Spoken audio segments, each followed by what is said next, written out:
Tantor Audio, a division of Recorded Books, presents The Blood We Crave by Monty J. Narrated by Lucy Rivers and Grayson Owens. We are linked by blood, and blood is memory without language. Joyce Carol Oates. Prologue. 13 years ago. Scarlet, wake up! The fog of sleep tries to clear my mind, but I fight it, despite my mother's voice requesting the opposite. I snuggle deeper into her blankets, inhaling the scent of coffee and her body wash, letting the comforting smell tug me back into my dreams. I had been dreaming of land made entirely of candy. It was a Willy Wonka masterpiece. Grass made of licorice, gumdrop stools, houses built with boards of chocolate, and roads created from hardened sugar. My stomach twisted with hunger, a familiar craving sweeping through me. I wanted to go back to my dream, where I could devour as many sweets as I liked without having to hear my mother's constant warnings. I know she's right, that all the sugar will rot my teeth one day. She's always right. However, I can't bring myself to quit. Not when you love something the way I love candy. I'm like that with a lot of things. Scarlet Lyra Abbott! I could feel her cold fingers against my arm, chilling me to the bone. But it wasn't just her touch that had goosebumps skittering across my skin. It was the tone of her voice. She never used my full name like that. Not ever. Urgency, fear, panic. I opened my eyes, knowing somewhere in the pit of my stomach that something was wrong. This was not her stern wake-up voice for when I didn't feel like rolling out of bed for lessons, or the strict tone she used when I refused to brush my messy curls. This felt different. My hand digs at my eye, wiping the sleep from my groggy mind as I sit up with a loud yawn. The sun still hasn't risen. The white beams of light from the moon spear through the bedroom window. It's far too early, even for my mother, who I hear walking around the house just before the sun makes an appearance, feeding Swirl and Mocha, the two pythons that my mother had kept after receiving them in her lab from an animal rescue shelter. They were both far too malnourished and abused to study, so she brought them home. I, sadly, was not allowed to play with them, but sometimes when she wasn't looking, I ran my fingers along Swirl's scales, scratching the top of her diamond-shaped head. She was much nicer than Mocha, who tried striking me, the one and only time I dipped my fingers in his cage. "What's wrong, Mom?" I whisper, my small voice still masked with sleep despite my open eyes. "I think there is... creak." The words die on her lips as the weight of someone's footfalls presses into the floorboards of the hallway. The Victorian classic I've grown up in my entire life has been here since the town was founded, and my mother only remodeled what was necessary. She enjoys preserving the history of the home. I, on the other hand, hate how the doors groan with every breeze, and the water takes forever to heat up. My eyebrows draw together as I look towards her bedroom door. "Mom?" The fear in my voice frightens me, but not as much as the fear that radiates off my mother. Her hands wrap around my arms, tugging me off the bed with urgency. I think she might be taking me with her to see what's going on outside the room, but instead she pulls me towards the closet. "Scar, I need you to hide, okay?" Her green eyes mirror my own and try to remain calm, but I can see the nerves. "Stay inside the closet, and do not come out until I come to get you, all right? I'm just going to make sure everything is okay. It's probably just an animal that got inside." I feel the material of her clothes touch my back as she pushes me farther into the dark space of the closet. My eyes start to burn with unshed tears, the water blurring my vision as I stare up at my mom. "But Mom, what about—" "It'll be okay, Scarlet. I promise. Just stay here. I'll be back in a second." I can't explain it. Wouldn't know where to begin, but I could feel the lie. Even though she probably believed she would be back, that she believed it was just a raccoon or possum that had wandered in through the dog door, I don't. Something feels wrong, like I know she won't be coming back to me. And no matter what I tell myself, that feeling won't leave me. My heart begins to ache, dull and persistent, like someone is beating down on the organ with a heavy mallet. She is all I have. It's us against the world. And it's that thought alone that has me clutching onto her hand, refusing to let her leave. I know if I let her go, she won't be coming back. Tears leak down my cheeks, the salty taste dripping into my mouth. Mom, I croak, afraid of my voice, unsure of how to explain to her what I'm feeling. I'm scared. Don't. I choke on the emotion in my throat. Don't leave me. Her gaze softens as her hand moves to rest on my cheek, holding me gently in her cold hands. I lean into the touch, chasing the comfort that comes from being near her, chasing the comfort all little girls need from their mothers. Don't be afraid, Scar. Everything will be fine, she mutters, leaning down to place a kiss on my forehead. I love you, sweet girl. I do not get a chance to tell her to stay, to try and describe what I'm feeling, what I'm actually afraid of. She retreats from the closet, shutting the door until it leaves only a small crack for me to gaze through. I place my hand on my chest, rubbing my sternum, trying to release the pain that is throbbing there. But it does nothing for me. My small hands reach up, feeling the fabric of her clothes above me, and I desperately pull one of her sweaters from the hanger. Wrapping myself around the soft, plush material like a blanket, I try to calm myself down. I press the sleeve into my nose, inhaling her familiar scent, deeply willing to try anything in order to avoid this feeling inside of me. Through the slit in the door, I watch as she wraps a robe around her tall frame, tying the ribbon securely at her waist before she approaches the door. The moon reflects off the dark hardwood floors, following her like a spotlight. I hold my breath as I prepare to see her disappear into the hallway. But she doesn't get a chance to even grab the knob. The door is pushed open casually, like a soft gust of wind had bumped into it. But it hadn't been the wind, or a nocturnal animal that had wandered into our home. No, the cause of the creaky floorboards is entirely human. A tall, demanding presence that sucks up all the space in the doorway. The moonlight strikes the intruder's face, bouncing off his set jaw that seems to be made from stone. Maybe it's because I'm so tiny, but I could have sworn he had to duck in order to step farther into the bedroom. The feeling in my gut hadn't been just a feeling at all. It had been him. I'd sensed it in my bones. I feel his presence sweep across the room, seeping into the closet with me. An ominous, hazy mist gushes from his being. It pours out on the floor, soaking the room in fear. Even though I'm young, a few short months from turning 8, I'm still an observant kid, so I know he is not here for anything remotely good. The word good tastes sour in my mouth as I gaze at him through the crack, as if it hates being in the same sentence as him. There's nothing good about this person. Nothing at all. What? My mother's naturally strong voice seems muted, void of her normal authoritative charm. The man lifts one darkened eyebrow, peering down at her with such an impassive face. I can't imagine he knows how to show any emotion.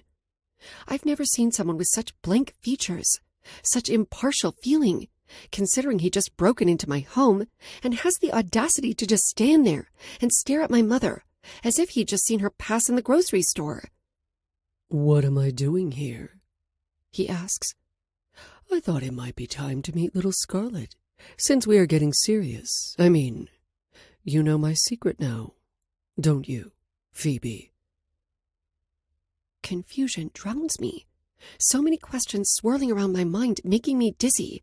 I've never met this man, nor even seen his face. I mean, I am homeschooled, so I spend a lot of my time here, but I do go out in town with Mom, and I've still never seen him.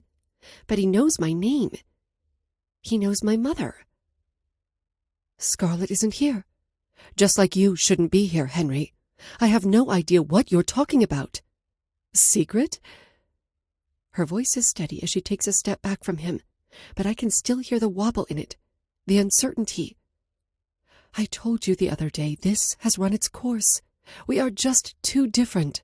Your family has expectations, and I don't plan on being a part of those. Why didn't she tell me about him? Does she work with him? Are they friends? I thought I'd met all her friends and coworkers. I thought I knew everything about my mother. But it would appear that she, too, has secrets that even I didn't know. The sound of him clicking his tongue makes a chill race down my spine. Little goosebumps run along my arms, and I curl deeper into the smell of the sweater wrapped tightly around me. You remember what I told you when I first met you, Phoebe? He asks, walking closer towards her, crowding her space as if he belongs there. I hate liars, and you promised, with those big green eyes, that lying was the last thing you'd ever do to me. I'm not... You also know that I have friends. My family has friends. So if you were to walk into a local police station and file a report about me, about something you saw me doing, I'd know about it. But you wouldn't do that, would you, Phoebes? The way his head tilts makes her flinch, like he's reading into every little movement she makes, every single breath she takes. I wouldn't... You wouldn't have done that, right? You wouldn't do that, and then lie to me. Her back is to me, so I can't see the look on her face. But I do see the way her shoulders tense up as she continues to step away from him. What did you expect me to do, Henry? After what I saw, what did you expect? She whispers as he prowls forward, the same way Swirl and Mocha corner their live mice. At any moment he could strike, and with each step closer, I feel my heart drop a little more. We can get you help, okay? You can turn yourself in and we can get you help. He ignores her entirely, the words she mumbles going in one ear and swiftly out the other. I trusted you, Phoebe. I became a better man for you. You told me there was nothing too dark for you to handle, and when I need you most, you turn on me. You run away. One of his impossibly large hands snaps forward, lunging for her, and she isn't quick enough to move out of striking distance. I hear my mother gasp as she is yanked forward, landing hard in his arms. The brutal hold she's locked in leaves her with nowhere to go. She is trapped, with no escape.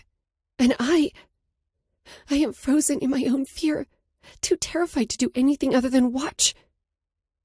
I trusted you, Phoebes, and now you have left me with no choice. He brings his other hand up to her face, running one knuckle down her cheek. She fits comfortably with him, like this isn't the first time they have held on to one another. He caresses her so gently, so calmly, that it should convey something sweet like adoration. But it just feels gross, and looks forced. You've done this to me, to you, to us. I want you to know that I didn't want to do this. You made me do this, love. My mother jerks from him, trying to wiggle out of his hold. But even from my space in the closet, I can see how much he outweighs her, how much stronger he is than her. The way she looks so frail and weak in his arms. But that isn't enough to stop the fight in her. No, not my mother. She is anything but weak. No, Henry, she says with a tone that wobbles, but she manages to keep her head up. You don't need to do this. Just leave, and we can pretend this never happened. I see his face clearly, the way his eyebrows crouch into a deep V shape. How could I ever forget this? How could I forget what we shared, Phoebe? How could I forget that we were, as you said, something consuming? You do remember saying that, don't you? Or will you lie to me about that as well?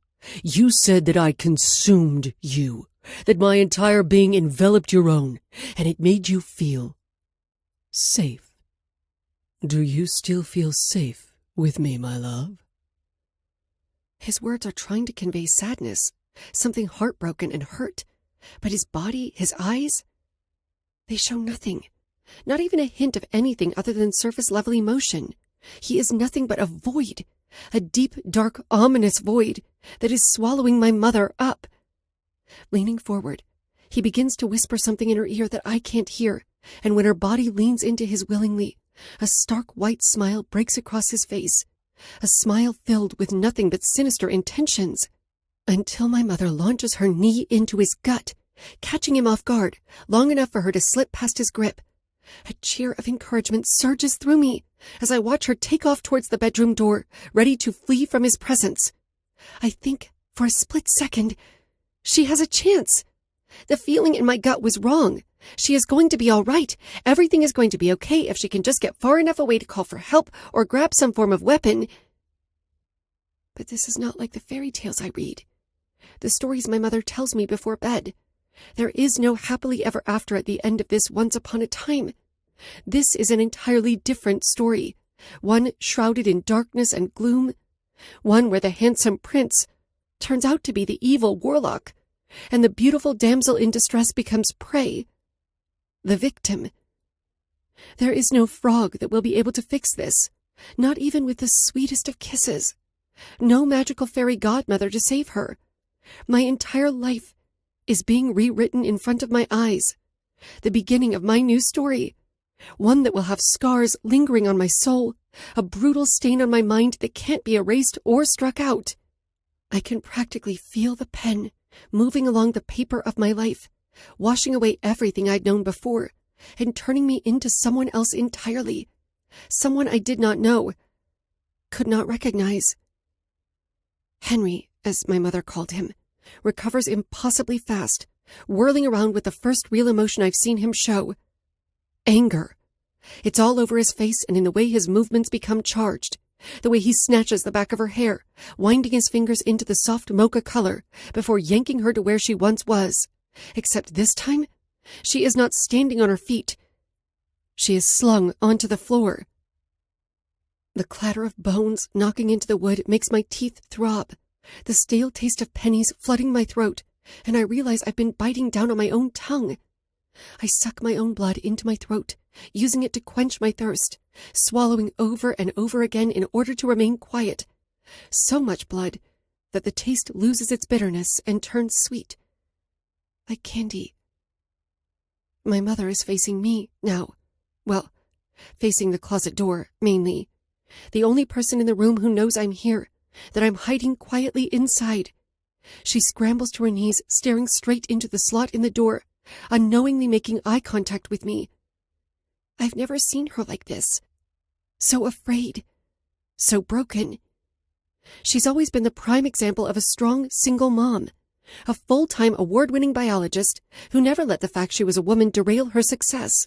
She demands perfection from herself and sometimes from me. But she always knows how to toe the line, to be caring, nurturing, and motherly, but also pushing me to be my best. How am I ever going to know what the best version of myself looks like without her? A sob tries to leave my mouth, but I shove it down painfully, covering my mouth with my small hands as tears continue to fall with no plan to stop. She sits there, staring at me until her lips begin to move, mouthing to me silently, "I love you, Scar. I love you, I love you, I love you." She repeats it over and over again, a quiet promise, a reassurance, hoping she can say it enough that I'll never forget what it feels like to be loved by her, hoping she can say it enough times that it will last a lifetime, so that even though I'll be without her, I'll never be without her love. I know she can't see me or hear me even, but I reach my hand towards her. I wish I were bigger. I wish I were stronger and could swallow my fear in order to protect her, but I just can't move. I just can't. "I always liked how feisty you were, Phoebe," he grunts. The hollow sounds of his shoes pounding on the floor makes me flinch. My blurry eyes catch the glint of something shiny in the moonlight, but before I can recognize what it is far too late. One large hand reaches forward, landing in her hair once again, except this time, he doesn't throw her down.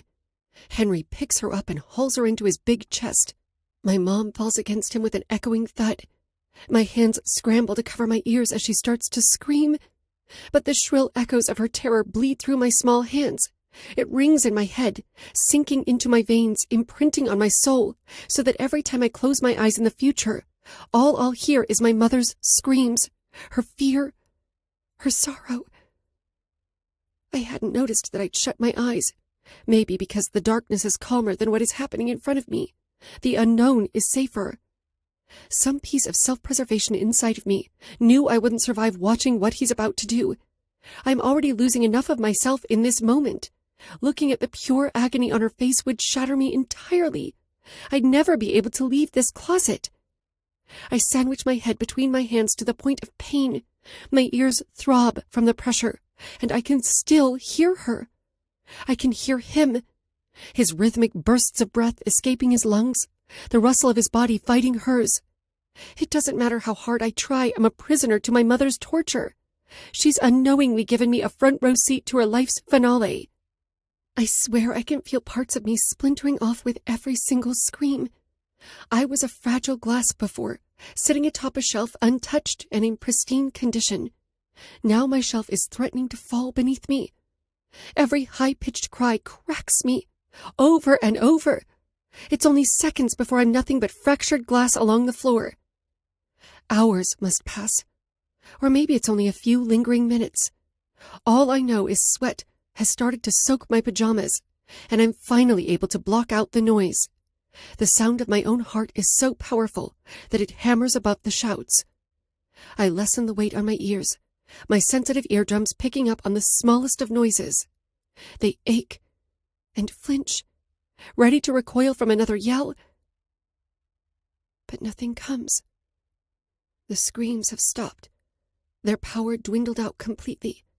Not so much as a muffled groan or uncomfortable grunt. They stopped. Utterly non-existent. Silence like I've never known before hovers in the air, so thick, so tangible, that I can feel its weight shoving down on my chest, my shoulders, my entire upper body. It's the silence that clings to tombstones and breathes alongside early fog on a warm morning. It doesn't feel like the quiet I feel in the forest outside the house, or the one I settle into when I'm feeding the snakes. No, that's a form of peace. I feel nothing but serenity beneath the canopy of emerald green pines.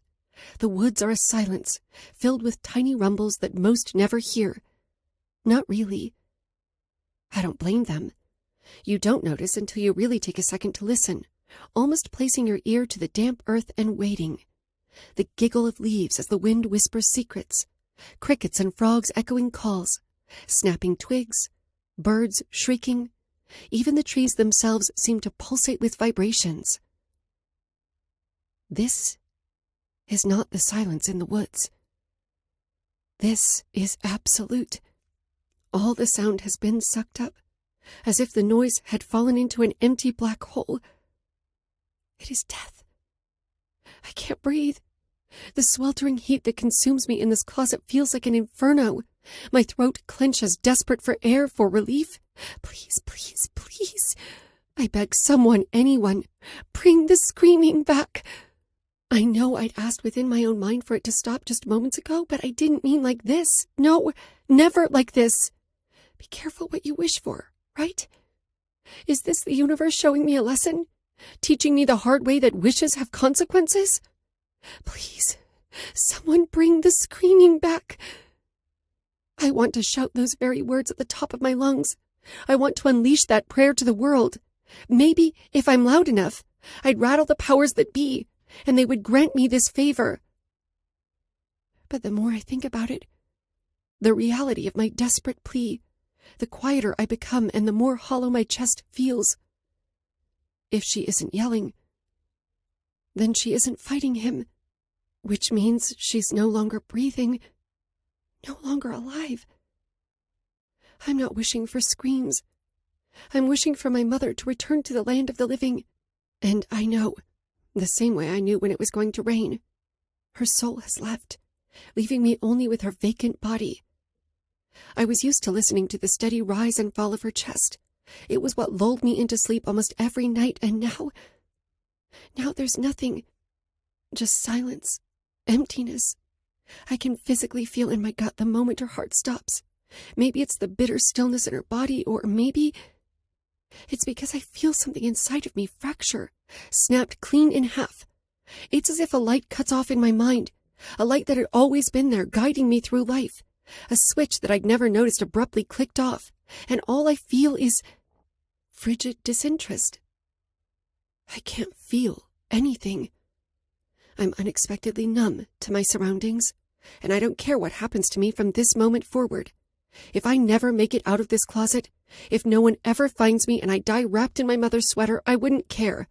If that man, that monster, Henry, crawled towards me with his teeth bared and hands outstretched, I wouldn't move. And it's because of that coldness that I open my eyes. There are heavy exhales coming from her attacker, the one that's still perched atop her body. Her stiff body. Too stiff. His hair is disheveled, and there's something like relief sinking onto his shoulders. "Mom," I mouth, but not a peep leaves my lungs. The grandfather clock in the foyer rings loud and solemnly. It shakes the quiet. It seems to snap the man out of his trance, as if the bell had pulled him from inside his own head, where he was enjoying the feeling of my mother's death beneath him. My bottom lip trembles as he presses himself up from the floor. The squelch of liquid moving below him makes me queasy. Bile makes itself comfortable in my throat no matter how many times I try to force it down. I haven't often thought about death, or what taking someone's life would look like, mostly due to the fact I was happy, my life was good. I had no reason to think about anything that dark, but the random thought crosses my mind that I never pictured something so violent, yet so calm. A wide circle has begun to form around my mother's body, oiled and dark. The moonlight reflects off the slick, showing the red hue that the night tried to hide. From my spot, I can see that there are multiple circles on her robe, each doused with blood. The knife in his hand was responsible for each wound on her soft body. I look at him as he stands to his full height, graceful in the way he drags the blade of the knife against his clothes to clean off the blood. It's only now that I notice his leather-gloved hands and dark, crisp clothing. This was not something he'd done on a whim, and from the way he so easily steps past her dead body, I know this was not his first time. No, he'd ended more lives than just my mother's. She was just another body he'd add to his growing list, an obstacle, from what I gathered from their conversation, that he plowed through. When his feet hit the edge of the doorway, he's not met with an empty hallway. No. Instead, another figure appears in the space just outside the room. "There you are," Henry says evenly, speaking for the first time since my mother took her last breath. "Did you find her?" My heart stills. Her? Me. He means me. He and his partner, who was tasked with handling me. They were looking for me. Had I slept in my own bedroom tonight, I would have met the same fate as my mother, but at the hands of someone else. All I can see are the long legs of the accomplice. Everything else is blocked by Henry's unruly size, but... No. It's just one word. A singular response. But I can feel it all the way inside of my bones, like a gust of chilly wind pushed into this burning closet. "The house is empty, save for some snakes in one of the spare bedrooms," says the voice. They are young. I can hear the youth in their voice, no matter how much darkness tries to mask it. "Stay here, son. I'm going to do a quick look around, and then we will be leaving. Don't touch anything, unless I have my gloves on." The unknown partner interrupts with an elegance that is far older than what he sounds like. "I remember your rules." Son?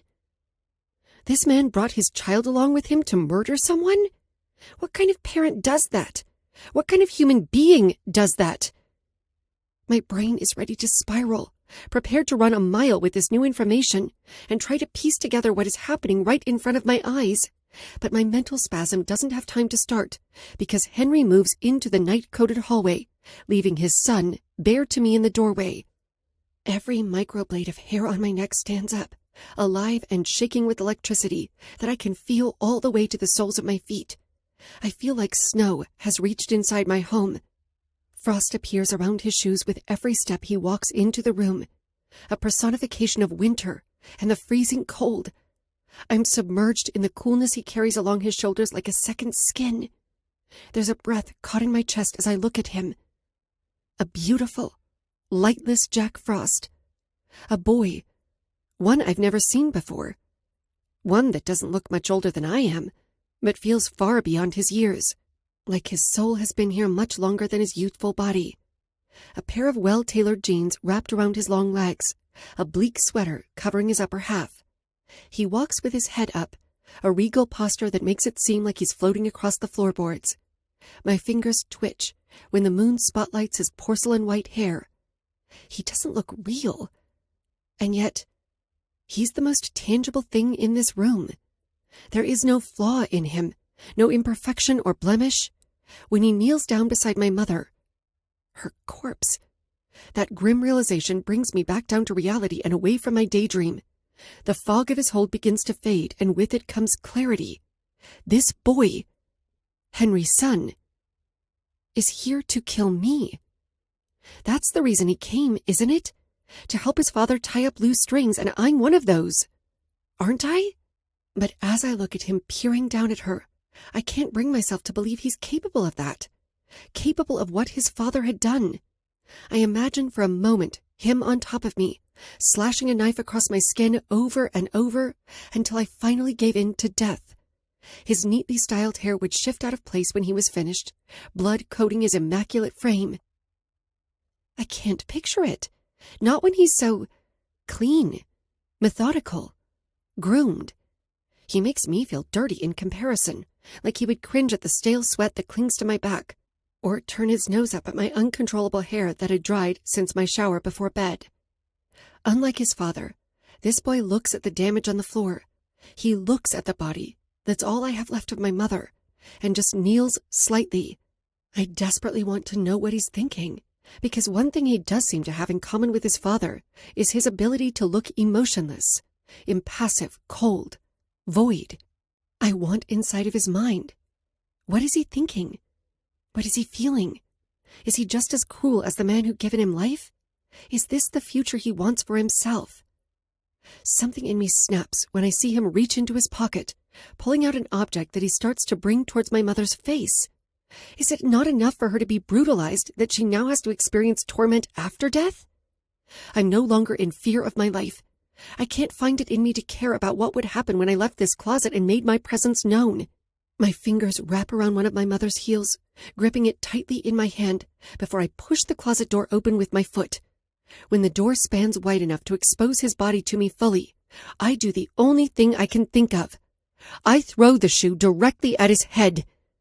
I wanted to hit the back of his skull, but the door opening must have caught his attention, because he turns to face me just before the heel makes contact with his bottom lip with a dull thud. Wasting no time, I scramble to my feet, tripping slightly over the clothes on the floor of the closet. My head is swimming, the room spinning with how fast I stood up, but I don't care. I just want this nightmare to end, one way or another. You aren't supposed to. Don't touch her, I say, reaching down into the pit of my stomach and trying to pull as much strength as I can, but all that came out was a fragile whisper. My feet carry me shakily to her body. I doubt I would be able to do anything to fend either of them off, but maybe that's the point. This isn't about protecting her after death.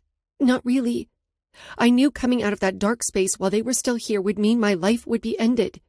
I wouldn't have to know what it'd be like to live a life without my mother in it. I would never need to worry about the uncertainty of life if they killed me. This isn't about not wanting to live in a world without her. You made me bleed. His voice rolls across my skin like fire, and it burns. There is shock in his tone, as if the idea of someone hurting him is so peculiar. What did you... I glance down at her face, pale, lifeless, and still just as beautiful, except I can't see her eyes. They're covered with 2 matching coins, shielding me from the green irises I know so well, my eyes. What did you do to her? You made me bleed, he repeats once again. Does he think he's invincible? Had his father convinced him that they are divine in some way and only they are capable of killing others? I look over at him where he sits on the ground a few feet away, holding his fingers out into the moonlight, staring hard at the blood that coats his digits. Blood leaks from his lip, dripping down his chin and sliding onto the fabric of his sweater. What did you do to her? My voice is raised louder this time. I'm losing my patience and my ability to care about who hears me scream, including his father. It takes only a split second for him to react, and it's not enough time for me to pull away. His hand reaches out and curls around my wrist, pulling me towards him on the floor. I shut my eyes, waiting for the pain of slamming into the floor to echo through my bones. But it doesn't come. What does happen is the feeling of his frigid arm wrapped around my back as he encases my body in his grasp. Gently, he lays me on the ground with his body resting partially on top of me and partially on the floor next to me, keeping his weight from crushing me. My eyes widen as one of his hands presses over my mouth to keep me quiet. His smell attacks me from all directions. Dark, deep, wood. Just like the forest after it rains. It soothes me somehow and reminds me of the tall trees and the happiness I felt inside the woods, my last sense of peace. Because this is it. This is the moment he came here for, to kill me. The pendulum of death swings closer and closer to me with every second we lie here. Tears return, and I feel them skate down the side of my face. Although my mind has accepted this fate, my decision to not leave this room ever again, to die alongside my mother, my heart has not. My heart refuses to accept this. It beats so hard in my chest I know the boy sent to kill me can feel it. He has to. I tilt my head, looking over at my mother. Pain accelerates through my soul, and I feel like I'm experiencing every single stab wound as I lie here staring at her, wishing she would turn her head and meet my eyes, wishing I could see her smile one more time, or hear her say my name. My body shakes with the force of my tears, and I can hear my muffled cries. I can't breathe. I can't breathe. Don't look at her. I ignore him, which only makes him press his hand onto my mouth a little harder, trying to grab my attention. Don't look at her. He whispers again, his breath frosty against my warm skin. He's moved so close that I can feel every single exhale from his nose. Look at me. Look at him. Scarlet. My name slides out of his mouth like water, fluid, smooth. Look at me. I feel this string pull me, a string that he is holding and has somehow wrapped itself around my gut. It tugs, tugs, tugs, until I give in and pull my eyes away from her corpse.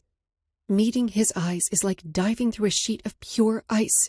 They are incredibly light, frozen Alaskan waters, blue. Looking at them feels like chewing on spearmint gum and taking a breath. It feels so cold. It knocks all the air out of your chest. He doesn't shift his gaze from mine, not even for a second, not even when he pulls his hand from my mouth and I begin to speak. Are you going to kill me? I say, the feeling of frostbite spreading across my lungs. You are, aren't you? So why don't you just do it? Just get it over with, I mean. They're coins. He interrupts my ramble before I can start, nodding his head in my mother's direction. I put coins on her eyes. That's what I did to her. What? You asked me what I did to her. I just told you. I stare up at him with a blank expression, trying to understand what this has to do with him killing me. Why telling me this will do anything to stop the inevitable, but I can't help but ask, why? I breathe, feeling my heart slow, and the weight on my chest release just enough to let me know that I'm not suffocating. They are. He stumbles, and it looks so odd on him, like stumbling over his words aren't common.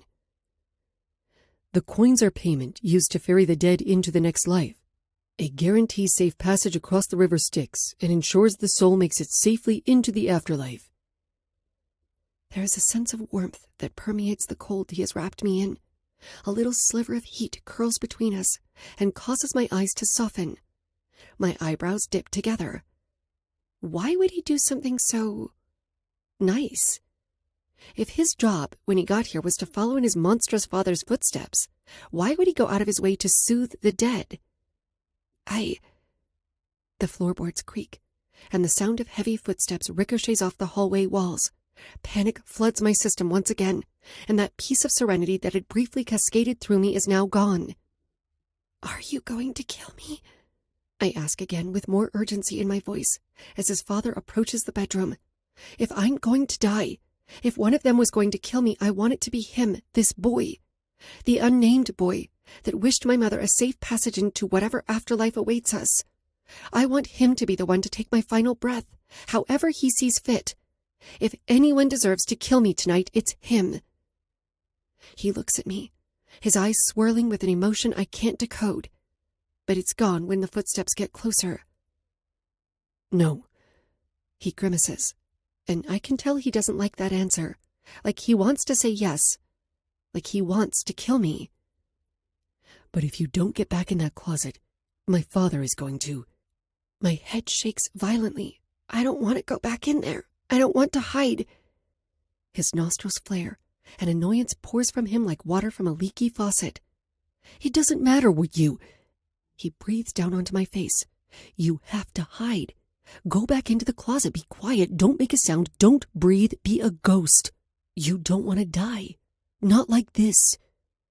With ease, he pulls me off the ground with him as if I weigh nothing, steadying me before looking me in the eyes once more, making sure I'm meeting his gaze. Be a ghost, Scarlet. Don't let him see you. Ever. I can't help the question that erupts from my mouth, the rush of emotions that attack me all at once. If I become a ghost, how will you see me? There's something scary about him, something untouched and unpredictable that feels dangerous. But as I lie on that floor looking at him, even in this horrible situation, he makes me feel safe. There's more to him than just what I had perceived on the surface, something I briefly caught a glimpse of, and that peak feels like the only thing tethering me to life. I won't. That's all he says before shoving me back, leading me towards the other side of the room, where my hiding place is located. Everything that happened tonight is spinning around in my thoughts. The crash of my adrenaline licks at my heels, and I know soon I'll have to deal with the glaring breakdown that waits for me once I'm all alone, because that's what I am. I'm all alone now. And for a moment, this boy made me feel not so lonely, even though I've lost the only person who'd ever loved me. Now I'll be losing him too, before I even get a chance to know him. I am alone. I go back into the closet, and I become a ghost. And he... well, he kept his word. He never saw me again. Chapter 1. The Phantom. Lyra. Lyra, when you said it would be intricate, I didn't think you meant this. My body flinches at the voice. I'm used to being the one who blends into the shadows, sneaking up on people and spooking them. It's rare that I find myself startled by someone's presence. But the select few that see me, I hold them close to me. I set down the pair of tweezers I was wielding like a weapon, lift my glasses onto my head, and glance at the doorway of the classroom. It's mid-August, so teachers have been on campus for a few weeks, and students have slowly filtered into their dorms. During the summers, Hollow Heights is peaceful, with no hustle and shuffle of students. The old doors creak with the wind. You can hear the waves crashing into the cliffs just below the Kennedy district, and everything seems a little more haunting. The winding stairways groan beneath your feet, and it's impossible not to listen to it because of the vacant halls. Sitting in the library has been said to drive people crazy when it's empty. The books start to whisper to one another, and voices that are anything but human fill the void. That's all a rumor, of course, but I like it. Having this place practically all to myself, I enjoy being alone, even though I could have gone without going through Dean Sinclair to secure a key to the lab. Being around him is what I imagine drowning yourself in toxic masculinity feels like. He always has a way of making you feel beneath him, constantly making sure it's known he is the smartest in the room. Besides the patriarchy, I love Hollow Heights when it embraces its spooky character. It took me forever to get the Lunas in. I motioned towards the pale green insect laid out on wax paper. I would have finished it a week ago had they come in on time. Connor Godfrey strolls through the doorway, sporting a denim button-down that is rolled to his elbows. His sandy blonde hair is swept out of his eyes and styled neatly. I've gotten accustomed to his handsome company since summer started, considering this is going to be his classroom for the coming semester. Since Greg West, the previous organic chemistry teacher, who was brutally murdered last year, was no longer available to teach, The university needed more than just a substitute to replace him. Mr. Godfrey, or I guess Professor Godfrey, had been the school's guidance counselor, but with his various degrees, he'd volunteered to take Mr. West's place. It came as a shock to everyone, well, mostly everyone, when investigators revealed that his death was most likely due to his drug involvement. Making ecstasy for underage kids apparently gets you on some shady radars. They chalked it up to a deal gone wrong, an unhappy customer or a jilted distributor, and that was enough for the citizens of Ponderosa Springs. Everything but the truth is good for this place. I'm not sure what aggravates me more about that. The fact these people are so dull they would eat whatever bullshit is fed to them, or how people could see Greg West's body, see the proficient cuts, the meticulous disembodiment, and think for 1 second anyone other than an artist was responsible for his death. That body had been drained of blood, bleached, and dissected so perfectly that there was no way a disgruntled buyer who did ecstasy was liable. They did not have the skill or the patience to do that. Not like him.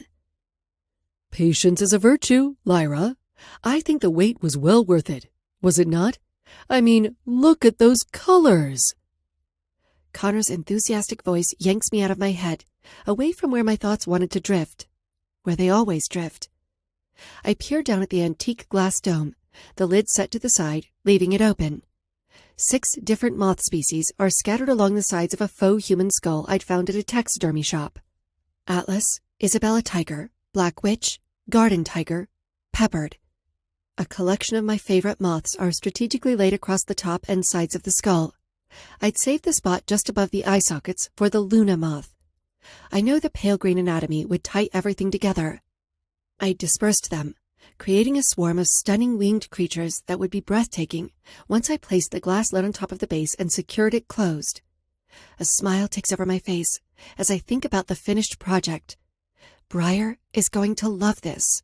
Oh, and Silas. Maybe the facility will let me bring him some pictures the next time I visit so he can see them. The majority of the time when I drive up to Washington to see him, our visit consists of him trying to teach me how to play chess and me failing miserably. I try to fill the void of silence by talking too much, but I think he likes when I talk about my taxidermy. His eyes kinda twitch at the sides, and sometimes it looks like he might even smile, but that hasn't happened yet. So I settle for silence, knowing my company is enough for him. I wouldn't regard myself and Silas Hawthorne as close, not before everything that happened. He hadn't known I existed until last year, while I'd known just about everything there was to publicly know about him. But last year, we'd become acquaintances. The people we cherished in our lives were connected, so we were around each other by default. But we're also 2 people intertwined through deadly secrets, ones I know I'll have to carry with me far beyond the grave. He and his friends had briefly tormented me. I'd heard all about the things they'd done in the name of vengeance. I'd witnessed him kill someone. He'd seen me kill someone. Yet, it wasn't until they admitted him to the psychiatric ward that I would have called us friends. Is this the rosy maple you were talking about the other day? Connor walks closer, and I can smell his teakwood cologne. Something inside my stomach warms when I realize he remembered our conversation. I admire the way his arms flex as he leans onto the counter, looking closer at the different bugs, but not touching them. He knows the rules. No touching. I wonder why someone like him is still single. He's appealing, commercially successful, and kind. It always throws me for a loop when I look at his hand, seeing it void of a gold band. Yeah, can you believe they are naturally this color? You'd think being bright yellow and pink would make them a target, but no, it's a form of camouflage, and they don't even have a mouth. They only eat as larvae, and when they get to this phase, their only focus is breeding. Isn't that insane?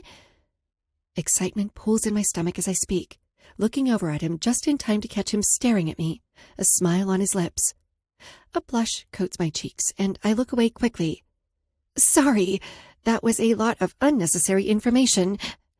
I choke out a nervous laugh. Don't do that, Connor says. Don't apologize for being passionate about something. My eyebrows furrow together as I risk a glance back, his chocolate brown eyes drilling into mine. It almost makes me squirm in my seat, but I refrain, knowing that any form of eye contact makes me uneasy. I don't like Professor Godfrey like that. There is only one person I want in a way that consumes my entire being. No one could ever take that spot. But it is nice, knowing that someone like him enjoys listening to me rant and rave about bugs. It's nice having a friend.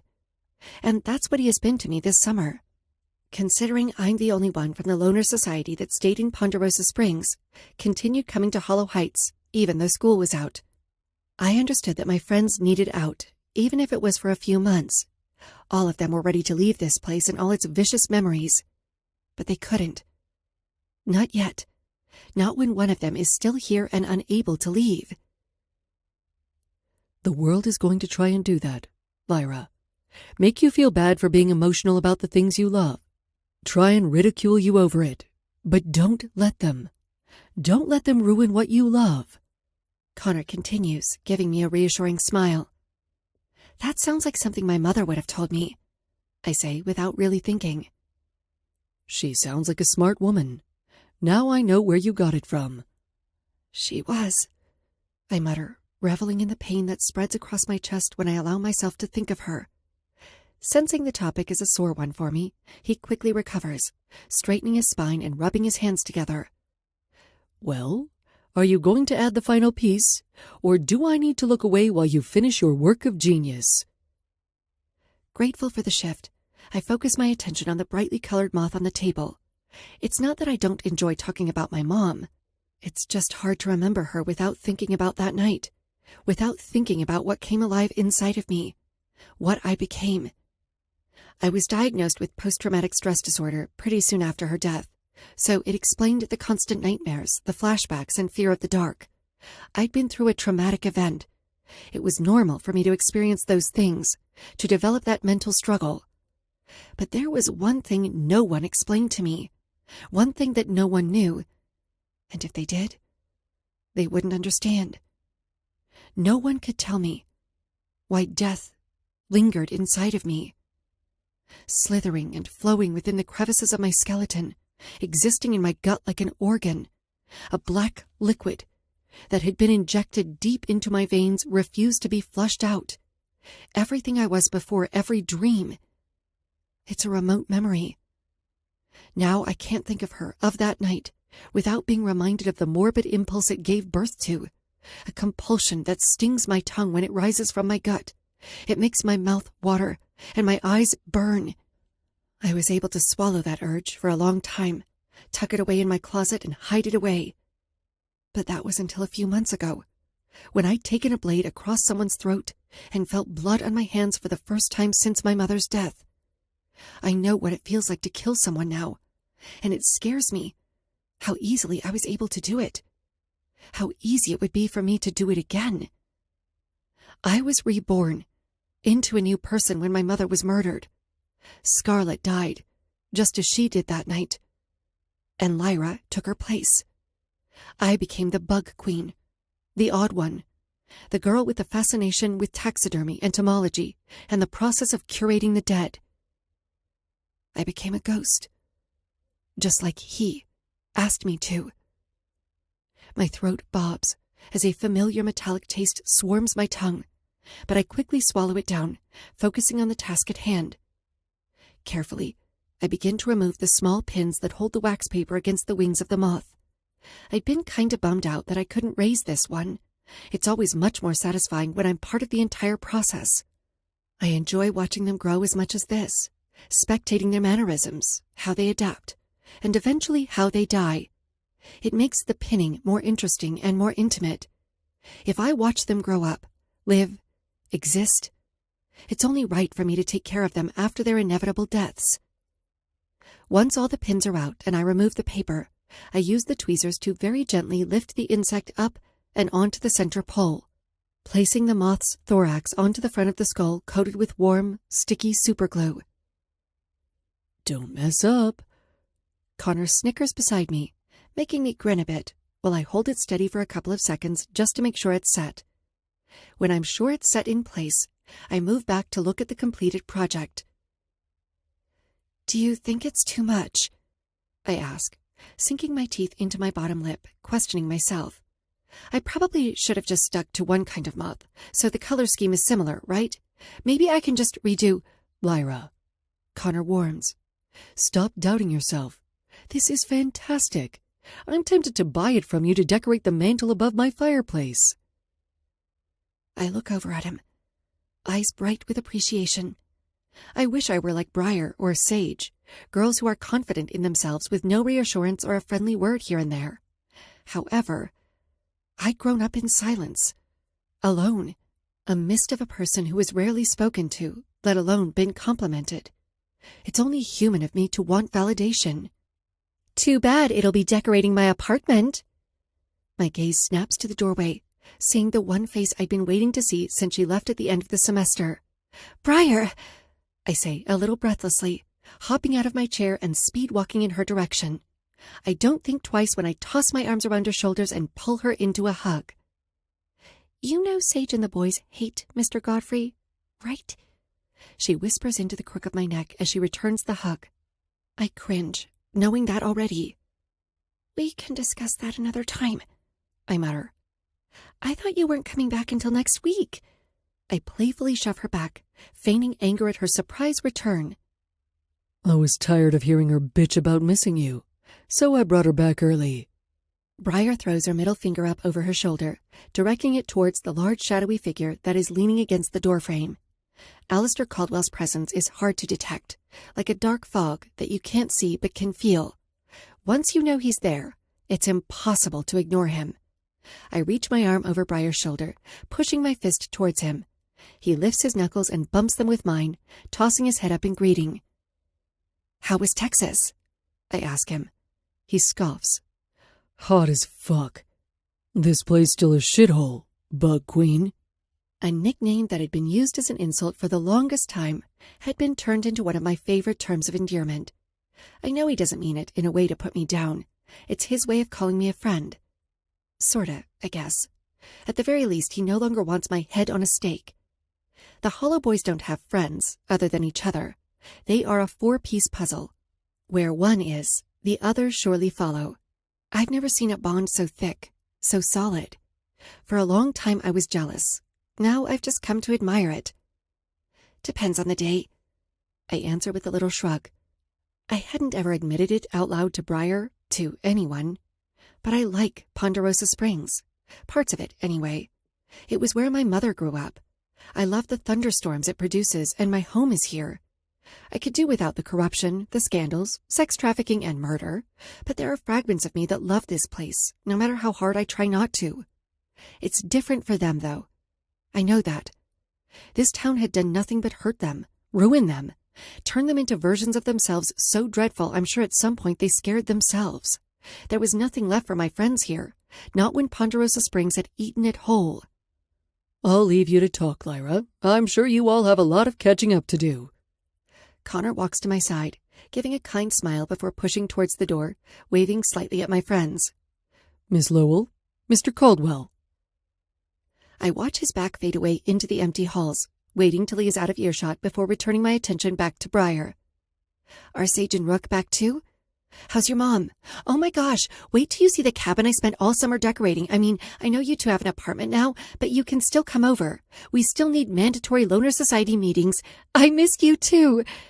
Briar laughs, cutting me off from my babbling and pulling me into another hug. I did miss her. I missed her so much. I missed all of them. My first real friend in years had spent the summer in Texas visiting her family, showing Alistair where she'd grown up. Sage, a girl I'd seen go through hell and back, one I'd come to admire as a friend and a woman, had packed her bags for a road trip down the coast with Rook Van Doren, the hollow boy I get along with more than the rest because he always has snacks. There was also that time we set a legendary school tree on fire, but that's a story for another time. They'd all left me here, and I wanted to be upset about it, really I did. But I understood. Briar, Alistair, Rook, and Sage needed a break from the carnage, the constant suffering and never-ending pain this place inflicted on them. Just for a few weeks, they needed to be normal, to enjoy life, and I couldn't blame them for that, even if I wanted to. Sage and Rook will be back tomorrow night. We're meeting at Black Sands Cove. Briar's eyes sparkle with that familiar mischief that I've come to love And hate. It usually means whatever we're doing is going to require us to do something physically demanding. The beach is closed at night, I point out, hoping this little hiccup will be enough to derail whatever plan they've made. We know. Alistair smirks behind her. Rook will need to blow off some steam. Being back in Ponderosa Springs without Silas here is going to wreck his shit. My heart thrums. We're not sure how long Silas will be getting help. Considering how bad the psychotic break was, doctors said anywhere from a few months to several years. It breaks my heart, but it destroyed Rook. The two of them were close, so fucking close, and I know Rook blames himself for not realizing he was off his medication sooner. We're not hanging out tomorrow night for us. We're doing it so we can be there for Rook. Secretly, I think they all need it. They all miss him. Reunited for the first time since Mayor Donahue's funeral. You think Sage is going to be okay? I ask. I think, Briar starts, Sage is handling her father's death just fine. She knows that accidents happen. Accidents. Right. Because setting a purposeful fire with her father and a federal agent inside her house was totally an accident. But like I said, these are secrets that I'll carry to the grave. I have to if it means protecting my friends. It's not like I don't have secrets of my own that Sage and Briar are keeping for me. Keeping from their boyfriends. Everyone. We protect each other and the secrets we carry along our shoulders.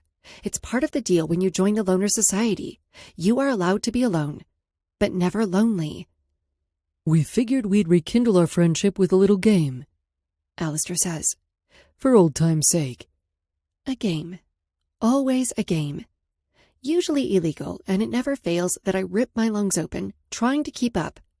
I swallow my fear, not out of playing, but of knowing that my plan is about to begin, and I will have to face him in order to start it.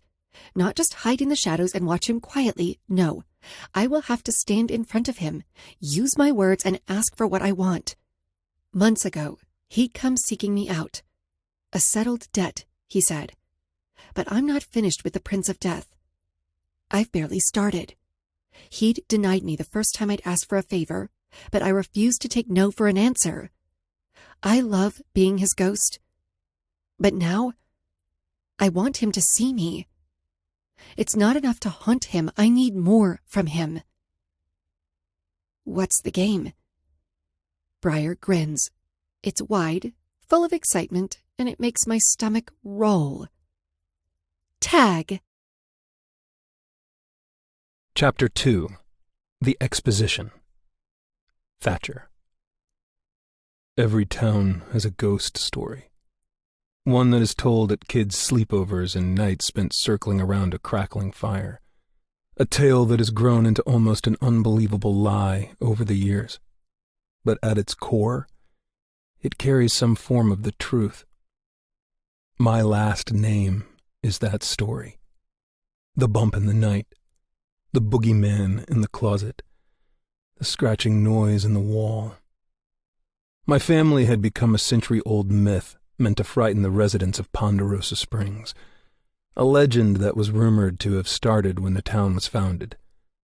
The Pearsons, being one of the founding families, had established a reputation of coldness and unreachable expectations. Others were so spooked that they had only allowed us a piece of the town, because of the sheer terror of what we would do to them if we did not receive our fair share. There are many different origin stories. Some of the more far-fetched ones claim we were vampires or some other form of inhuman demonic creature that fed on pure souls.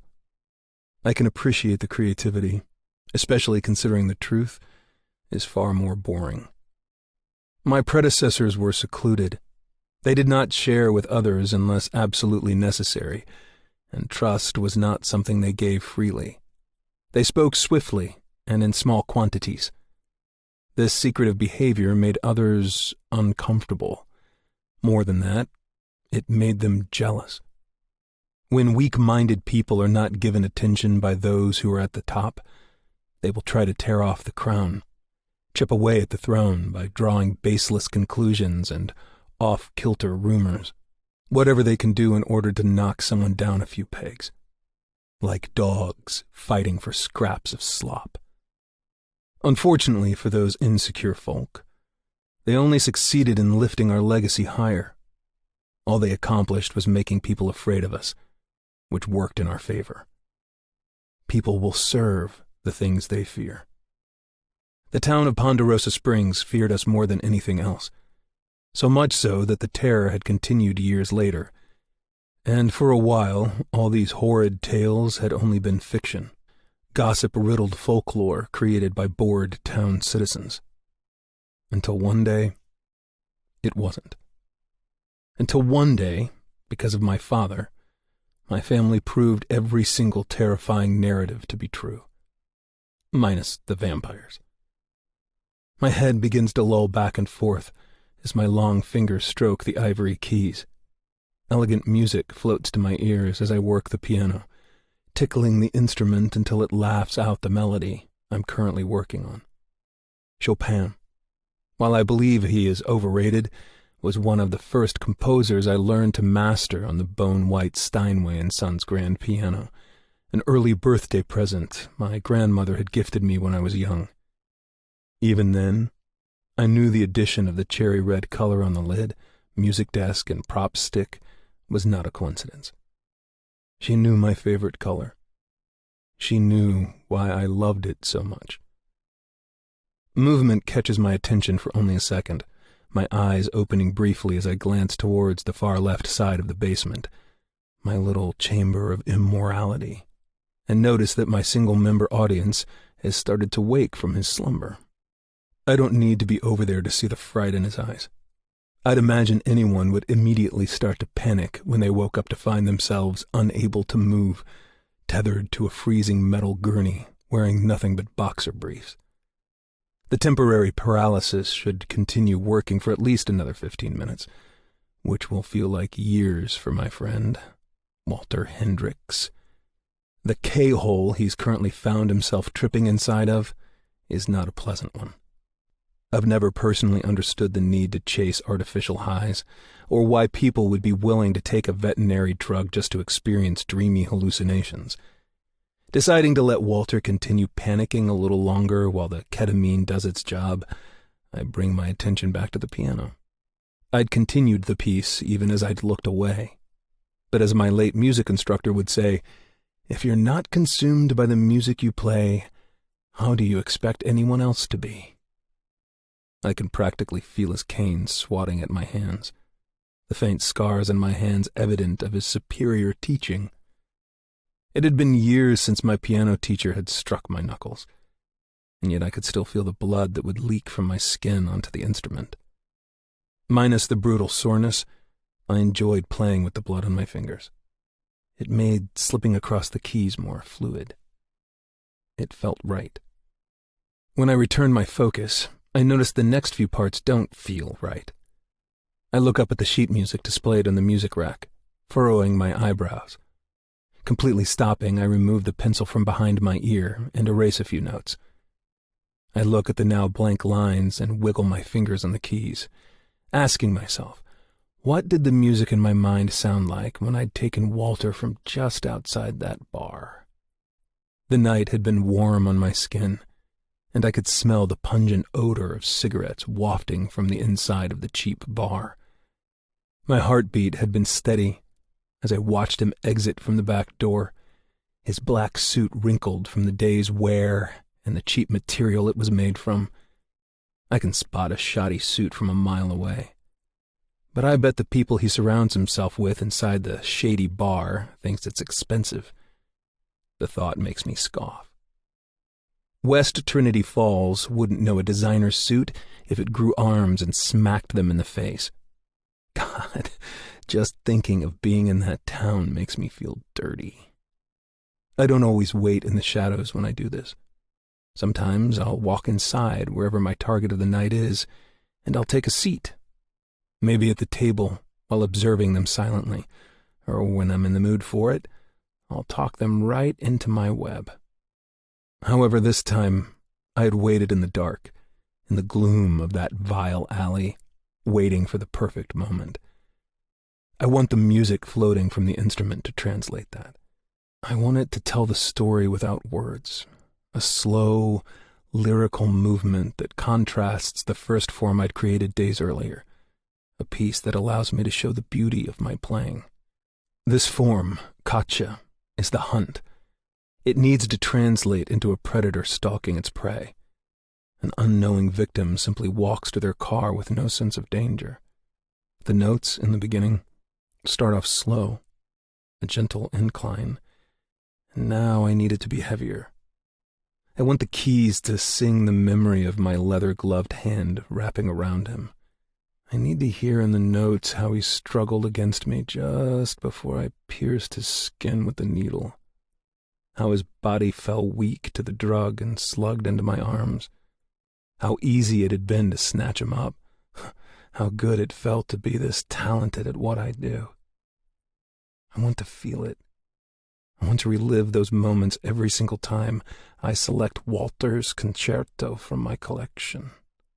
I'd let the fluid sounds bring me back to those moments so I could experience his torture all over again. I need to feel it slither through my corrupt veins.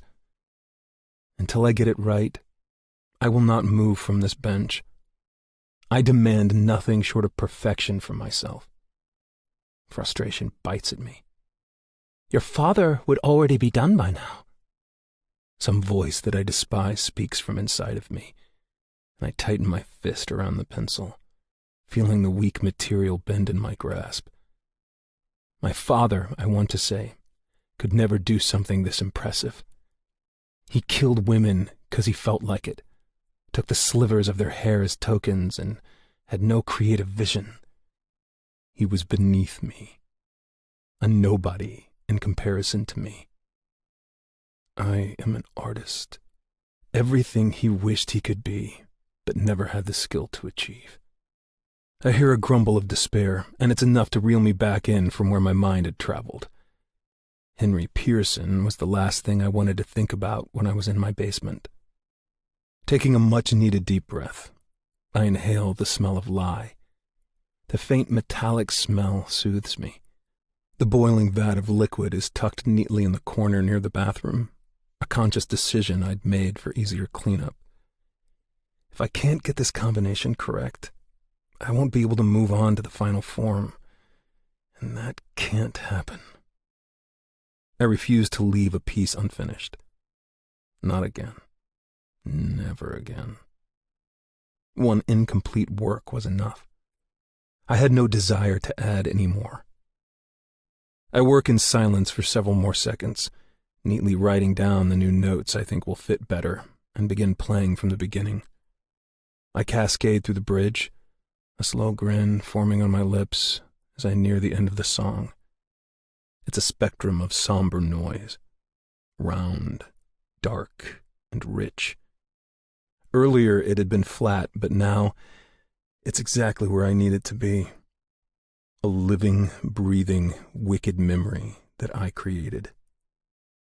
Walter's murmurs of misery and confusion blend with the last few notes of the song. A chill rolls up the column of my spine, and suddenly I'm starving. The air becomes steady, and the room falls into a deep silence. I feel the thing inside of me crawl out from its cave, rancid and baring its teeth, ready to feast on the body I've secured for it. When the piano stops, when my fingers quit moving eloquently over the keys, that is when the show stops. I no longer need to pretend that I am anything but this. I'm finally in harmony with myself and what I am. Although I never hide, even when I'm out in public, down here, in this sinister haven I've built, I'm at peace. With that hunger driving me, I stand from the bench, tilting my head to the left and then to the right, hearing a satisfying crack. My fingers inch towards the cuff of my Tom Ford button-down. Walter, I do believe your death will be my best work yet. I hum, taking my time to roll up both of my sleeves, exposing the violet-colored veins winding up my forearms. The drugs I'd injected inside of his neck have started to wear off enough that his eyes are wide and alert, but he has yet to regain the full function of his limbs. The heels of my Italian leather shoes click across the red mosaic tiles on my floor. a pattern of glossy and matte finishes. What? He gargles, trying to remind himself of how his vocal cords work. I desperately wish you people would come up with more unique questions when you regain consciousness. I roll my eyes, working my way around the metal gurney that reflects the bright headlamp above us. Why do you feel the need to ask the same thing? Will it truly put you at ease if I tell you who I am? Or what you're doing here? I click my tongue, shaking my head, as he continues to shake and wither in the binds. All of them, my victims, they are all the same, all of them weak and somehow convinced they will make it out of here alive. How about I tell you something else? I carefully grab my rolling tray, one that has all my favorite toys splayed across it. How about I tell you that it doesn't matter who or what? You are always going to end up right here, at my mercy. Does that calm you at all? My fingertips graze the blades I've selected tonight. A well-trained and skilled hunter would appreciate my lineup. All the carbon knives are a dream for anyone looking to skin a deer or some other creature hunted for sport. A tingle pools in my stomach. And if I could feel emotion, this would be the closest thing to joy, I believe. I wouldn't exactly know because growing up as a ghost story meant a lonely existence. I'd been born with death as a personal shadow. Death, or at the very least, unmitigated evil, had invested in my mother's womb the night I was conceived. Something wicked and monstrous created me, infused my veins with apex predator instincts and a delicious appetite for blood. I was born a psychopath. Death manifested into one human. The boogeyman beneath your bed and neighbor in your backyard. I am who makes you lock your doors at night and cling to your kids a little tighter. It doesn't matter to me much what psychologists or criminal investigators have to say on the matter. All the articles and dissertations read the same things. No one is born into psychopathy, they say. People are not genetically cursed in utero. It is something that is learned, that is absorbed and witnessed. While I am always the first to agree with logical statements such as these, I am also living proof of the opposite. Therefore, they are wrong. Their theories are wrong. However, I understand why they would reassure the population. It's much less fearful to believe humans are born pure and innocent, that with love and affection, people will grow to be kind. Technically speaking, if all children were groomed with affection, we could end psychopaths and sociopaths altogether. The truth is, I was made this way. Born with the perfect tools to make me into a killer. And that is far scarier. Knowing that there is no way to stop it, to stop us, those born with this urge pumping through our system. Knowing that no matter what you do or how much love you have to give, some people are just made to eradicate lives. Made to cut, to make others bleed. How else do you explain my quietness as a child? My grandmother said the only time I'd ever cried out as an infant was the moment I came into the world. And once I was cleaned, swaddled, and handed to my mother, all sound ceased to exist. How else do you explain my lack of emotion, a feeling towards anyone, including myself? My loyalty is unmatched.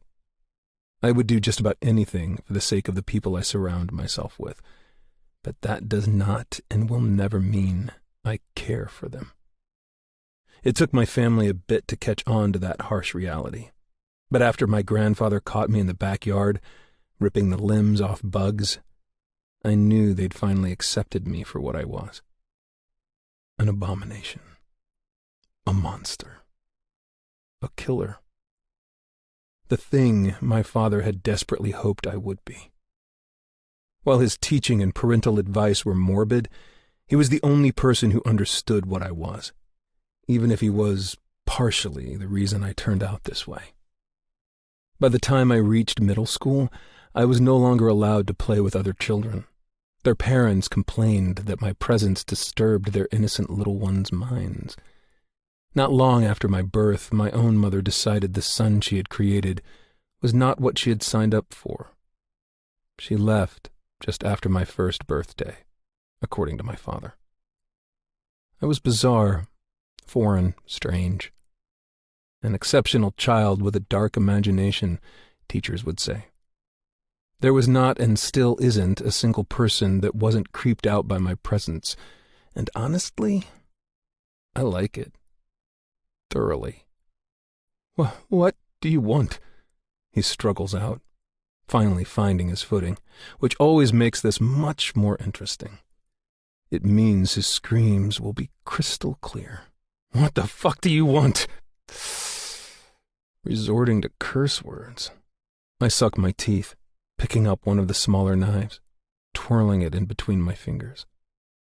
That's not the way you get on my good side. Before I give Walter the attention he deserves, I grab my remote and click play. Bach floats through the baseboard speakers, and everything begins to click into place.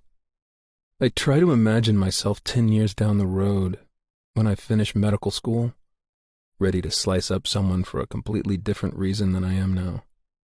Dressed in scrubs, with something classical playing in the operating room. Would cutting with the intention of saving lives give me the same satisfaction as the one I'm about to make? Would slicing flesh for the purpose of medicine be enough to curb my insatiable habit? Not one to be very optimistic, I doubt it. Highly. I press the start button on the recorder, laying it back on my tray and checking twice to make sure the red light is on in the upper right-hand corner. I've grown from my earlier mistakes when I was still trying to figure out what I liked, my routine, my process. After hitting the wrong button with one of my earlier victims, I now double-check, just in case. What is a concerto without an orchestra? A killer with his victim's screams. Once the sound of Lacrimosa, peering down at the hunk of fat lying on it. He is sweating, an unnatural amount. So much I think he might have hyperhidrosis. I'm not a doctor yet, but I have killed 6 people up to this point, and none of them have perspired this much.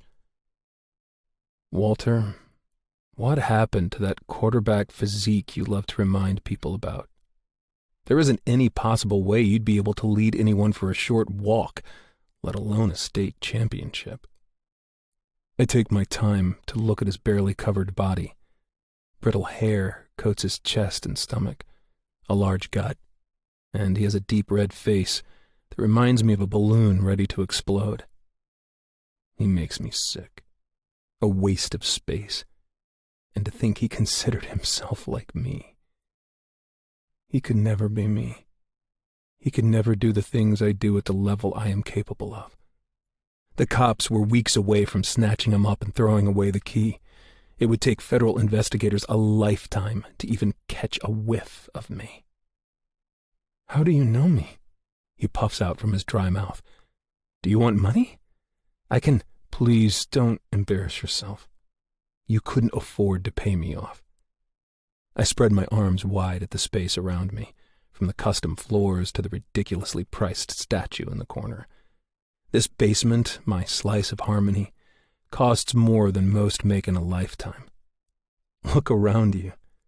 Does it look like I need your money? My fingers grip the handle of the hunting knife, pointing the tip downward towards Walter's face.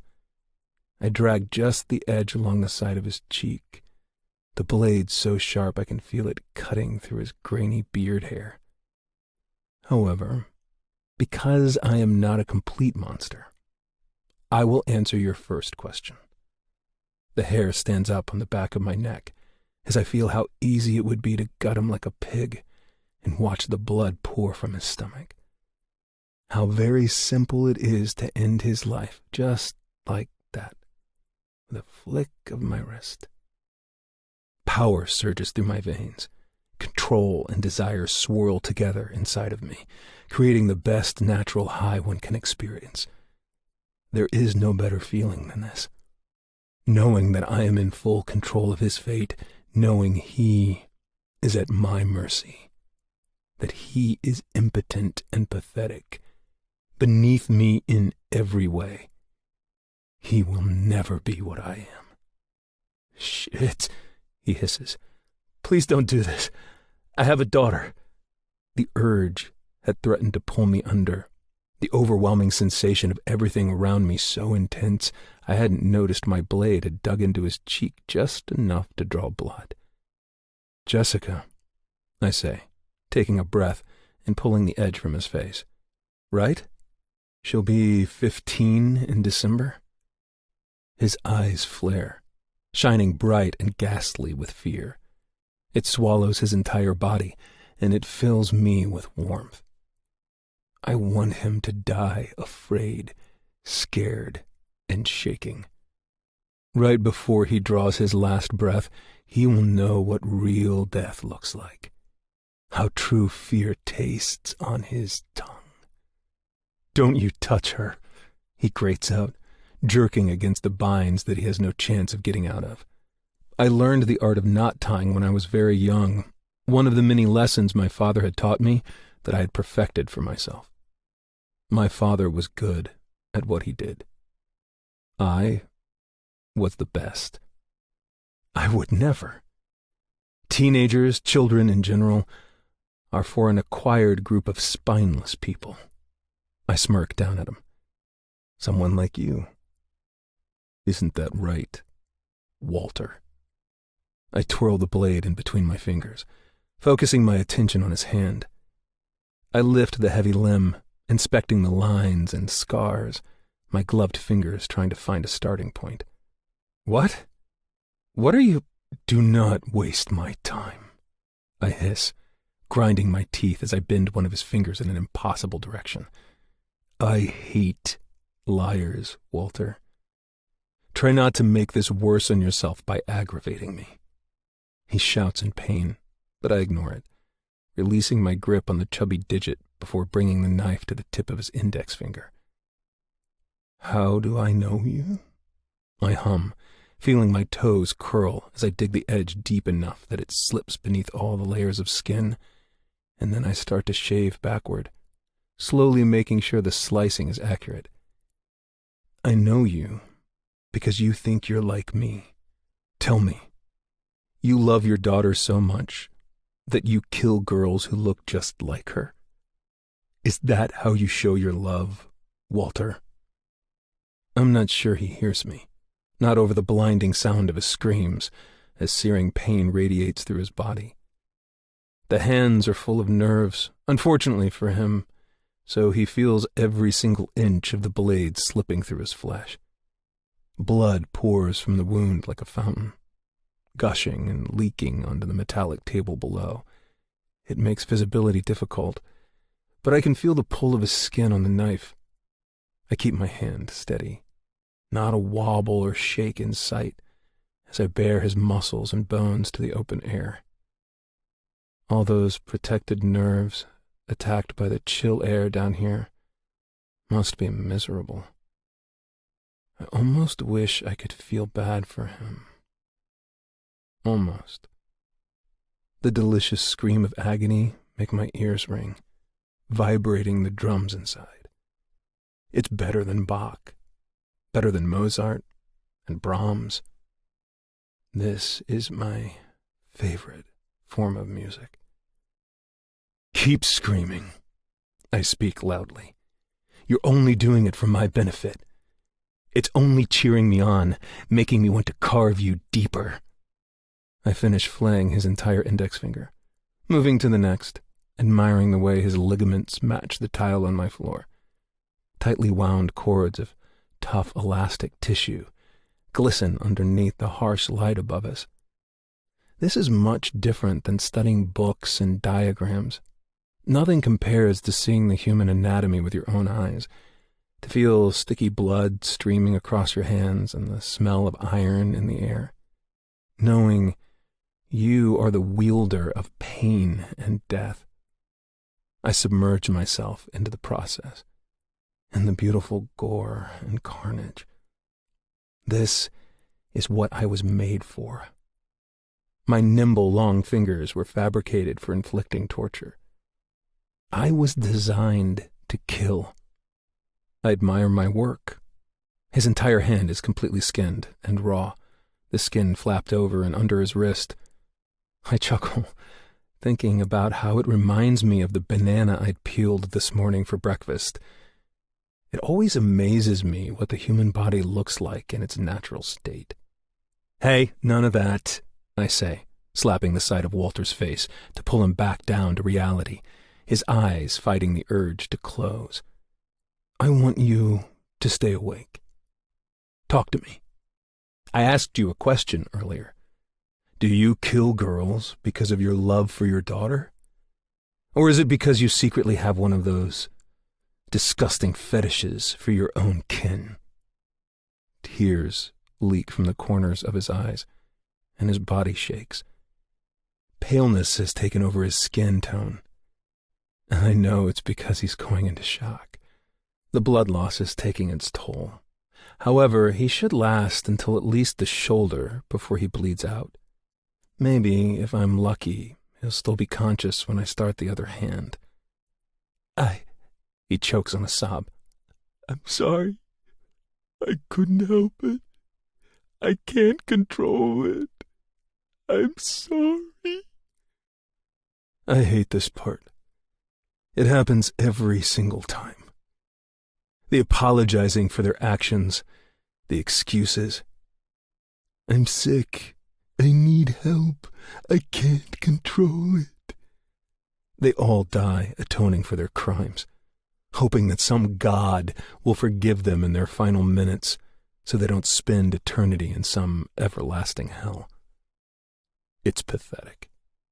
"You disgust me," I say absent-mindedly, digging a little too deep into his forearm with the blade. I swiftly swap the scalpel for a thicker knife, something hunters call a gut hook, a special type of blade in which the spine has a sharpened semicircle ground into it. I catch a piece of exposed skin, burrowing beneath the last layer right above the muscles, and begin to peel his flesh back from the bone. Crimson clouds my vision. "You should be sorry," I grind out. "Not for what you've done, but for calling yourself a killer. You are not a killer, Walter. Not a good one. Not even close. You're a coward with mommy issues." Although my words become more vicious, my hand remains consistent. It would be easy to slice and dice him like he did to all those girls. That would require zero skill and effort. It takes years of discipline and practice to remain in control, to stay steady and refuse to let the bloodthirsty urge to end him take over. That takes mastery. And I'd conquered the art of killing from a very young age.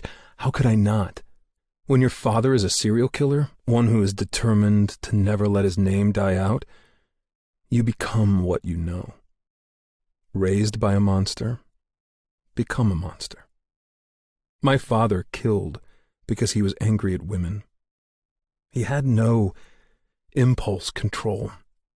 I kill other murderers, not because of some morality complex or that I feel the need to save people, to make the world a better place. No, I'm not the morally gray vigilante. I kill other killers because I live for the thrill of outsmarting them. All of them. Of proving over and over again that I'm the best. No one is better at bringing death than I am. He wanted to own my legacy. Wanted to own the fact he'd created this thing inside of me. Because that's what Henry Pearson did. He owned people. And now that he is in prison, I'm his last hope of notoriety and fame. But I refuse to allow someone who is not my equal to own anything of mine. Not anymore. But tonight, I breathe, watching him hemorrhage before my very eyes. He won't be in the land of the living for much longer. Tonight, Walter, you get to be taken out by the best one, an excellent one. And that is a privilege that should bring you comfort. I reach to the top of his arm, exposing his shoulder, when I hear the rattle in his lungs. My movements pause as I meet his eyes, hovering over his face, making sure my face is the last thing he sees before he parts. Like cold, swift night, death comes for him. The life drains from his eyes right in front of me. A little switch clicked off inside of him. Just like that, my count goes from 6 to 7. Ecstasy flows through my veins, a blissful concerto of emotion wafting over me. I had taken my father's child play nonsense and created something untouchable. I had become an orchestrator of fear, a conductor of pain. I composed death. Contrary to what people believe, the apple did fall very far from the wicked tree. Because I never wanted to be my father. I never wanted to be like him. I wanted to be better. And I am. Chapter 3. An Unhealthy Obsession. Lyra. Everyone knows that flames lure moths. Bright luminescent light bulbs on your porch or tall yellowish street lamps on the highway. Hundreds of winged creatures will gather around gentle rays that emerge in the night. The nocturnal insects have accumulated lore around them. They operate by transverse orientation, keeping a constant light source at a certain place in relation to their body in order to guide them on their journey. That light is normally the glimmer of the moon. The moon is their North Star, their compass. However, a more sinister situation is that moths are hypnotized by lights, following the glow to their death. Like a melancholy version of Romeo and Juliet, the heart of a lamp and a moth is a fatal attraction. But no one talks about that. Couples get compared to moths and flames all the time, drawn to one another, magnetic. I bet if they knew the real reason, it wouldn't be as sweet. Not to normal people. Creatures who become entranced by bright lights get eaten by predators or overheat. They are not drawn by love or some deep-rooted appeal. They are pulled in by death. Even though the moth consciously knows getting that close to the bright glow of light will kill them, they go anyway. They can't help themselves. They are addicted. I think it makes it that much more romantic. They would risk dying just to get close, just to bask in the light for a few seconds, even though their death waits just around the corner.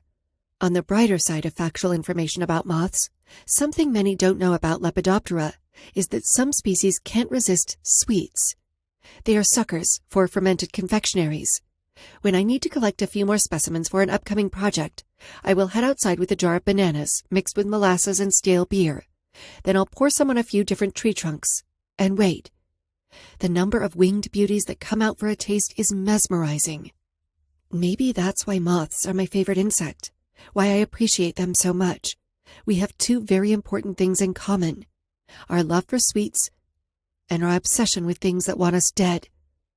We have these addictive hearts. That's what my mother used to call it. When I love something, I love it with my entire being. The beating organ in my chest becomes this fiend for the things it likes, the things it needs. I don't give mild, gentle emotions as others do. My heart is a powerful thing, Mom once told me just before bed. Strong, and with so much love that it could drown cities and empires. It does not know how to do anything other than bleed for the things I find joy in. She finished by telling me that it was a dangerous thing to live with, but also a gift, one that I should be wary of who receives it, because few people will know what to do with a heart like mine. I, of course, did not understand what could possibly be dangerous about caring the way I did, especially when the things I loved were things like candy, fairy tales, and storms. What harm could come from that kind of thing? A few cavities and wet hair in exchange for happiness seemed like a fine deal in my mind. But now, it's 5 a.m, and I'm thinking about how much of a chore having a heart like mine is. My sleepy limbs and tired eyes are not on board with what we are about to do. Even my brain is desperately trying to pull back on the leash wrapped around the instrument in my chest. 3 more hours of sleep, Lyra. 3 more hours of sleep. Then we can get up and eat those black cherry waffles you love so much at Tilly's. It's trying to bargain, convincing me to give up one addiction for another. But my brain is naive and should know better. My ribs are not a strong enough cage to keep me from the one thing I want more than anything else. I would never touch another cherry again, if only to stand close to him for an hour. There would be no more fairy tales before bed, as long as I could breathe in his familiar scent instead. There is nothing I love more than him, nothing I am more addicted to. A lifetime's worth of all my favorite things would not equal one passing moment with him. So, yes, this fickle, obsessive heart forces me to get up before the sun, but it is all worth it.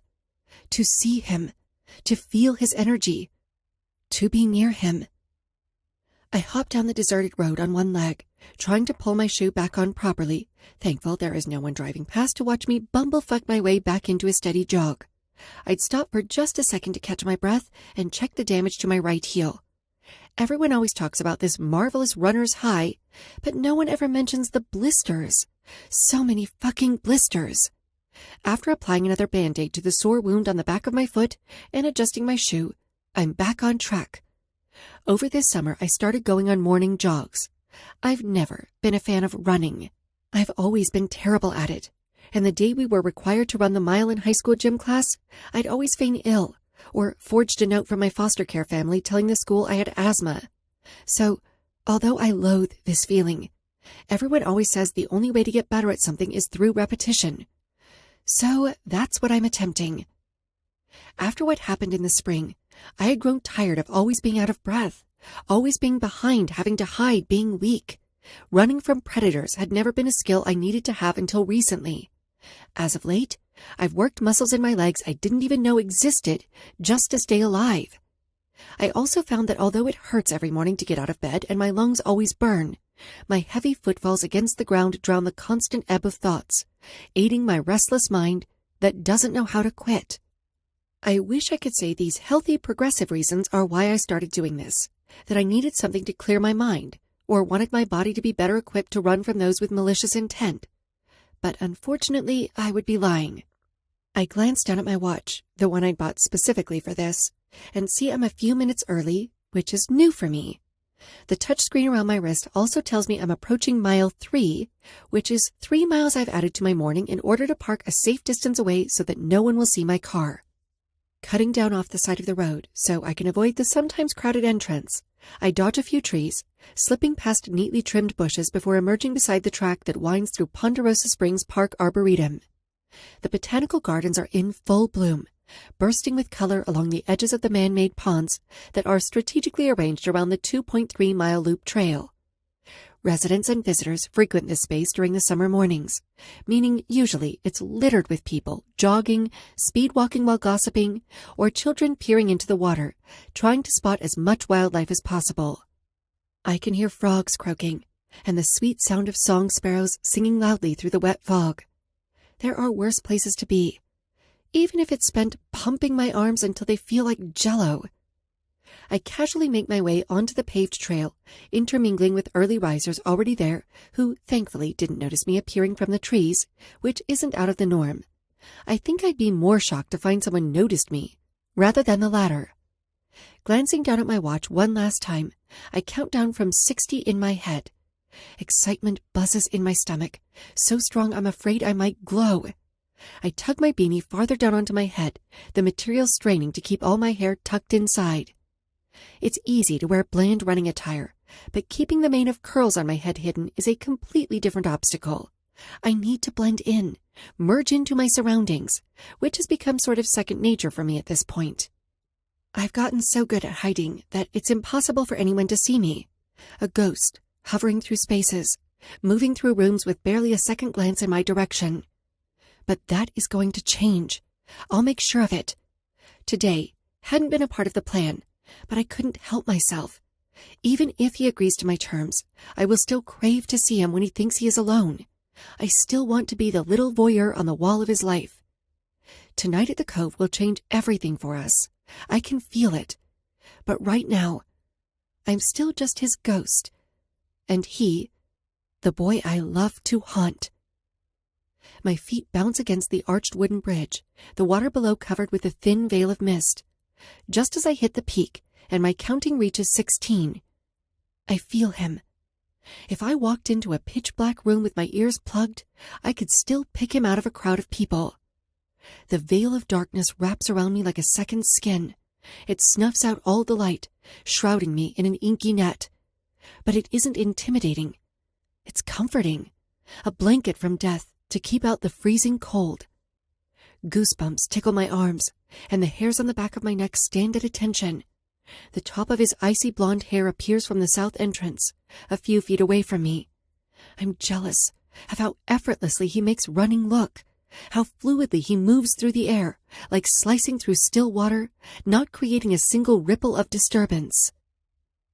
I feel my heart try to leap from my chest, trembling and thrashing against my ribs to let it out, to let it go to him. Hi, hello, there you are. I've missed you, my love, my love, my love. She screams bloody murder for him, and my brain doesn't have the guts to tell her he will never hear her wails. He will never accept the love she so freely gives him. His heart will never beat for us the way ours does for him, because he refuses to acknowledge he has one. But that doesn't mean I'll give up, not when I know the truth, that beneath the gloomy and macabre is a man who is capable of much more than even he believes. He steers his body in front of the group I've absorbed myself into, giving me a direct line of sight to his naked back. My pulse thrums deep in my belly as I watch layers of taut muscles jerk with every footfall, sharp dips and carved hollows sculpted from marble. The need to touch him, to run my fingers along the edges of those lean tendons, is so overwhelming I stumble. Not enough for anyone to notice, but enough for me to remind myself I'm in public. This is what I wake up for every single morning. Him. He is the reason it took me an extra 10 minutes to get to class in high school, because I purposely went the long way so I could walk past him. The reason I stood out in the freezing rain and got a cold, all because I wanted to follow him home in middle school. Why, more recently, I was almost arrested for trespassing on his family property and nearly broke my ankle running away from one of the gardening staff members. The man I would quite literally do anything for. My darkest obsession that my addictive heart refuses to quit. This thing was never supposed to go on this long, but that's how every wicked habit starts, right? Some innocent idea that festers into an infatuation. As we all fall into a silent exercise, I admire not only his immaculate form, but his dedication to routine.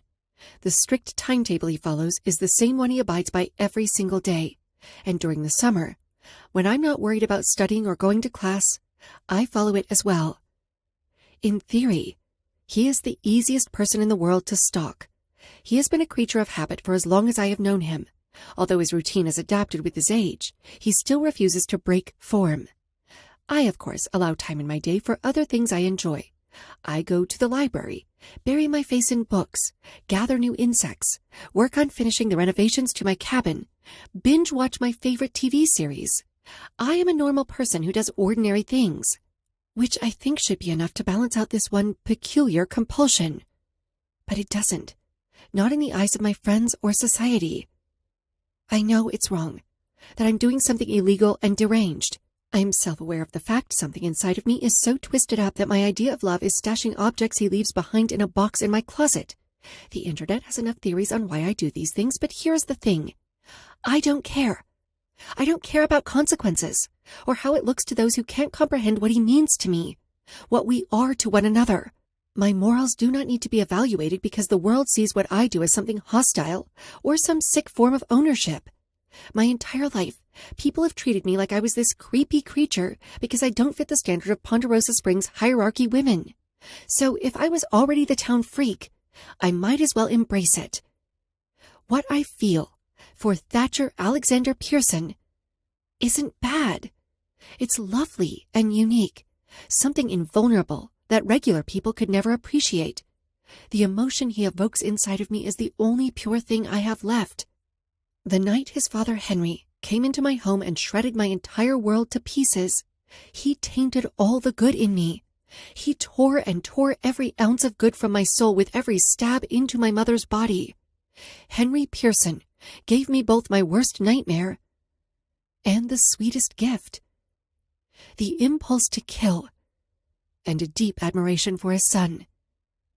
My thighs are cramping, a brutal reminder that I still have to walk 3 miles back to my car when this is finished. But I'm blissfully ignoring the pain, keeping my eyes focused in front of me. Everything is going exactly as it typically does. Him running with his back to me, unaware of my existence, while I stare at every inch of defined skin on his body. Until something happens. Something that has never happened before. My heart skips a beat. The shirt I'm assuming he planned to wear after running is rolled up and tucked neatly into the back of his shorts where it normally is. But just as he turns a corner on the trail, the black t-shirt slips from the band and falls onto the path, fluttering down onto the asphalt like leaves in the fall. I dart my eyes around the space, wondering if anyone saw it happen, and when I'm sure all the runners near me are unaware, I make a split-second decision, one I barely think twice about. I allow the group to pass me, slowing down to a stroll. Thatcher's body moves farther and farther from my view as I take a hurried look around before bending down on one knee. To passers-by, I'm simply tying my shoe. No one can see me scooping up the material on the ground with agile fingers, my palms buzzing at the soft shirt scraping against me. With sore feet, I promptly shift towards an area swamped by trees off to the right of the path. It's private enough that no one would see me unless they came looking, and if Thatcher comes back, searching for his missing shirt, he'll never find me. Branches crack beneath my feet, and sweat trickles down my lower back as I advance farther into the woods until I reach a point that I feel is far enough from the public that I'm safe from prying eyes. My back collapses against the trunk of a nearby tree. Bark digs into my skin, and I welcome the relief off my soles. The wobble in my knees tells me I desperately need a break anyway. The thick foliage in front of me shields anyone visiting the park from my view.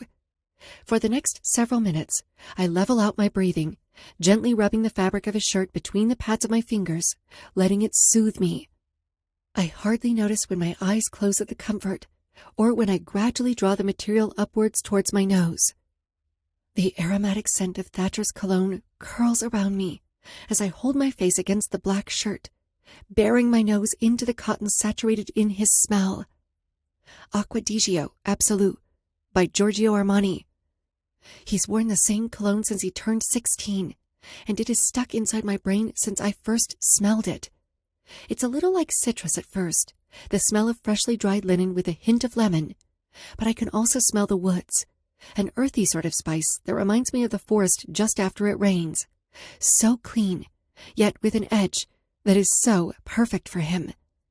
My stomach twists, and a dull throb pulses between my thighs when I think about him getting ready this morning and slipping the shirt over his shoulders.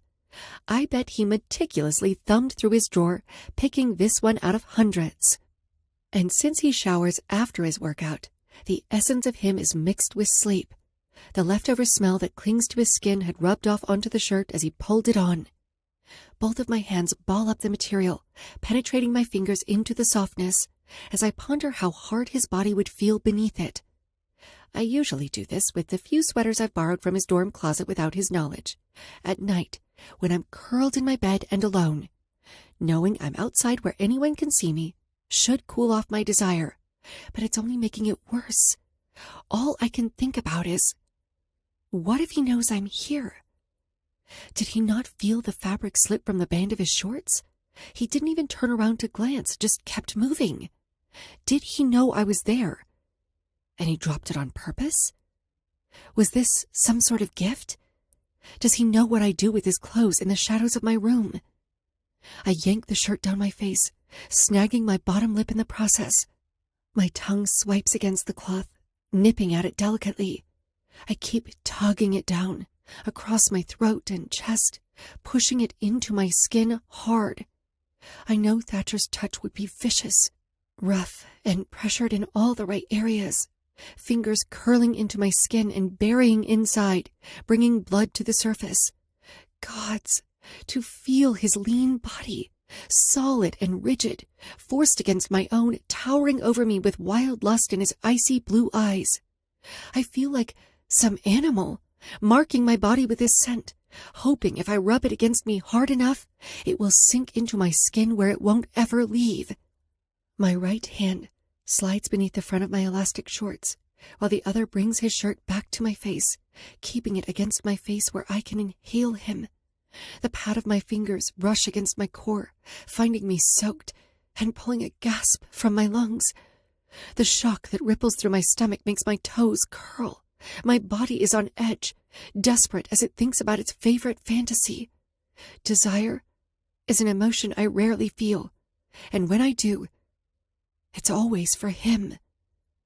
I crave him. Every part of him. Even the tortured parts of himself others run away from. I want to let his demons out of their shackles just so they can play with mine. To feel his body. To have his fingers be the ones rubbing fiercely at my clit, driving me towards a release. The things I would let him do. The way I would let him treat my body. It tugs at the spring that is coiled in my belly. Flashes of red flick behind my eyes, images of him knelt at my feet, while the tip of a blade slices into my inner thigh. Thatcher. I say his name like a prayer, imagining what his knife on my flesh would feel like. I know the only reason he touches people is to cut. The blades are extensions of his hands. I would let him cut me, slice me up, and happily bleed out for him. I can practically feel the stream of blood pouring down my leg, and the heat of his mouth as he catches every single drop of red leaking out of my wound, licking and cleaning the wound with his tongue, peering up at me with detached eyes. My orgasm takes over my body, yanking pleasure from my core with no warning, and leaving me with one parting image. Thatcher, looking up at me with a grin tinted red with my blood, gripping my shaking thighs as I convulse from the shocks of my release. It rolls through my body and soothes my achy limbs. My teeth sink into the material of his shirt, tasting the spicy cologne on my tongue. The backs of my thighs sting as I lift towards my hand, seeking more pressure, more speed, more him, more everything.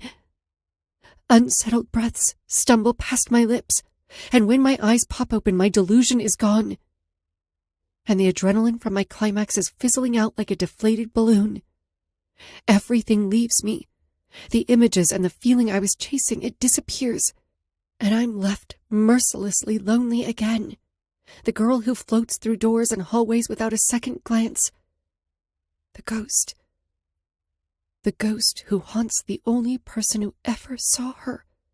The only one who made her feel not so alone. The one she'd killed someone for. Chapter 4. A Deal with Death. Thatcher. Rule number 12 from Henry's Guide to Murder: never be late. 1 second late is 20 minutes closer to getting caught. I'd amended all his rules. All of them were fixed and alternated to fit my needs. I made them better. Fathers are supposed to set rules in the house. Clean up your room, do the dishes for your mother, always wear a condom. Basic standards for young men to follow. The only regulation he'd ever taught me was how to end someone's existence efficiently, relentlessly pounding each rule into my brain as if I would never forget what it looked like to cut someone up. It didn't matter how many there were or how ridiculous. I remembered them all. But now, they aren't his to teach. They're mine to polish. Rule number 12 from Thatcher's Guide to Murder: never be late. Unless it's fashionable.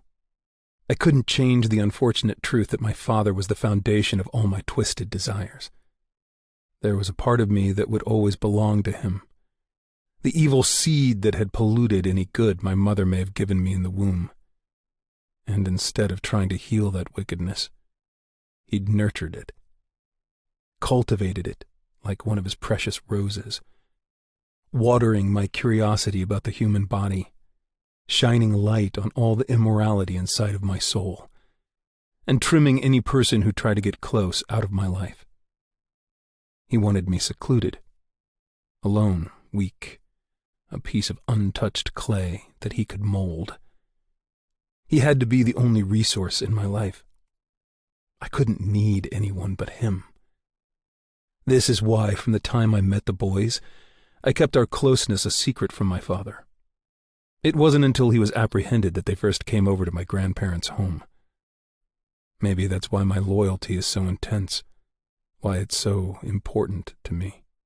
I'd hidden them from a monster, shielded them, regardless of the consequences, because I knew, even then, they were like me. Sorta. No one is like me. But they each have this kernel of corruption, this darkness in them they can't manage, and I had been taught since a child how to manage mine. They need me to show them restraint, teach them how to harbor whatever vile hunger they have, hold it in until it's safe to release it. The chaos that lives in each of us doesn't need to be reckless. I can show them how to contain it, exist with it, without letting it consume them whole. I follow the chain-link fence along the forest line. The smell of salt burns my eyes, and I can feel the sand in my hair already. When I find the slit in the metal that I'm sure was Rook's doing, the one who refused to develop any form of self-control, I pull it back and slip through, careful not to snag my shirt. The entrance of Black Sands Cove is protected by a pathetic excuse for a fence to keep people out during the hours it's closed, which had never stopped any of us, because it's been a while since I've been on the beach. I'm used to looking down at this place from the peak, not partaking in tourist activities like tanning and playing in the water. But it's been a while since I've seen them. It would have been rude not to show up. Denying anyone of my presence should be a crime. The knee-high grass is moments away from fading into sand, and a warm breeze runs across my exposed arms. I look down to see my skin slightly raised, the bumps beneath my blonde hair noticeable, even at night. I stop walking, hearing the subtle sound of footsteps near me. At first, I think it's the group ahead of me, but I quickly realize that's incorrect. The quick, hustled steps are coming from behind me. I know the feeling of being watched, how it pricks my skin and makes me crave a shower. I know what it feels like to have her eyes on me, and every time I encounter it, all I want to do is clean it from my skin. Her eyes contaminate me. They make me just as filthy on the outside as I am internally, and that is not something I'm fond of.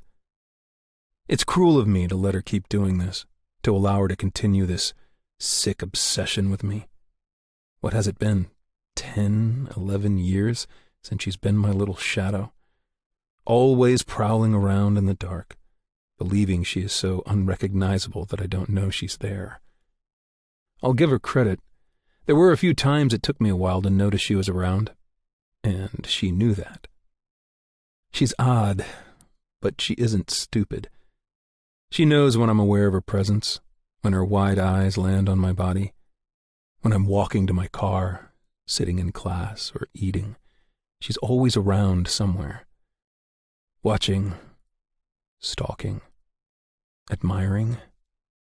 However, I've never expressed my awareness, never told her she isn't nearly as sneaky as she thinks, not until recently.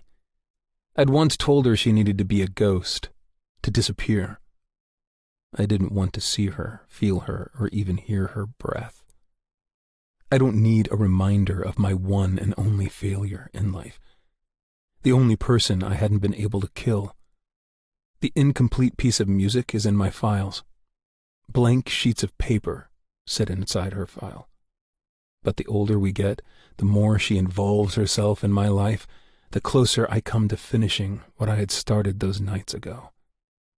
I can't tell if you're getting worse at this, or if you've always been this blatantly obvious and I've just been too bored to notice.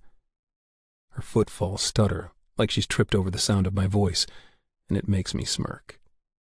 So reactive to me, that darling phantom of mine. I Her voice is caught by the wind, fading away. You? I turn around, finding her a few feet behind me, her unruly hair blowing across her face. She stands there, silently, chewing the inside of her cheek as if she'll find the answer to my question there. The pair of dark blue and green plaid pants matched with a black halter top makes me cringe. I'm fine with a blase moment, but make it work for Christ's sake. There isn't a single thing about her that makes sense to me. Well, one thing. The only thing we seem to have in common. My father.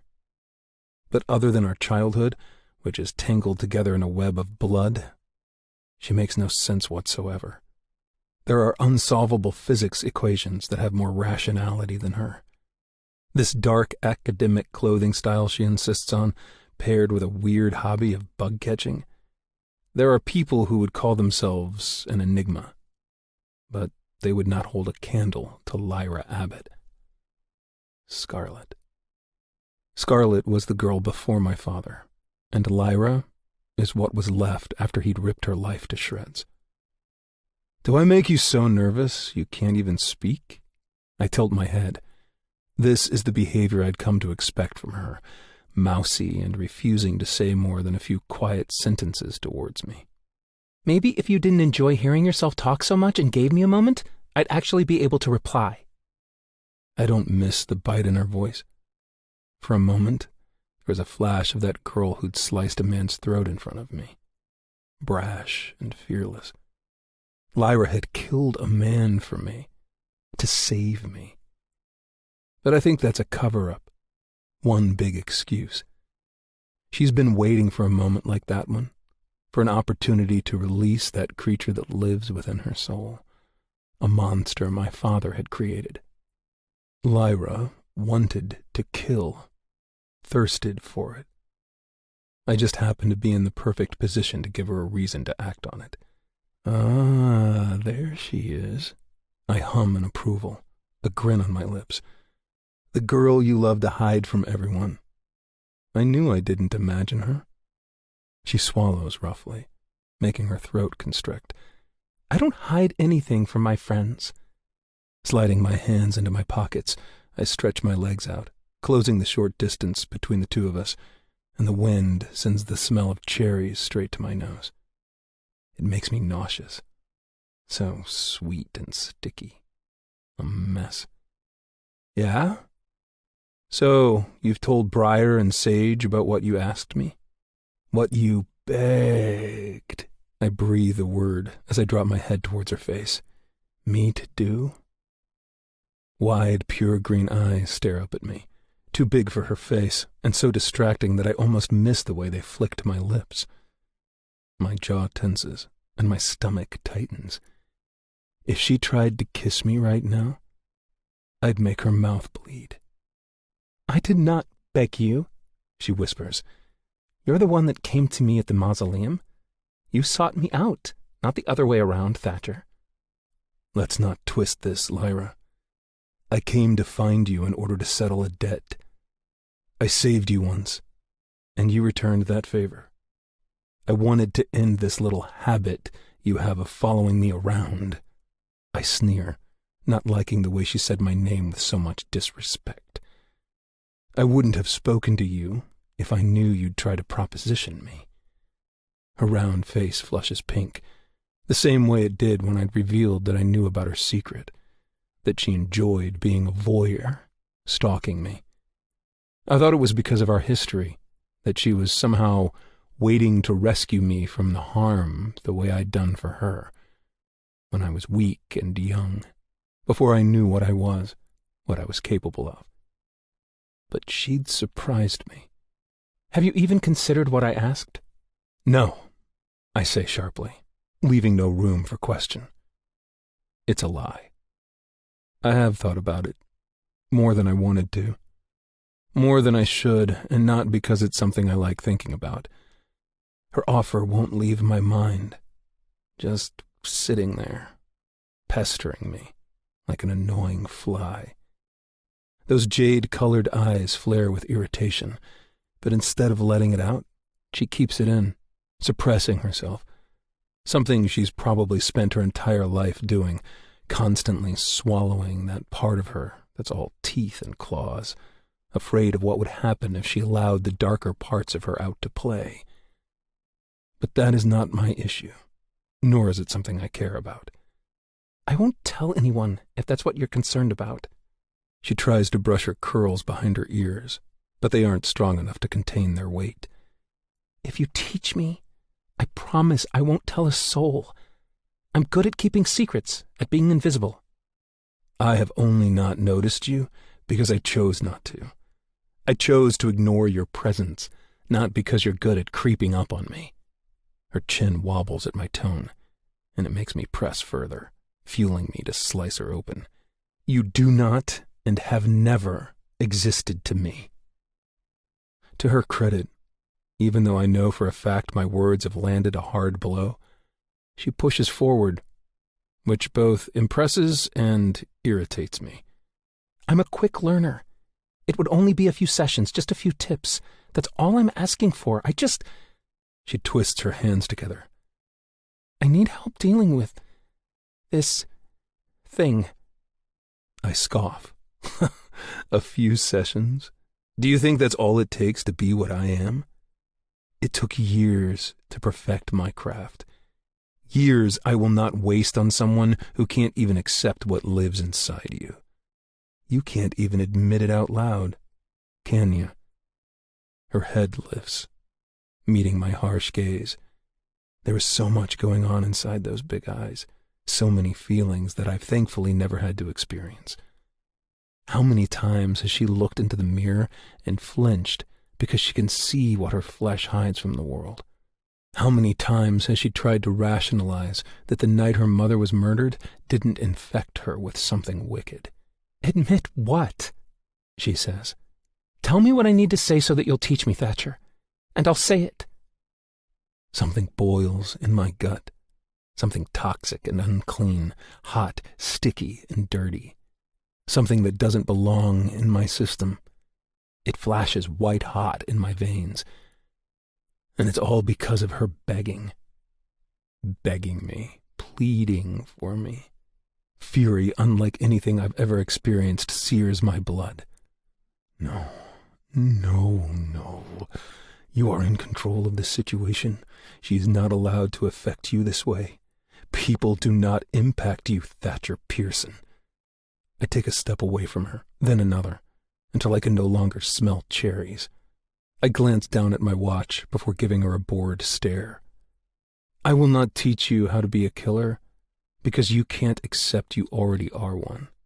Sloppy, untrained, and impulsive, but one nonetheless. Now, for the last time, I'm finished with this conversation. I shove my hands into my pockets, turning around. Indefinitely. Now I can continue my life the way it was before, ignoring her completely, forgetting I even knew her.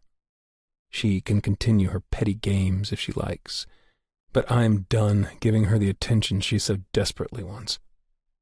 You owe me this. Your father is the reason I'm... She shouts at me, her voice louder than I've ever heard before. I'm all twisted up and sick inside. It's his fault. You at least owe me this favor, Thatcher. Please, teach me how to live with this. The fundamental principles of my life are simple. Routine, control, kill. That is it. There is nothing else. But with those 4 words, she has cracked one of those. I owe her? My control wavers, shakes beneath her words. I owe you? I say calmly, too calmly. I rotate my body towards her once again, stepping through the weeds so that I'm in her personal space, so that cherries invade me once again. I'm up on her so quickly that she stumbles back, and my hand snatches her arm. My pale fingers curl around her bicep, so pliable and weak in my grasp.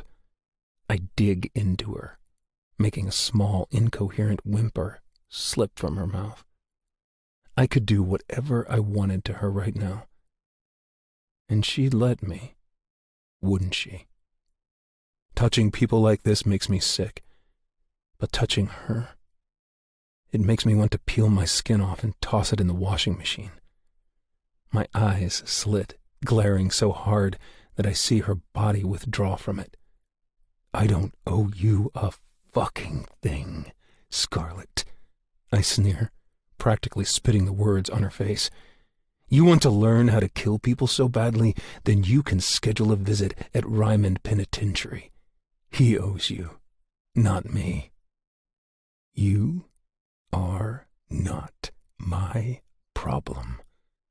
Each word makes my grip tighten on her arm, squeezing so hard I can feel her humerus bone. Now get out of my sight, because I'm seconds away from snapping your neck. A gasp hits my ears, and I expect it to be because she is in pain, that she is in fear for her life or desperate to run away from me. Except she doesn't try to wiggle out of my hold. No, she remains completely still, unaffected, unafraid of me. You, her bottom lip trembles. You don't cuss, ever. I grind my teeth together, and I swear if I crack a tooth because of Lyra Abbott, I will be pissed. That's what she caught from that? Just that? What is wrong with... My spine stiffens. I don't curse. I don't do this. I do not snap and lash out. I'm calculated. I am in command. I have dissected human bodies and listened to men beg for their lives. She will not be the reason I lose even an inch of my control. I refuse to let her. My hand jerks back, deep red dots where my fingers were just painting on her skin. I quickly wipe my hand on my shirt, like I could rid myself of the feeling of her by dusting it off. I want away from her. I want her gone, far, far away from me. I want... Without another word, I spin around, determined to put as much space between us as possible. She should never have opened her mouth to me. I should have never gone to find her. Seconds. That's all it takes to snap everything back into place, to check myself. I take a deep breath, straightening my watch and flicking off imaginary dust from my black shirt. The fact I'm participating in something that doesn't allow me to wear a suit is a tragedy. As I move forward, I see the back of Alistair's dark hair several feet in front of me, near the shore. A welcome distraction. "What if I win tag tonight?" she says in a rush, her feet thudding in my ears as she chases after me. "If I win tonight, then you have to teach me how to kill people. How to live with what your father did." For the love of... Wait. What do I get if you don't? I ask, slowing my walk and keeping my eyes on the group up ahead. Her breathing is erratic as she comes to a stop just behind me. What? A feline smile curls on my face as I turn gently. The more important question is, what do I get if you lose? Her eyebrows do that thing again, twitching and turning downwards as she looks at me. "Oh, I thought it was obvious. I won't ask again. I'll leave you alone. I'll stop..." She pauses. "I'll leave you alone." I lift an eyebrow, sucking my teeth as a sinister chuckle rumbles in my chest. Still going to follow me around like my little pet, though? If she's intent on making herself known to me, then I'll deal with this the way it should have been handled in the first place. The wind blows her hair in her face, the dark waves behind her crashing against the shore. At any second, it looks like the inky water might swallow her whole. "I'm not a pet," she mutters, no weight behind her words. "You fascinate me is all." Liar. I can practically taste the lie on her lips. Welcome to the club. Everyone is fascinated by me. Her shoulders deflate, and I can see an argument on her tongue, but I quickly interject. Deciding to take a little pity on her, I play a bit. "I don't want you to leave me alone, Lyra Abbott." My voice is smooth, and the way I talk to those who believe they are above me, those in power who I can manipulate for my own personal gain. One day, I will make a phenomenal politician. I'm full of corrupt motives, and I've mastered the art of the chameleon. I can mimic just about any emotion.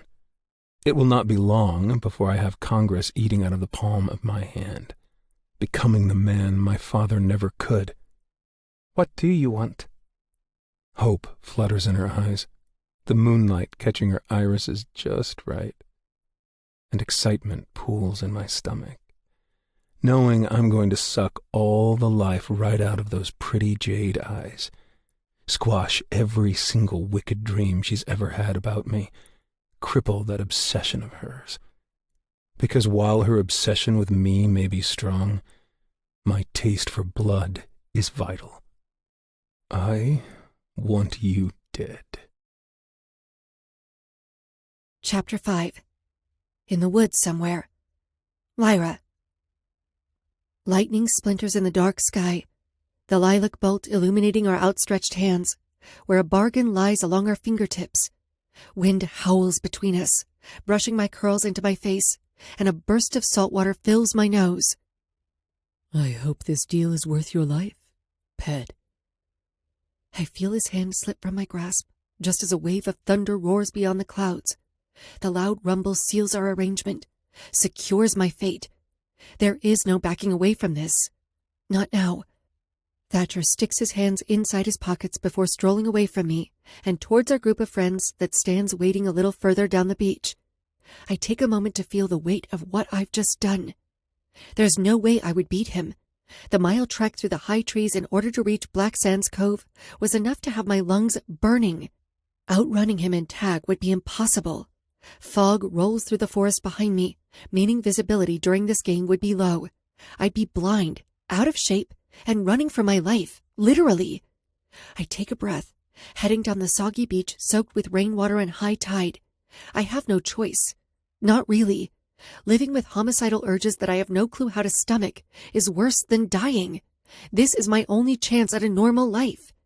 I need to win. I need him to teach me, to show me how he can endure what his father had created, because my sanity is hanging by a slender thread that becomes more frayed every second.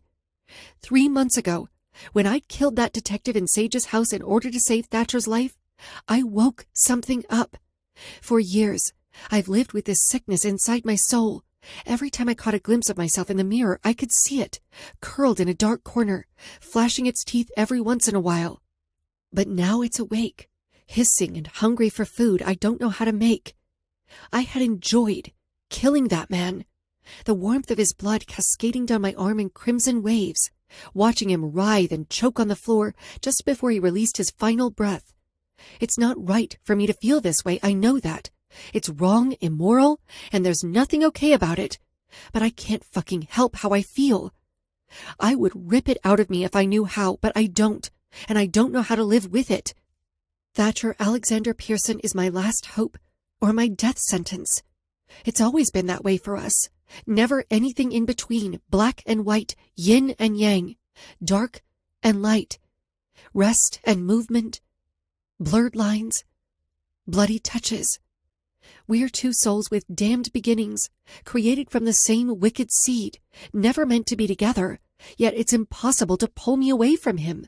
Stalking him isn't enough to keep what's inside at bay anymore. I need him to see me. You're the only one who wears a watch, Thatch. How the fuck are you still the only one of us who shows up late? Rook Van Doren's explosive voice almost makes me smile. If circumstances weren't so grave, I might have laughed. I prefer to make an entrance, he replies smoothly. Not to mention, I'm not the only one who couldn't make it on time. Rook just smirks, walking towards his friend. I've missed you too, asshole. Thatcher scoffs, letting Rook squeeze his shoulder in greeting. That's the closest thing to a hug anyone would be getting from Thatch, and everyone knows it. Alistair takes his time to move towards them as I step farther into the group, spotting the two people who mean more to me than anything. Does this count as a Loner Society meeting? I smile happily, Sage and Briar swarm me in a hug, limbs looped over limbs as we wrap each other in a much-needed embrace. The three of us had faced the unspeakable, haunted memories and desolate trauma that will stick in our souls till the grave. We'd run from and towards trouble hand in hand, escaped deadly fates, and gone toe-to-toe with the evil that lives within the town limits of Ponderosa Springs. What we had endured, what we shared, it forged a bond that would not bend. It would not break over the pressure of time or distance.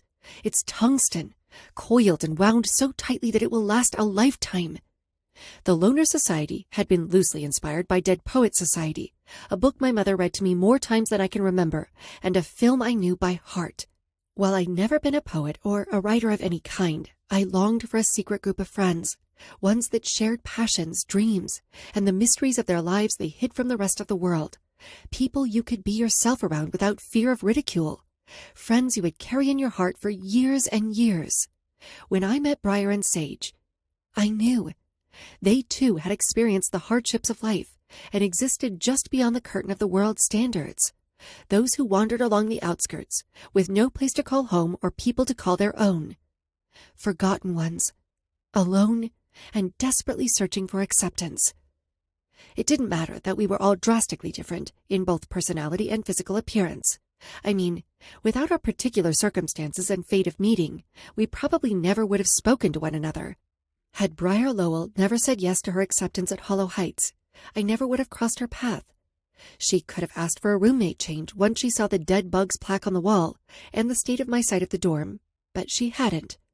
She saw something in me, just like I did her. I saw the person I'd strived to be, intelligent, strong-willed, and resilient. She hadn't let her upbringing taint the good in her. She'd used the skills they had taught her as a child to fight her way through life, and there's no one I respect more. I know for a fact I'd never darkened Sage Donahue's doorstep in high school. A girl made of steel and flames, hardened from abuse and the queen of masks. The mean cheerleader, with superb and beautiful grace, was only one of her facades created to protect the girl I know now. Someone caring, passionate, and fiercely defensive of the people she loves. More than the sum of all the things people speak about her. More than what her father forced her to become. Sage is more. "You should have just come with us," Briar mumbles into my shoulder. "I told you to come. My mom was fucking bummed she didn't get to meet you. That was time for you and Alistair. I didn't want to intrude." I inhale their familiar scents, and if it weren't for the dread of what was to come, I would have cried in happiness. "He wouldn't have cared." She pulls back, staring hard at me. "He likes you, even though he doesn't say it. You don't get the 'I hate everyone' look from him anymore, which is a win. Much more than this one can say." She bumps Sage with her hip, grinning softly. Sage groans, flipping her strawberry blonde hair over her shoulder. "He's never going to let it go. You're the one who wanted to go that night." "Alistair will get over it. He's just grumpy. Must not harm his baby, and all that," I joke, and it causes them both to laugh loudly. Catching up with them was what made waiting worth it. They'd both offered to let me accompany them on their vacations, but I declined. Not because I didn't want to go, but I knew they needed time. Time to accept this new life, the consequences we may face, and the future that may come. We all did. "How was the coast? You sick of Rook yet?" Briar asks, and Sage smiles. I follow her eyes, seeing them stuck on the brunette a few feet away. His arms are hung loosely around both of his friends' shoulders. Thatcher and Alistair look like they would rather be dead than touched, but they let him hang there. A wide grin lights up his face as he laughs about something, causing both boys on either side of him to either smirk or shake their head. I might not understand all the inner workings of their group, but I know Rook is the light, the one who uses jokes to make light of his pain, who laughs and brightens the room. He's the boy's light, and he is Sage's, the one that led the way from the darkness she'd found herself in, and the love on her face for him makes my chest ache. To love and be loved. It's all anyone really wants. Violently, passionately, wholly. Well, mostly everyone. My gaze flicks to Thatcher for only a moment before I return to my friends. "I don't think it's possible to tire of him.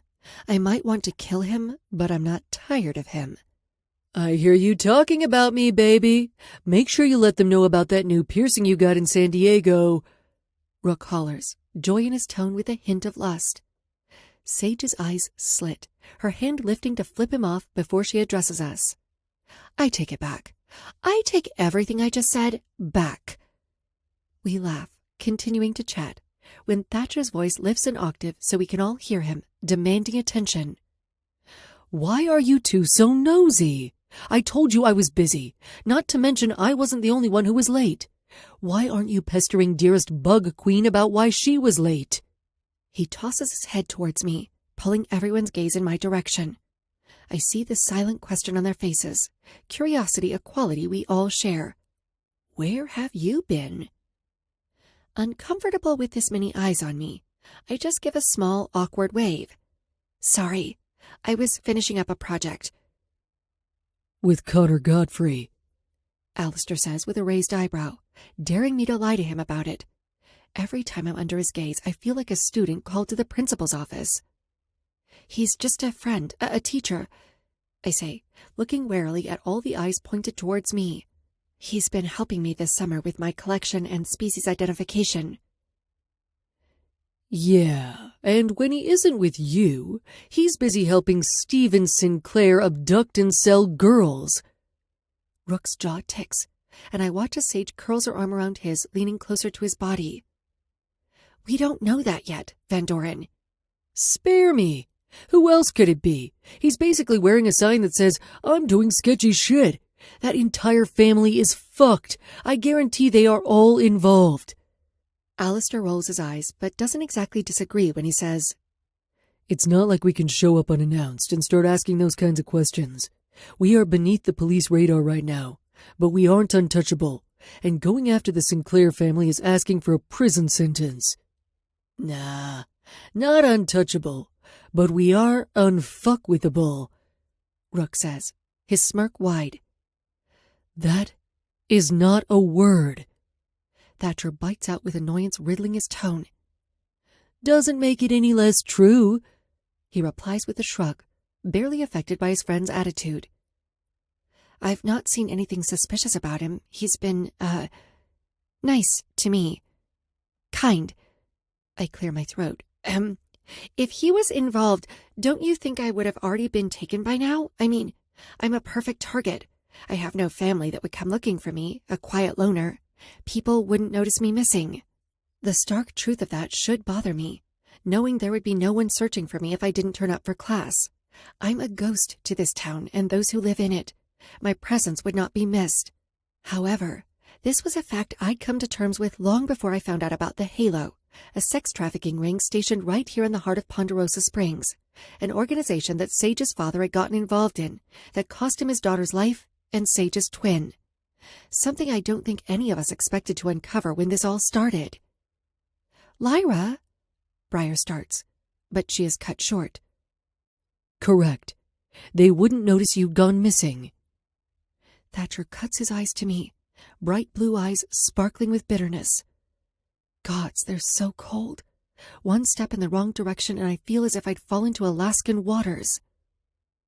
But your friends, who are sleeping with a Caldwell and a Van Doren, would notice, which makes you the worst target. Whoever is running the Halo does not want sons of founding families as enemies. We have made that much clear, haven't we? But Connor... Stop saying his name. Thatcher bites out, his white teeth flashing in the moonlight, leaving no room for me to rebut. He is not our ally. He is not your friend. Do not forget which side you are playing for, Lyra. Silence falls between everyone, heavy and thick, practically smothering me. I know he's right. Being cordial with Connor Godfrey is the same thing as being nice to Stephen Sinclair, the dean of Hollow Heights. They have history, the two of them. They're friends. As much as I want to believe he isn't involved, I learned quickly that in this part of Oregon, you trust no one. Every single person has some dirty secret they keep hidden. We are just trying to make sure you are safe. With what happened to Rosemary and all the other missing girls, we need to look out for each other. Briar says warmly, reaching her arm out and grabbing my wrist to pull me into her body, away from Thatcher's harsh stare and icy presence. She is constantly being a buffer between the two of us, unaware that I don't want to be protected from him. I'm the one seeking him out. I'd lied earlier to him when I said I kept nothing from my friends. I kept him from all of them, from everyone. Thatcher is my biggest secret. When I was transferred to a foster home in Ponderosa Springs after spending 2 years out of state, I was in middle school. My first day of 6th grade was near the end of the school year. I hadn't forgotten him. His face had been in my dreams every night, the boy who had spared my life. I thought Thatcher was magnificent in the gloomy night, but nothing could fully prepare me for seeing him in the light of day in that school parking lot. My plan was to get close enough to see if he'd say something to me, but true to his word, I was a ghost, one that he had created, and he never saw me. I floated around the same classroom, hovered in the same lunchroom, and he didn't give me so much as a second glance. But then, something shifted. I was a ghost to everyone, invisible to those around me, but the only time I felt understood, accepted, was when I was around him. He was the only person in the world who knew my story, what I was, and the horrors I'd witnessed. Even if he didn't acknowledge I was there was a comfort in following him around, knowing I wasn't alone out there, knowing I wasn't the only one living with a monster inside of me. But then it gradually became less about getting his attention and more about being around him, watching him. Even the most mundane tasks he did were so fascinating to me. I kept myself close in school, and then I got bolder, lurking outside of school to see if he was different when he was alone and not surrounded by people. I got to know the boys through him, because most of his free time was spent with at least one of them by his side. At the graveyard, I stood in the crowd of people, watching him support his friends in whatever blood sport they were taking part in that night. Then at the cliff, where he'd meet up with them, around town, and eventually his house. Close wasn't close enough. No matter where I spied from, or how private the area was that I was watching him, I never felt close enough.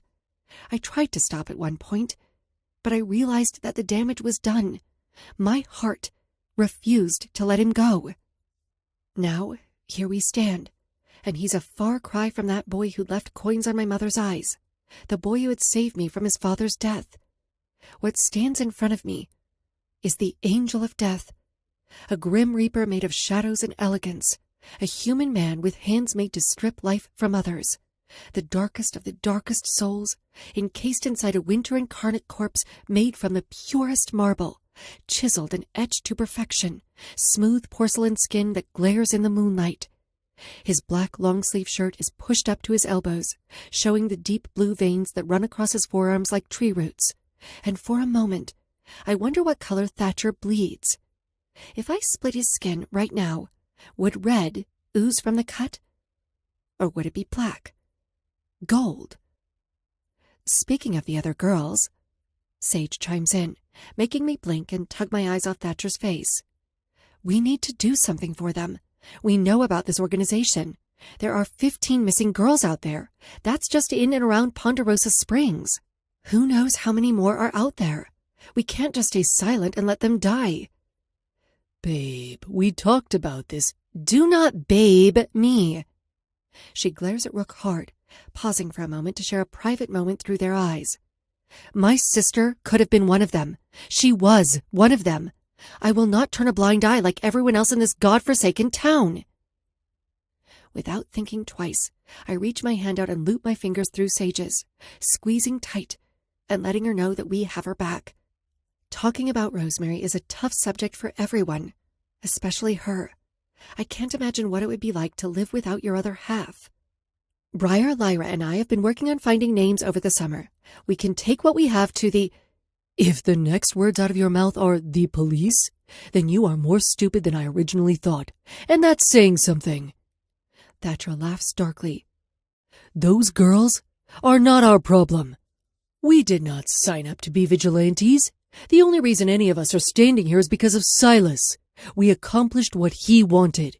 Now, we wait until he is released, and then all of this disappears. It never happened. He is the only reason. Well, not all of us are heartless fucking psychopaths, Thatcher. I will not let innocent people die because you're a narcissist with daddy issues out the ass. Briar snaps, challenging him.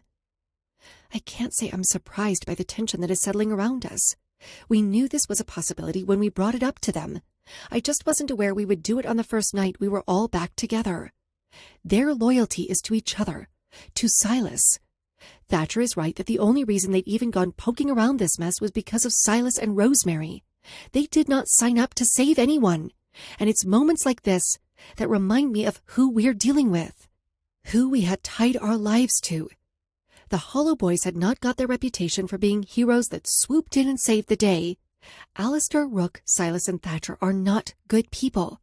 They do things to fit their agenda, to protect each other, and I respect that. But I also have to understand tigers do not change their stripes. Just because 2 of the 4 had found some form of solace in the arms of my friends, it doesn't make them docile creatures. They will always be wolves that will go to any length to defend each other. We will talk about it. Alistair's steady and controlled voice tries to soothe the burn of tension. But, Briar. Alistair breathes, looking down at my friend with eyes as black as coals. Let us talk it over, okay? Just give me some time. My friend turns her head defiantly, avoiding his gaze. But she's not the type to fight with him in public. The both of them are secretive in their relationship. It's theirs, always clung to the chest. Which is the complete opposite of Sage and Rook. They will air out dirty laundry in a grocery store if one of them is upset. A small smile hits my mouth when he grabs her chin, jerking her back in place so she is looking at him once again. Please, he asks, voice much lower. Softness flutters over her face, and I watch Alistair's shoulders visibly relax. However, I'm still stuck on the fact Alistair Caldwell said the word please. It's only silent for a moment, before I'm reminded of why I'm here. I came here for a game, Thatcher says. So, are we going to play? Or are you just wasting my time? Chapter 6. Dead Man's End. Lyra. The rain is falling with a vengeance. Heavy bullets of water blast against my skin as we walk towards the edge of the woods. I watch as Rook tosses the hood of his pullover up over his head, submerging himself into the darkness.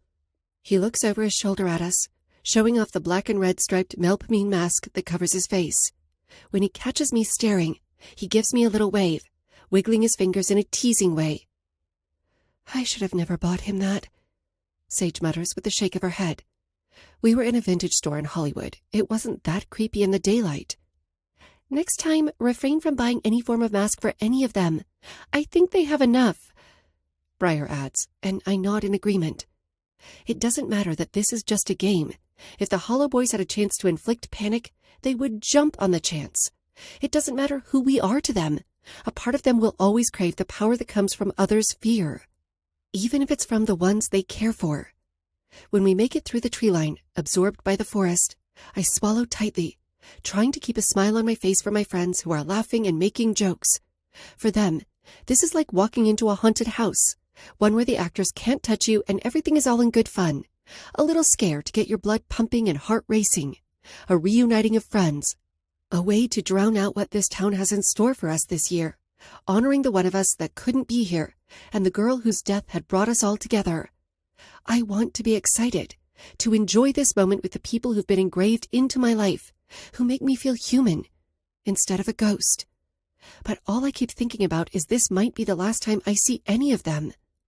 Am I ready to face death? I had done it before, walked away unscathed. But am I ready to do that again? Stare into the eyes of the Reaper and accept the fate I'd escaped as a child? Tie your shoe. The chilly breeze of his voice tickles my ear, and I glance down to see that my laces are in fact untied. Surprised you're helping me. Me tripping would put you at an advantage, don't you think? I look over my shoulder as Thatcher walks up to my side, walking in step with me. A smirk adorns his lips, his mask resting on top of his head as he looks down at me, The wind blows violently, nearly knocking me over. I don't want to win by default of your clumsiness.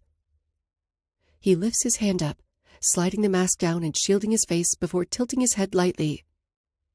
Good luck, pet. I'd start praying to whatever god you have, that I don't catch you. Fake blood pours from the black eye sockets of his stark white mask. The blank expression on the face hides all his features from me.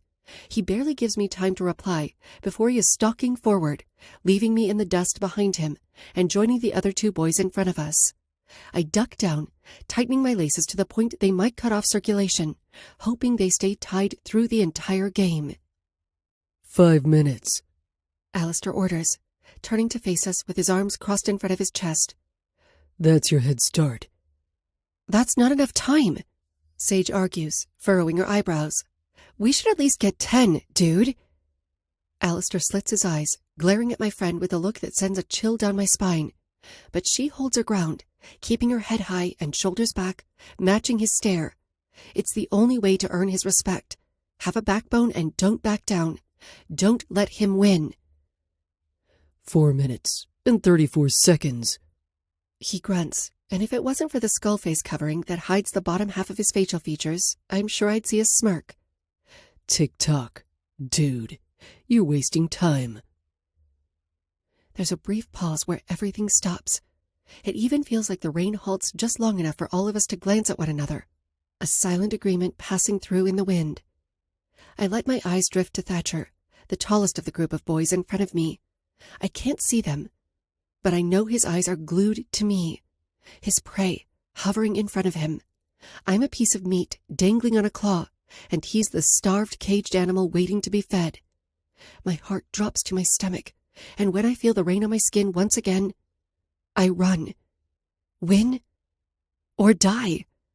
There is no other option. Because if he catches me, there is nothing that will protect me from his wrath. Not even God himself could save me from Thatcher Pearson. It doesn't take long for me to feel it. The burn in my chest and the pressure in my ears. Even though I've been jogging every day, my breath control is still shit. But this is not my gentle, peaceful dawn routine, the one I spend staring at Thatcher's back muscles. There are no happily chirping birds, or a comforting sunrise to soothe my sore limbs. I suppose it's easier to run when it's for your life. The tall trees seemed to squirm closer, overrunning me with their branches and sodden trunks. I inhale a ragged, wet breath that makes my lungs feel shaky. I can hear Sage and Briar close to me, breathing heavily as we try to put space between ourselves and the chasers. Fog has settled in thick, and the deeper into the trees we travel, the vaguer everything becomes.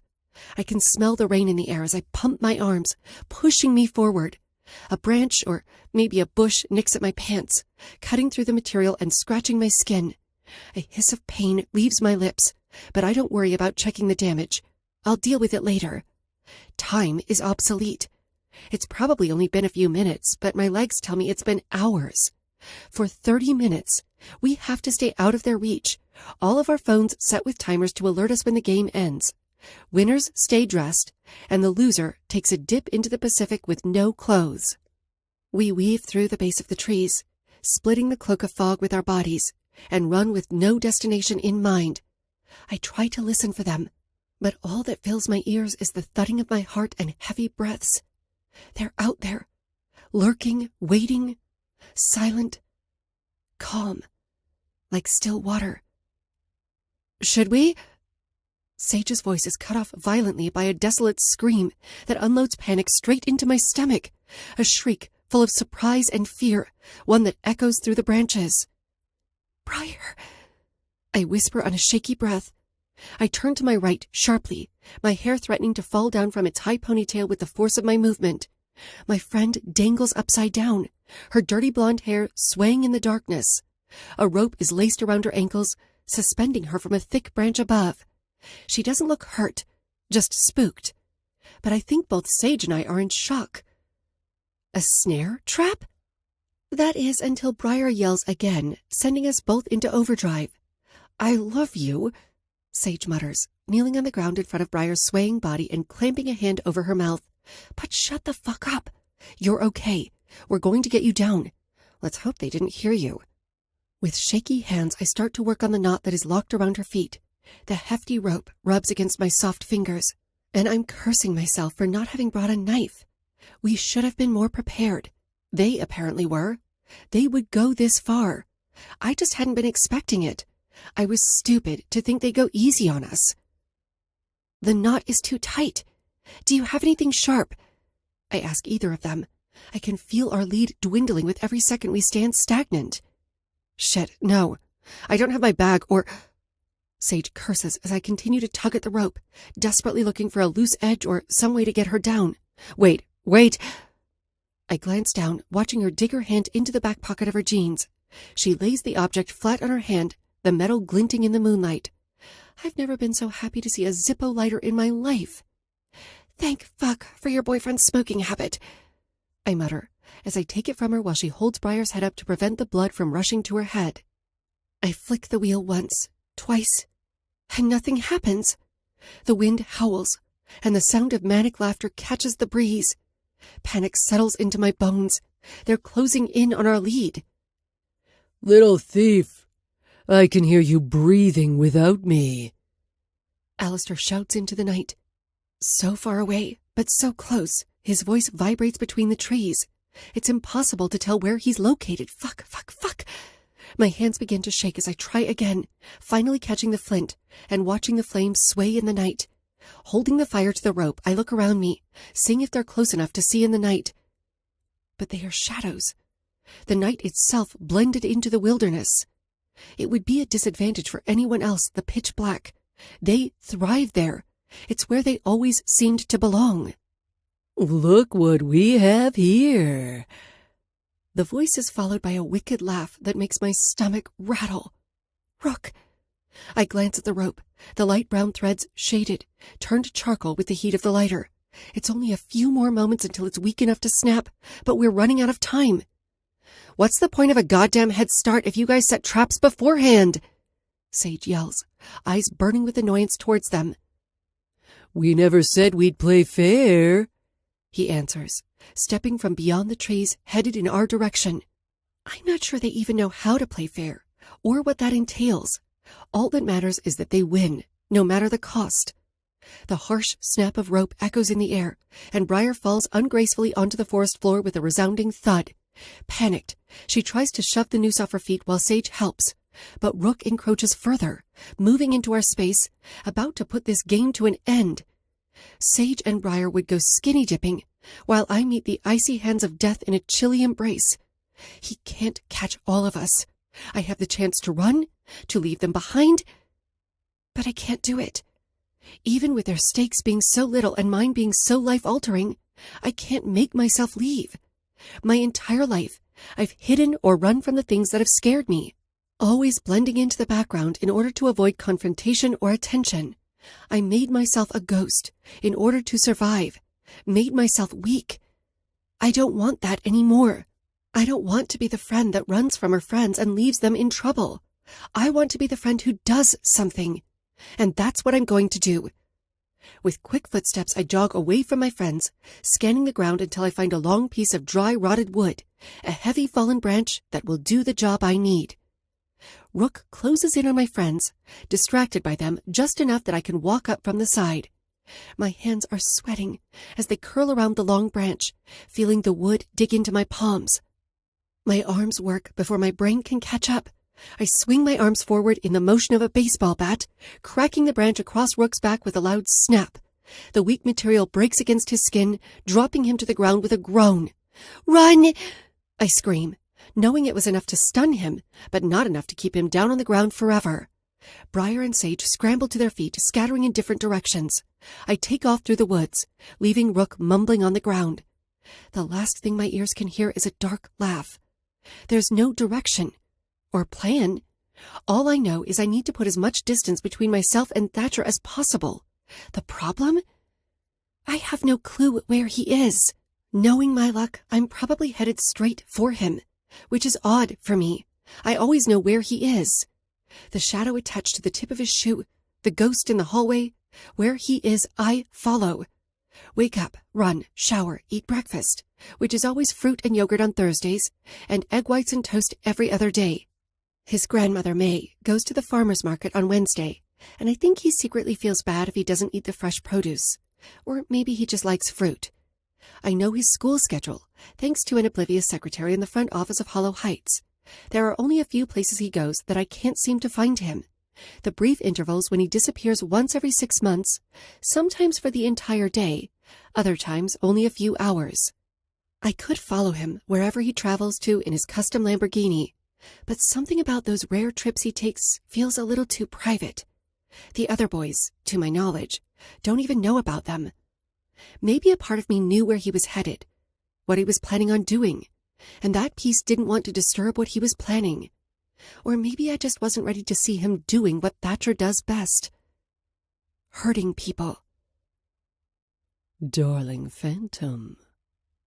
Thatcher's voice slices through the fog.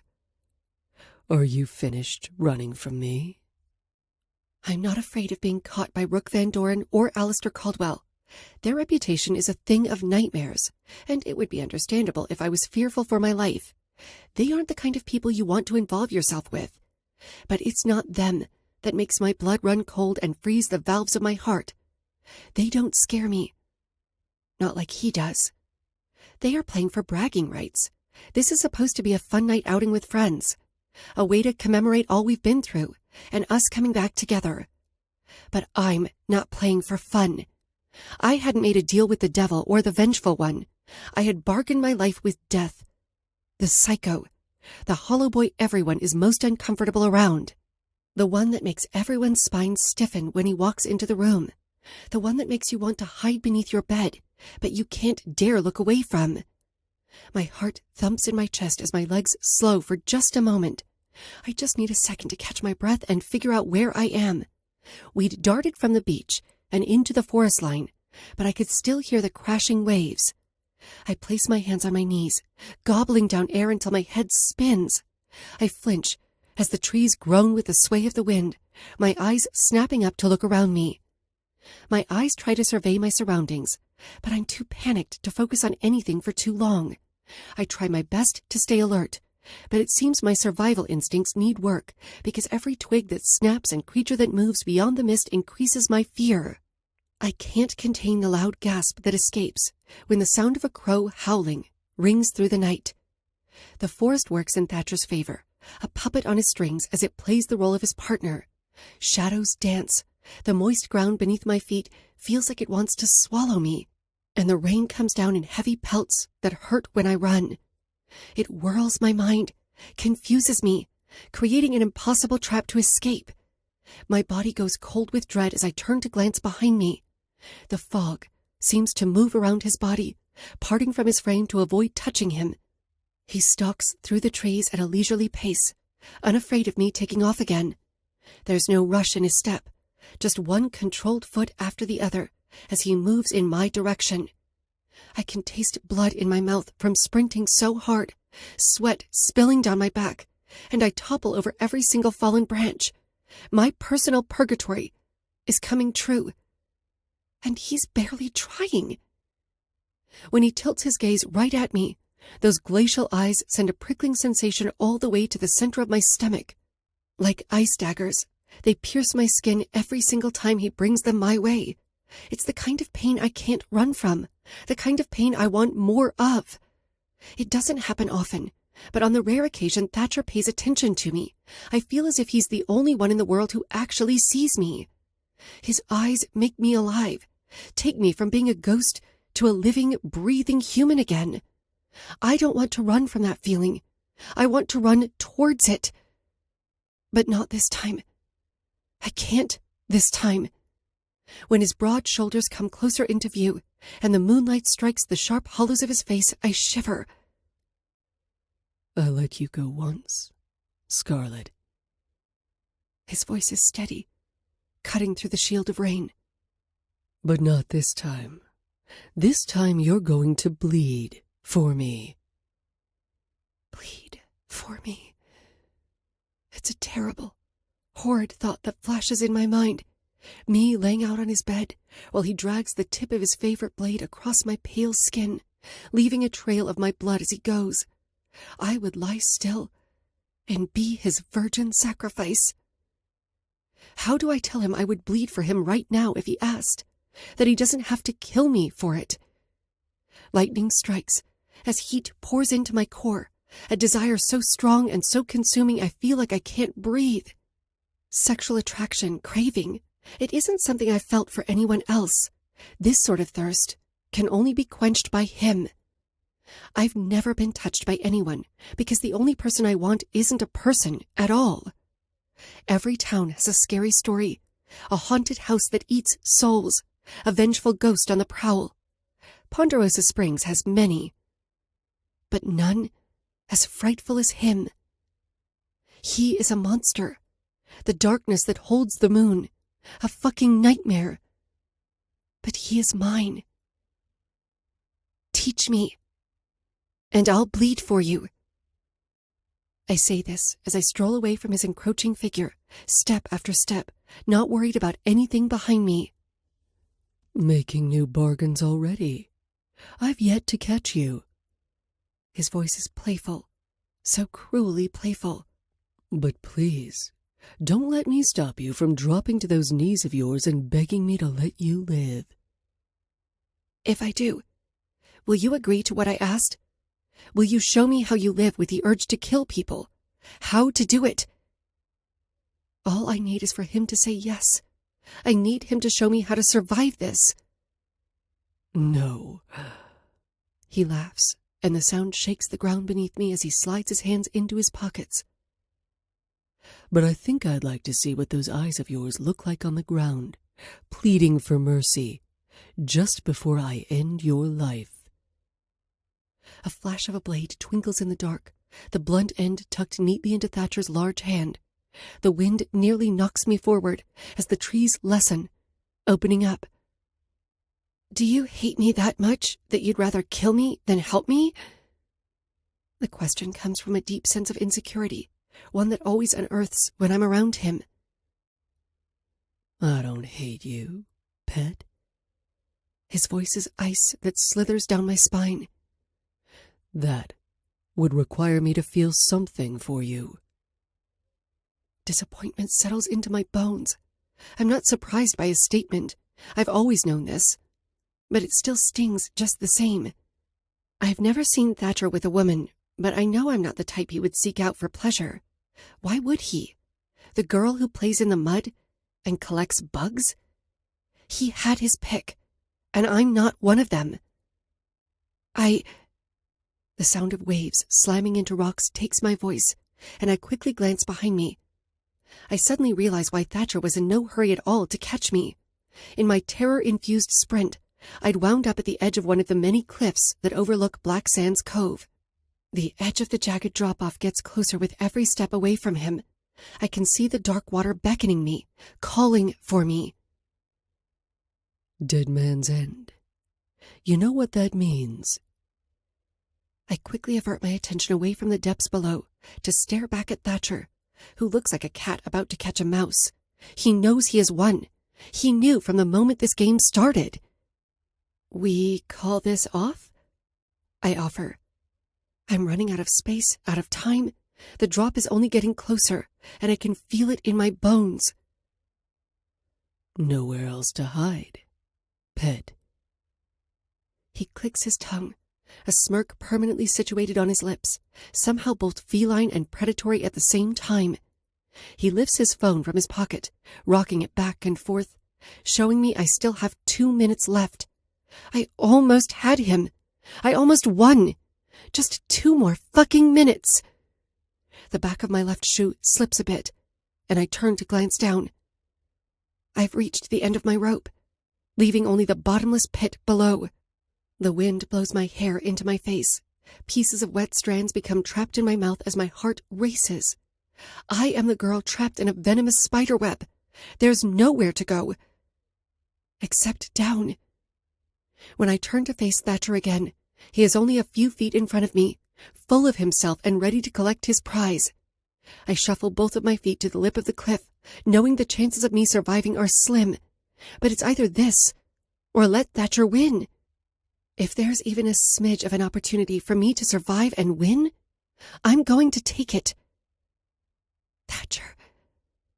I say his name as a whisper, the wind catching it as rain continues to soak through my clothes. Your last words, darling phantom? I bite the inside of my cheek, smothering the fear inside of me with all the surrounding water. It's almost poetic that the past 2 times I've faced death have been while looking into Thatcher's eyes. Something comforting washes over me, knowing the person I'm always watching will be here to see my final moments. I outstretch my arms, feeling the weather push me backward, nodding my head.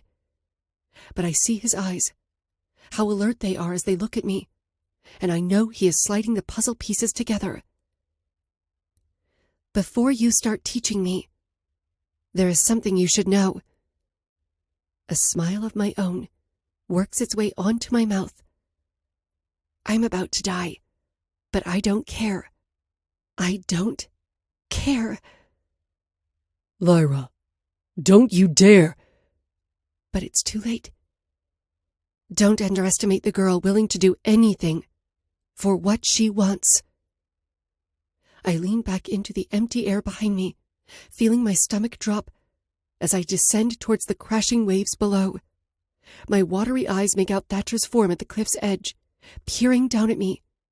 The rushing wind rings in my ears, and the fall feels much longer than I expected, until the feeling of water slamming against my back puts me out of my misery. I win. Chapter 7. Always Lost in the Cold.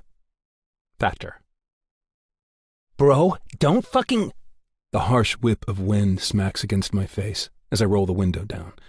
With zero regard for Rook's protest, I shove my arm into the open air, holding the pack of cigarettes hostage in my grasp, threatening to send them into an asphalt grave. Alistair's arm snakes around the headrest, curling around my throat. I glance into the rearview mirror of my car, slitting my eyes at his predatory gaze. If you want to make it to Portland with your pretty face intact, I suggest you rethink what you're about to do. My lips curve into a smile, and I feel my foot press into the gas a little harder when his arm tightens around my neck, like a boa preparing its food. Looks like some things haven't changed over the years. He's still just as fixated on the concept of controlling people, down to every single little breath they release. And I'm the control freak. Aw, Allie. I pout. You think I'm pretty? His face twitches with a challenge as I wiggle the pack of cancer sticks outside the window. Is your ego feeling bruised, Thatch? Need me to kiss it better for you? I lift my eyebrow up, a short memory flashing in my blue eyes, and I know by the way his dark pupils dilate, he knows what I'm thinking about without having to voice it. For a moment, I allow myself the time to unlock a memory in my mind. I remember a fractured 15-year-old Alistair, who'd gotten so drunk after a fight with his father that he'd cried for the first and only time on my bedroom floor. Weakness is not something I tolerate from myself or the people I surround myself with. I'm not equipped with the knowledge of what to do when someone is so drunk they have no barricade. It was only his vulnerabilities and admission of one brutal truth, that he would rather die than exist as spare parts for his older brother. I was so angry at him for allowing his family to snap him like this. We did not break. No matter how coiled or how bleak, we did not break. That kiss I'd pressed to his tear-stained lips was fueled with rage I hadn't felt in a long time. I wanted to pour it down his throat like molten silver, until it filled all the cracks they'd created in him. I wanted him to get bitter, not sad or weak, and his starved inner child, the boy in the corner of his mind who, like me, had never experienced an ounce of sentiment, devoured all of it. Teeth and claws pulled it from my mouth, gulping down my fury like oxygen, and storing it somewhere in his body. Malnourished hearts will feast on anything that resembles love. Even a cold, inexperienced first kiss from a boy who knew nothing of affection and kindness. He took it anyway. As much as I'd love to kiss you just to irate your little toy, Alistair, I'm going to have to pass. I release the rectangle filled with nicotine and let them flutter in the wind, saying a brief prayer in hopes they get run over. And I've already told you, no smoking in my car. Dude, come the fuck on! Fucking twat. I simply roll my eyes as Alistair retreats, leaning against the back seat and crossing his arms in front of his chest like a spoiled brat. They will thank me one day, when they don't have a machine breathing for them. We are 20 minutes from the facility. Unfortunately for me, you will survive. Pressing my foot onto the gas pedal a little more, I look down at the speedometer, knowing the faster I push my car, the less time I have to hear them complaining. Careful, Thatcher. I'm not sure this car is street legal in the States. Wouldn't want to taint that flawless driving record of yours. Rook bites from the passenger seat. My fingers run along the steering wheel of the car before I reach down to shift up a gear. The Aston Martin Victor is my favorite car from my small collection, one of the last gifts from my grandfather, who'd somehow always known what to get me. Down to every single heinous need, he was there to supply me with what I needed. By the time my father was arrested and thrown into prison, I was already so secluded from the rest of the world that I rarely communicated with anyone. Teachers complained that I disturbed the other children, and parents hugged their little ones a little tighter when I was around. The news of what my father had done, what he was, spread like a blazing wildfire through Ponderosa Springs, torching any and all other gossip for the next 5 years. All anyone wanted to talk about was Henry Pearson, the butcher of the spring. So maybe after my grandfather saw me in the backyard, ripping the limbs off bugs, he knew what he had to do. Shunning me would have only made it worse, so he accepted what my father had made me into. He's made my favorite habit much easier for me, even from the grave. I never knew all the details. He's just as secretive as I am, but every 6 months, several files would arrive in the mail. Different names, all men, and everyone suspected of murder in some capacity. The perfect gift for a boy fighting the urge to kill. At 17, when I'd held the weight of a blade in my hand and ended my first life, it was the moment I stopped being my father's protege, and I became something far worse. A nightmare worse than Henry Pearson could have ever imagined. They'd have to catch me first, I smirk, tightening my grip on the wheel and passing 2 cars moving at a snail's pace, weaving in and out of traffic on the freeway smoothly. The drive is comfortable physically, but the closer we get to the facility, the heavier the air feels in the car. The edge sharpens, because we remember why we have to make this trip every week. It isn't long before Rook's fingers fidget with his Zippo, constantly twirling it through the knuckles of his left hand while his right twitches light at his side. The metal snaps open and closed repeatedly. Click, click, click, click. If you don't want that to join your cigarettes on the asphalt, I suggest you knock it off. I bite out, turning to look at him for a second. If you have something you need to say, spit it out. Quit squirming. His response is a harsh glare, full of fire and burning anger. I know it's not all directed towards me. Some of that hostility is what he feels for himself. Every time we visit, his subconscious tries to convince him once again that what happened to Silas is his fault, which is ridiculous, of course. Silas Hawthorne is entirely his own man, who makes decisions on his own. Stubborn and silent choices, but still, they are his. Rook knows this, and yet he still can't accept he is faultless in this situation. The guilt is eating him alive, and not even the love of Sage Donahue is enough to curb that. It will be years before he can look in the mirror and believe what we have all tried to explain to him. You think he's okay in there? The question hangs in the air, dangling in the space, waiting for one of us to reach out and grab it. But I don't think Alistair wants to answer. because we know the truth. No, I answer, refusing to lie. I think he feels like a caged rabid animal who is being taught how to roll over and sit on command. My gut heats an intense tug inside of me. I detest the idea of one of our own trapped inside a box. My heart may not care for the 3 men I've chosen to have in my life, but my loyalty to our bond does. But, I interrupt, glaring at Alistair in the back seat. He knows this is what he needs. Even if he doesn't like it, even if we don't like it, no one knows Silas's mind better than him.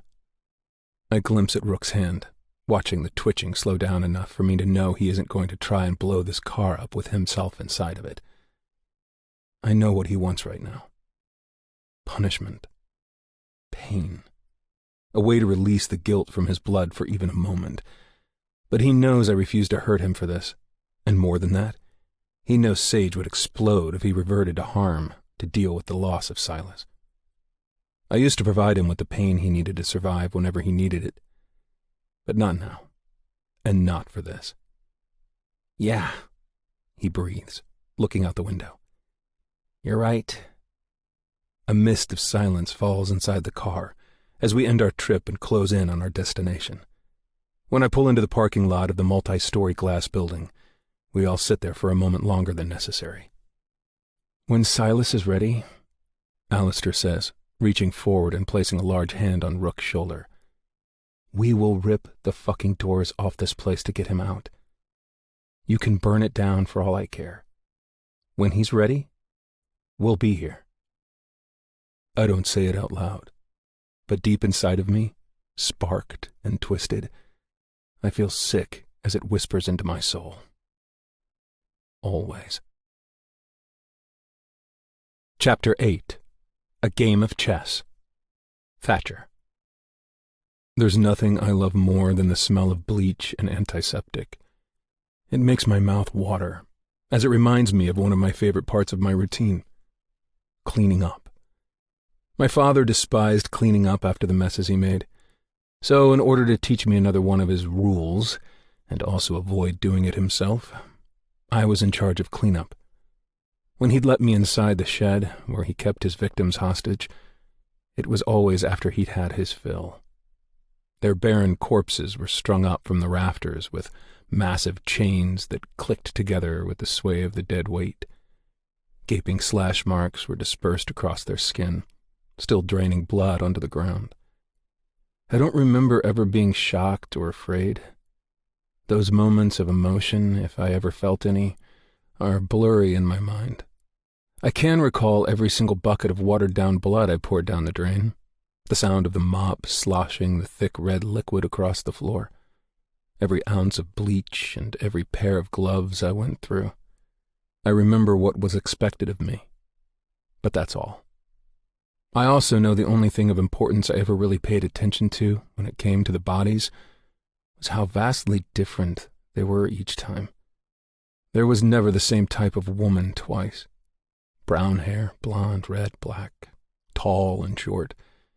They didn't have any physical similarities, but they did have one singularly common trait. They all bled the same. Crimson liquid that oozed onto the floor in drips and thick streams, always carrying the same aroma of rust. For hours he'd leave me in there, while he toted their bodies into the greenhouse to prepare them for disposal, something I didn't witness for myself until I was 9. He'd been nice enough to spare me from the dismemberment until I started puberty. The smell of all the chemicals swishing around made me dizzy the first time. Possibly because of the strength of the scent, or because the first time I'd taken hours to get every drop of evidence out of that room. After a while, though, I learned to enjoy it. Not the feeling of him waking me from slumber, always 3:15, or his spent and scratchy voice telling me to get dressed before guiding me to my night shift job that I was underpaid for. The scent is what I came to like. Bleach is not enough, he used to say. It kills DNA, but it won't remove the trace of blood beneath a forensic lens. So I'd have to mop with bleach, then with lye, before taking a steam cleaner to the entire stainless steel room. Now, as an adult with my own method of evidence removal, I find I quite enjoy the silence and peace that settles into my body. After weeks of hunting down targets and hours of torture, purging my space of their existence sends ripples of power through my veins. A sublime ending to another perfect kill. I hate the smell of hospitals, Rook mutters next to me as he shuffles in his metal seat, struggling to sit still for longer than a few minutes. I scoff at the private irony. And I hate the smell of gasoline. He turns to look at me, eyes a little wide and eyebrow lifted in question. That's blasphemy, bro. Wasn't aware you were religious. I hum, glancing down at my watch more out of habit than anything. You find God in between Sage's thighs recently? Flames and heat crackle inside his eyes at the sound of her name, and I have to hold myself back from gagging. A devious smirk hits his lips as he clicks his tongue. Wouldn't you like to know? I give him a blank look, one that suggests I'm not impressed by his sex life. No, actually, I wouldn't, I say before turning away from his eyes, not interested in continuing this conversation. I never understood the carnal passion of sexual attraction. The way people throw themselves at one another, freely roaming strangers' bodies in search of release. There's never been a single person I've met that has made me seek their body the way I crave blood. The shuffle of feet keeps me from replying, and I turn my gaze to the reason we came all this way. Seeing Silas's face almost made listening to Alistair's metal music worth it. His body looks fuller, filling out his gray long-sleeve shirt like he spends all his free time in the gym. His light brown skin is full of color. Before he was admitted, his eye sockets were nearly hollow from the weight he'd lost. But the person in front of me almost looks human, if it weren't for his eyes. Those are still very much dead. Looking into them reminds me of staring into a graveyard, empty, decrepit, and full of mourning souls. When he takes his seat across from us, I take a second to enjoy the silence he provides. It's not an awkward one, it's soothing. It's Silas. When I'm normally arguing with one of the guys and Rook is being his obnoxiously loud self, I have come to miss the quiet he provides to our group. You look surprisingly good, I say candidly. Rook's head nearly snaps from his neck as he whirls to stare a hole into the side of my face. What? I hold my hands out in defense, leaning back in my seat to rest one leg across my knee. I'm just being honest. Can you not be a fucking asshole for 20 seconds? I feel good, Silas tells us with a shocking lightness in his voice that hadn't been there 3 weeks ago when I stopped by to visit him. So, are they treating you all right? No issues? Rook pushes, his knee bouncing beneath the table so hard, I'm afraid he might knock the entire thing over. I'm fine. The new meds make me a little nauseous in the mornings, but other than that, I'm okay. Silas replies, looking him in the eyes for good measure. Just like I said the last 10 times you asked me. That pulls a chuckle from Alistair, who has remained quiet since we got inside. It's good to see you, man, he says, with a tight smile. I sit motionless while they catch up, just hovering beside them as they talk and lightly joke about trivial things. Silas, like me, says little, and shows even less. It's just like the way we were when we all drove to the cliff in the evenings. If I tried hard enough, I could almost convince myself all the tragedy that had wrecked its way through our lives wasn't real, and we were seniors in high school all over again. But life doesn't work that way. It always has a way of squirming up and reminding you it's filled with barbarous horror and misery. Did you change the flowers?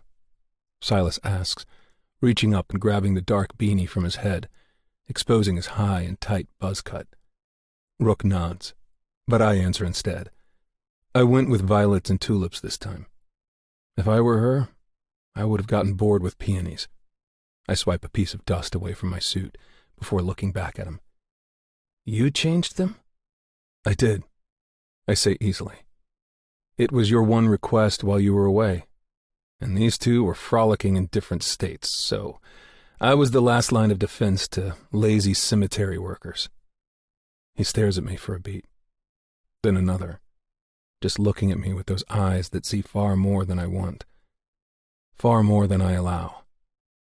Thank you. I'm sure Rosemary would have loved tulips and violets. Rosemary Donahue. Her death had been the catalyst of our retribution on Ponderosa Springs. This town had this terror coming from the moment it exiled us into the shadows. But when Rose was murdered, we had no reason to withhold our chaos. I don't believe anyone is truly innocent and undeserving of death. Everyone has evil secrets buried in their backyard, or vicious lies under the floorboards of their closets. But if there was anyone pure and honest in this devilish world, it was Rosemary. Light, graceful, and she laughed. I remember the first time I heard it. A joke from Rook had pulled it from deep in her stomach. It wasn't even a noise that came from her mouth. It was in her eyes. They kindled and twinkled. Wrinkles tinted the corners of her eyes, and it made her entire body shake with joy. The voice almost scared me because I'd never seen someone filled with that emotion before. Spotless happiness that wasn't tainted by the world. The silence rang blistering cold when she died, and the world was a little bleaker without her laughter in it.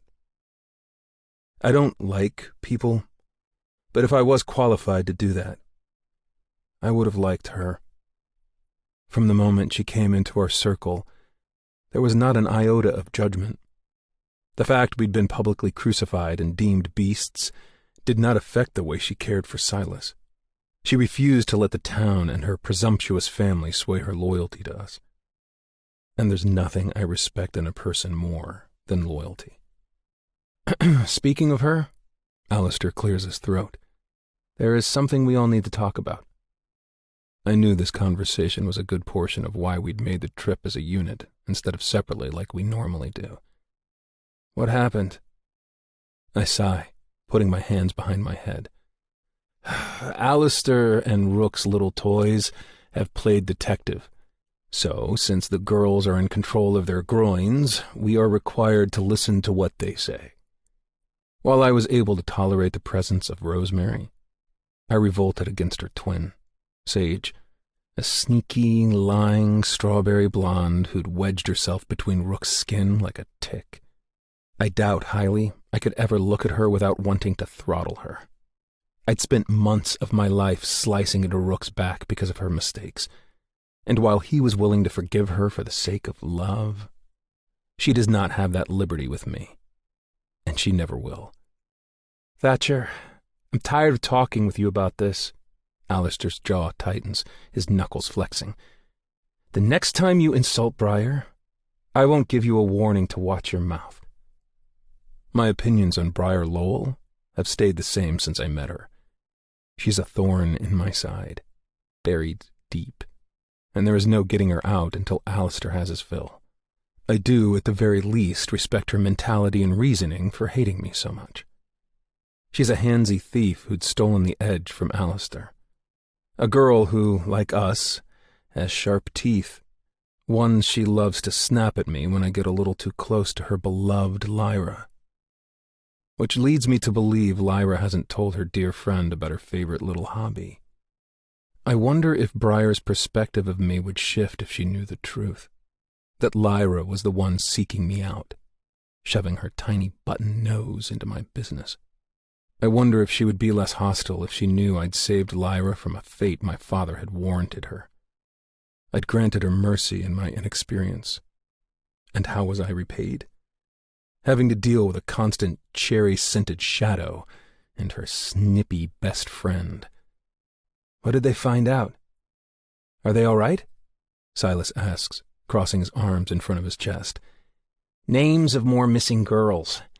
They've been looking into all of them. Sage says there are at least 15 in our area. They want to do something about it. They want to help, Rook says, filling him in on what the girls had already told us. "And you guys think we should stay out of it?" "I think we started this for Rosemary, not for girls that aren't our problem," I snip. "They may not be our problem, Thatcher, but my girlfriend is," Rook argues, looking to Silas. "And I have the feeling they are going to do something regardless of if we help or not. So the way I see it, we find out who's running the show, take down the organization from the inside, because we sure as fuck can't go to the police." "Did you not hear a word Detective Breck said when he had a gun pressed to my skull?" I ask, leaning forward. "They were only the beginning. We have no idea who is involved, who is working with them. One slip-up, and you'll be begging for mercy in prison." "Never took you as the kind of man to be afraid of anything, Thatcher." I tongue my cheek, trying not to think of Rook's head popping between my fingers as I lean towards him. I'm not going to prison over people that aren't my concern. Spend my life in a penitentiary for what? Trying to play hero? Are you forgetting who I am? Who you are? I hiss, my eyebrows slanted. We are doing this for Silas, for Rosemary. That's it. He meets my disapproval with rage, his impulsive behavior bubbling up, and my eyes dare him to take a swing at me. I don't fight because it's messy, and my suits are too expensive for a cheap swing. But right now, if he laid a hand on me, I'd make sure he'd remember why he needs to watch his mouth with me. Thatcher is right, Rook. Alistair grabs his shoulder, the older brother none of us had or particularly wanted coming out. This is about Cy and Rosie. It's up to him. Rook stares me down for another moment, just long enough for me to smirk and shoot him a sarcastic wink. But he decides against knocking his knuckles into my porcelain face, turning his attention back to Silas. Am I fond of the idea of girls missing and being sold into sex slavery? No, it's disgusting and, if I'm honest, tacky. Does that mean I want to risk our freedom for them? Also no. I'd spent years of my life protecting the three of them without them so much as noticing, and I would not have it blow up in my face now. Thatch?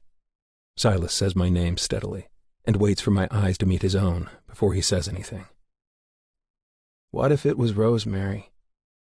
Excuse me? If it were Rosemary that was missing still, and she was alive, being sold into slavery, would you do it then? Would you risk it if I told you I want them all dead? Every last one of them that had a hand in Rosie's death, all the way to the top of the halo. Would you do it? Silence thrums through the air for only a moment. Yes, I say through gritted teeth. I won't be happy about it, but if that's what you need, I would do it. Silas knows me, unfortunately. Knows things about me I didn't tell him or want him to know. But he is aware my loyalty to them is the most important thing to me. That I would do whatever they needed, whenever they needed it. My only weakness is them. And I think a part of me hates them for that. Rook scoffs, tossing his hands up in the air, ready to argue with me once again, but Silas's steady tone interrupts. Good. Because I want their heads on stakes. He looks at me a little longer before turning to Alistair. Get with the girls. Find out everything they know. And get closer to Easton and Stephen Sinclair. I fucking knew it, Rook announces, causing workers to look at him with furrowed brows and shameful stares. I give a reassuring smile to those who are still watching us warily, putting on my best politician mask and trying to convey with my face that we aren't doing anything too terrible. When they all return to their task, I lift my hand and swat the back of Rook's head with a thump. Please, Van Doren, shout from the top of your lungs that we are planning mass murder. While you're at it, let them know you're an idiot. He rubs the spot on his scalp, lifting his middle finger up to flip me off. I knew it. His voice is much quieter this time. Why? Alistair demands. Before everything went down with Frank, I was looking into Stephen's finances. He has quite a bit of money. That's a red flag? Should I be on this list of possible ringleaders? I inquire, unashamed of my wealth. More money than he should have for a dean, even if it is a school like Hollow Heights. There are multiple offshore accounts I couldn't track, even after running it through my software. He explains. You hacked his bank account? Alistair muses, a smile on his lips. And his search history, cell phone, emails. Oh, and his security cameras. The first facial expression other than his normal brooding scowl threatens to peek out, his lips barely twitching at the corners. Silas is good at a lot of things, but he's great at hacking and holding a gun. Two vastly different hobbies, but he made them look so effortless, you'd think they were the same thing. If you can convince my parents to let you into my room, I still have the Fed linked to one of my monitors. He knows how to work with them. He nods his head towards Rook. I'm not saying he's got anything to do with it, but it's better than nothing. It should get you started. Lyra? Lyra Abbott? Amusement fills me. How bold of my shadow to show up here like this after her little cliff-diving stunt. I knew she'd seek me out eventually to discuss the bargain, the one where she'd cheated me. The girl who had cheated death for the second time. However, following me here while I'm with the boys? Is she that dedicated to the cause? Better yet, is she that dedicated to me? For the first time, a question rocks its way into my brain regarding Lyra. Just how much had she seen over the years of her spying? I swivel in my chair, looking towards the door, where Lyra stands damp from the rain, holding a broken umbrella and wearing chunky loafers. The tight brown turtleneck hugs the curves of her waist as it tucks into a corduroy skirt. It's the first outfit I've seen her in since that Halloween ball a year ago that highlights her figure instead of shielding it. All amusement retires from my body and is replaced with irritation so severe my skin feels like it's on fire. It's not because of the clothes or her worn-down shoes that still have mud on them. No, it's the smile on her face. Wide, blinding, pristine, and intended for Silas Hawthorne. It takes up her entire face, lifting her entire body into a state of euphoria. Lyra radiates sunshine in the doorway, sunshine that peeks through a canopy of dark green pines and stabs the forest floor. It's a smile that falls once she sets eyes on us, once she sees me. The edges of her mouth turn down, hiding her white teeth, and I can physically feel the sun retreat inside of her chest, tucking away its light and warmth from me, which does something unexplainably twisted to me. My nails press into the palm of my hand as my fist tightens in my lap. "Oh shit," she mutters, eyes discovering my own for a split second before moving back to Silas. "Sorry, I can just go. I didn't know they'd be here. I'll come back next week." Next week? A sharp twinge of pain bites into me as my grip turns my already pale knuckles stark white. Silas shakes his head. "I didn't know it was Thursday already. You can stay. They won't be here much longer, then we can play." My control is an iron fortress, one that had been crafted and built over years. But now it feels like a frayed piece of pathetic yarn as I stare at her. The words out of my mouth don't feel like my own. Play? I say it like I'm spitting nails from my mouth. Play what, exactly? With jittery hands, Lyra reaches into her oversized messenger bag, retrieving a box.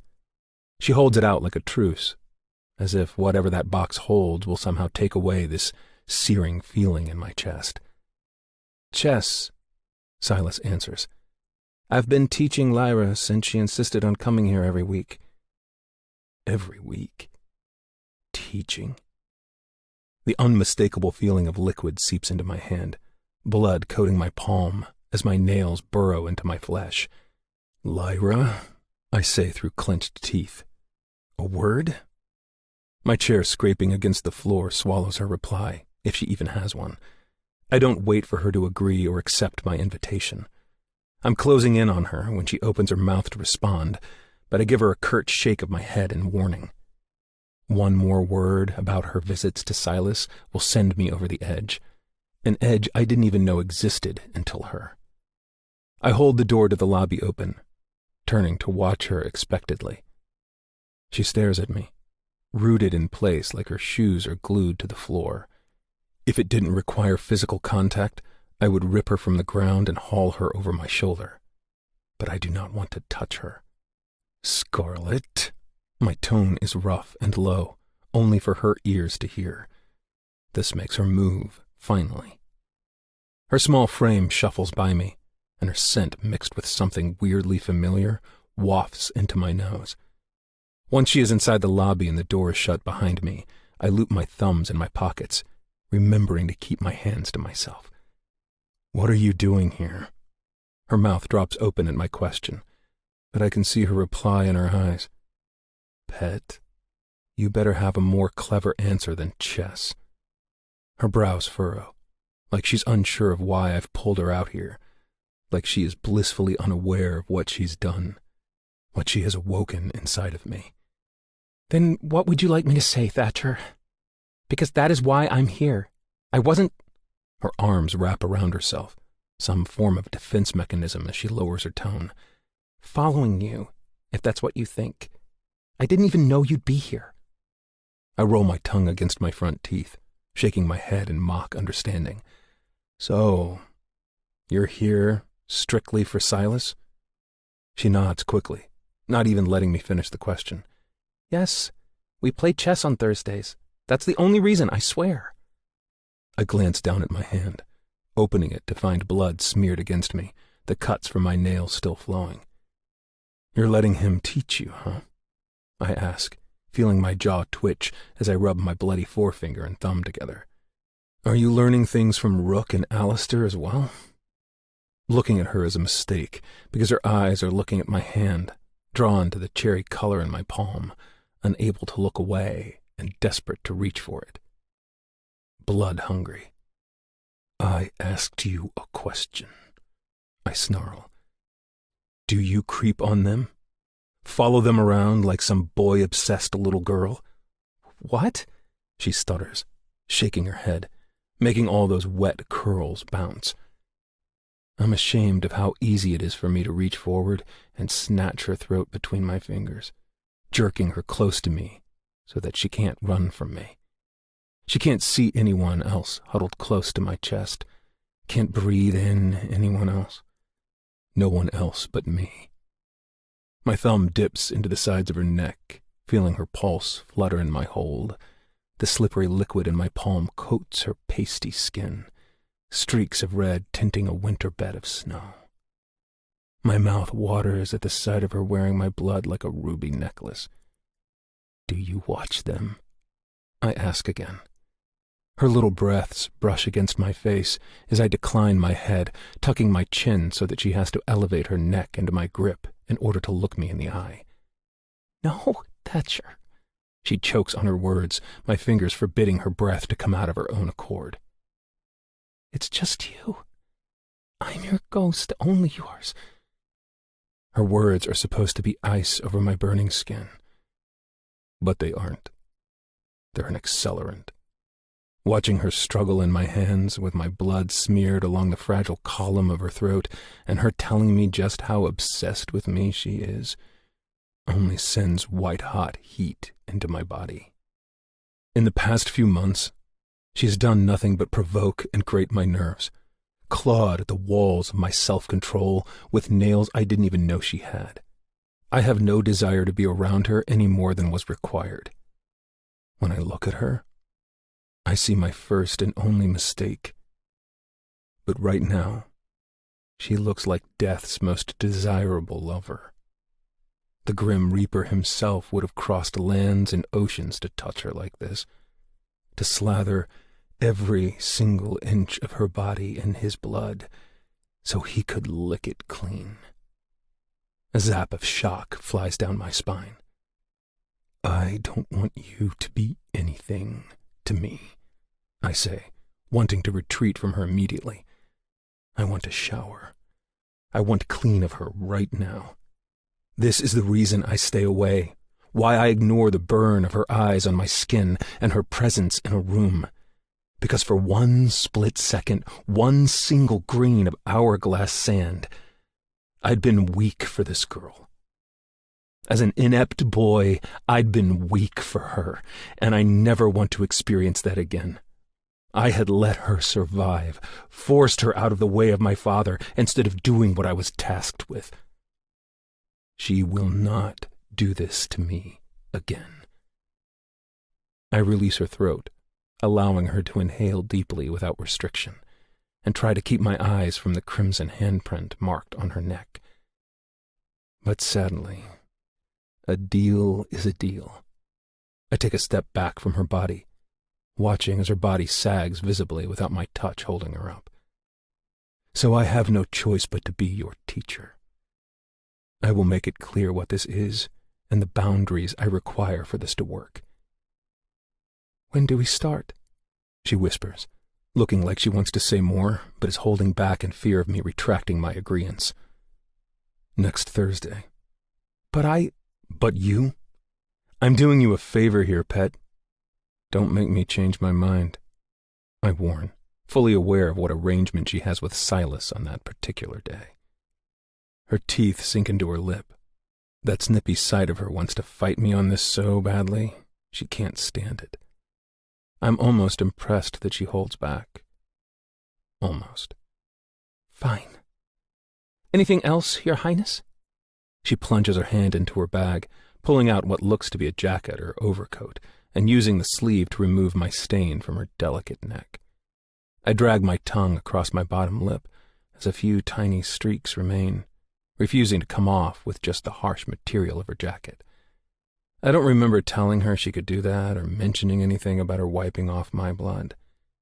If she wants to do this, she will learn the way I did. Through rules. Yes, actually.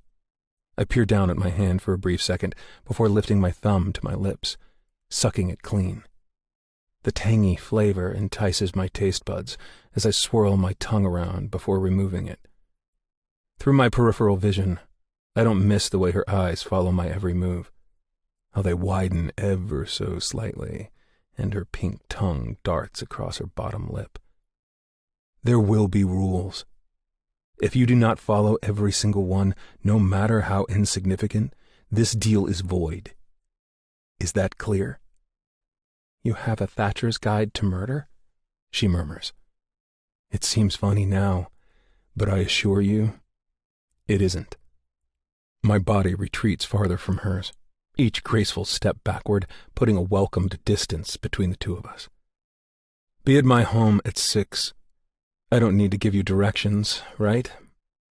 Bright pink floods her cheeks, turning every inch of her face a dusty rose color as she looks down at the floor, clicking her heels together as she rocks back and forth. "No, I know where it is." "Thought so." I readjust my cufflinks. "Don't be late."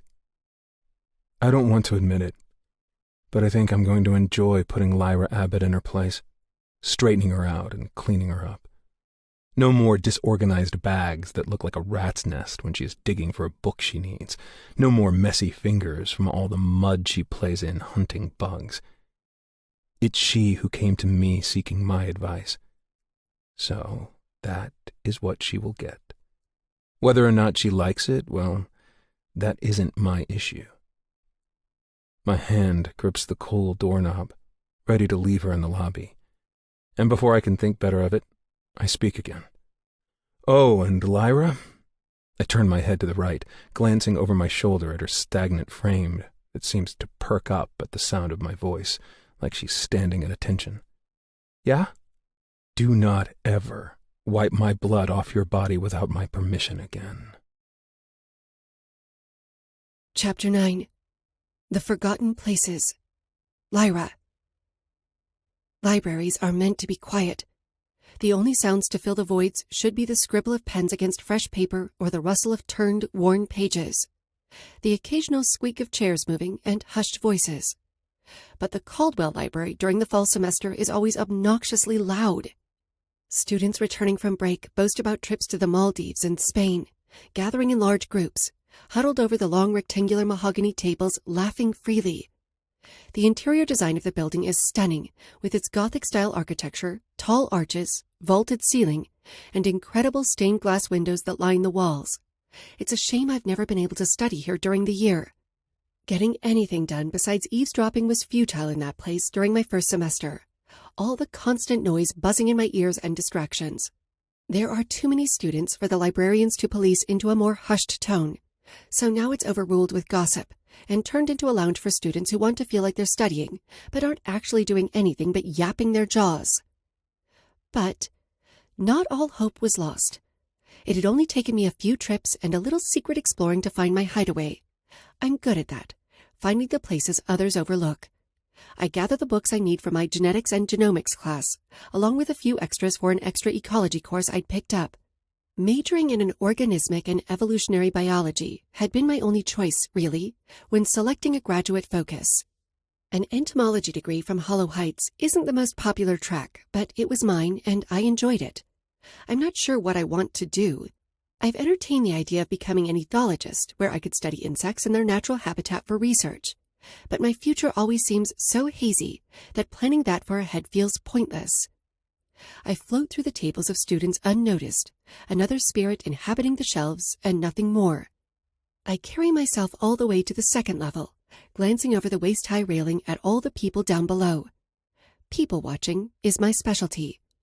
Sometimes, when I'm bored, I'll look around at those around me, building these stories inside my mind about their lives, even though I already know basically everything about them already. Yasmin Poverly, for example, daughter of not one but two art tycoons, who is said to have swirls like Picasso, is sitting a little too close to her best friend Felicity's long-term boyfriend, Jason Ellis. Could it just be they are close after the years spent near one another? Sure. But it's much more fun to cook up something a little more dramatic. Like, what if Yasmin and Jason are sleeping together, but they can't say anything because Jason needs Felicity's father to give his recommendation at Johns Hopkins? Or worse, what if they've secretly been plotting to murder Felicity because she is actually a raging bitch to the both of them? See? Much more interesting than them just being acquaintances. I turn away, walking past the tall stacks of books, rows and rows of informational text, some of them older than I am. The smell of old leather and withered paper gets stronger the deeper I travel into the library. A few sections ahead of me, there is a librarian shelving books, and she looks to be the same one from the last time I was here. I'm assuming she's tasked with making sure students don't drop their pants and attempt quick fucks in the darker portions of the building. With practiced ease, I glide past a shelf, cherry-picking a few from my space in the aisle and letting them fall onto the floor with a loud thud. Just as the sound covers my footsteps, I shift between two of the shelves, allowing the dim lighting to conceal my body. There are a few good things about being invisible, and this happens to be one of my favorites. I hear her sigh, watching as she walks straight past me and gathers the books on the floor. With her back to me, I take the opportunity to slip deeper into the section, passing row after row until I reach my destination. Nestled between two mahogany shelves stands a black steel spiral staircase. The section of books itself is nothing of importance, old accounts of the founding of Ponderosa Springs and history regarding the renowned Hollow Heights University. But the extra security isn't for the books themselves. It's for what lies atop the stairs constructed of wrought iron. The steel swirls and metal lattice conjoin to create a spiral of stairs, leading to a portion of the Caldwell Library that no one is allowed to enter. It's one of 2 points of entry to the boarded-up tower that has been out of commission. At one point, I'd read, they used it for astronomy and astrophysics students. Expensive telescopes were stationed at each of the 4 arched colonnades, where people could gaze at the stars from the tallest building on campus. Most of the ghost stories that drift through the halls of this place are simply that. Stories. Tall tales made up to add to the lore of the darkness that settles here, ways to scare the new students or creep out the locals. But the tower isn't just a story or a local myth. It's real. Stepping over the chain and sign that says, "Do not enter" in bold print, I start to climb the narrow path, taking the steps 2 at a time, swirling around and around until I reach the top. The click of heels against the floor rushes my movements, my hands pressing flat against the plywood that rests across the oval entrance. I shove it out of the way, quickly tossing my bag up and onto the level above, before lifting myself up into the space. Once I make it inside, I shove the wood back over the hole in the floor, successfully hiding myself from everyone below me. I hold my breath for a beat, making sure they did not see my shoes slipping up here, before I release and exhale. When I stand up, wiping off the dust from my backside, I feel a gust of wind blow in from 4 boarded-up windows. The large vacant space is littered with cobwebs and boxes of books that are too damaged to sell or use. There is a small desk tucked away in the corner, one that I'd cleaned off to use as my study table when I came up here. Just to the right of it is a tall door, one I've never seen inside of, but from the blueprints of the building, I've determined there is a stone staircase that snakes around the outer level of the tower, taking you all the way to the entryway of the library. But it stays locked, and I've never had the guts to crack the deadbolt. I walk to one side where a board is missing and peer out the front of the building. From this angle, you can see the entire campus, even the ocean that is just beyond the cliff beside the Kennedy district. When I stand here, looking out across the grounds, I think about what Tabitha Fleur must have felt like the night she fell, or, depending on what version you believe, was pushed. In the winter of 1979, Tabitha, a bright sophomore student who was majoring in ethics, tumbled from the Caldwell Tower like a bag of rocks, cracking her skull on the path below. The force of her fall required maintenance to replace the entire fractured slab of cobblestone, and some say they heard the thud all over campus. There are a few who claim she was under brutal pressure from her parents, which caused her to take her own life. If that were the case, I suppose she must have felt free, standing at the open arch, looking down at the ground, seeking liberation from unruly expectations. But the most common version, the one I believe, is she was pushed. They could never figure out who it might have been, but it was speculated to be her best friend, the one who conveniently took her valedictorian position. Denise Bohart still lives in Ponderosa Springs to this day, married to Tabitha's ex-boyfriend and spending her days as a retired housewife. People whisper when they see her around, and she still has yet to speak about what happened. Students for years have claimed to hear her footsteps up here when they are beneath the level, or see her spirit floating through the rows of volumes. Every fallen book, misplaced item, or bump in the night is blamed on the ghost of the Caldwell Tower. Miss Tabitha Fleur. I know there is a lot of treachery that surrounds this place, and the overall energy of Hollow Heights is eerie. I still can't help but find it beautiful. All the crafted Gothic architecture, stone gargoyles, marble fountains, and open space make for a breathtaking campus. Maybe it's because I know what it's like for people to perceive me as creepy, and maybe because I'm waiting for the day people see me as beautiful instead of this twisted, spooky bug girl. Buzz, buzz. I pull my phone from my pocket, staring down at the text message from Sage that lets me know she and Briar are on their way. I send a quick reply before sliding it into my back pocket and depositing my books onto the desk. If Tabitha's ghost is indeed haunting the tower, she's never bothered me before. Maybe because she realizes she's in good company with someone like her. Although I'm living, I'm a ghost too, a person who appreciates the macabre spaces for what they are. There is something incredibly alluring about forsaken spaces. Cemeteries, the abandoned mausoleum behind the Rothschild district, and this dusty tower, they all play host to scary myths and misplaced fear. But underneath it all, they are all the same. A home for the forgotten ones, those who have blended into oblivion and whose memory no longer exists unless to frighten people. They all feel like home to me, rather than a place of mourning or sadness, because I'm one of the forgotten too. A rustle of material tickles my ears, and when I turn around, I see one of the white sheets that had been draped over one of the stray pieces of furniture is now occupying the floor. My eyebrows furrow, my brain already telling me it was simply the wind and nothing else. A loud groan trembles through the floors, the vibration of heavy footsteps coming from somewhere close by. A lick of fear pools in my stomach, the subconscious part of me telling me it's something other than the age of the building and the powerful gusts of wind from outside. I glance around the room, making sure I'm still the only person inside the tower. When I find it completely empty, I once again tell myself what every other person does. Your mind is playing silly tricks on you, Lyra. You're just giving in to the stories. Too many scary movies before bed. Another groan creaks into the space, but this time it's much closer. I glance at the shut metal door across from me, staring at it until the noise returns.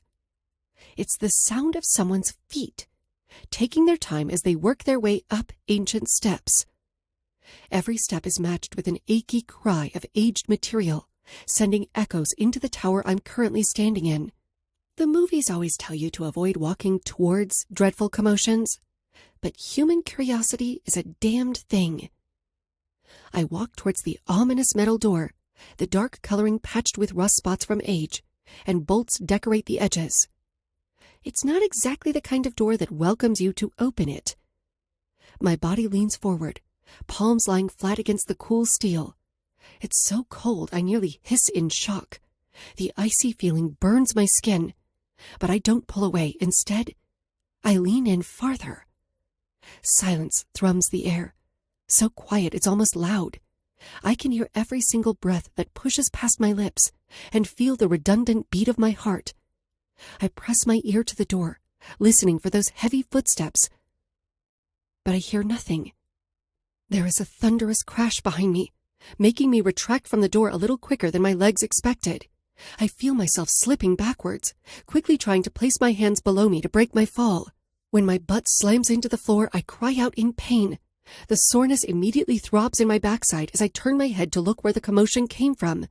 A sturdy breeze had knocked another one of the boarded panels loose, sending the sheet of wood onto the floor. The wind howls and whips through the open cracks, whistling inside the small space I'd always found quite charming up to this point. A burning sensation tingles my body, and I glance down at my palms. They have indeed saved me from breaking my tailbone, but had suffered collateral damage in return. Nasty, jagged streaks slash across the soft flesh of my open hands. I bite the inside of my cheek as I look at the pulled-back layers of skin.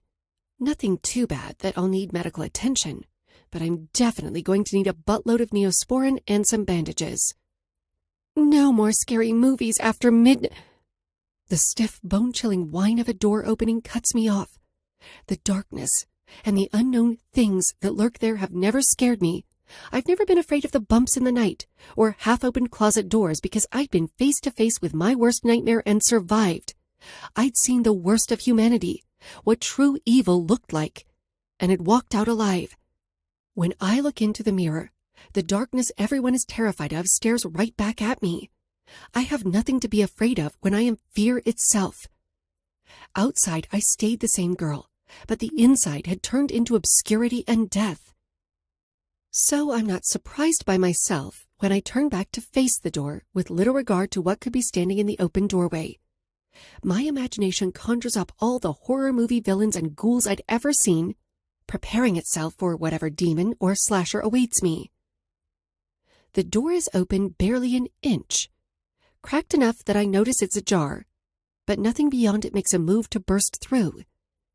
I sit there staring for a moment longer, patiently waiting for the inevitable jump scare, and when nothing comes out, I release a breath.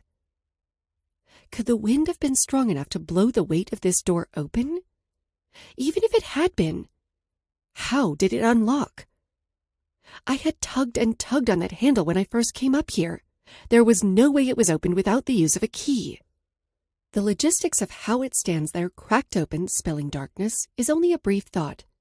I stand up, dusting my pants off with the backs of my hands, careful not to rub my open wounds against the jeans. There's only the wind for a beat more before a metallic jingle echoes from behind the door. Its silvery harmony makes the hairs on my arms dance and my eyebrows lift. It leaks from the exposed crevice, floating and tangling with the whistling of the wind. The music makes me think of the night I danced with Thatcher at the All Hallows Eve ball during our first semester. The waltz had been stiff, one that we'd used as a distraction for Alistair and Briar to slip away undetected, he'd said, once the last note was plucked. But even though we barely spoke, the feeling of spinning around on a waxed dance floor with him holding me had been a night I'd dreamed of for months. the whimsical, plucked melody does the opposite of its possible intended purpose. I'm not scared at all. I'm intrigued by whatever it is behind this door playing music that reminds me so much of how it felt to be held in Thatcher's arms, how it felt to waltz with death and walk away unharmed.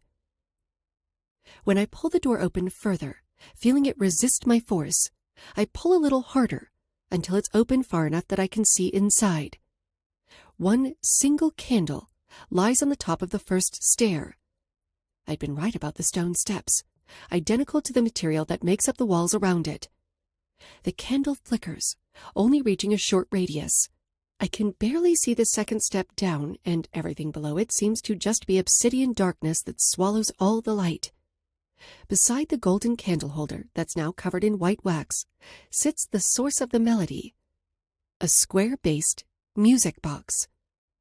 I squat down, picking it up as the tune finishes playing. The dark wooden base is decorated with delicate white swirls that wrap around the entire surface. Every detail looks hand-painted.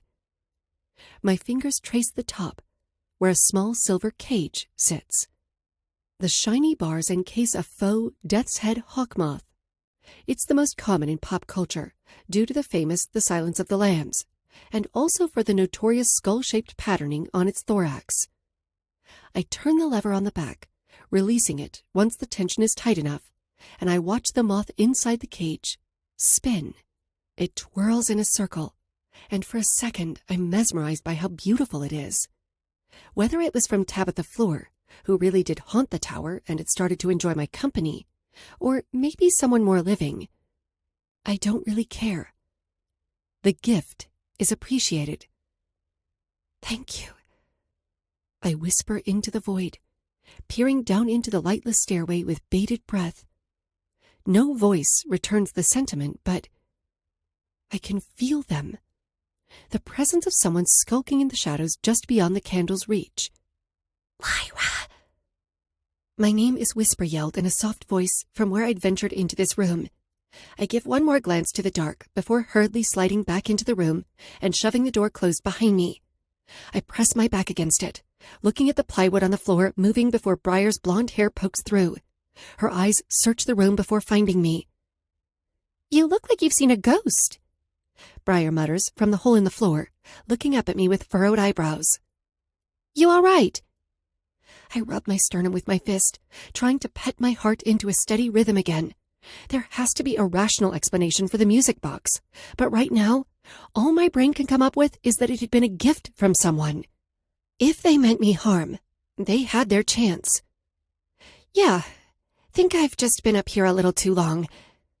I help Briar up and watch as Sage swiftly lifts herself up into the room, dusting off her polka-dotted jeans that look so good on her. You gotta get some sunlight, chick. All the darkness is going to swallow you up, Sage adds, walking towards me with a stunning smile on her freckled face, using her hand to brush one of my curls back from my face. We could have had this meeting somewhere that didn't require breaking and entering, you know? My apartment, Sage's place, your cabin. Briar breathes, looking around at the dusty space. I'm starting to think you don't want us to see your little hideout. She's talking about my mother's cabin, or rather my cabin now. I'd spent the past 2 summers redoing the interior, painting the exterior, and making the space livable. That place had been one of the many things I'd been left in her will, and it had been one of her favorite locations. When I was released from the state at 18, my bank account had increased substantially. I knew my mother and I were well off, but when I'd seen the number, my eyeballs nearly fell out of my skull. The insurance company told me it was from her policy, but even then, it felt like too much money. It's not that I don't want the girls there. I do. More than they know. I'm just nervous about sharing this project I'd worked hard on. This space that my mother had loved with other people. I know they won't judge me. They're my friends. The only friends I've ever had. But my insecurity and history of being ridiculed make me apprehensive. I'm not keeping anything from you two, I say softly. I just think this place is much cooler. Lyra, I love you, Sage mutters as Briar drops her backpack onto the floor. But this place creeps me the fuck out. Most of the places I enjoy have that sort of effect on people. That's why we love you, though. Briar says, winking at me from her squatted place on the floor. She's digging for something, and when she finds it, she stands up and offers it to me. I go to reach for it, but she pulls it back before I touch it. Alistair told me about the trip to see Silas. Yeah? I say, furrowing my brows. They agreed to look into the other girls. We talked about this. He told me about the entire trip, Lyra. She emphasizes. Something cold crosses her eyes. I thought we didn't keep secrets from each other. Nothing happened, B. The lie on my tongue tastes bitter, so sour in my mouth I want to spit. So he just pulled you away for a chat about homework? She crosses her hands across her chest. Listen, if he said something to you, you can tell me. I don't need you to anything, I say, standing my ground. I don't need you to go tell Alistair. I'm completely capable of handling Thatcher Pearson on my own. What happened between our parents has nothing to do with us. It technically has everything to do with it, but I'm trying to make a point. I know Briar sees Thatch as the enemy, that because of what his dad did, I'm suddenly a target. She's being a good friend, watching out for me, but I know I'm capable of sticking up for myself. I'm quiet, not weak. We know you are, Sage interjects. We just worry, Lyra. You have to be careful. I'm trying to respect the fascination you have with him, but I don't want Thatcher throwing a hissy fit when he figures out you've been... She struggles with the word. You know, following him. Stalking, you mean? I give her the correct term, and she winces. They said themselves they have no right to judge me and what I do, how I feel. But I know it's difficult for them to grasp. It's difficult for everyone to grasp. The connection we share is something private. Only he and I can feel it, see it, understand it. That's the way I like it. The box of tokens I'd collected from Thatcher over the years had been my undoing. They know about my obsession with him, and I tried to explain why I feel the need to be close to him, but it doesn't mean they like it. He is dangerous. Your fixation could just be a side effect of your PTSD, Lyra. Getting close to him scares me for you. Briar injects, not hiding her disapproval of him. I flinch slightly at the sheer hypocritical nature of my friend. Briar Lowell is brave and the kind of friend you want by your side when you go into the worst storms. There is nothing I wouldn't do for her and she for me, but that is not her. Yeah? I remember hearing the same things about Alistair, B. Look how that worked out for you, I say. You think he isn't dangerous, that he doesn't scare people? Lyra, but none of that matters, right? Because it's not what you see, the Alistair you love. I glance at Sage. The Rook you understand. They are not the same people this town knows. They are the villains in every way to Ponderosa Springs, but not to you. Sons of founding families damned from the very town their ancestors built. The Hollow Boys are the anti-heroes who refuse redemption because they're comfortable in their corruption. Thatcher is the creature beneath everyone's bed, the evil beast in your closet waiting for you to fall asleep, death personified. He is everyone's favorite scary tale, but he has never, not once, been the monster in my story. No, he'd been the boy to save me once. A minor fact my friends do not know. It's something that might change their perspective on him. But I can't tell them. He wouldn't want me to. That night is a secret between the two of us. I'm sorry, Briar says, reaching out for my hand and looping our pinky fingers together, giving me a tight squeeze. I'm just on edge with all of this. I'm fucking worried about everything. The boys, you guys, just ignore me. You know I appreciate it, don't you? I would do the same for you if I thought you needed it, but I promise I'm all right. We all share a look of truce, meaning they will leave it be until he does something they don't like. Now, what's in the folder? Alistair said they're going to do some checking in on Easton and Stephen, but I have another route I think we can look into. Briar places the folder in my hands, letting me thumb through it. Sage cringes at the sound of Easton Sinclair's name, and I don't blame her. The dude is a sleazebag, and a part of me hopes he is involved so he is dealt with properly. Coraline Whitaker, Sage says, as I look through images of Coraline and articles about her disappearance. This is what I could find on her. But even with what little we have, she isn't like the other Halo girls. I know, Coraline. Well, of her. Most of the girls who were taken were from West Trinity Falls. People who are from divorced homes or foster care. They are mostly labeled as runaways. I mutter, filling in what Sage is telling me. Coraline was wealthy, decently popular, with 2 parents. Why take the risk of abducting a girl that people would search for? At Ponderosa Springs High, every group had a hierarchy. There wasn't just one group that was popular. It was all of them. Everyone was too wealthy not to be. Coraline's clique, for lack of a better word, was the goths. Art nuts, music prodigies, poets, artistic kids who rebelled by wearing a lot of eyeliner and the color black. So while she'd been well known by her friend group and liked by many, she was still a bit of a loner. That's what I said. So I did a little more digging and I found this. Sage reaches into her back pocket and pulls out a folded piece of paper. No fucking way. I breathe, pulling it apart to see it's a photograph. It's a little grainy, but it's clear enough that I can make out all the faces. Frank Donahue, Sage's father, smiling as he sits next to Greg West, Stephen Sinclair, James Whitaker, and lastly, Connor Godfrey, all posed in the parlor room of the Sinclair estate, holding drinks up in a toast.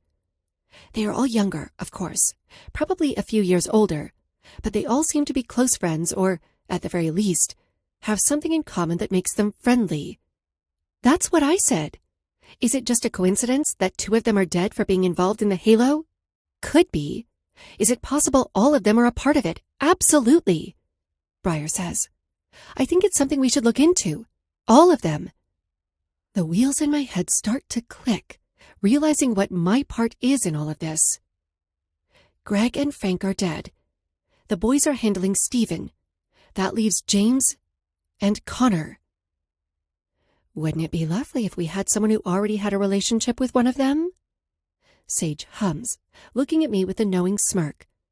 Better yet, a friendship with one of them? Breyer adds, eyes twinkling with mischief. I glance back down at the picture, staring at the man all the way to the far right. Black, square glasses frame his handsome face. I don't want him to be a part of this, not because I care for him in that way, but because he seems like a kind person. He's nice to me. He is my friend. Sorta. Living here doesn't allow you to give someone the benefit of the doubt. It's guilty until proven innocent, not the other way around. Which means I'll have to keep Connor close. Keep your friends close, I mutter, swiping my thumb across the picture. And your enemy's dead. Chapter 10. The Garden on the Hill. Lyra. The house that haunts Pearson Point. It's the story all little children are told in Ponderosa Springs. A rite of passage. If you grew up here, at least once in your life, you have stood in front of the wrought iron gates and crow statues that perch against the sides. It's usually a group of young kids who make the brave trip up the base of the hill just to stare at the house as a test of courage. The estate that sits atop a knoll has a sweeping view of Ponderosa Springs and all who inhabit it. It watches ominously, monitoring misbehaving children. Legend says once it knows all the naughty things you've done, it lures you in, calling to you like a siren to a sailor, whispering a lullaby into your ear until you're pulled to the front gates and allowed to pass through. But once you're inside, you never come back out. That myth had only grown once Thatcher's father had been convicted of his crimes. Now it's not just children who go missing once entering the infamous property. Music plays low through my speakers as the gates creak open, letting me in. A fly caught in a trap, a willing bug buzzing into the spider's web. The lengthy driveway is lined with dark green western juniper and leafy maple trees that create a shady canopy across the paved road. It hadn't taken much searching to find the history and layout of the 57-acre Gilded Age estate the Pearsons have called home for decades. I'd looked into it shortly after taking my stalking habits outside of school. I followed Thatcher to a lot of different places, but inside his home was never one. Not for lack of trying, either, It's impossible to get into the house without triggering an alarm or being noticed by a groundskeeper. So once Thatch enters the privacy of his home, his life becomes a silent mystery to me. For short periods of time, I would peek in through the ground floor windows, seeing him stalk through the kitchen and into various rooms, but I couldn't hear him.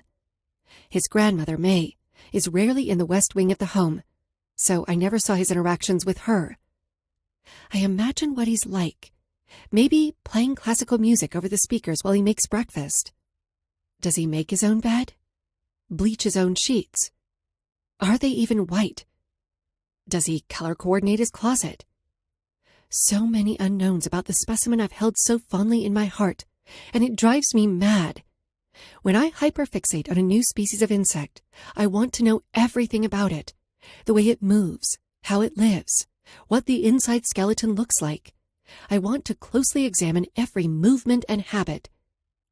The glass windows put an entire world between the two of us, and the worst part is, once he disappears into his basement, the spying stops completely. There are no windows in that area. It's the one space I know he's unashamedly himself, all his guards down, existing in his natural habitat. And I'd never once even been able to see it. But that is changing today. There's relief in knowing there's a possibility of learning things from Thatcher no one else could teach me, guiding me towards some form of release for these overwhelming morbid fantasies I have. But there's also excitement. I should be focused on what I'm going to learn, not consumed with the thought of being inside his home, where his smell is fresh and his movements are genuine. Just me and him. No hiding. My body taking up room in the private spaces he keeps to himself. It makes fingers tingle. When the trees part and the driveway ends, I met with a cobblestone motor court decorated with magnolia bushes bursting with vibrant color. The limestone chateau-style manor never fails to take my breath away, with its delicate architecture and archways with decorative corbels and pillars. Every detailed medallion and cornice are hand-carved, making the house fit those who dwell inside of it. I park my older model vehicle, feeling incredibly inadequate compared to the Cadillacs and other luxury cars that are nearby. Looking down at my phone, I see I'm several minutes early, and my options are limited to staying in my car or getting out. Considering I'm quite a curious individual, I go with the former. My clunky yellow rain boots make a splat sound when they hit a puddle of water. My face is immediately greeted with a feeling of warm rain against my skin. I look up at the silver clouds, thick and angry. Instead of walking inside the immense, stately home, I walk around the side of it, trying to count all the windows as I go. I get to 31 when I finally make it to the backyard. I've only been able to see this place briefly for fear of being caught snooping, but now that I've been invited, I feel like I can really take it all in. There's no pool or tennis courts, nothing that screams lavish or mass amounts of wealth. Only flowers. The luscious green yard stretches for miles, and it seems that every square inch is smothered with roses. All the way to the tree line, red, pink, yellow, and white petals decorate the space.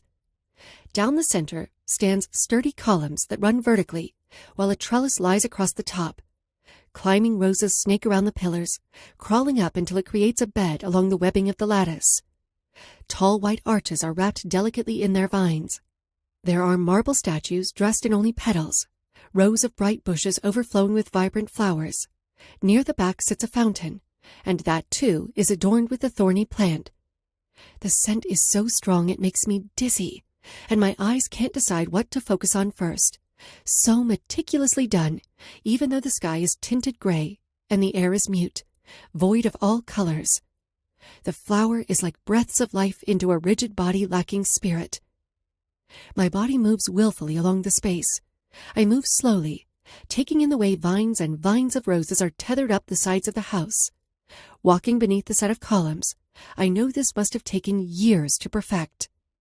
I reach forward, grasping a petal between my thumb and forefinger, rubbing against the softness of the flower. I feel the rain soak through my cardigan, but I can't be bothered by that. My fingertips brush against a thorn, my flesh daring it to prick me. You won't find Thatcher back here. An elegant voice, smooth like honey, makes me turn around. Practically avoids this portion of the house altogether. An older woman wearing a floppy white hat and gardening gloves stares at me while she adjusts the flowers in her basket. I'm tempted to believe the vampire rumor that swears the Pearson family is immortal when I look at her. Your flowers are beautiful, I stutter, pointing at the flowers behind me. Sorry, I'm Lyra. I pause. What exactly am I to Thatcher? Student? Pupil? Definitely not a friend. Friend? She offers, arching one dark eyebrow in my direction with this sort of knowing expression on her face. That makes me wonder just how much she knows about me. Yeah, you could say that, I mutter, licking my suddenly dry bottom lip. I'm sorry to disturb you. If you'll just point me towards... Nonsense. She waves, cutting me off with a flick of her wrist. It's been years since another female has willingly come into this house. I'm tired of the testosterone. I don't fight the goosebumps that walk along my skin, the meaning behind her words. Women haven't been inside this house because they know the history. They know the fate women were forced to meet years ago. Are you Thatcher's mother?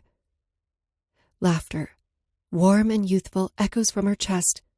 A murder of crows croaks in the distance, soaring across the muted sky. She continues to laugh, a smile on her face. No, dear, I'm his grandmother. I'm not sure if you're just trying to win me over or are nervous, but I'll accept the compliment either way. I don't think it's a far stretch to guess she looks younger than her age. The lack of wrinkles and hair tucked into a low bun are quite deceiving. I suppose the Pearsons just age well, as they do most things. Her warmth helps me relax a bit, knowing she was obviously aware of me showing up today. I feel my shoulders release the tension they'd worked up. Your home is beautiful, I say idly, rubbing my finger across the roses once again. Have you lived here your entire life? With graceful movement, she removes the hat from her head, placing it in the basket that dangles from her arms, and then slowly removes her gloves. The gleam from the hidden sun catches the weighty diamond ring on her finger as she gently massages her hands together. Mostly, yes, she breathes, looking around the spacious area as if daydreaming about memories that still live here. I married Edmund, Thatcher's grandfather, when I was 21, although he'd reverently asked almost every day since we met at 16. But I was strong-willed, wanted to graduate college and make a name for myself. I refused to just be another Pearson wife perched on the ivory pedestal. We moved in once he took over his father's company, a rite of passage of sorts. All Pearson men follow the same path. College, taking over the family business, moving into the estate. Edmund's father and mother relocated to France for their retirement, leaving just us here, until we had Henry. There is a deep sadness etched on the lines of her face, showing her age for the first time in the sorrow that lives inside her bones. I can't imagine the difficulty of still loving the child you bore, but regretting the man you'd created. All the books and theories argue about nature versus nurture. If psychopathy is really something an individual is born with from birth, or if outside influences affect your path to normalcy. For some reason, I can't see this woman causing harm to Henry severe enough that it would turn him into what he became. Monsters are created from other monsters, and if they aren't, is the truth something far scarier? Sometimes the most frightening creatures aren't formed at all. They are simply born that way, and no love or therapy will ever change what they are hardwired to do. You wear your thoughts on your face, little girl, she croons. You should be mindful of that if you want to continue being friends with my grandson. I blink, idly, unsure of how to fix my face from showing the emotions that swim beneath. Edmund and I moved out once Henry took over, but we moved back in when Thatcher was 8 to look after him. We didn't like the idea of moving his foundation after Henry was arrested. Now the company is being held down by longtime employees, patiently waiting for Thatcher to complete his schooling before he takes over. I couldn't stop the question even if I tried. What was Thatcher like after everything? I waved my hand around, cringing at my bluntness. Happened. You mean after my only son was convicted of serial murder? She says boldly. You don't have to tiptoe around me, girl. The town of busybodies does it enough. I nod. I didn't mean any offense. I know that, dear. She bends down towards one of the rose bushes, snipping one from the vine. Thatcher never changed after Henry went away. Still the same intelligent and charismatic boy he'd always been. Still cold to affection and detested the idea of being touched. Doctors told us he was healthy and there were no signs of physical abuse. A therapist told us he might have PTSD, but Thatcher refused to communicate to anyone about his father. Still does. I wish I could say it was the aftermath that had changed him. But I think Henry did that long before he ever went away. My heart aches for the boy I'd met, for the young mind that was twisted and polluted with evil thoughts. Thatcher hadn't just been broken. No, it was much worse. Henry had molded him from birth, shaped and formed into a hellish piece of clay that was taught only death. I had only experienced one night of Henry's nightmarish imprint. Years of conditioning turned Thatcher into the sculpted prince of blood. And I was the one that had been broken. Shattered glass that was melted down and restored. We were two halves of the same whole, and I think my heart had known that from the moment he walked into my mother's bedroom that night. Who would Thatcher have been if he had been raised by May and Edmund from the start? What would he have become? Would my heart still call for him? Thatcher isn't Henry, I say absent-mindedly, looking at the older woman who Briar said the boys were quite fond of. We knew that, Edmund and I. I believe even Thatcher knows that himself to be true, but it didn't stop Edmund from doing everything in his power to protect him from the same fate Henry met.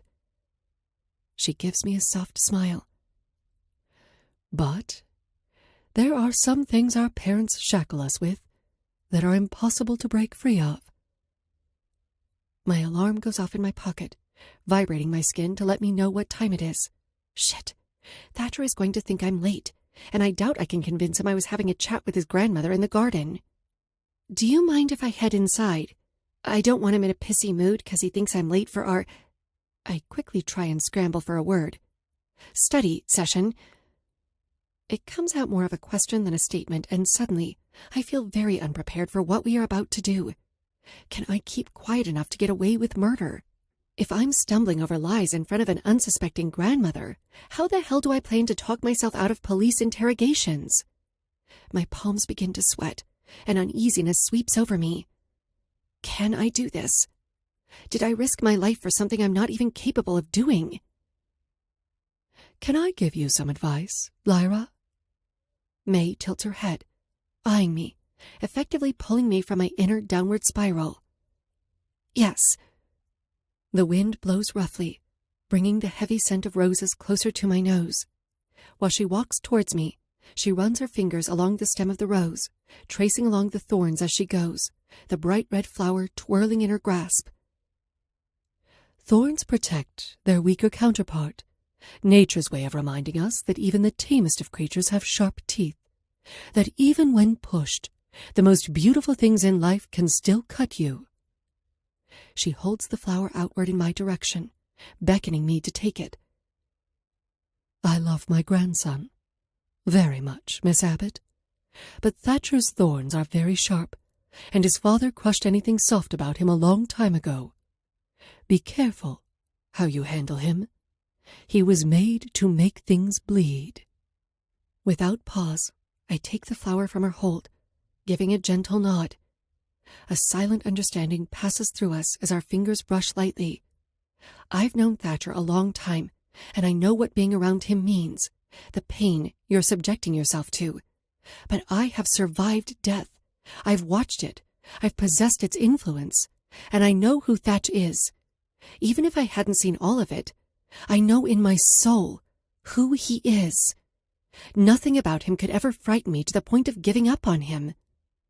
I watch her retreat towards the house, leaving me to my own thoughts. For a moment, I stay in the garden, trying to regain the confidence I had before this conversation. There are a million questions I want to know, starting with how much does May know about Thatcher and what he does in the dark of the night. I'm a ghost. No one will ever suspect me of anything, not with my ability to blend in and Thatcher's technique. I will release the chains attached to the urge I keep locked up and learn to live with it. I have no other choice. What are you doing here? You told me not to be late, I say, spinning on my heel to face him. So I showed up early. I was just looking around for a bit. I know Thatcher's favorite color is red, but it does something to my insides every time he wears black. I try to hold in my gasp, keeping my lips sealed as I look him over. His hair is parted to the side, pushed back out of his eyes, but a few stubborn strands dangle in front of his face. I like those pieces of hair the most. Reminds me he is, in fact, human. The turtleneck and long overcoat make him look taller, more intimidating. He towers over me with a watchful gaze and rigid expression, lean legs wrapped in black slacks and paired with the same colored dress shoes. Black on black on black.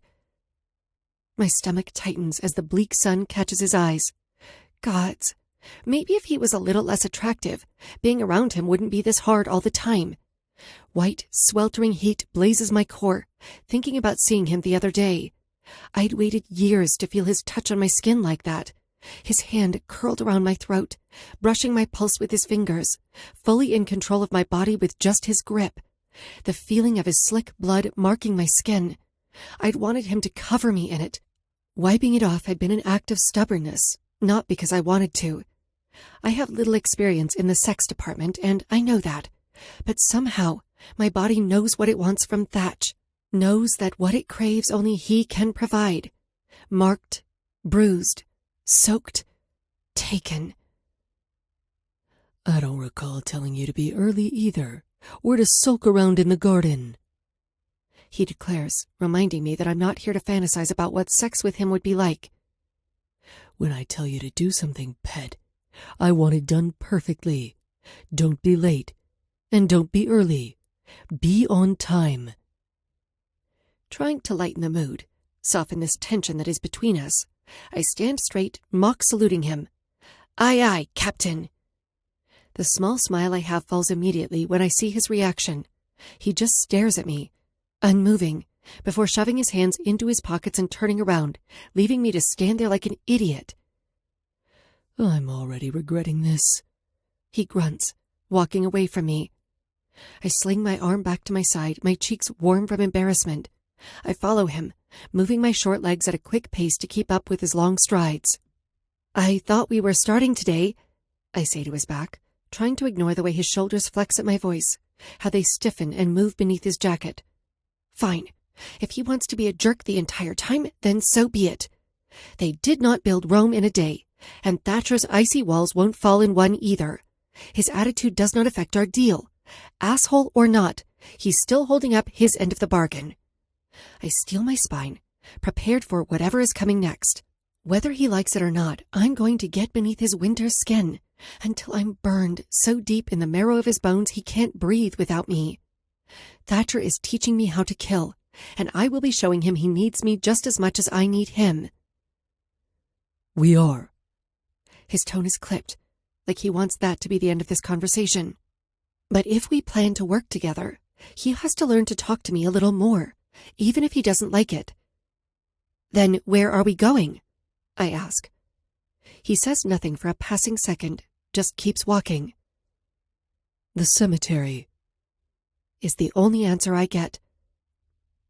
It's only then, as we leave the garden, headed towards the front of the house, that I realize I never told Thatcher's grandmother my last name. Chapter 11. Hold this shovel. Thatcher. What's it like for you? The sound of gum snapping follows the question, the same noise that had been popping in my ear for the entire drive over here. Her inability to settle into silence will be my biggest challenge during the time we spend together. I chance a look over my shoulder, seeing her light-hearted expression. The shovel resting on her shoulder sways as she follows my lead, looking through all the tombstones. Little Miss Death and Decay pleasantly trots through the tombstones as if they are a field of wildflowers. I suppose it is just further proof that Lyra Abbott is far from the conventional type. They made some girls to frolic through flowers and others warm, sandy beaches. But she was made to walk with the dead, to keep the rotting company. Is it like a weight off your shoulders? Do you feel relieved? Do you get sexual release from— Do not finish that sentence. I bite out, keeping my gaze forward and trying to ignore the way her closeness sets me on edge. If we are doing this, you're going to have to treat me like an actual human being, you know, she says, walking faster so she is beside me, inclining her head to look at me. Not a pet. If I ask a question, you can at least tell me you don't feel comfortable giving an answer. I pause my stride, turning my head to peer down at her. So much shorter than me, at least by a foot. So tiny that I could crack her right in half with little effort. And yet she continues to probe me, unafraid of what might happen to her when she pokes at the tender flesh I don't allow anyone to see, tempting the button that will cause me to snap and tear her in two. The other side of you has sharp teeth, doesn't she? I arch an eyebrow. You better hope you can back up that bite, pet. I can think of 50 ways to get your body. 6 months ago, she was a pest that I'd let fade into the background. A girl I'd shared one night with long ago, and that was it. But now, she'd killed someone in order to spare my life, had jumped from a cliff to warrant my guidance, and is now following me blindly through a cemetery for her first test of will. My ghost had come to life, no longer content blending into the shadows of my life to watch me as she had so many times before. She is present and alive, and I want nothing more than to kill her all over again. There is no other side of me. You make it sound like I have multiple personalities. I'm just tired of you dismissing me like I'm a child and not answering my questions. Her footsteps turn into stomps, and a pout paints her lips.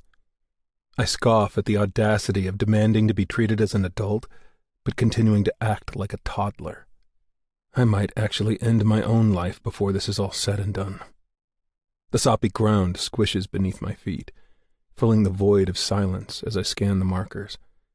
My family's cemetery isn't far from our estate, much smaller than most burial grounds, but it's a private spot away from prying eyes, which is exactly what I need for her very first lesson.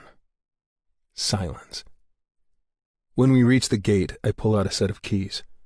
Only those who hold the last name Pearson and a select few of groundkeepers are allowed access. The tall black wrought iron gates square off about 4 acres of secluded land, riddled with tombstones, memorials, and sculptures. One person, my grandfather, is laid to rest in a small mausoleum-like structure my grandmother will join him in once her time comes. I hold the gate open, listening to it whine against the hinges, letting her go through first because I am at the very least a gentleman. As she passes me, 2 things happen. I feel time slow, just enough for me to notice, but it still slows for just a second, enough time for the wind to catch her scent. Loose, silken brown hair is swept in the current. The smell of her blows up my nose, forcing me to inhale. Sticky, sweet cherries.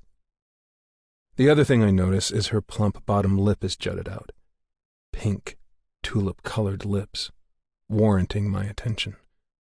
Her eyebrows are pulled together in a deep V.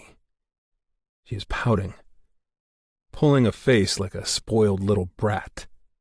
I decide to throw her a bone, if only to get that look off her face. It is aggravating me, and if she keeps doing it, I'm going to toss her into the lake that sits adjacent to the cemetery. Power, I say, as I head towards the furthest end of the cemetery, where I know the most empty space lies. What? Now, why would I answer your questions if you can't even remember them yourself? I prod, but continue anyway. When I kill someone, it feels like power. That's what it's like for me, what it gives me. I have never, not once, talked to anyone about this. The boys drew their own conclusions about my private habits, but none of them had asked what happened in that basement. I keep that separate from them, a secret all my own. Not even my father, who shared this trait with me, knew what I'm divulging to Lyra. All for what? For her to stop pouting? Power over what? She asks, trying to take little pieces of me in hope she'll be able to make a full image of who I am. You're a man who will inherit $1 billion company, a legacy. Is that not enough power? You need more? Power of him. That's my first thought. I would give it all up, the legacy and the money, if it meant I could take the power back from the person who took all of mine from me. She has no idea what it is to be truly powerless to someone. For someone to take and take and take until you are nothing, a vacant canvas for them to work with. That's what my father did to me. And every single slice, every tortured scream I rip from someone's lungs is another piece of power I take back. But I don't tell her these things, because she doesn't need to know. You can never have enough power, especially not this kind. Material things and status are one thing, Lyra. But standing over a human, knowing you're in control of life and death, that's something entirely different. You own their fear, their breath, their soul. When you hear their screams of mercy, of pure agony, you'll know exactly what I'm talking about.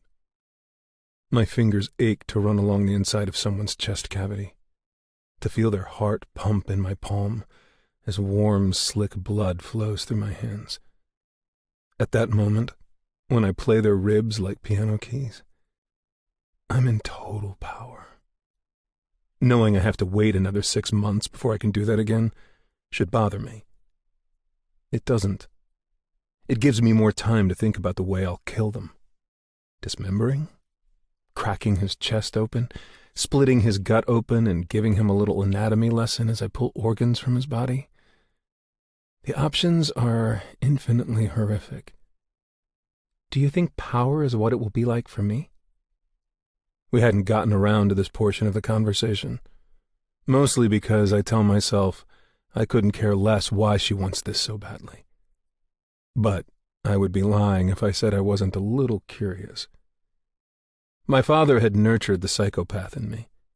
What may have laid a dormant seed of evil inside of me, had he left it be, was now a blooming, vicious flower. I was harvested and taught. But my father had neglected what he'd left in the closet of Phoebe Abbott's bedroom. Who knows what that night did to her? What has been festering inside of her all these years? Untamed and undiagnosed. I'm not a specialist on the mind of serial murders. If you want to know those answers, call a shrink. I just thought, you know what it feels like, Lyra. You know the feeling you're chasing, how the hunger for it pumps in your veins. I look over at her, and a memory I wish would leave floats in my brain. The one you got the moment you slipped that blade across Detective Breck's throat. I saw it in your eyes when his blood coated your fingers. Did that feel like power to you? I remind her once again that she'd already felt the rush of ending someone's life. Just because she hadn't planned it doesn't mean she's any less of a killer. There's been little in the past that sticks with me. I don't keep much. I allow moments to slide through my memory like water, because nothing feels worth holding on to. Only a few stick. But it's hard to forget what she looked like, with that knife in her hand, a dead body at her feet, and blood splattered across her face. What was it you said? I continue. Is it like a weight off your shoulders? Do you feel relieved? Are you my sexual sadist in training, Lyra? The corner of her lips lift, but the answer in her mind weighs down the smile she wants to give me. Like she is torn between embracing the darkness that lurks behind the curtain of her mind and knowing the way she feels is immoral. I doubt she's even spoken this out loud before. When he was dead, I did feel a weight off my shoulders. She breathes deeply, chewing the inside of her cheek. During, it was such a blur that all I recall is how hot the blood was, how thick it was. Her throat strains as she swallows. But before, that was what I remember most, how I felt watching him hold the gun to your head. It was a feeling I've had many times before, one that I only remember having after watching Henry kill my mother. The pause that follows is long and heavy, just the sound of our wet footsteps as we travel farther towards the cemetery. Did you know I was in foster care? She asks randomly, changing the subject. Yes? And do you know I had yogurt for breakfast? What does that have to do with this? This is not a therapy session or friends getting to know one another. I don't want to know about her or hear about the things she went through. I will not be sharing with her how I know she grew up in the system, or how I'm aware of the substantial amount of money sitting in her bank account that allows her to live more than comfortably on her own at this age. There are some things people are better off being unaware of. The first time it happened was in one of the group homes. She whispers so sweetly that I can almost smell the cherries on her breath. My hand tightens into a fist, my nails digging into my palms. I do not want to hear about this. I can't hear about this. But I also can't prevent my reaction to it. I look down, staring hard at her. Did someone touch you while you were in there? My eyes dare her to lie or withhold information. I did not let her live just so another person could abuse her. Lyra might be a pest, a stubborn thorn burrowed into my skin, but she is mine. Mine to deal with, mine to end. No one else. My 6 months between each victim rule seems to fade at the idea of boiling whoever had thought it was okay to touch something that is mine. Flashes of shredded body parts and melted flesh. I'll take my time with them. Make sure they feel every single cut. No, no. She shakes her head aggressively. Nothing like that. My leather-gloved hand curls around her weak bicep, my thumb pressing into her fragile skin. Are you lying to me? I promise you, Lyra, the last thing you want to do is lie to me.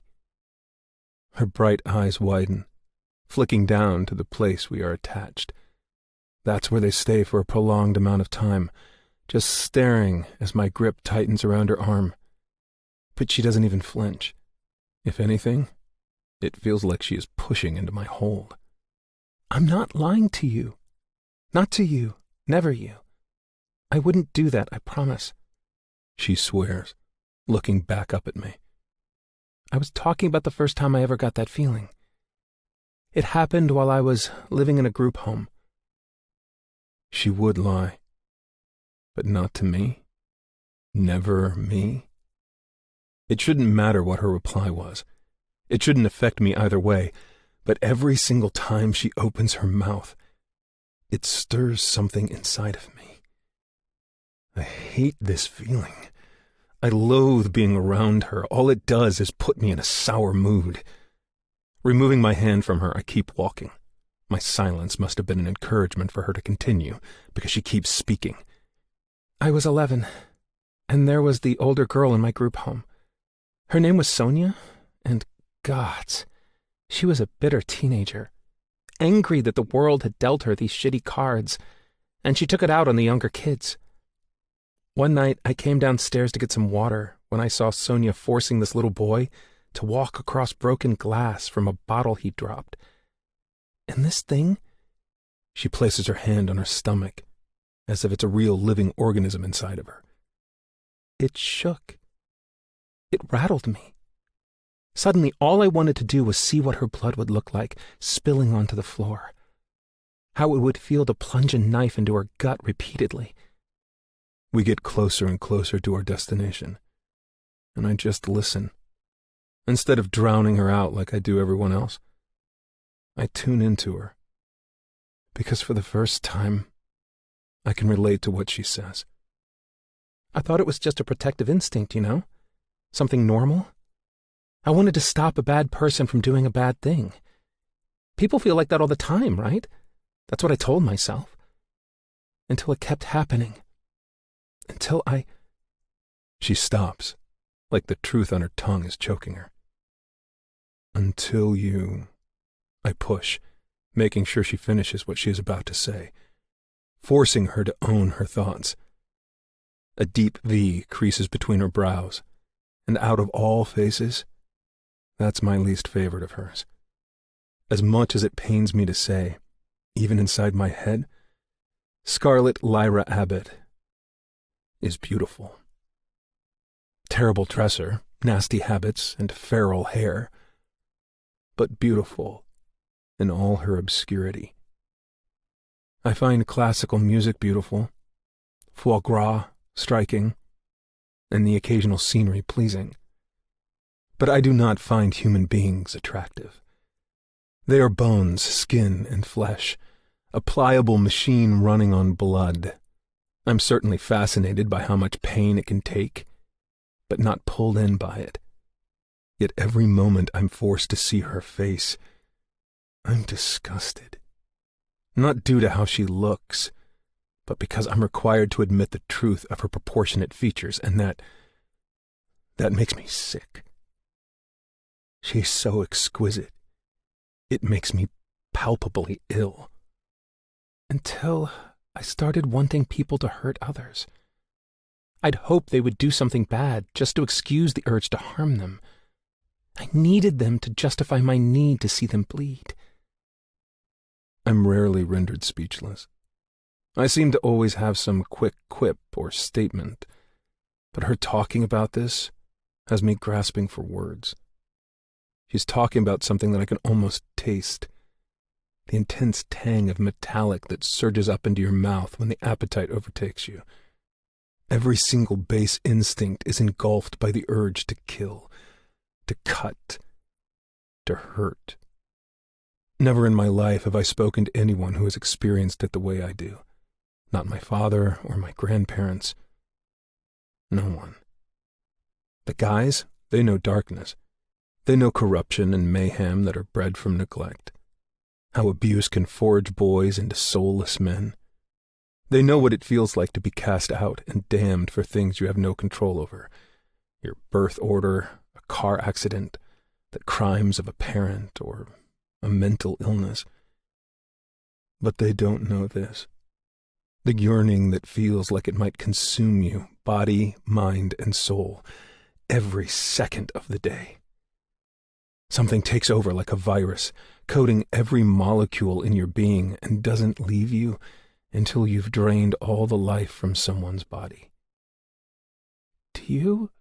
She bites the inside of her cheek, twirling the ring on her pointer finger, something I've noticed she does often. Do you kill children or women? What does this question say about her? That she has never known the answer to this question, and yet has still followed me around. My little shadow allowed herself to become this obsessed with me, and still isn't sure if I harm those labeled innocent. Would my answer change how she felt? Would that sparkle that lights her eyes every time she looks at me dwindle away? Or is her fixation strong enough to withstand something this harrowing? Had Lyra done exactly as her mother had? Fallen in love with a monster? I think it's a trait all the Abbott women carry, a gene that Phoebe Abbott had passed down to her daughter that makes her attracted to men like me. Soulless, emotionless, and every inch a psychopath that enjoys hurting others. No children. Preying on children is a cowardly thing to do. What does tricking the innocent mind prove? Nothing, I say simply, walking past the tombstones of my great-great-grandparents. I usually hunt those who make kids their victims. And women? A cruel smile hitches on my face as I look over at her, watching the way she readjusts her grip on the shovel, reminding me of when I was just a small child doing this same thing once. One lone dark curl blows in front of her face, and only because my hands are wrapped in leather gloves do I reach out. My fingers tuck the frizzy hair behind her ear. There is only one woman I've ever wanted to kill. So terribly bad that I can almost taste how sweet her blood would be on my tongue. How pretty she would be, twisted up in anguish on my table. Jade eyes search my face as I stroke the back of my fingers against her cheek, a stark contrast between my black gloves and her pale skin. Her mouth opens slightly as she waits for my answer, hanging on my every word. And that's you, pet. My hand lightly taps her cheek, dismissing her without a second thought, before I continue strolling through the cemetery. I don't need to look in order to see I've left her speechless, mouth slightly open as she stares at the back of my head. Lyra would die beautifully. It almost makes me jealous that Death himself would have time to take her before I did. Asshole, she mutters softly, but I hear the smile in her voice. Our walk ends when we get to the plot of land I'd been looking for. The large patch of grass is several inches away from any relative already buried here. Aren't you going about this a little backward? I mean, shouldn't digging a grave be the bottom of the how to get away with murder list? I need to learn how to kill someone before I even think about what to do with their body. What if I don't even want to bury them? There are other methods of disposal. Pigs, dismemberment, acid. Please stop talking. I interrupt that disaster of a spiral before it spins any further. I've told you this before. You already know how to kill someone, Lyra. I watched you. Something intense burns in my gut. Glimpses of Lyra covered in blood, clutching the knife in her right hand so tightly her knuckles are blinding white. The sparkle in her eyes as she peered down at the body that had lain dead between us. Once again, death had been the bridge that linked our souls. I'd started to wonder why it was always her at the other end. You sliced a man's throat right in front of me. You did that all on your own. Accept that you already are what you so desperately want to become, or it will drain you. Do you understand? I know that. I just... Say it, I snap, my hand sliding into the pockets of my overcoat. I thought you wanted me to stop talking. I shake my head, clicking my tongue against the roof of my mouth. That mouth of hers that loves to make random appearances is going to be the death of her. Literally. It will be the reason I choke her to death. Now isn't the time to be cute, I warn. No. Say it. A blush beats her face. Say what? My mouth waters, a smirk tugging at my lips, the way she so blindly obeys me. My every command, every thought, every movement. She follows it so well every single time. Tell me you're a killer. Why? Because if you can't even say it, how do you plan on murdering someone? If you can't even mutter the words, how will you get rid of a dead body? How will you be able to go through with it when they're begging for their lives? When they tell you about their families and all the things they will leave behind when you kill them? Accept it, or this will be for nothing. Standing there in yellow rain boots, chewing on the inside of her cheek, she knows I'm right. So what is holding her back? What's stopping her? Every day, I look in the mirror and see what I am, Thatcher. I see the thing. She swallows, placing her hand on her chest. I have kept chained away. The thing that no one else has ever seen. I've hidden it. Hidden myself my entire life in order to protect people from it. To protect whatever is left of Scarlet from it. She looks at me, eyes so green it's impossible to do the color justice. Pure and luring, a whimsical forest pulling people inside. But I know once you allow yourself inside, there will be no getting out. It would be easy to get lost in a forest like that. In eyes like hers. I know that I'm a killer, that the craving that lives inside of me is one that is sated only by death.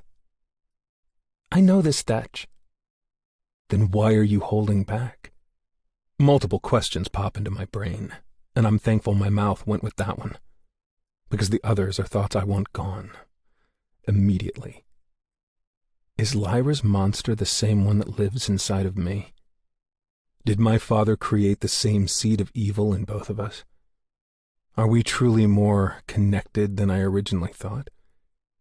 I'm sure you don't understand this concept because you are the Thatcher Pearson. The air quotes around my name feel a bit unnecessary, but I do love a flair for the dramatics. So I let it slide without a snarky comment, allowing her to continue. But I'm afraid. Fear what I will become when I let it out, when I allow myself to give in to the urge. I know somewhere there's a rule against what I'm about to say, but if there is one thing I'm not, it's a liar. You should be afraid, Lyra Abbott. What you live with should scare you. It should scare anyone who comes in contact with you. I say, pressing my foot on the open piece of grass. Let it scare you, but never let it stop you. I reach into my jacket pocket, feeling the weight of her stare on my face. Now, enough talking. If she keeps speaking, it'll be pitch black outside before she even gets started. A gust of wind breezes past, rattling the measuring tape in my hand as I pull it from my pocket. I remember when my father brought me out here, what he made me do to prove what I was, who I was, and the consequences of me not accepting those facts. Lyra should be lucky I'm only honest. You're going to dig a hole, 6 feet deep, not an inch less or an inch more. Her eyebrows furrow, the shake of her head coming before her words. What? Why? Well, because you begged me with your sad little eyes to teach you. That's what I'm doing, I snap. I'm teaching you exactly what I learned. But I keep that to myself. I'm grateful, but I just don't understand. I want you to dig a grave, Lyra. Your grave. Is that simple enough for your cloudy brain to understand, or should I spell it out for you? I'm not sure how it's possible for someone with a complexion like snow to turn any paler, but she does. The dusty pink rose that highlights her cheeks depletes. She takes a step back from me, and something primal in me clicks in my gut. Bailing out so quickly, pet? I expected you to last until disembowelment. How disappointing. I click my tongue with a shake of my head, stepping towards her, closing the gap that she is trying to put between us. Digging the hole you are going to spend the rest of eternity buried inside of, if you tell anyone about this? That's too much for you. This is just an insurance policy. This is child's play. Panic blossoms across her face, and I grin. That's it, Pat. Be frightened. I like you that way. Terrified to cross me, to lie, to mumble a single word about this to anyone. I won't say anything, Thatch. I wouldn't put you at risk like that. If I did, it would get me in trouble too. You don't need to make me do this. Her voice shakes and wobbles. That's sweet, really, it is, but I don't trust you. I will not risk my freedom with only your word. I have a lot to lose in this deal we have, Lyra. Now, so will you. Thatcher, no one else can know about these things I do. What I show you, if anyone finds out, I will know it's you. This is not a game. If you open that mouth of yours, I will remove each of those white teeth in your skull before I snap your pretty little neck and toss you into the hole you dug. I don't move my eyes from her face, needing her to know just how serious I am about this. How very easy it would be for me to end her existence on this earth. I grab the shovel from the ground, gripping the handle. This is ridiculous. I've never given you a reason not to trust me, not once, she argues, and her lack of compliance is starting to irritate me. My jaw clenches. My father took me here once. I was 6, and he made me dig a grave just like you are. We put my mother inside of it instead. I don't remember complaining this much about it. Shock lights up her eyes, horror at what that must have done to a young child, and it makes me sick. I don't need her sympathy or her concern. I don't care about what happened in my past or anything for that matter. So her wasted emotion on me is annoying. That was how I proved to him what I was. What I am. You're going to dig this grave and earn the knowledge you're demanding of me. If you don't, I pull out a blade from the other pocket, twirling it in my hand. We can end this deal now. It makes no difference to me. Her bottom lip wobbles, eyes glossed over with what looks like tears. I want so badly for it to be fear causing this, but I know it's not. She feels bad for me. What a waste. How old were you? She offers, ignoring everything I just said. Were you even big enough to use a shovel? No. I cringe, remembering all the dirt I had to scrub out from beneath my fingers, how caked it was in my nails, and how it covered my skin. He made me use my hands. Be glad I'm letting you use the shovel. I shove the object into her hands. Now, do your best, Lyra. Play in the dirt.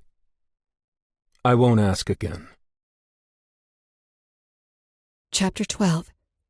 Red roses, red roses. Lyra. So, what is the most important question in organic chemistry? I stop rotating the ring on my pointer finger. The question hangs in the air, with awkward silence following. It's a simple answer, one that most students should know if they pay attention during the lecture. The sad thing is they probably know the answer. They are just either hungover or too tired from working themselves back into a school schedule. And no one likes a 7 a.m. class. No one. Not even me. And I love class. How the fuck do we drop it? A chorus of snickers and giggles vibrates the room. It even makes a small smile tug at the corner of my lips as I look towards our professor at the front of the room, waiting for his rebuttal. Connor laughs freely, unlike any other teacher here that would have instantly reprimanded the jokester who made that comment. He's easily everyone's favorite here, laid back and always ready to help in any way he can. Fortunately for you, Jacob, you probably won't even use this after graduation. Just pass with a C, and ahead of you will be years of selling cars at your father's dealership. The room erupts in laughter and whispers, ahs and ohs. I can't see it from my seat in the back, but I imagine Jacob's face is the color of a fire hydrant, and I doubt he'll be making any more snarky comments in class. He isn't lying. Jacob Nettle will inherit Nettle Auto once he graduates and becomes another cog in the Ponderosa Springs machine. I unfortunately need this class for future endeavors. Even if my mother's life insurance left a questionable amount of money behind, I still want a career. That alone should be enough reason for me to be focusing on this class. But it isn't. Not this morning. This morning I couldn't be bothered with anything other than him. Settle down, class. Settle down. He instructs with a mild sternness that makes students listen. Does anyone else have an answer? What is the most important question in organic chemistry? Thatcher is all over my thoughts, running around the spaces of my mind, doing laps. He exists in every free space inside of me. All my brain can seem to think about is when our next lesson is, even if he'd been tiptoeing around the things I actually needed to learn. Every time he messaged, I kept secretly hoping our meeting would be at his house, but he never failed to direct our lessons somewhere else, still not trusting me with the space that might make him even the slightest bit vulnerable. My hands had been thankful for the lack of physical activity because of the blisters I'd acquired after handling a shovel for hours, but that had been a while ago. The calluses and cracked palms had healed. I'm ready to get my hands dirty again, this time less actual dirt. I'm tired of studying the endless books he'd laid out in front of me in our local library. Anatomy of the human body, a textbook on serial murderers and their victims, even a mortician guide. Then he'd give me a bullshit quiz. If I wanted to study murder, I would have majored in criminology. That was not what I had meant when I'd asked him for this, and he knows that. He knows that his constant teasing is only further irritating me. But if there's one thing I know more than anything, it's Thatcher's way or no way. He takes his time. He is patient. A diamond forming under slow pressure, something others would wait lifetimes for. Even though I know he is stalling, I know he is, and every single time I try to call him out on it, he gives me the same passive answer. Students study, Lyra. The only thing that seems to get me through the boring, quiet moments in that stuffy library is Thatcher in a pair of glasses. Thin, steel-gray frames that only intensify his harsh gaze. They seem to amplify the stark blue of his eyes, so crystal clear and striking. It feels impossible not to wither in front of his gaze. Yet, I'd seen no one or anything more attractive. I spend more time analyzing him in the chair across from me than truly reading, openly gawking at his every movement, following the way his slender, steady fingers flip through his own book, firm, yet so gentle with the old pages. Even though he mostly overlooks me, I still enjoy being around him. I'd rather be ignored by him than noticed by anyone else. Anyone? Godfrey probes again, retiring me from my daydream of Thatcher. I look around the room, seeing no one else intent on giving an answer, so I decide to put us all out of our misery. I raise my hand, only to speed up the time we're trapped in our chairs. Connor's eyes drift to my hand before slipping to my face, and a gentle smile warms his features as he lifts his finger, pointing to me in order to give me the floor to speak. I open my mouth, but my voice isn't what spreads across the room. Instead, Mary Turgid's confident answer slips right out of her mouth. The most important question is, where are the electrons? Understanding electronegativities helps decide which portions of a molecule have relatively high electron density, and electronegativities of the atoms we will normally see in organic chemistry. It's these grim moments when I think I might be worse than Thatcher. Murder is immoral, I know that, but even he has a code of conduct he follows, not to harm the innocent or helpless. I don't believe I have that. I shouldn't want to harm girls my age, but I don't think it would matter who it was. If the alarm is triggered inside of me, my hunger wouldn't care who it dug its teeth in. All I can imagine is me grabbing a handful of that platinum blonde hair and slamming her face into the desk until she is unrecognizable. Face just as distorted and ugly as she is on the inside. Not because she interrupted me. Of course not that. If it was because of something so trivial, I would have snapped a long time ago. No, it's her small penance for what she did to my friend. This feeling of rusted nails stabbing my spine, of burnt rubber and old pennies that tastes bitter on my tongue. It's for revenge. To wrap my hands around her throat and squeeze. Count the clock until I hear the resounding snap of her neck. Listen to her scream. Watch her struggle as she pays for betraying someone like Sage, for turning her back on her when she was supposed to be her closest friend. I want to make it hurt. Avenge the pain she'd caused Sage. Snap. I glanced down at the cracked pen in my hand, split down the middle, and cracked from the strength of my squeezing. A chill runs down my spine, fear licking my heels. Fear of myself. When will I stop being afraid of this? Of what I am and what I feel? Correct, Miss Turgid, Connor says with a toothless smile, giving her a curt nod. That's all for today. I'll see you all Monday, and please make sure you have the reading done before class. When I stand, Mary is turned around to look up at me. Sorry about that. I didn't even realize you were in this class, she says with a bright smile that is anything but sweet. It's like you don't even exist. Giggles ripple across the two girls that are sitting next to her, and I simply shrug. There is nothing they can tell me I haven't already heard before. I'm one of the many ghosts of Ponderosa Springs, a lore, a scary story that haunts the halls and lives in attics. I know that. I accepted it a long time ago. The girl with the morbid childhood who decided blending in was easier than standing out. I'm much better at being a ghost than a human. Now, Biggie, you probably needed the praise from Professor Godfrey. God knows you don't get a lot of it dating someone like Easton. Her face crumples, mouth dropping open, that I even responded. Which is warranted. 3 years ago, I would have kept my mouth shut and left. She isn't used to me biting back. It's a sharp dig, one she deserves for stabbing Sage in the back the first chance she got, and a lot nicer than what I really want to do to her.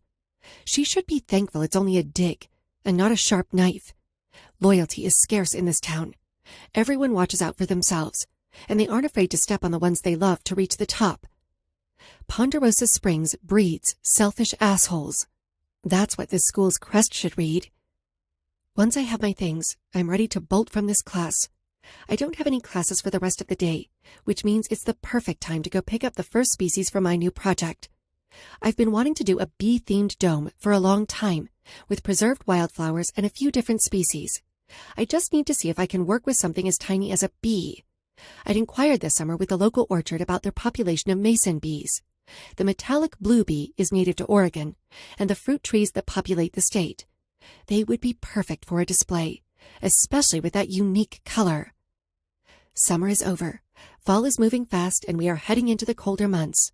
I know the bees will have nested, leaving the older ones that are reaching their expiration date hovering around. Hopefully, I can find a few already dead and in good condition, so I don't have to play bee catcher. Lyra, hang back for a few minutes.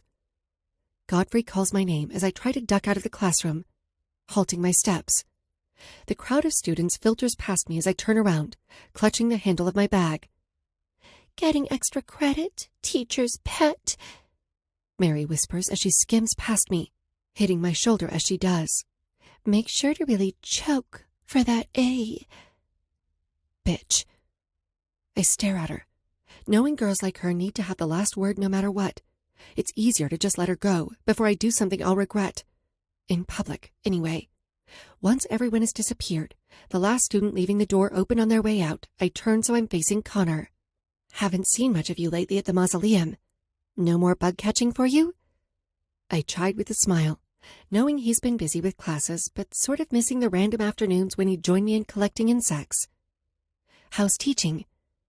He laughs, leaning against his desk with a sigh as his arms cross in front of his chest. I find it's much more complex than counseling, way more time-consuming, and I suddenly have the desire to burn every tie I own.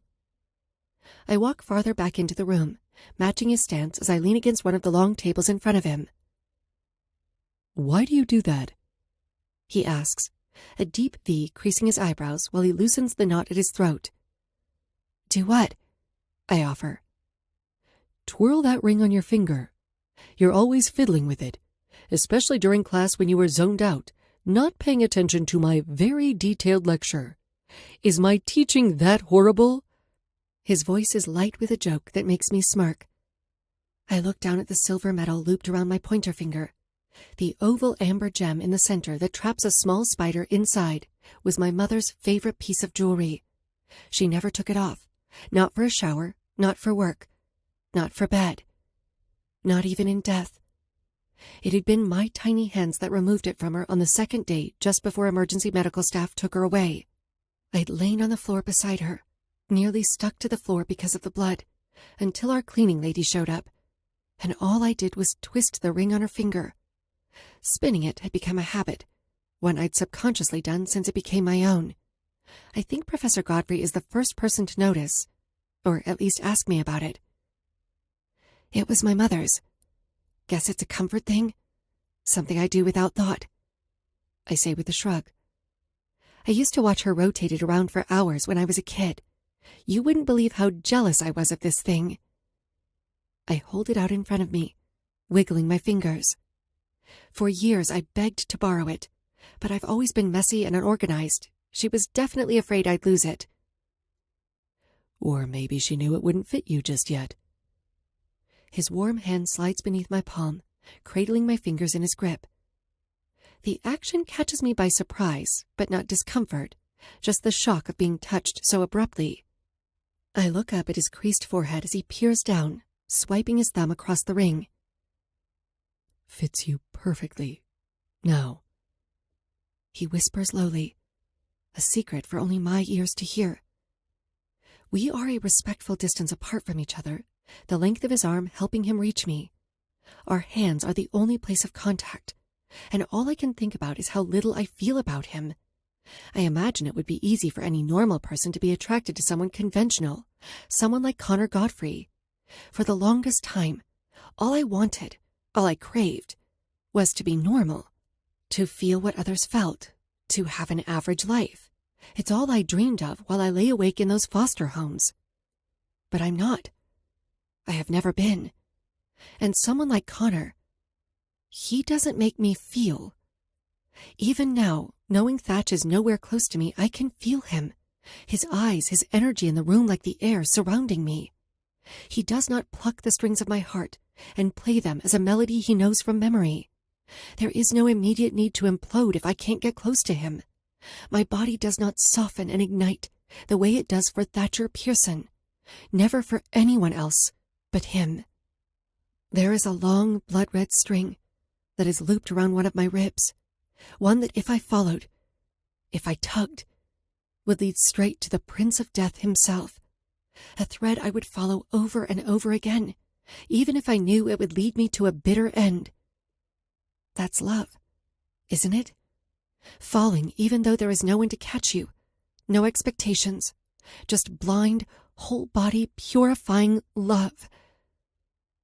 There was no darkness in him too much, no monster or harsh fantasy too scary that would keep me from loving him. Everything I know, everything he is, and everything he is to become, I would love all of it. I would die for him. I would kill for him.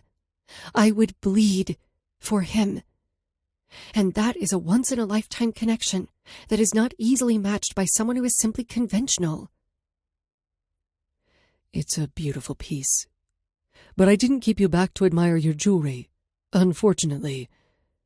He taps the top of my hand, pulling away and rounding his desk to dig through the drawers. Your teaching isn't boring, by the way. I've just been tired, I mutter, blinking away the haze of my secret love. Yeah. I know a lie when I hear one, Miss Abbott. He smirks. Still haven't been sleeping. Have you thought about going to the doctor for that? It could be insomnia, and they do prescribe medicine for that. Sleeping pills that make me sleep like the dead? No, thank you. I'd rather be deprived of a few hours of rest than wake up feeling like I got hit by a train. Stubborn. He laughs, shaking his head as he retrieves a stack of papers and holds them out in my direction, beckoning me to take them. Hopefully, you won't be too hard-headed about this. I roll my eyes but take them, assuming it's part of class requirements. But when I look down at the boldly printed black letters, I'm proven wrong. I trace my fingers along the stark white sheets. An internship? In New Hampshire? I lift both of my eyebrows in shock. He nods, folding his hands in front of his lap. It's a forensic entomology program at Dartmouth. It has limited availability, but I thought it would be an exceptional opportunity for you. I stifle myself, shaking my head, struck in awe by this act of kindness. I don't know what to say. How did you find out about this? How did you get me an application? Maybe once, when he'd asked me what I wanted for my future, had I mentioned forensic entomology. It's a rare field. Jobs are extremely competitive, and I never truly expected to have it as a career. The study of insects during a criminal proceeding is often forgotten, even bypassed, but it can be an integral part of an investigation. From the time of death to where the crime took place, the live and dead creepy crawlies found at a murder scene can tell you quite a bit. It's a combination of the things I'm passionate about. There would never be a more perfect job for me. Death and bugs. I went to graduate school there. I pulled a few strings with some friends I have back home. The position is yours next year if you'd like it. He winks. Pending paperwork, of course. I squeeze the papers in my fingers, knowing this is something incredible. My future lying in my hands, a job that I've wanted for years. All I want to do is tell my mom, to call her and hear her voice. The older I get, the more I grieve her. I gather all these experiences, these moments that I'm desperate to share with her, and it keeps hurting the more I age. There is so much I want to tell her, so many things I've done and seen. It feels like a wound that deepens over time. The scar tissue has covered the outer layer, but the inside is still aching, still bleeding with all the pain of loss. Could I leave the place that has her grave, the town where her memory haunts like a ghost? Wait. Next year? He nods. Yeah. Is that a problem? My friends. The halo. Thatcher. Do they mean so little to me I nearly forgot all about them in the light of my future? Could I leave them, all of it, behind me in the rearview mirror like dust, as if these past years didn't happen? Could I leave him across the map, where my eyes would not reach him and my heart couldn't feel him? Even if I could, I'm not sure I would want to. I don't want to abandon the relationships I've built, even if we found it in madness and death. I'd like to believe that what we share is a unique connection, one that doesn't happen very often, and the thought of abandoning it makes me sick. I clear my throat, shaking my head. I mean, I still need to get a degree before I get a job, so what's the point of an internship? You could transfer. It's not Hollow Heights, but Dartmouth isn't for the weak either. He smiles, proud of his alma mater. Maybe I could just fill out the application now. It's not until next year, which gives me time. I just need time to see where we are at with the halo. I can't leave with all those missing girls.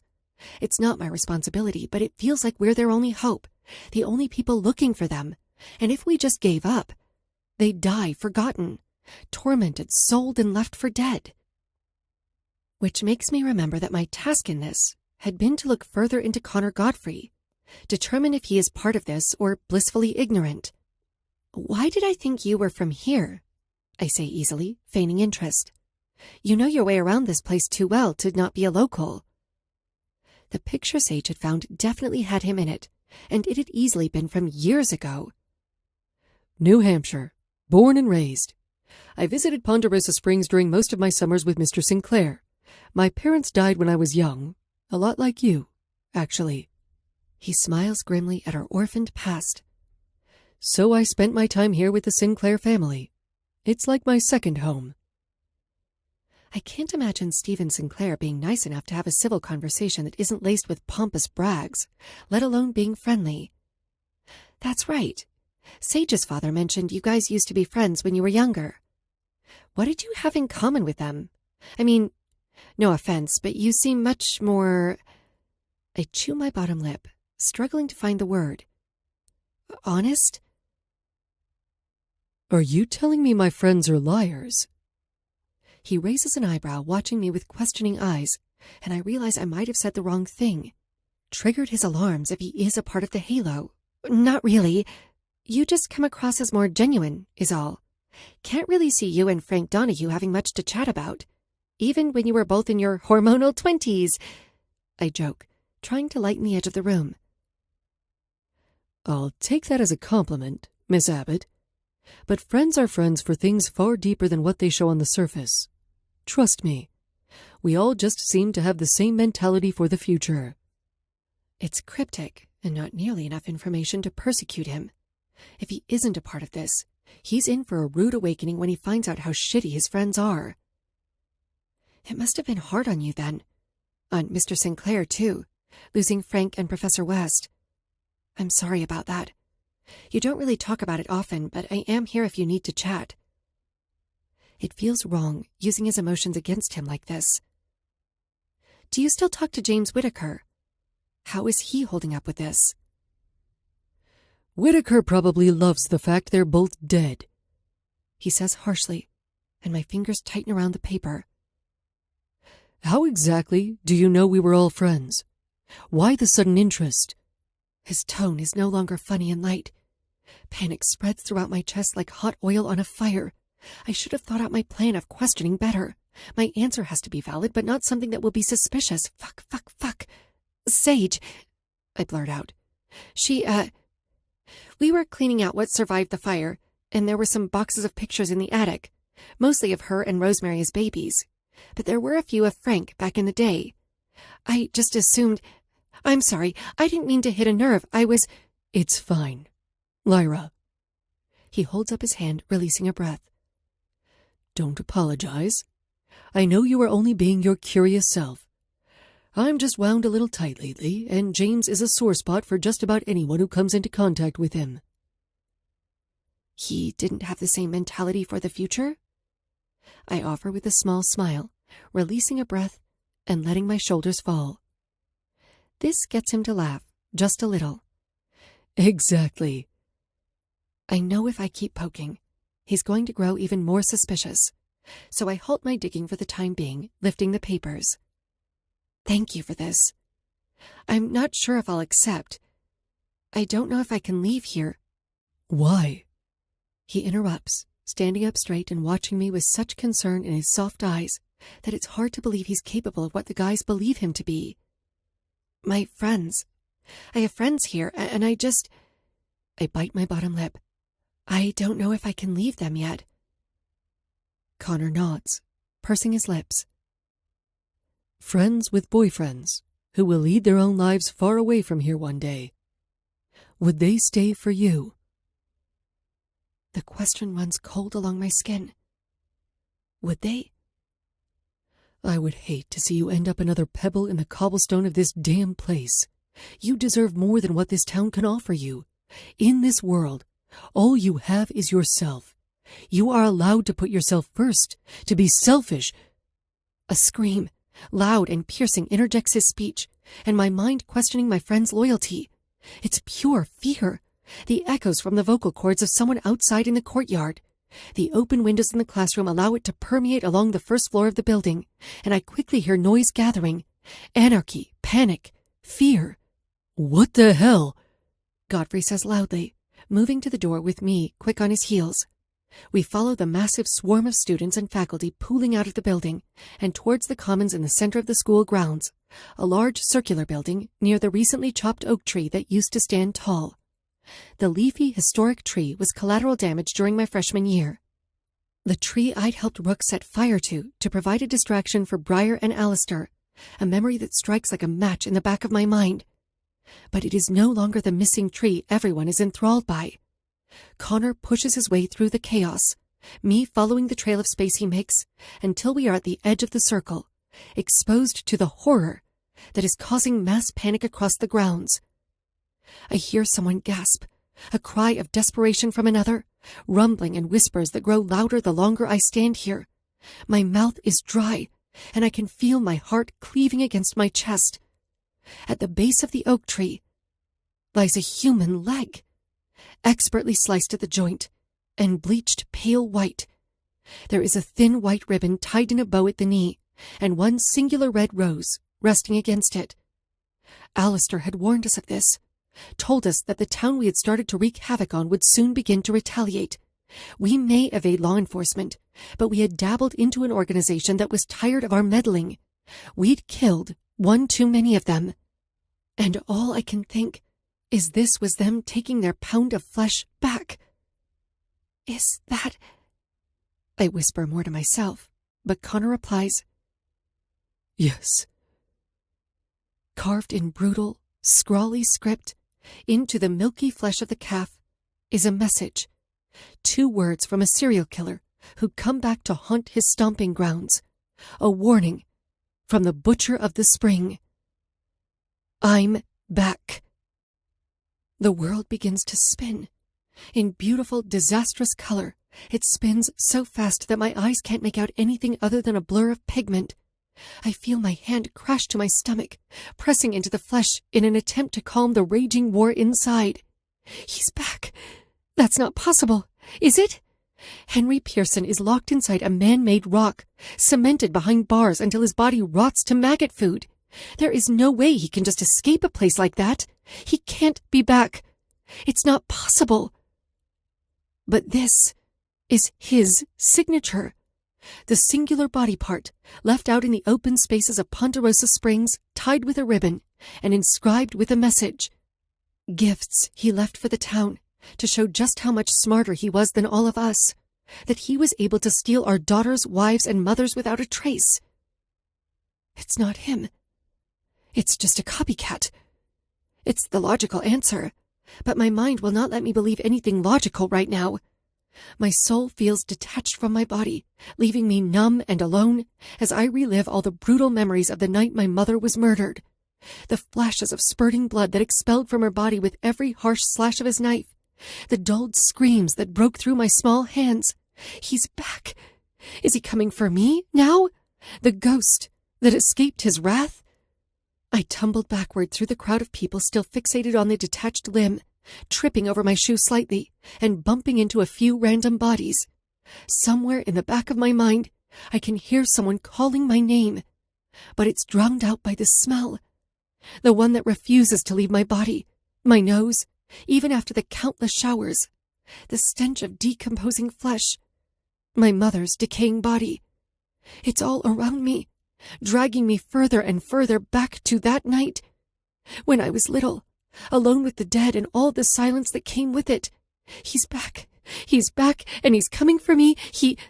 Stop. My back hit something cold, cold enough to freeze my mind, my racing thoughts for just a moment to smell something other than death. Citrus and fresh sheets. Do not let them see you break, Scarlet. His voice is steady, a rock against the crashing waves that threaten to take me under. They do not get to see you break. Do you hear me? Icy hands curl around my upper arms, thumbs caressing my skin with gentle strokes. All of him overtakes me. He steps into me, the feeling of his chest chasing away all the memories. Piece by piece, all that Thatcher is comforts my mind, pouring over the darkness like an urn of wintry light that illuminates me. Like frost covering the leaves of flowers, protecting them, shielding them, allowing me to breathe, to stop. I anchor myself to that, the skin-to-skin contact he refuses to give others. My body hums at the places of raw connection, of his fingers tracing my bare arms. My head lolls back into his chest, resting there, as I inhale the smell of him just beneath his jaw, where his cologne is the strongest, wafts and lingers. Get out of here. Be a ghost, Lyra, and go hide. Find the quiet. He mutters into my ear, the stiffness of his tone leaving no room for argument. You wait for me, and then you break. Only then. My nod feels more like a twitch, and my voice comes out strangled. If I become a ghost, I choke, how will you see me? A shaky breath comes from his throat, tickling the bottom of my ear. The haunting recollection of our first encounter sways between us, when we were little kids experiencing a vile evil that most can barely imagine. Two children, sewn together by the fate's bloody fingers. A story written in crimson and soaked in cruel endings. Had our parents felt this way? Did Henry Pearson soothe my mother's soul before stealing it, the way Thatcher did mine? While others around us are stalled in fear, we exist in the memory of our beginning and the start of our harrowing ending. Pet, he purrs. I have always seen you. Chapter 13.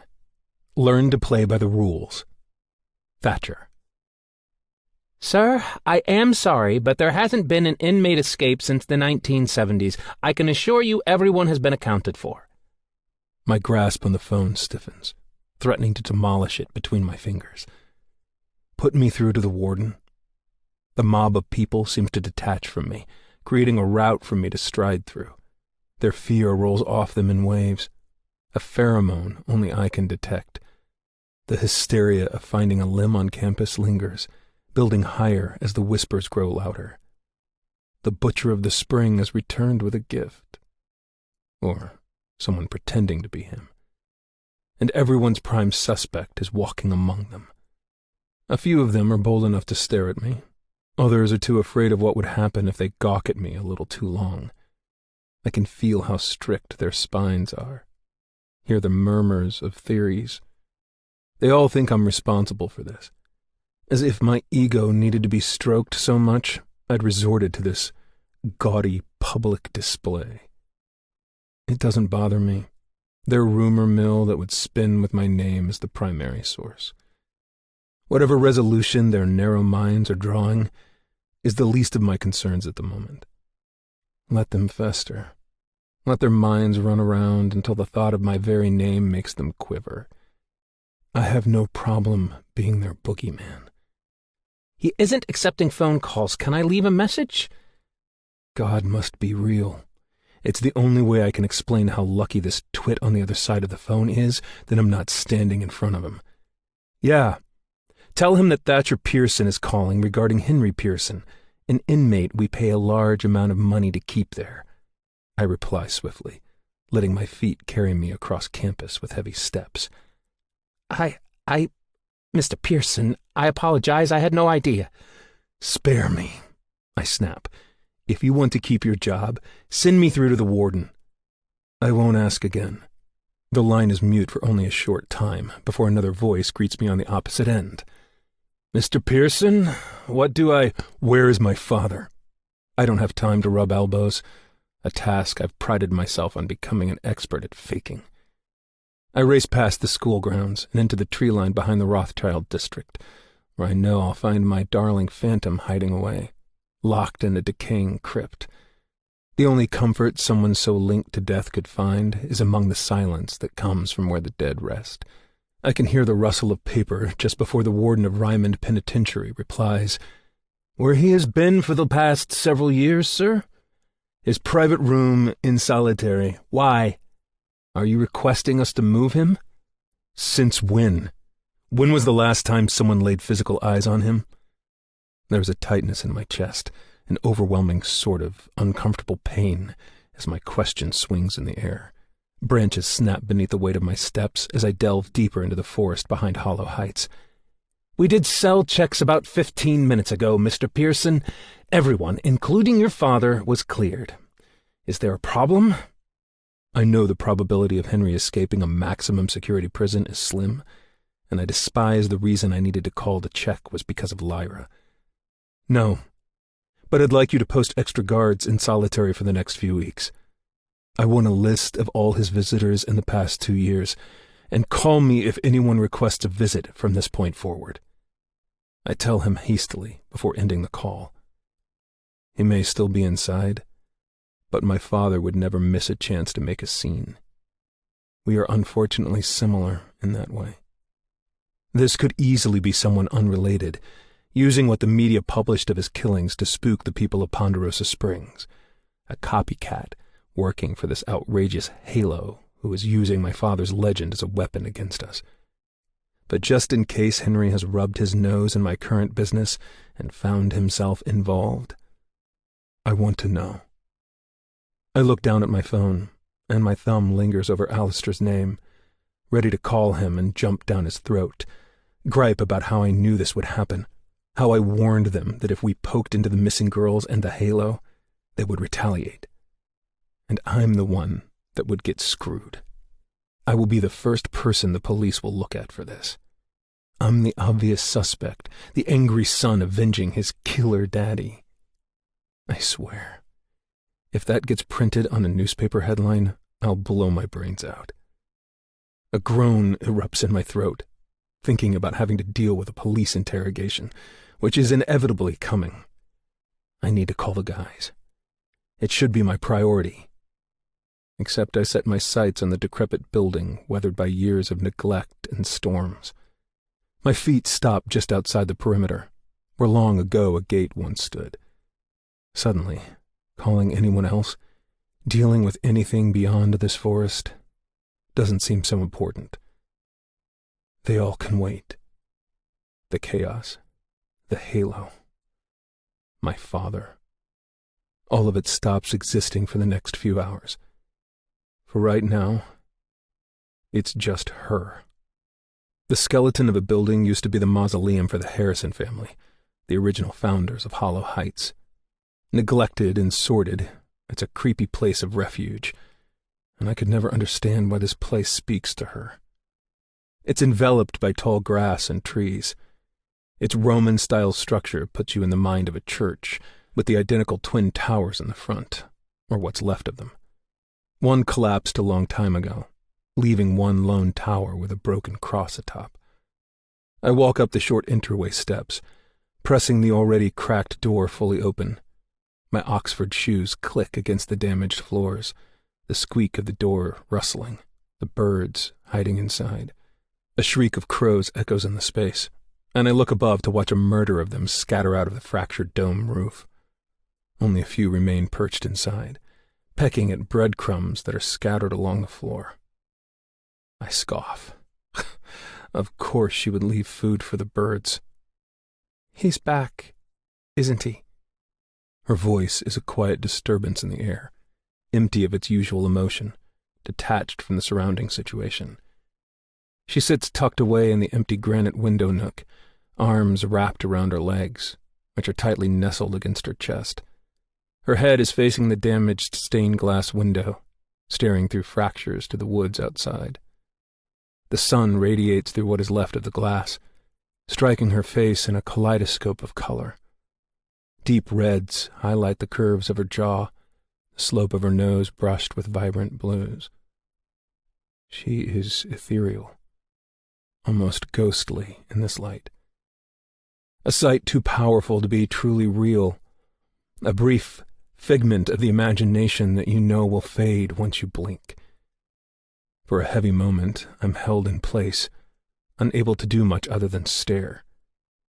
I've never been affected by anyone like this. It's as if I'm genuinely seeing her for the first time in our lives and recognizing just how hauntingly lovely she is. Curls the color of silky raven feathers spill from her hair tie, dropping from the top of her head. And for the first time, I want to touch someone, to slip the hair between my fingers and feel if it's as smooth as it looks. Every curve, arch, and dip of her body is highlighted in this hour, the tight sweater accenting the slope of her breast and the softness of her stomach. Hunger pools in my gut at the dark green skirt wrapped around her thighs, the black pantyhose stretched across her pale legs, and I want to see just how silky her skin is beneath them. Maybe it's because my bare hands have touched her already, have curled around her arms in an effort of comfort. I know what her naked flesh feels like beneath my palm, and I want more. To skin my teeth inside, to watch it turn pink, to make it bleed. "He's back, and he is coming for me," she mutters, tilting her head in my direction and staring at me with those big green eyes, which sit vacant. They are usually bouncing with energy, with feeling. All I want to do is fill them back up, pour all the emotions she normally overflows back into her body because she isn't meant to look like this. Empty and hollow. Walls are built high in her mind, a defensive mechanism to hide from the things that scare her. She's probably had them her entire life. It wouldn't surprise me if that's what got her through the foster system. But she's learned to hide so well behind them that she can't even find herself anymore. It's why she struggles to face what she is in the mirror. My father is still very much in prison, darling Phantom. My voice is bitter as I step closer to her sitting frame. Even if he wasn't, your fear of him is unnecessary. Dead eyes roam my body before a scoff rocks her shoulders. Says his son. I don't want to question why it's only her that causes this eruption of energy inside of me. Why this molten, fiery feeling pumps through my veins at her reply. My eyebrows crease into a deep V. So, you're cursing me now? For the father I had no choice in being born to? I never thought you were like all of them.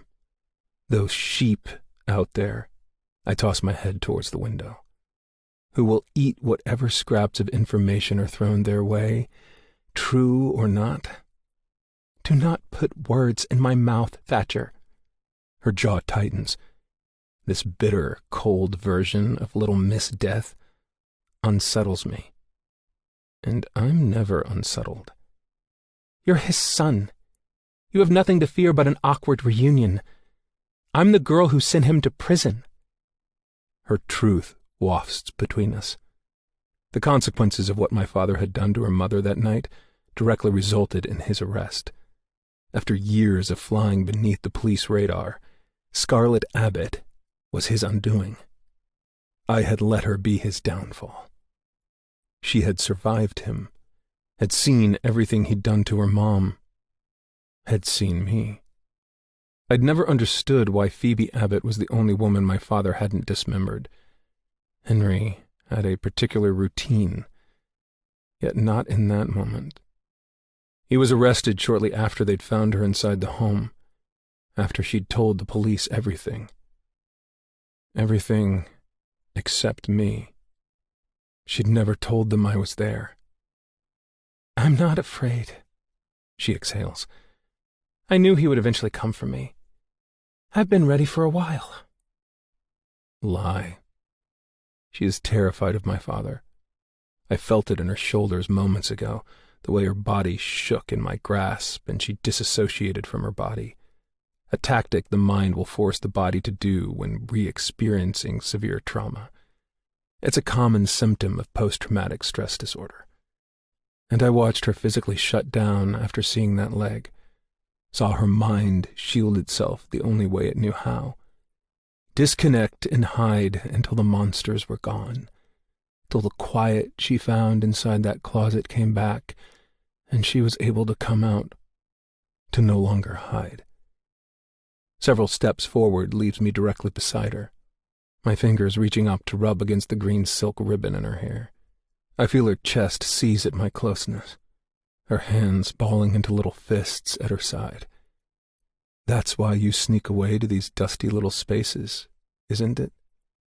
You don't have to hide from what scares you inside of them. I tilt my head, not sure why I asked out loud when I know the answer. Warmth spreads across her face, pink burning her cheeks, and I can see the emotions twinkling back in her eyes. Raw, unfiltered emotion pouring out just for me. Because of me. Something permanent sits in my chest, the decision that I think I'd do anything to prevent Lyra from going into that dark place inside of her head alone ever again. They are the forgotten places. I'm the forgotten one. These are the only spaces I feel like I belong. My thumb drags along the seam of the fabric, catching one of her curls, and I feel just how smooth it is beneath my touch. So warm. So her. He is not coming for you, Lyra. Henry is still behind prison bars. And if he wasn't, I assure you, he would never get close to touching you. My fingers trail down her hair to the curve of her neck. Not a single graze on this pale skin. A shiver that I feel in my hand runs through her body, her head tilting in order to give me access to her delicate throat, giving herself up to me so freely, with so little effort. How can you be so sure? The only person who gets to make you bleed is me. I murmur, Your suffering, your fear, your blood. It's all mine, pet. My thumb creeps across the flutter of her pulse, feeling it spike at my touch. All of her is so reactive to me, down to the veins and arteries beneath her flesh. They move for me. Her heart beats just for me. You want to build your walls, darling phantom. Shield yourself inside these haunted spaces. That's fine. I tell her with a nod, my thumb pressing into her neck deeply. But you make sure I'm inside before you shut those doors. You can shut the entire world out. Not me. Never me. A shaky breath slips through her lips, her body leaning into my touch. Never you, she whispers quietly. Never, my angel. I snap my eyebrow up, peering down at her inquisitively. That isn't my name. That's what you are inside of my head. An angel. Is she joking? Her body rotates casually until her front is facing me, her feet dangling over the edge of the marble seat. Her knees are inches away from my own, my hand still resting against her throat. I watch her finger hesitantly reach forward, skimming the fabric of my tan suit jacket. It runs up and down so nonchalantly, it doesn't even seem like she is moving. Angel of death, she mutters. A divine being believed to comfort souls and accompany them into another dimension. I'd hoped somewhere along the way she would have let it slip from her mind what I'd done for her mother. But apparently, unlike me, Lyra remembers everything from her childhood. Especially that night. The coins to pay the ferryman. A Pearson family tradition that I'd been told about since I was young, one of the only memories I could recollect. All of those holding my last name that died were buried with coins over their eyes, so that our wealth would not go unnoticed in whatever afterlife we were sent to. I'd thrown snuck coins into my own mother's grave, just before helping my father bury her. A woman I could barely remember. I wasn't sure if she had been neglectful or loving, what her voice sounded like, or the clothes she wore. Maybe it had been what was left of my conscience, wanting to do a good deed for Phoebe Abbott. But whatever it had been, my father had crushed it long ago. The desire to help anyone else cross the river Styx had left me, only returning for when I met the boys. I'm no angel, pet. You'd be naive to think that. I use my grip on her throat to lift her head up so her eyes can meet my own. She sits there, looking at me with those eyes, and I know it doesn't matter what I tell her. She will believe what she wants. Her mind is her own creature, one that has begun to intrigue me. Then why did you come find me? The answer she's looking for isn't the one she will be getting, even if it's the truth. Because the reason I'd been in the courtyard to begin with had been due to rage. I'd planned on ripping her from the crowd of people and dragging her by her hair to somewhere private where I could teach her some manners, to remind her of how this deal between us worked. To show you your next lesson. The corners of my mouth tilt upward into a smirk. I take another step into her body, forcing her legs to spread in order to make room for me. I want my body to reject the feeling of her warm thighs touching mine, to feel repulsed by the contact, but the only disgust I have is from the feeling it gives me. The way my gut tightens and my cock hardens behind my slacks. I'm repulsed by my reaction to laying my hands on her. Not because of her. My free hand reaches into my pocket. I'm your teacher, am I not, pet? Her throat bobs as she looks at the switchblade between us. My fingers press the button along the side to expose the spear-shaped knife. It slices through the dimly lit room, the tip grazing the front of her sweater. All of that burning I'd shoved down earlier due to the distraction of that hacked limb is resurfacing. The urge to watch her beg for forgiveness, to hear that cherry-flavored mouth atone for what she'd done. Thatcher, answer my question. I bite out, dragging the weapon up and snagging some of the fabric on the way. The sweater slices open, exposing the stark white material of her bra. A groan rumbles in my throat, having my knife this close to her skin, knowing if I pressed just a little, a stream of crimson would leak down the valley of her perky breasts. I circle the sharp edge around the front of her bra, pressing just enough so she'll feel the sensation on her nipples, swirling the handle in my palm, and watching her head toss back in pleasure. My cock twitches, seeking more of the warmth that radiates between her milky thighs. I press further into her body, a whimper slipping from her mouth as my hardened length connects to her center. There's a glaze over her eyes, one that makes her look sorta dreamy, like she isn't sure this is real, only a dream that will be gone once she wakes up. I'm not quite sure this is real either. It feels too normal, too good to be something that exists in reality. Lyra's legs wind around my waist, urging me closer, desperate to have me when she should fight to get far, far away from me. If she knew how I want her, the things I want to put her body through, she wouldn't be so needy for me. Yet here she is. Yes, you're my teacher, she whimpers, her small hands tightening in my jacket. I nod, taking my bottom lip between my teeth, letting the blade move higher until it's touching her throat. The sharpness dances along her delicate skin, but not with enough pressure to split her open. Not yet. Then, why the fuck is Connor Godfrey touching what belongs to me? The haze of lust fogging her eyes wavers. What? She stutters out, taking a second to figure out what I'm talking about. Wait, you were watching me in class? I drag my left hand behind her neck, lacing my fingers into her wild curls. My grip is painfully tight, making a long whine pull from her throat. I use my hold as leverage, tilting her back further, forcing her throat towards the tip of the knife.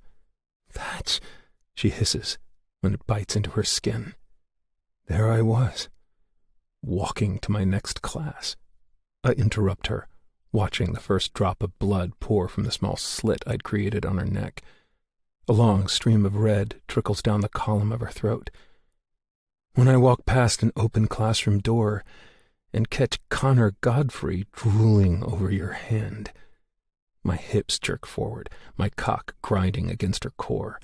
Through all our clothes, I can still feel how soaked she is, leaking wetness from between her thighs, her body dripping from my touch. Tell me, what made you think other men could touch you? I lean down so that my mouth is hovering just above her nose. What made you think anyone but me could touch you? Using the blunt edge of the knife, I gather the blood on her throat across the metal, bringing it farther up her neck until it reaches her chin, careful not to cut her further, smearing a path of red on my way. He was looking at my ring. That was all.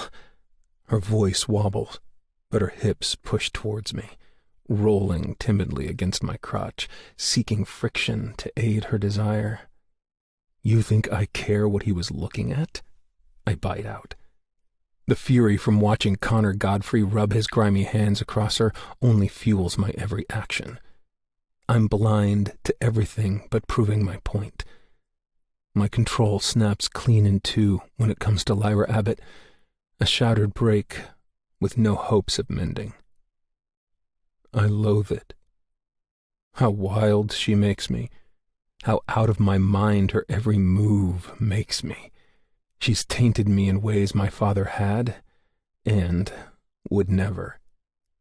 I am a man of order, routine, and strict cleanliness, and she is my filthy little pet, yet the only dirty I ever want to be.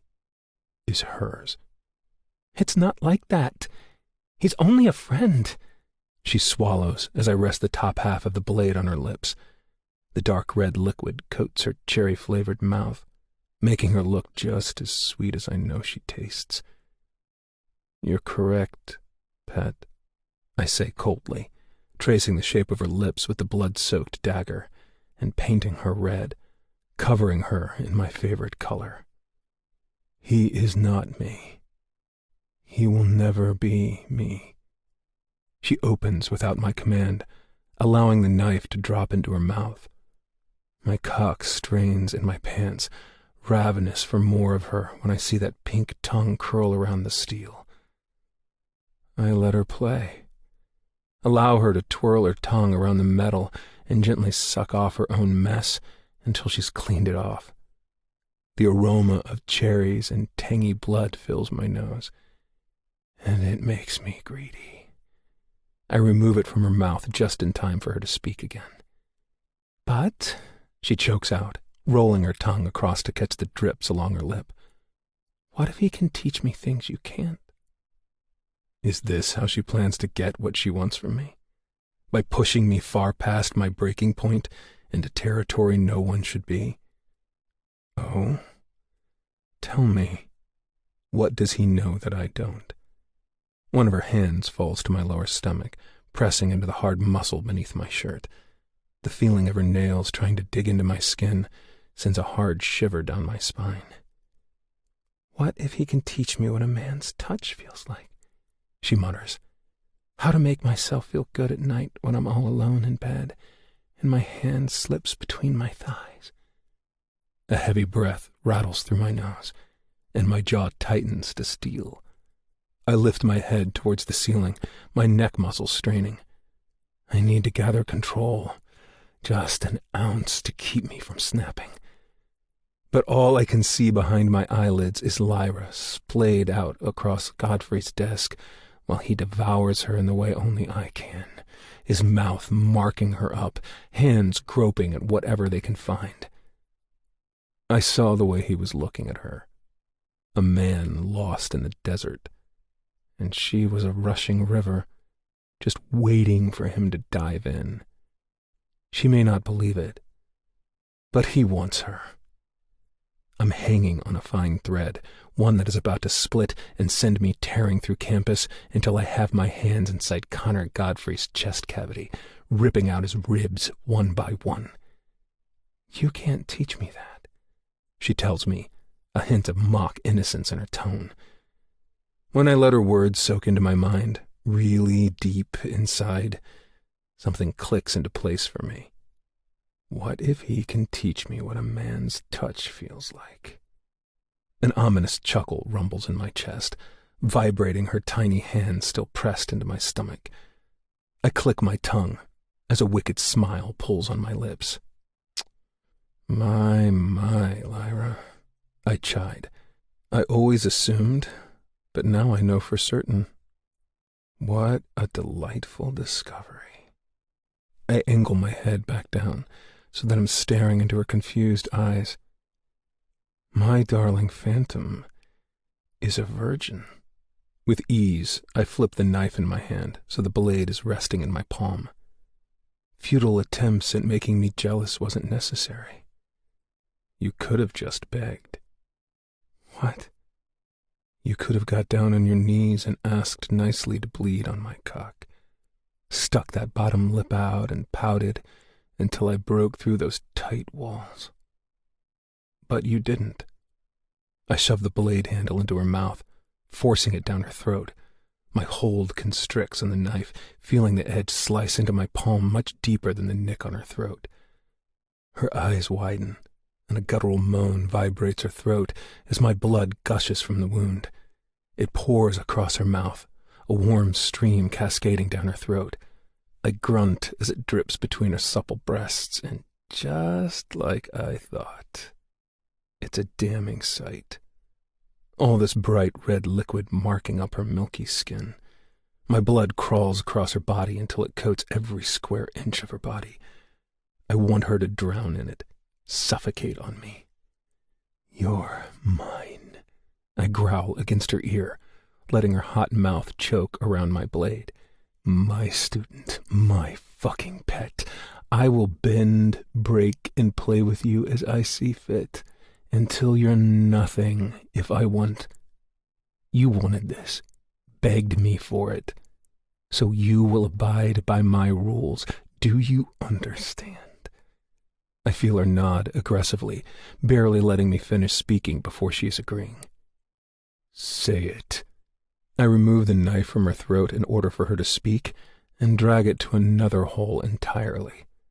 A metallic scent rings between us, overtaking my senses as my blood drenches my hand.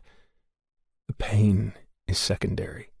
I'd learned a long time ago how to shut things like this out, to kill it before it even has a chance to hurt.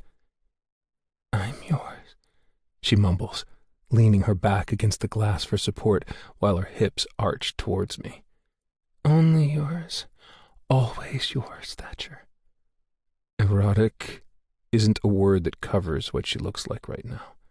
Legs spread wide, exposing her white underwear that has a dark spot in the front from how soaked she is.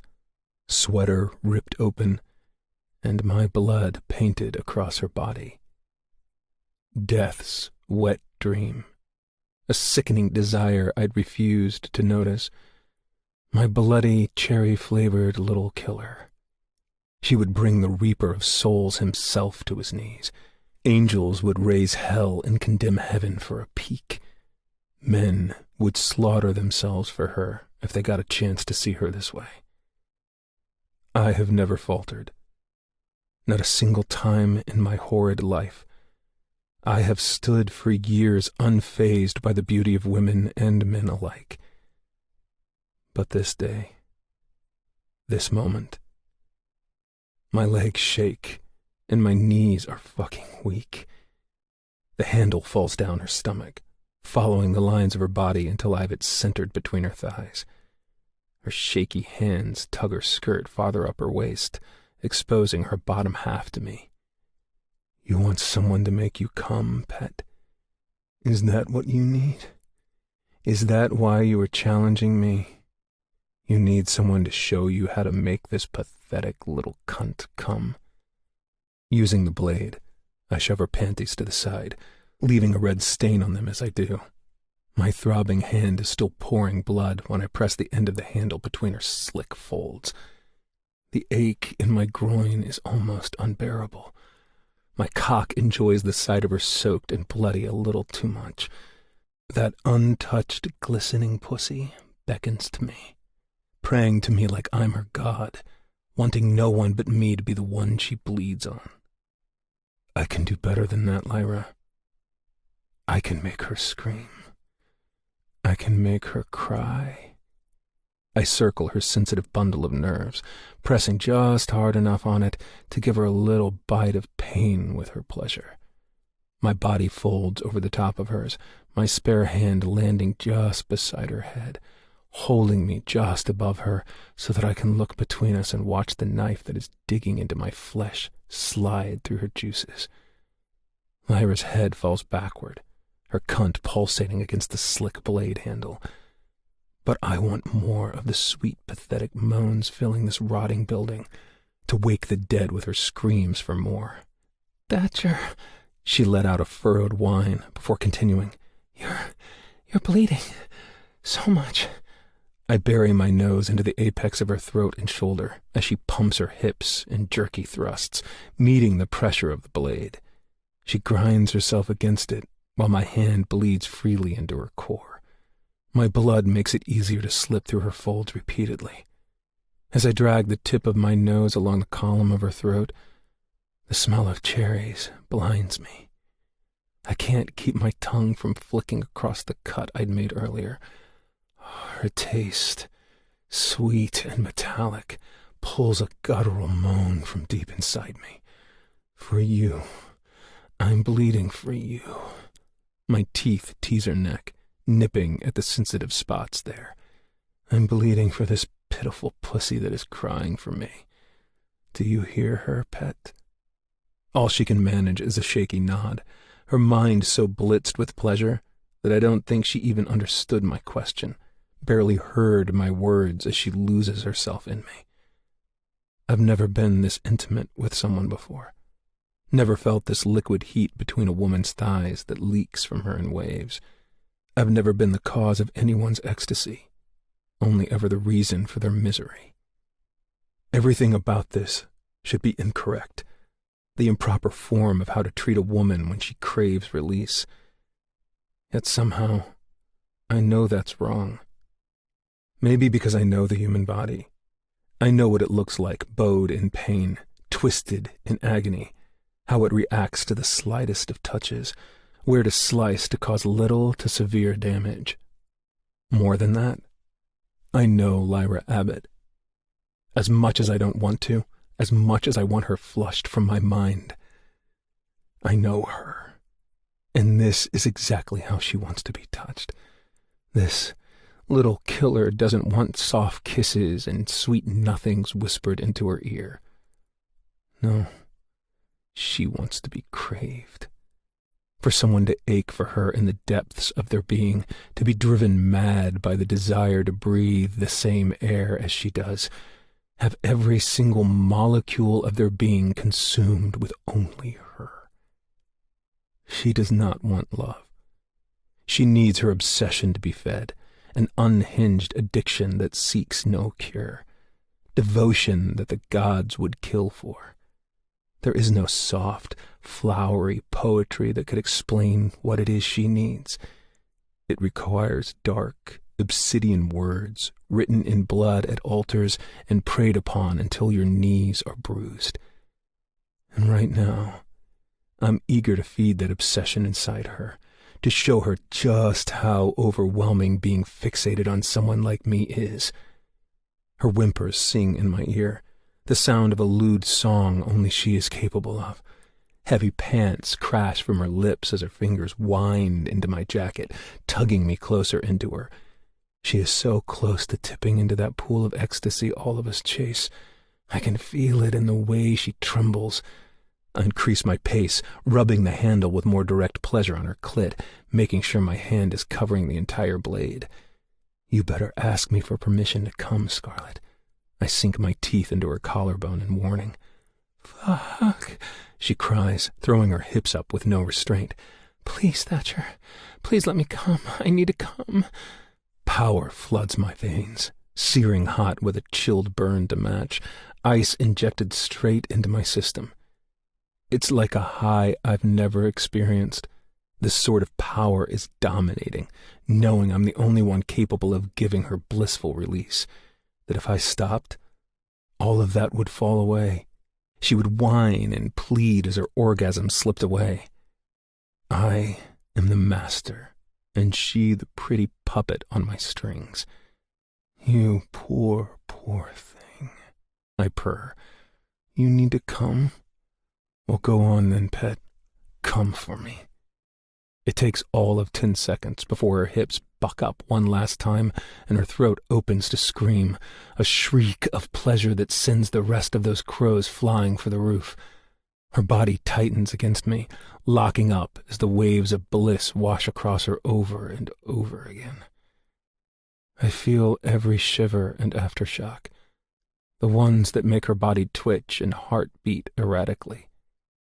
My hand drops the knife to the ground, and it clatters against the floor. My head lifts from her neck, pulling her scent with me on a deep inhale. I make eye contact with her hazy eyes as my blood-stained hand cups her delicate cheek.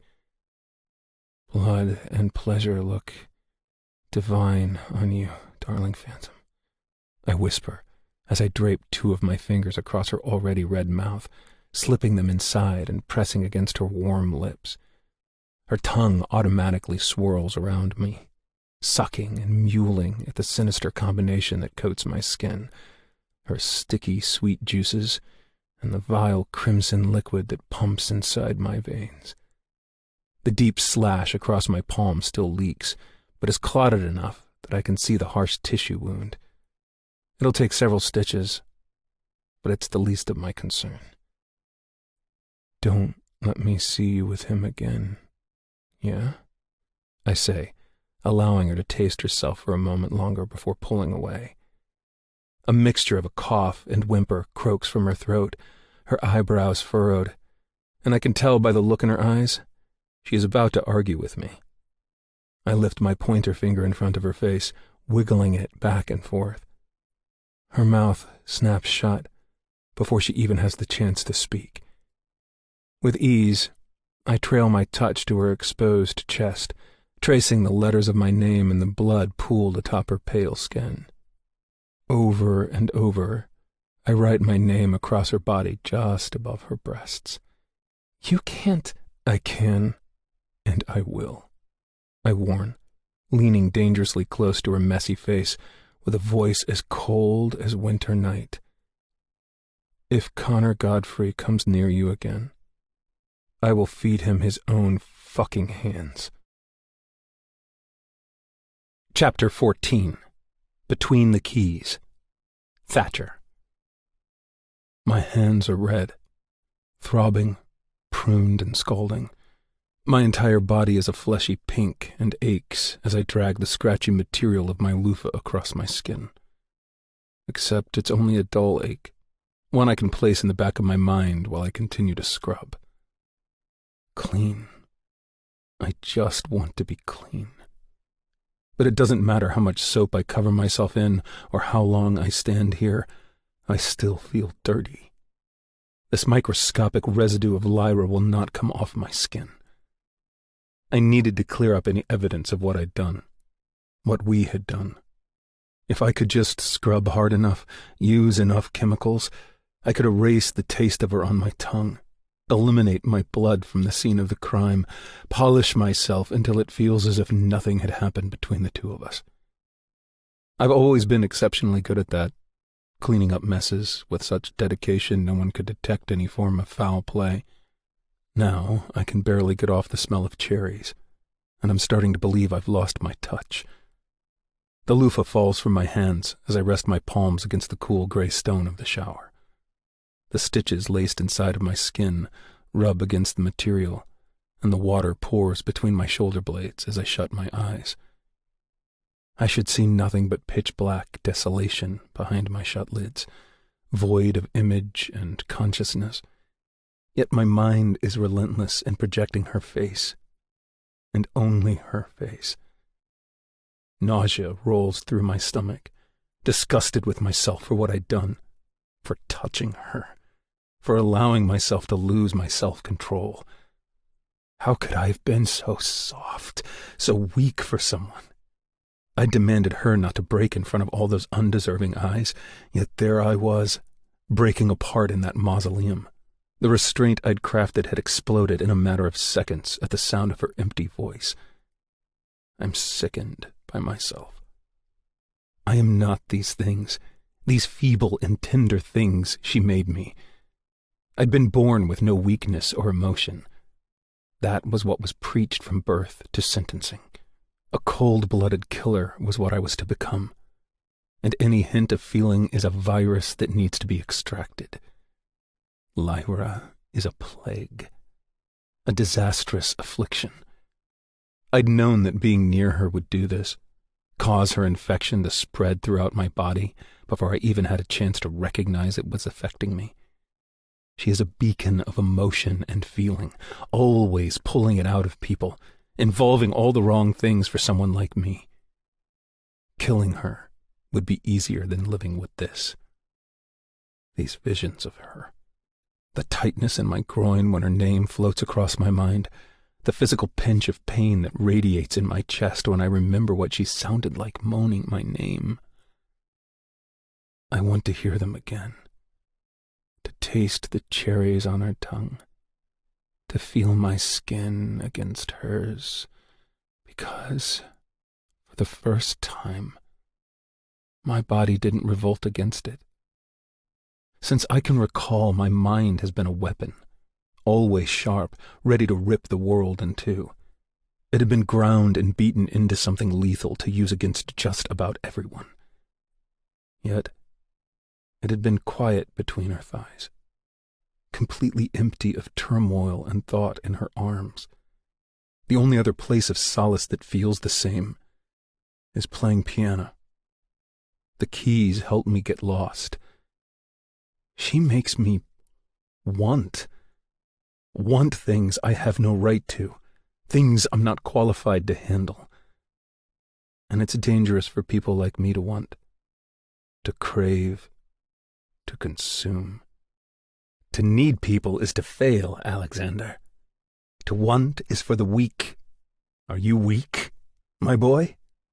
My hands tear through my hair, pushing through the white strands and pulling. Water cascades across me in constant drips as I bend over and open my lungs. Fuck! I roar, the loudest my voice has ever rung in my ears. I scream as the steam floats around me. Scream until I feel my chest rattle in discomfort and the stone walls shake. My mind wants to kill anything regarding Lyra, to slaughter all the thoughts that spiral around her and pull her apart until nothing remains. But my body wants to keep her. My flesh is weak, overpowering hormones trying to take over all the years of discipline I'd mastered. One quirky, bug-loving girl is enough to demolish everything I'd built. Lyra, Lyra, Lyra, Lyra.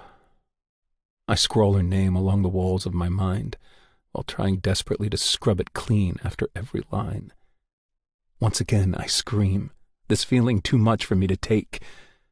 There's a reason why I'd stayed away, why I'd ignored her in the first place, had avoided being in the same space as her. I know what she is to me. Lyra. Lyra. Lyra. Lyra. I can feel my voice starting to give. I'd given too much time for her to fester inside of me, and I was allowing it to continue, allowing it to overrun everything. What would your father think if he saw this, Thatcher? Do you think your father would have done something this dramatic? Would he have even cared? He easily slept with women, took them out on dates, walked them to the door and kissed them good night without a second thought, able to come home and cut up her friend if he wanted to. He'd even fooled Lyra's mother. And yet here I am, losing my mind in the shower after one stupid moment that should have never happened. He is better than you are. I let my mind emotionally abuse me back into control, berate myself until I feel restraint flow back into my body, and I pluck her out. When my voice gives out, I take another prolonged moment before forcing the switch in my mind to click back into place. One, I croak, inhaling deeply through my nose, and my head feels light before I exhale. My fingers twist into my hair a little tighter than necessary before releasing it. Two, another breath as I tilt my head, hearing the bones crack. Three, last one. When my eyes reopen, I feel the familiar numbness sweep over my shoulders. The difference settles deep into my bones, allowing me to reach forward and click the button for the rain shower to cease its flowing from the ceiling. The warm bath mat meets my feet as I step out, reaching for a towel to loop around my waist. I push myself back into autopilot, back into my strict routine where wandering thoughts do not belong. I take my time as I clean my face, patting my skin dry before applying a toner evenly across my cheekbones. By the time I got to the moisturizing, everything feels normal again. As normal as my life can be. Meeting my gaze in the mirror, I stare at the reflection of the monster my father created.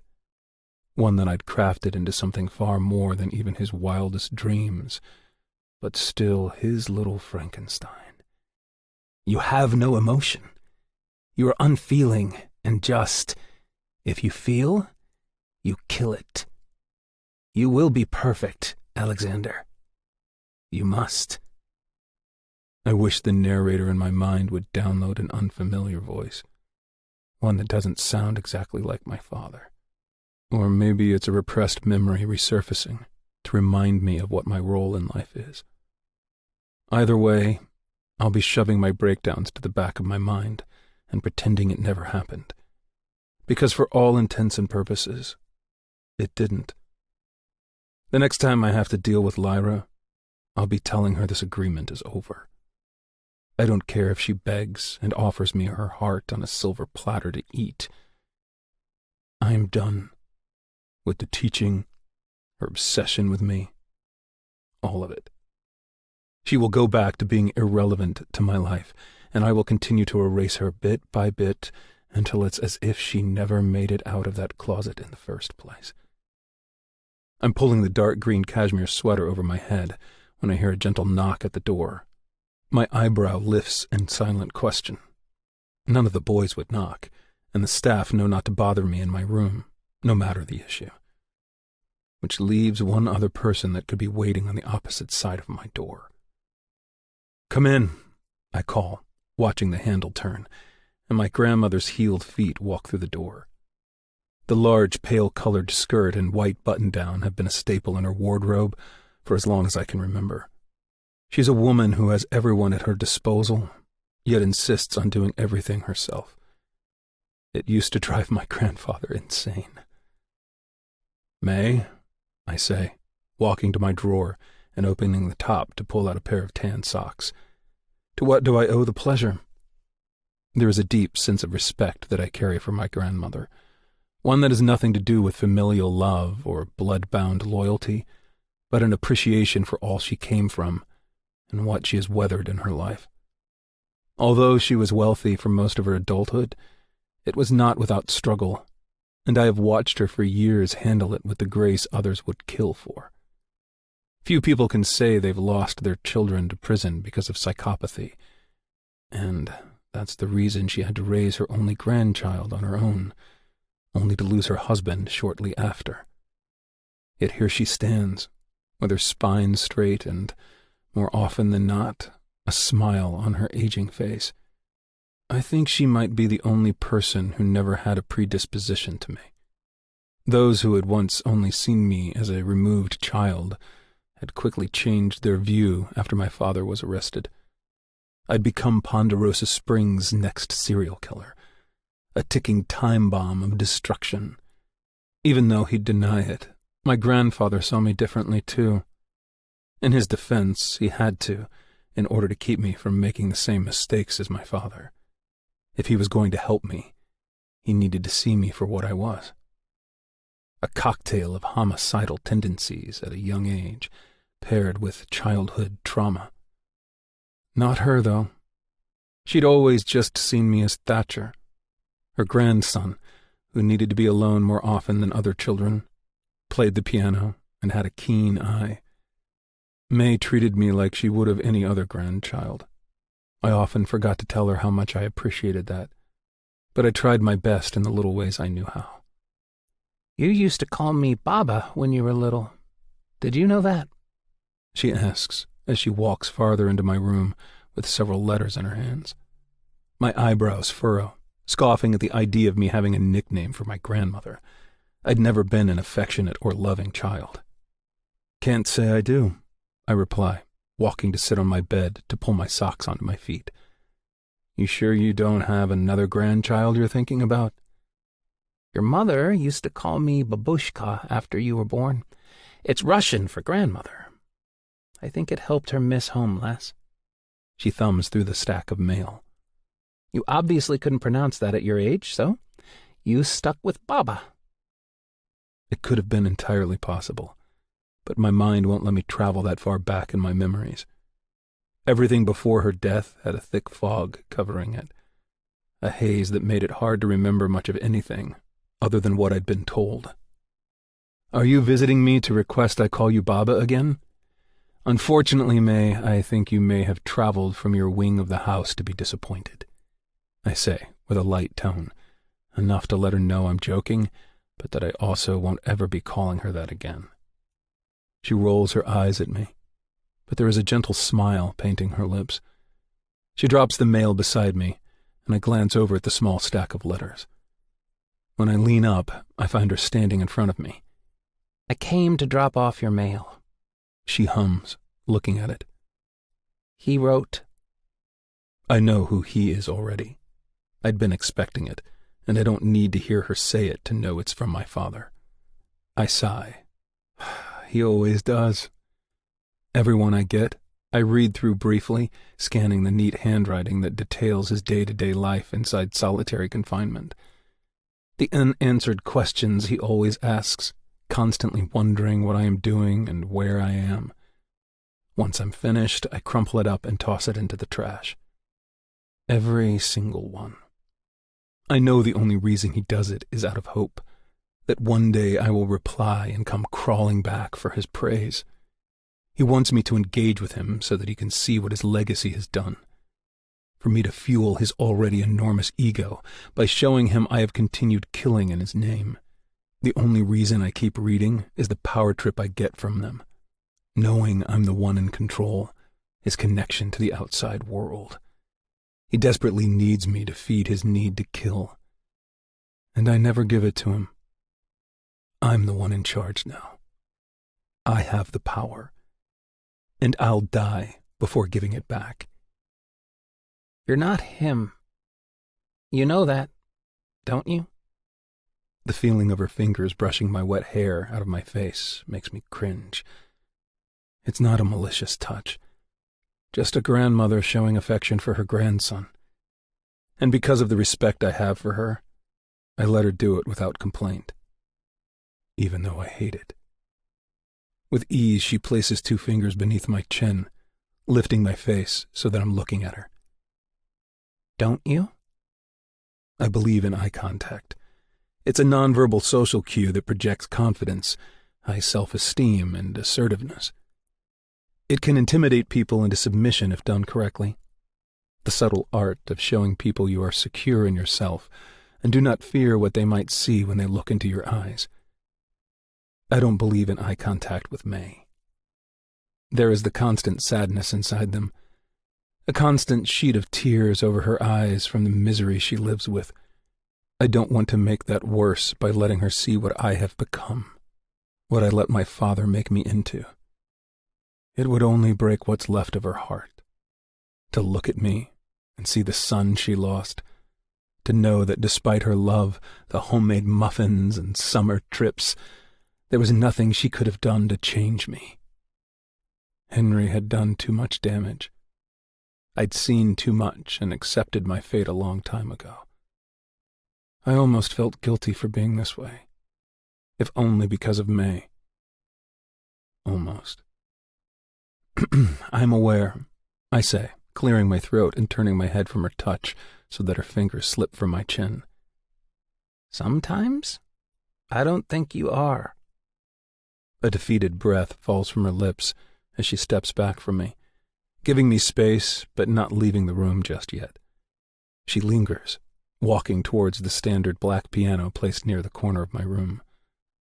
Striking one key, I can hear how long it's been since I've played on that piano. More often than not, I'm using the one in the basement.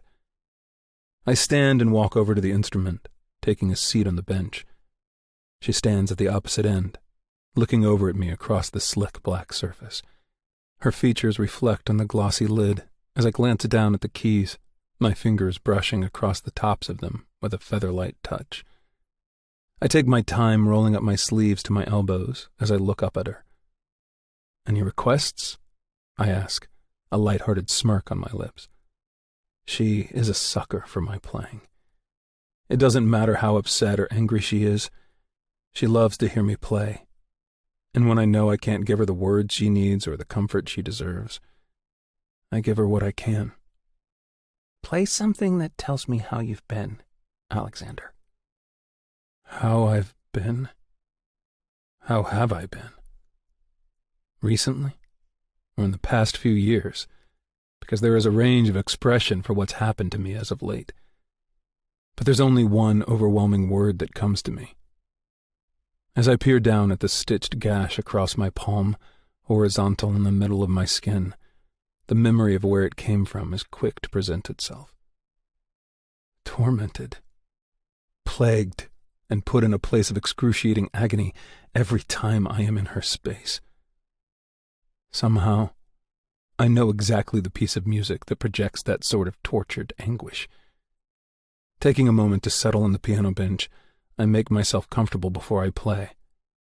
I allow myself to experience the same torture I felt in the shower.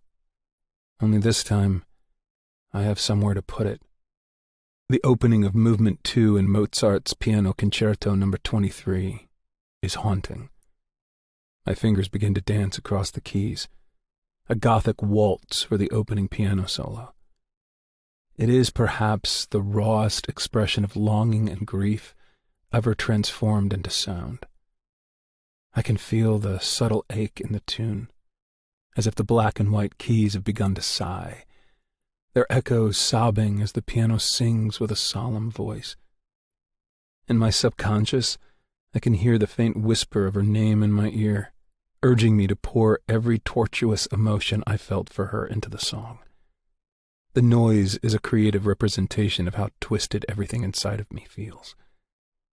As the song progresses, my shoulders bear the weight of the isolation it evokes, swaying back and forth in a fluid motion as I imagine the orchestra joining in to weave the beauty of pain and melancholic desire. Lyra, Lyra, Lyra, Lyra.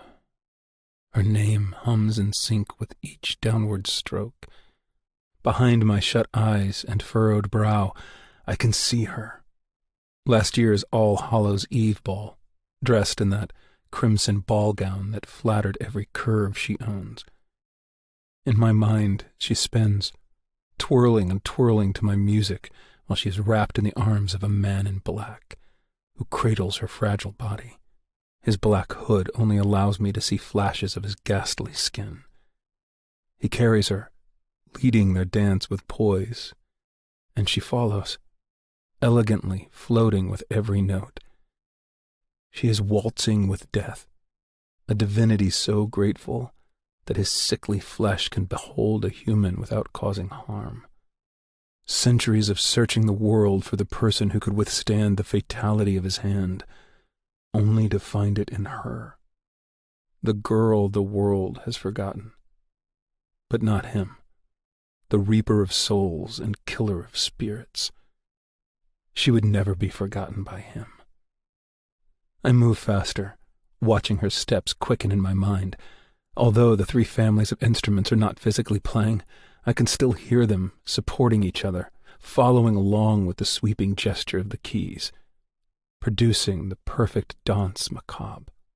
The whine of a violin and bellow of a trumpet, each one, brass and string alike, coming together to mourn, to feel pain and show what that sounds like for each of them. Lyra, Lyra, Lyra, Lyra.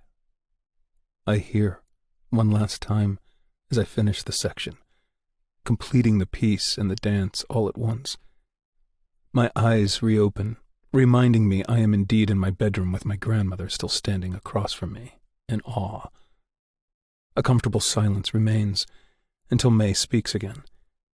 Every time I hear you play, I think about how much joy it would have brought to your mother. I remove my fingers from the instrument, tightening my jaw as I shake my head. With ease, I stand up, moving back towards my bed to go through my mail in order to escape this conversation. I know you don't remember her much, but your mother loved you very much. You were the only reason she didn't leave and return to Russia.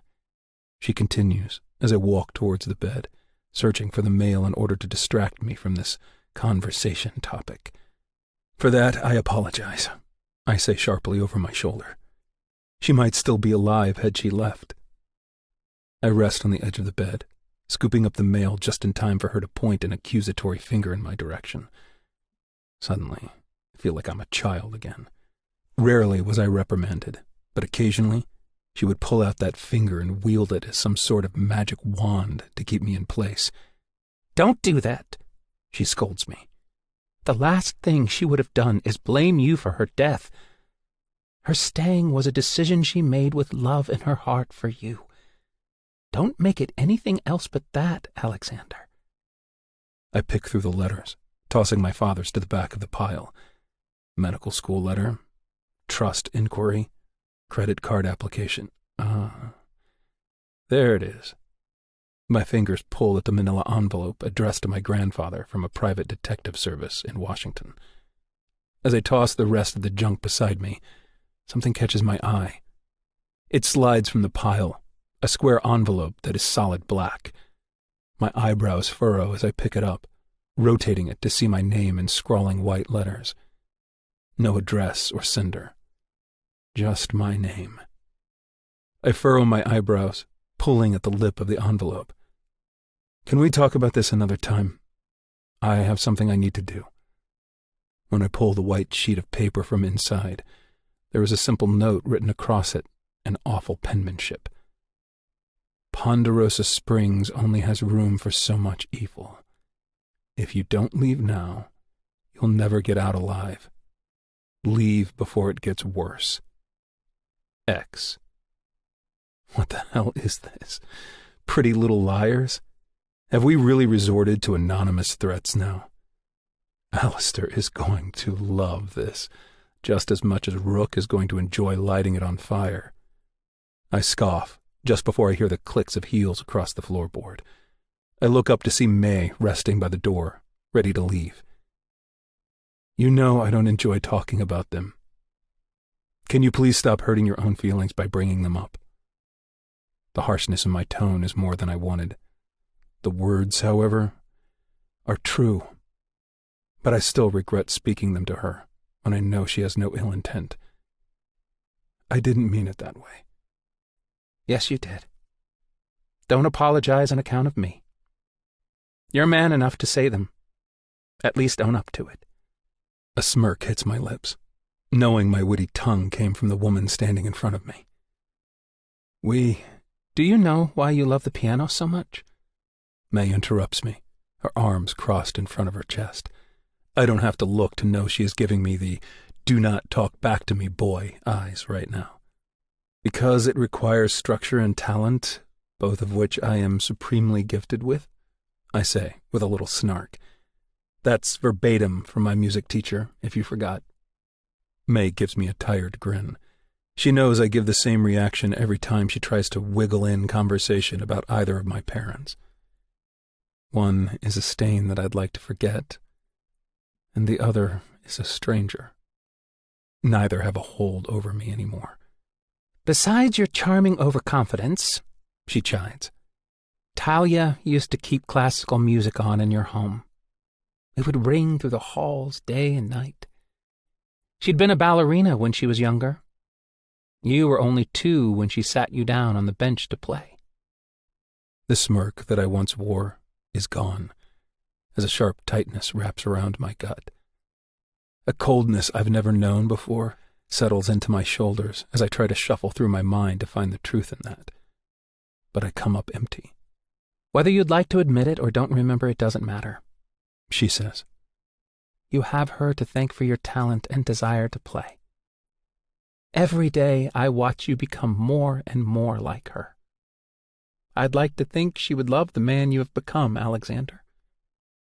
Somehow, I think that's a lie, May, I say, knowing no mother could love a son who'd done what I have, what I crave to do. I still love your father, she says. We love our children despite the bad. Every day I mourn the loss of my little boy. It pains me to know what he's done, but I still love him. The click of my door closing echoes inside my chest, once again absorbed by the silence like always, leaving me to ponder if playing the piano was simply my mind chasing the mother I never knew and helped bury. Chapter 15. All these wicked games. Lyra. So, besides him having bad blood with James, we have nothing else tying Connor to the Halo or the murders? Briar asks me. Frustration is evident in her usually calm voice. I tuck the phone between my ear and shoulder as I peer through the open tiled space, checking beneath each of the 8 stalls to make sure I'm the only person occupying the upperclassman shower house. I nod, even though she can't see it. I told you guys everything he told me. I didn't have time to ask him anything else. Someone depositing a limb in the courtyard like a psychotic Easter bunny rudely interrupted me.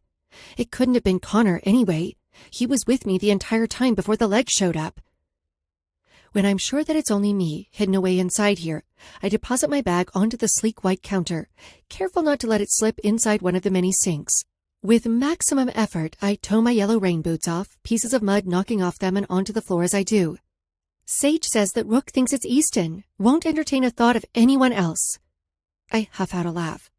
Rook blames him for fucking climate change. If it was possible, he'd blame Easton Sinclair for every bad thing on the planet. It's not like I blame him. Stephen's son had never been a nice guy. A toxic, manipulative golden boy with a misogynistic streak a mile wide. He'd not only put Sage through living hell, but he'd harassed Briar early on. And God knows he's been battling his ego against every single one of the boys since he could fucking talk. So like his father, in the way they have to make sure everyone is aware that they have the biggest dick in the room. Completely unaware that we all know they bust too quickly and couldn't find the clit with a compass. Let's be honest, I continue. Rook's just looking for an excuse to burn the other side of his face off. He has no actual proof other than that. You heard about the other body they found yesterday. Do we really think the guy who almost threw up during a frog dissection our sophomore year of high school could murder someone? After struggling with trying to wiggle out of my pants for far too long, a light bulb finally dings inside of my brain. I slide the phone onto the counter, pressing the speaker button so that I can undress without having to be an acrobat. As much as I hate that fucking prick, I don't think he has the guts to leave a woman's torso on the front steps of City Hall, even if he's doing his daddy's bidding. 2 body parts from 2 separate people, within a week apart. It makes my stomach curl, knowing whoever is doing this has a mission, one that I can't shake, is tied to us. Haley Townsend. I say her name softly, a whisper of remembrance. She was graduating valedictorian this year. That's whose torso it was. This killer, he doesn't care about being discreet or hiding. He wants us to know him. It would have been much easier for this unknown threat to go after someone with less popularity, a woman or girl that would draw less attention to their actions. But they are purposely going after targets with status. They want to be caught. They want us to know we are the final target of these killings. If the bodies weren't enough, the latest message scrawled across Haley's belly was, "I'll only stop if you do. Stop looking into things. Stop killing people on their payroll." It's a pendulum swinging lower and lower by the section. Either let it slice into you or give in.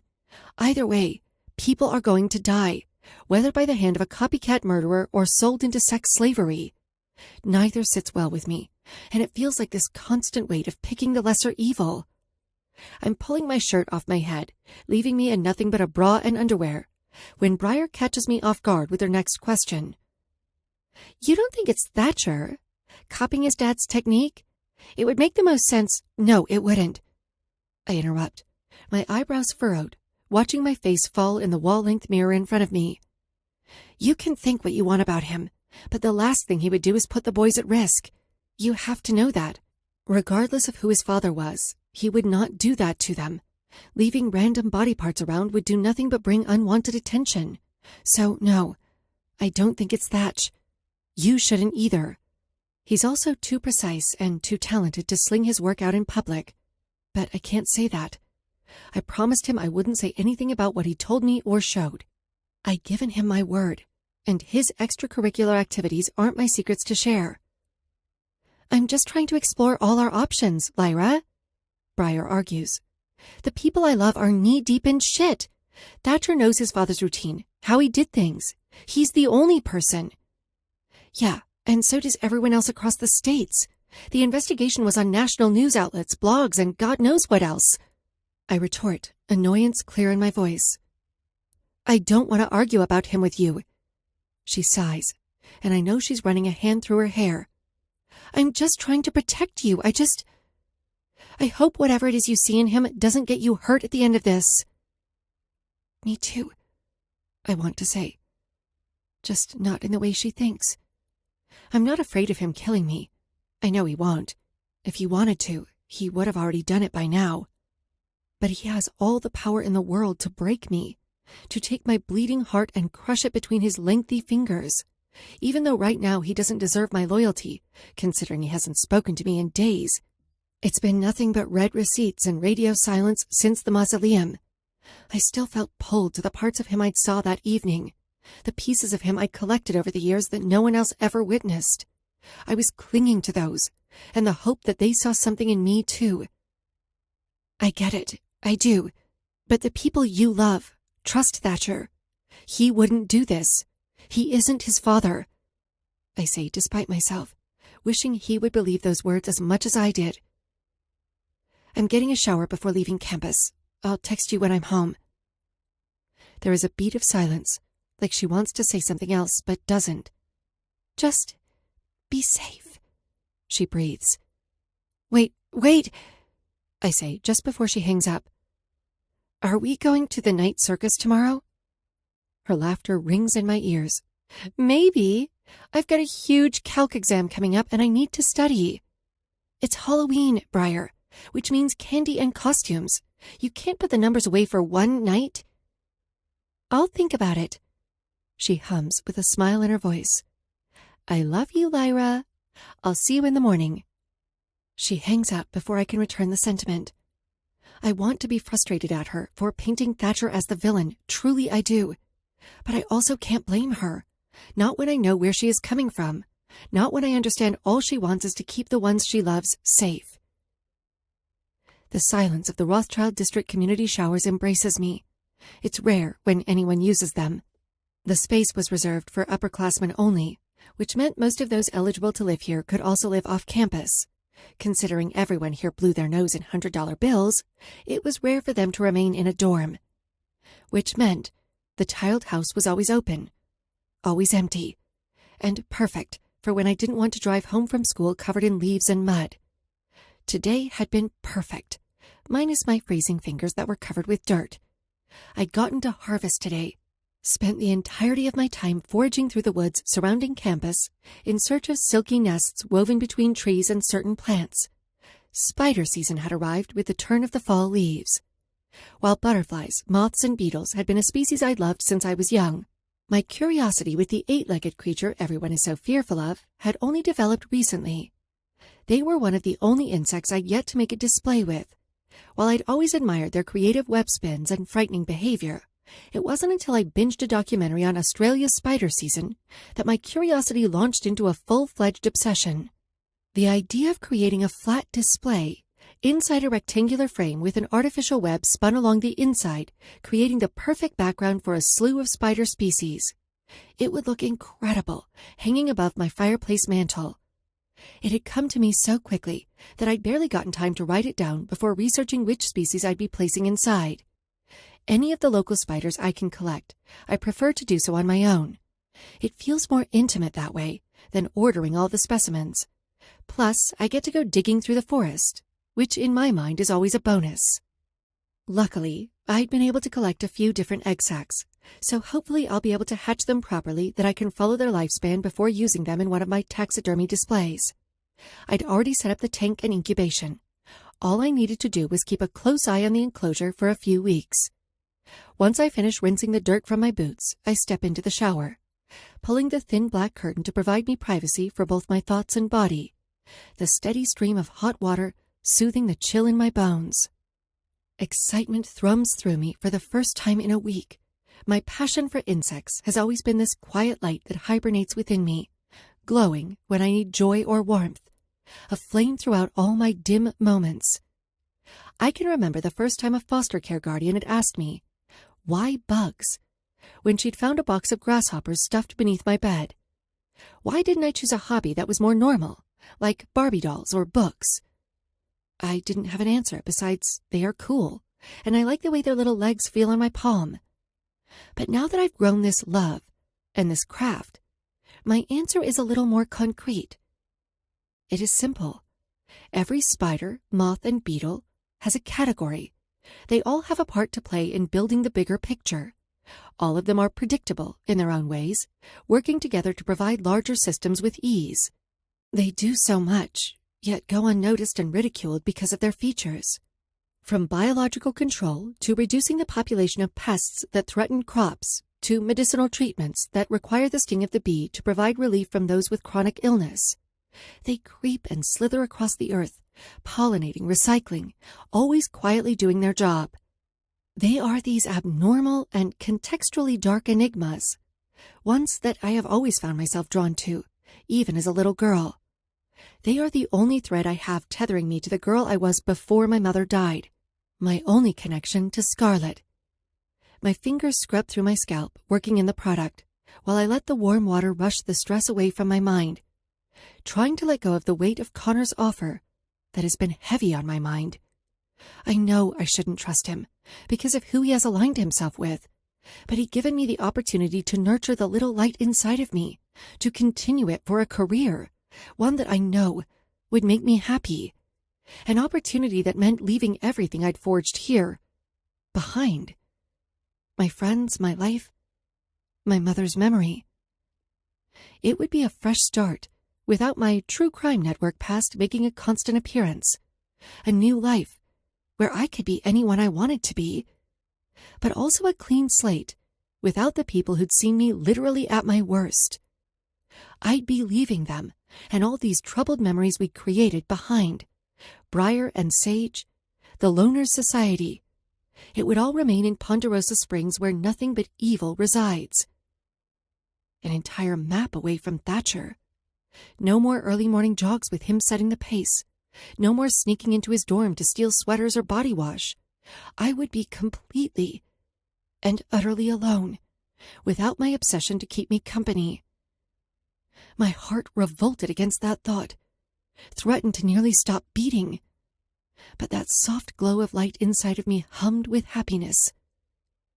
The sound of the heavy door creaking open interrupts the steady thrum of silence, making me jump, my thoughts drifting away, and bring me back to reality. Footsteps clicking against the floor seconds later, and I silently hope no one says anything to me about the pile of dirty clothes at the sink. But thankfully, whoever else has joined me just turns on the shower in front of me without a peep. I continue to wash the grime of the day off my body, halfway done, rinsing my hair of the conditioner, when I hear a stream of water start in the stall behind me. I'd only heard one set of footsteps walk in, so it made no sense for them to have both showers running. But just as I'm about to question the odd motive, another turns on, then another, and another, until all 8 of the single stalls are running in tandem. My chest tightens just as the lights go out. Fear bubbles in my stomach, and all I can seem to think about is that I'm going to die as a cliché, stranded, naked, and wet in a shower, like every horror movie I've ever seen.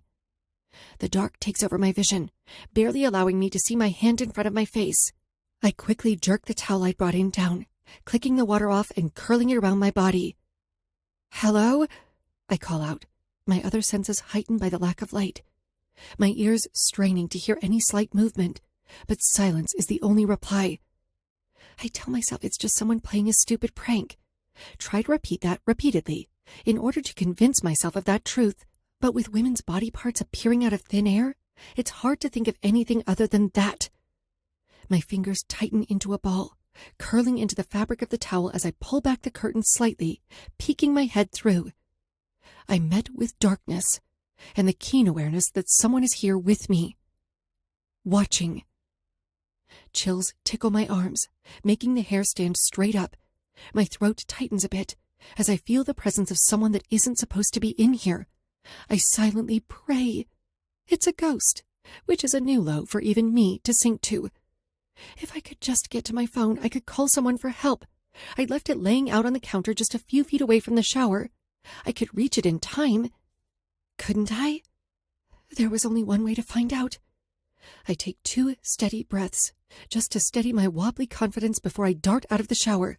My wet feet smack against the tiled floor, and I hope to the gods I don't slip and crack my head open because of a ghost. Or worse, I make a serial killer's job that much easier. The sprint to the sinks feels so much longer than they'd been moments ago, and without the use of my eyes, I hurl myself forward using my body to determine my location. My stomach collides with the marble, knocking the breath out of me.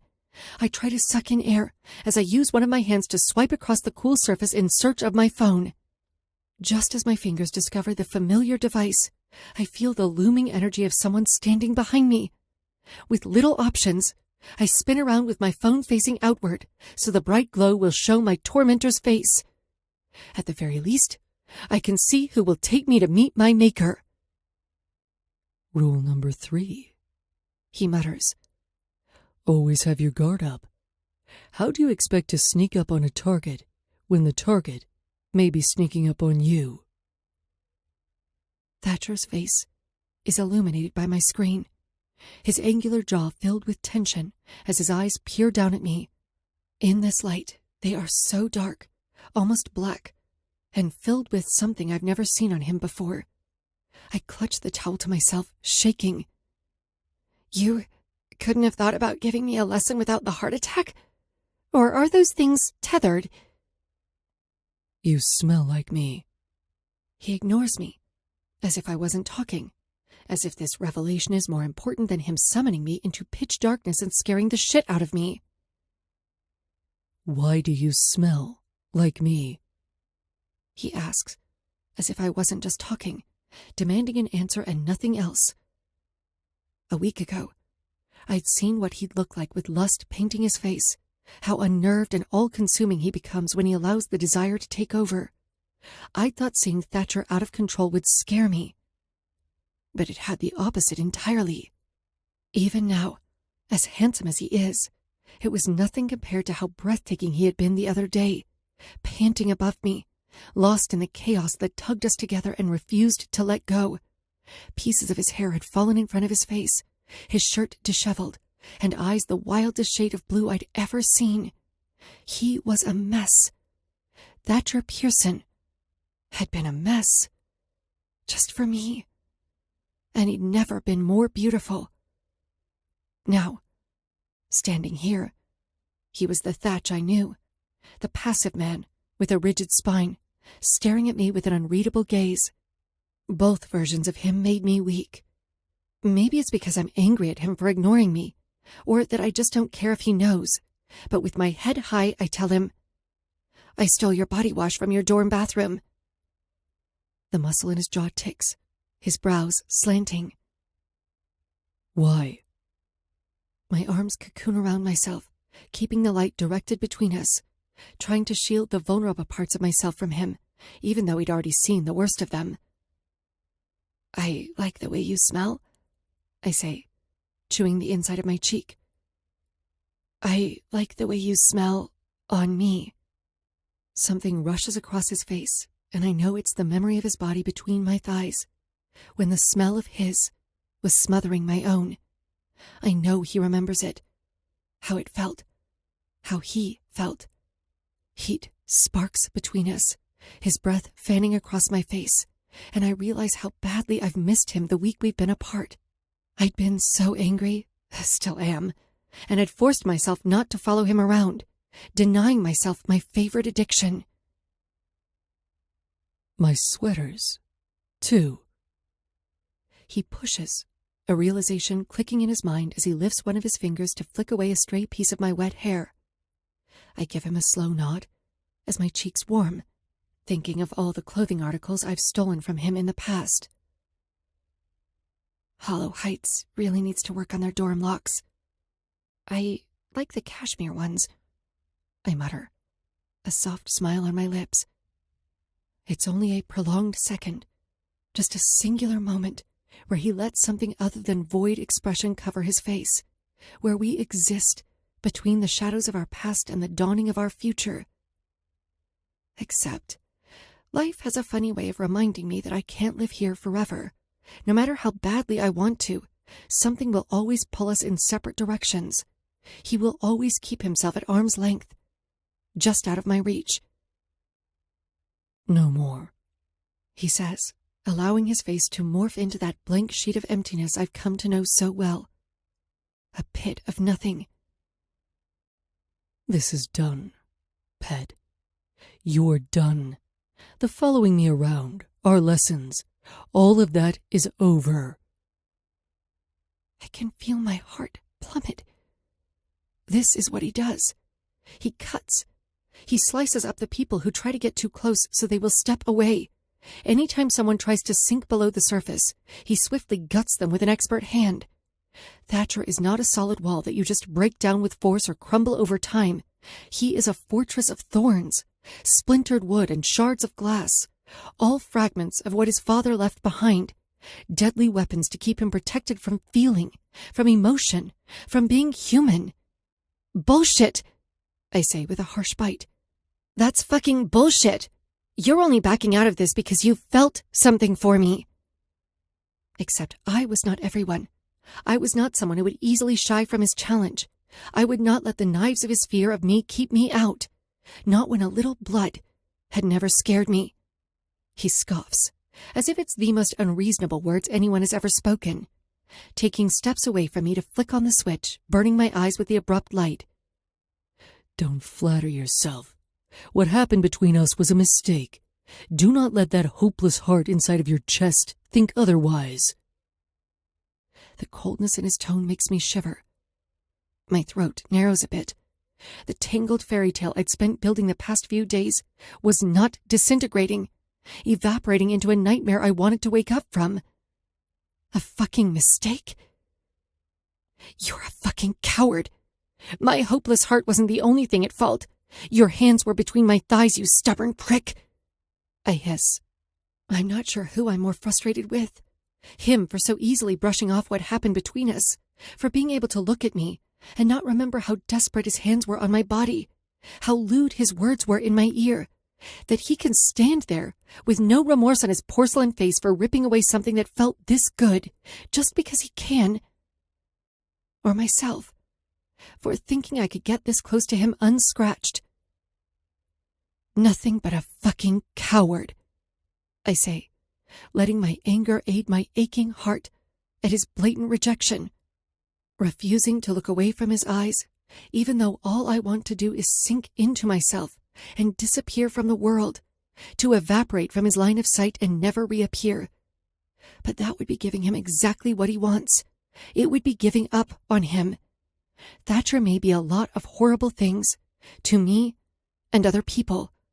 He may want to hurt me with his words right now, and I may be so angry at him that I'm 10 seconds from clawing his eyes out, but he doesn't deserve to be given up on. The world had already done that. The way his head snaps towards me looks painful, his upper lip curling.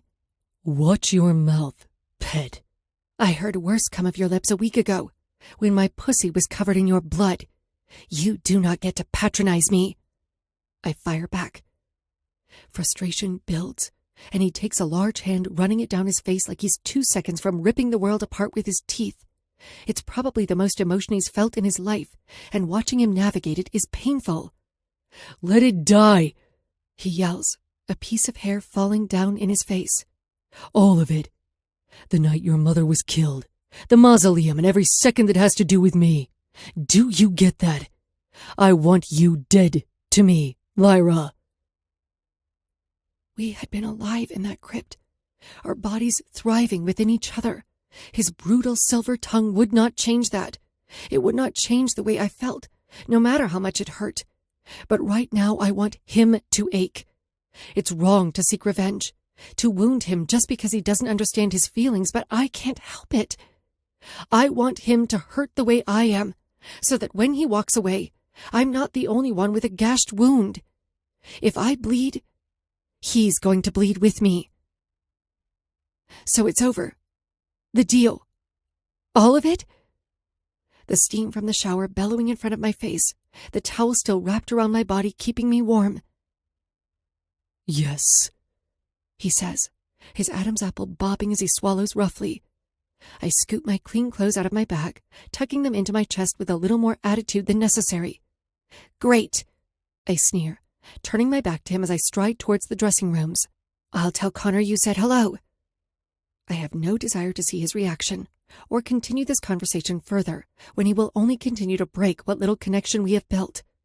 All I want is to get dressed and let him wither in jealousy at the idea of Connor Godfrey being my shoulder to cry on. Let him think the worst. Except I don't get very far.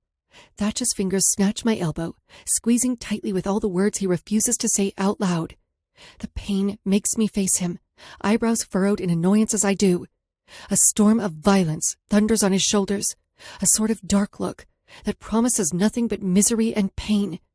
One I imagine he has when he's looking into the eyes of someone he is about to slice up or grind into tiny pieces. His free hand jerks on my towel. Inexpedient, and I don't have time to stop it from sliding off my body. My nipples harden when the cool air traces the sensitive flesh, my mind hating him, but my body thrives beneath his gaze. "Do not play games with me, Lyra Abbott," he says, in a voice like nightshade, cloaked in darkness and immoral intentions. A warning. His eyes trace the lines of my exposed body, caressing them without even lifting a hand, and my stomach burns with hunger. An involuntary twitch of my thighs is all it takes for a smirk to tilt on his mouth, like he's won something. "How pathetic," he hums. "Your pussy aches for my hatred more than it will ever crave another man's love. Isn't that sad, darling phantom?" One of his fingers reaches for my collarbone, and it takes all my physical strength to grab it before he contacts my skin.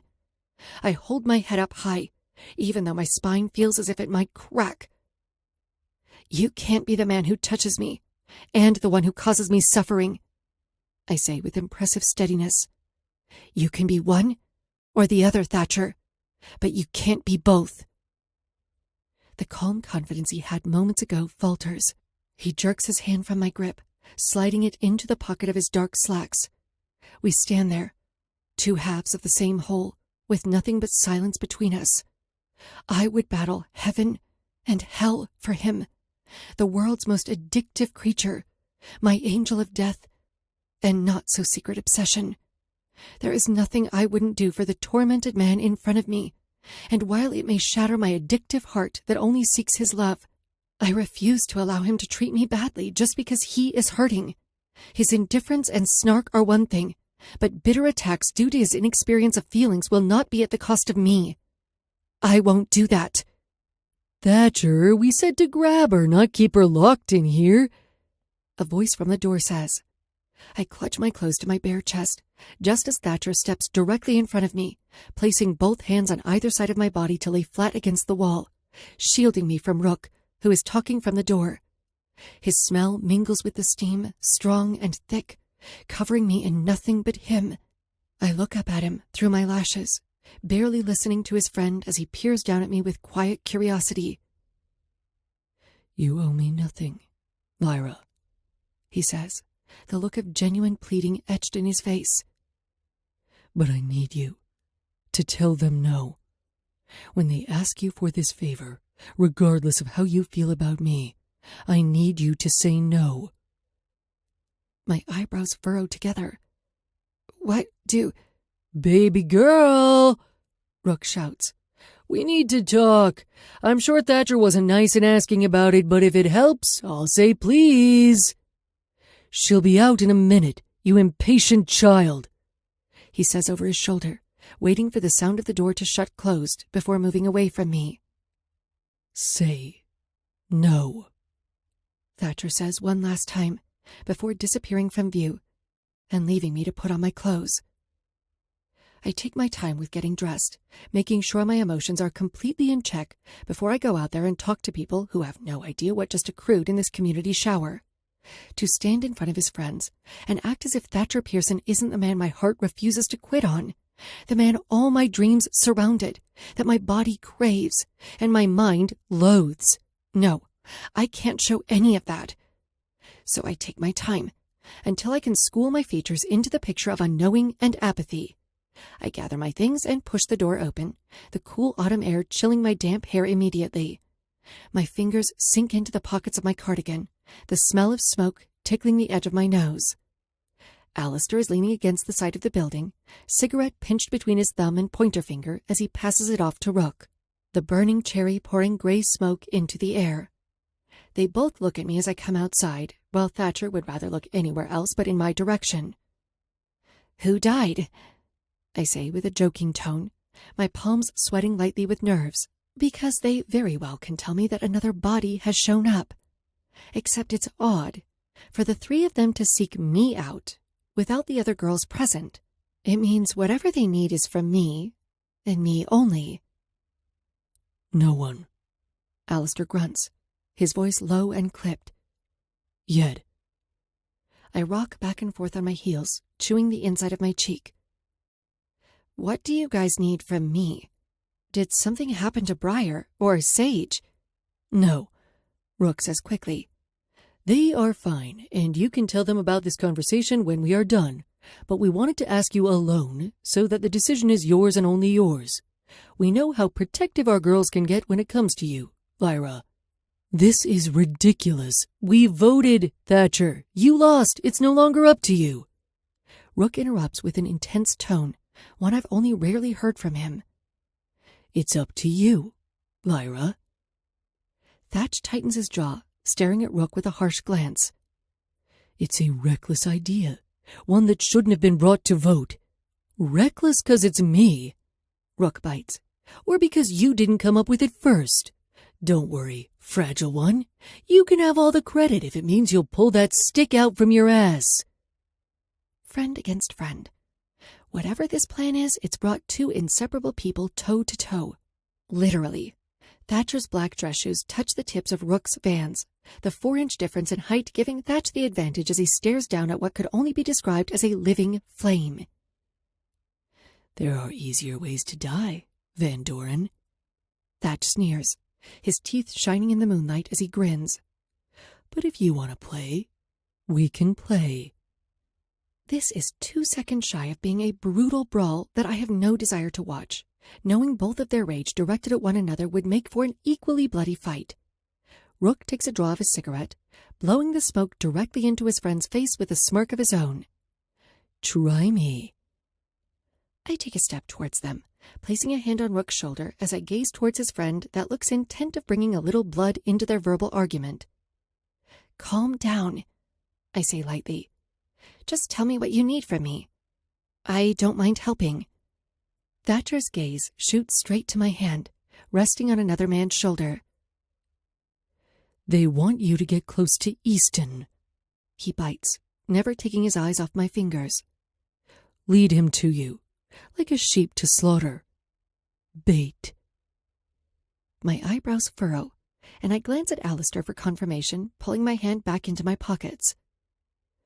He's dramatic, Alistair says with a sigh. We just need you close enough to watch him.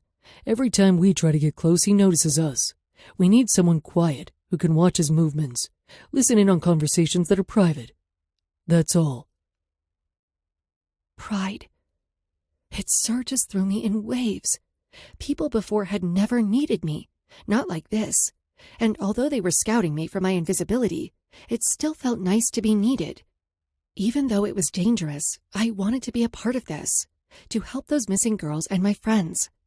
Up to this point, I'd felt helpless.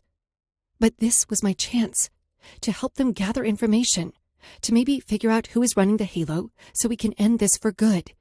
What didn't make sense is why Thatch was so against it. We won't let anything happen to you, contrary to what he thinks, Alistair says, tossing his head towards Thatch with a grunt. It's completely up to you. They need a ghost. Someone that is invisible, that can listen to the whispers that bounce off the walls of secret discussions, a person that blends in to the point of camouflage. And that's me. I look at Thatcher, thinking about what he asked of me in the shower, weighing my options of going against him and helping the people I care about. His eyes silently beg me to refuse, walk away and pretend they never asked me. So, I look away from him. When should I start?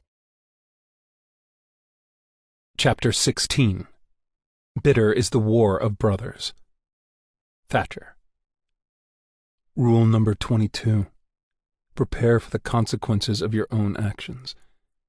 It was one of the more difficult lessons to learn as a child. To revolt against your natural instincts and accept that your normal was not the same as anyone else's. There had been this cat that somehow managed to sneak its way onto the estate. It was mewling and digging around in the garden when I'd found it covered in dirt with its fur matted. I only remember because when I'd scooped it up, it hadn't even tried to hiss or scratch at me, just curled into my chest and began a steady purr. I knew my father had a very strict no-pet rule. but something about this cat called to my 7-year-old self. The black coat, the tips of its ears colored orange. It had been so trusting, so unafraid of me, even though I could have had the worst intentions. I'm not sure why I kept it. Looking back, it would have been better off starving to death. It had been easy at first. I let her roam around one of the caretaker cottages on the property, and every day I would sneak food and water out. The cooks knew before my father, considering for an entire month I requested nothing but tuna sandwiches for lunch. After my lessons, both educational and with my father, I would go to the cottage and read while it played at my feet or took naps in my lap. The only form of lightness I can recall from that time. I spent evenings listening, watching, and cleaning up murders, scrubbing blood from floors while dead women hung in the background. But for a few moments, I could just live in silence with another living creature. Surely I was allowed to have this one small piece of joy, right? This secret, tiny, good thing. I'd never been so brutally wrong. It was late when Henry Pearson burst into my bedroom. The moon was high, and the sun was far, far away from my home. No light, no good, could come close to the doors of that manor. He'd tossed the growing kitten on my comforter, its little whimper pulling me from my slumber. I'd pulled it into my arms as he stared down at me with empty eyes. "You know the rules, Alexander." Something inside of me shut down that night. Whatever was left of my human soul disappeared. It was that moment, in the darkness of my room, when he handed me a blade, that any good that may have existed within me was snuffed out. "You're named after a great king. I expect you to be great. Perfection has no room for kindness, for feeling," he says, plunging the knife into my small hands. "Caring about people, things, it makes no sense. Why care for something, anything, if it is just going to die? There is no point. Love is pointless. It does not live in you, Alexander." The last thing I can recall from that night is his words in my ears just before I looked into the eyes of that small cat, the one who had trusted me with soft eyes until the very end. Everything went fuzzy the moment my hand curled around the blade. But I know what I did, what I became. There had not been a tear shed, not a disagreement on my tongue, just unwielding dedication to be what he wanted. Desperation to accept the pure evil that coursed through my veins. I knew what would happen if he found that thing. I knew what he would make me do to it. That was my consequence for a reckless action. Just as my ghost running into the arms of Connor Godfrey is my consequence for the things I said to her.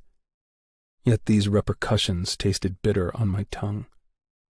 I hadn't expected her to be so intense. Apparently, I'd forgotten that Lyra Abbott was forged from crimson nights and sharp objects. Beneath the girl she portrays to the world is a wielder of honed blades and rotten intentions, a viper with a nasty bite, a trauma soldier that still leaked pain and tasted of agony. She is the combination of life and death, the keeper of the reaper, a lovely, grim death, a beautiful corpse. And now, she is his. No longer belonging to my cruel, cold fingers. Instead, she will find solace in Connor's cheap loafers and nauseating cologne. Maybe I was touting myself a little, but I could not keep myself from asking if he would become her new obsession. Would he feed the addiction in her as I had? Would he be better? No costume? It's unlike you to not make a show, especially on Halloween. I glance over my shoulder, a flash of leather in my doorway. Black is the appropriate color to wear to funerals, isn't it? He snorts, not appreciating my humor. Halloween night. The perfect opportunity for Ponderosa Springs to rake in money for a charity that most likely doesn't exist. Last year had been a fair. The year before, a petting zoo. The board never missed a chance to suck people dry and use the funds for useless town maintenance or were straight pocketing it. It was a never-ending pit that town citizens were more than happy to toss their money inside of. The Nightmare Circus. A combination of swirly red tents and All Hallows' Eve, where the dead are allowed to walk the human lands once again, to revisit those pasts and seek vengeance on the ones who wronged their souls. I'd never gone trick-or-treating, but I'd come to enjoy Halloween, a night where everyone became spooky monsters and horrid villains, and I no longer required a mask. I could walk as the killer of killers and call it a costume, free to remove the flesh I wore every day and expose what is decaying beneath. "Nothing is going to happen to her tonight," he says, as he twirls his fingers inside a cup of pens at my desk. "She's going to trail him at the charity circus and meet us in the parking lot at 9 when they close. Lyra knows the rules, knows not to go anywhere without telling us. We will be there the entire time. It's going to be fine." My molars grind together as I nod my head in dull agreement, keeping my mouth shut as I walk towards my mirror to fix my collar. I didn't plan on arguing this point with him again, not when I knew what would happen if something did, in fact, happen to her. This isn't even about Lyra. I tilt my head in his direction, looking at Alistair for the first time since he arrived. His dark eyes are watching me like a hawk, as if he's capable of seeing past the mirage I present to him. Out of all the guys, he might be the closest. "Pray tell, you all-knowing God, what is it about, then?" I ask, dryly. He easily slides into my desk chair, leaning back with his hands resting behind his head. I'd met no one who could scowl quite like Alistair Caldwell. Even as a child, he'd had a permanent look of anger stamped on his face. Even when he wasn't necessarily irritated, he always looked that way. "You're upset that I didn't vote with you," he says, with a sureness that makes a bitter laugh slip from my lips. "Laugh all you want, but this is the first time I've split our votes. We have always voted together. The one time I don't, you're pissy about it." Tension sizzles in the room between us. One wrong word or move, and a savage verbal argument will erupt between the two of us. It's unfortunate that he's my opposite, so strongly bonded when we agree, but feral enemies when we clash. He was correct about one thing. This had been the only time in the history of our democracy-style plans that we voted on contrasting sides. Did it annoy me? Sure it did. Following Rook's lead has never ended well. Alistair knows that, or at least I thought he did. Everything he does is without thought and impulsive, quick to jump on an idea that sounds good in theory, but has a damning consequence. "I'm so bored with your constant 'I'm the leader' bit," I say. "We are not children. This isn't the school playground, and I'm moping because you didn't pick me. Your life might be a lot easier if you stopped believing the world revolved around you, Allie." His jaw ticks, my words dancing dangerously on that big red button inside of him. I swear, he's too easy. Always has been. He may not know me, but I know him, better than almost anyone. Alistair and I met first. It had been just me and him until we helped Rook set off firecrackers at a country club where Silas stood watch. But before that, it was us.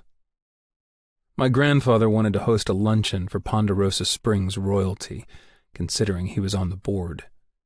This was not out of character. I think it was his way of introducing my father to the people he was supposed to work in tandem with once he finally took over the Pearson fortune business. and inherited his portion of this rotten town. He'd wanted my father to rub elbows with the right people, make a list of those who couldn't be trusted, that sort of thing. I'd been almost 6, tossing rocks into a large water fountain in the entrance of our property's driveway. It wasn't out of the ordinary for my home to be filled with children and adults, mingling. It also wasn't out of the norm for me to find any other place to be but inside with all that noise. My grandfather said I would play the part of a wealthy grandson perfectly. I'd show off my talent on the piano, let my father guide me around, introducing me to powerful names and influencers alike. But that was only for about an hour before I disappeared, before human interaction became too much, and I craved the comfort of silence. Standing outside my home was when I watched Alistair and his family arrive. I saw with quiet eyes how his mother and father got out of the car with his older brother Dorian close by their sides, content to leave a youthful lanky boy behind them to catch up. His head down, suit disheveled, and eyes bloodshot from lack of sleep, like he knew his place was 5 steps behind theirs, always in the gloom of their shadows, of Dorian's shadow. A sad reality for someone so young. I knew what that felt like, understood what it was to be ashamed of your existence. It was as if there was something different in your blood, pumping through him, pumping through me, through all of us. This wickedness that bonded our trauma, wrapped us in all we hated, all we ran from, and turned us into what we were today. We each became the things we feared the most. No, we became worse. I'd always thought Alistair and I were the closest, yet today, we couldn't feel further apart. Lyra will be Lyra, I bite out, interrupting him with a harsh scowl, hating the way he says her name, rushed without a passing thought, is expendable to you, a piece of dust in your world. You and Rook are content with something happening to her because she means nothing to you. He stands from his chair, quick to make his presence known as he steps into my personal space. I was on a roll for pissing off what remaining friends I have. First Rook, puffing his chest like the big bad wolf he is. Now Alistair? How exciting. You're full of shit, Thatcher, he says. You know I wouldn't put her at risk. He says it like it's his job to look out for her, as if he is the almighty responsible one in charge of each of us. I wonder what he would do if he knew I allow him to be in charge, that I let him think he's in control because I know he'll disintegrate if he's not, that he has never, not once, been in charge of what I do or who I am. Yeah? I furrow my eyebrows, my eyes slitting as I lean close to his face, my mouth a breath away from his nose. Then why didn't you offer Briar? Why not Sage? Lyra and I may be complicated. We may very well be done with whatever was transpiring. But she did not need to be put in harm's way, especially not for the sake of me and the boys. The thought of Easton Sinclair laying a single filthy hand on her made something volatile rupture in me. I don't want her near him, not even breathing the same air as that inadequately dressed daddy's boy. Tonight she'd be wandering around the circus, following his every move, listening for information we may need. She'd have to watch the way he moves all night, tune in to his voice, monitor each footstep. A job I knew she was capable of, but I didn't want her doing. Not with Easton. Alistair's eyebrows twitch, pulling inward. Are you telling me you care about her? Just an observation, Caldwell. He shakes his head, sneering. So let's get something straight, Thatcher. You're telling me that Lyra Abbott means to you what Briar does to me? Or are you just being petty? My mouth moves before I can think better of it. before I get a hold of my control and reel in the part of me that wants to disengage anyone who has a passing thought about my darling phantom. I dig my finger into his chest. "You have no idea what she is to me," I say, with a vicious snarl. Luckily, that's all I get out, before I remind myself that trying to explain it to him would be pointless. He could never understand what she means to me, what her soul is to the world. What he feels for Briar is a kernel, a speck, compared to what I share with Lyra Abbott. The power she could have over me is something no one has ever come close to. It's why it's so imperative that she stays far, far away from me.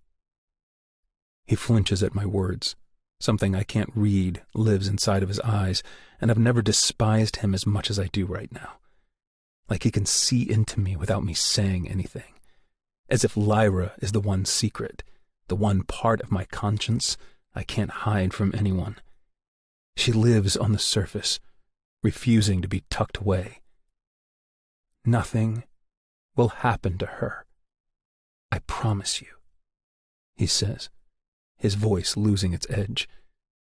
Keep your promises for someone who needs them, I say, staring at him for a moment longer before pulling away.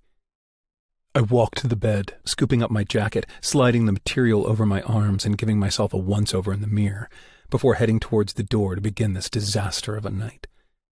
With ease, I slip a hand into my pocket, running my fingers along the cool metal inside. The engravings that live on both sides dig into the pads of my fingers.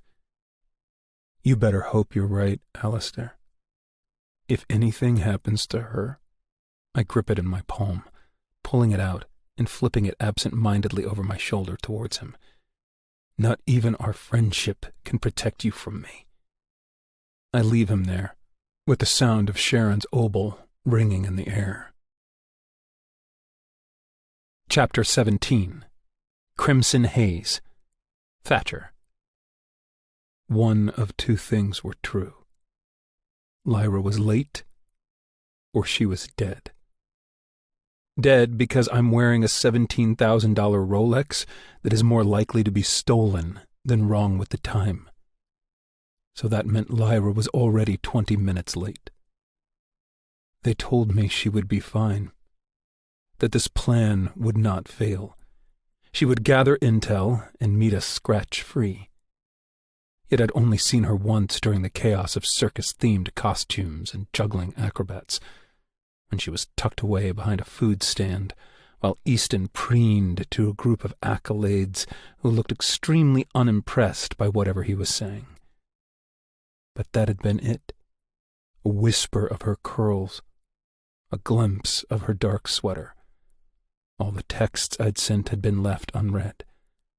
I'd been thoroughly ignored all day, and now she was late. "Checking your watch won't change anything," Rook mutters across from me, where he leans against his bike. "Give her a minute, Thatcher.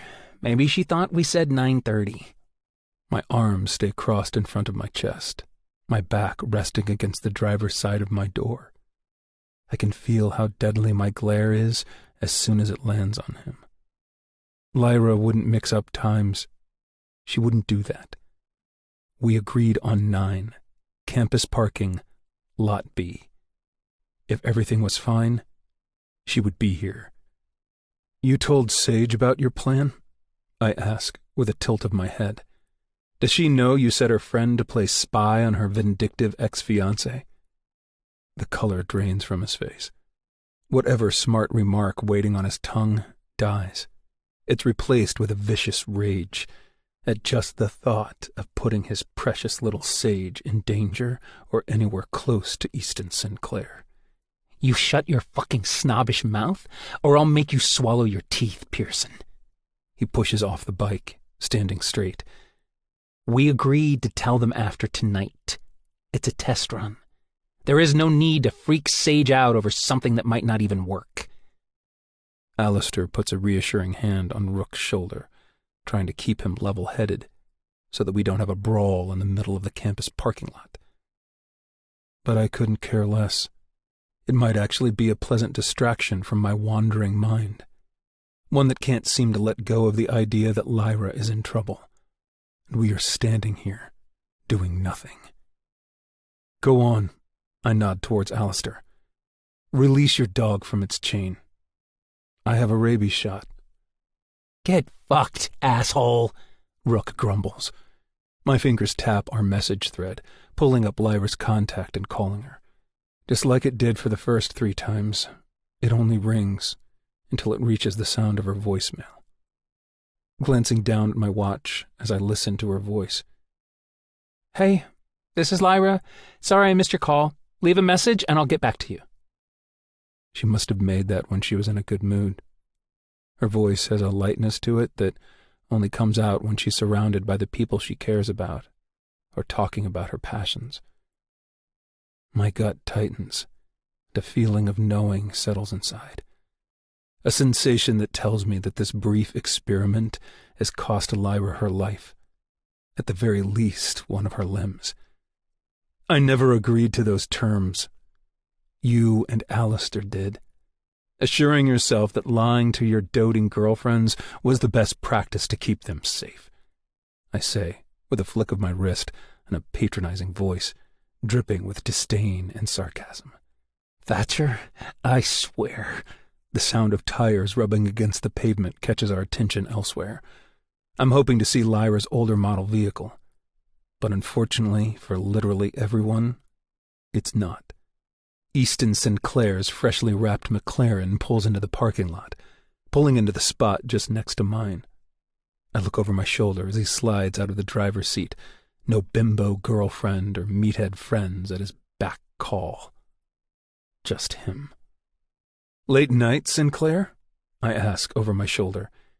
He lifts his gaze to mine, a streak of white-hot fear blazing across his face. It's not often that I'm the one in his business, approaching him, having my sights on him as a target.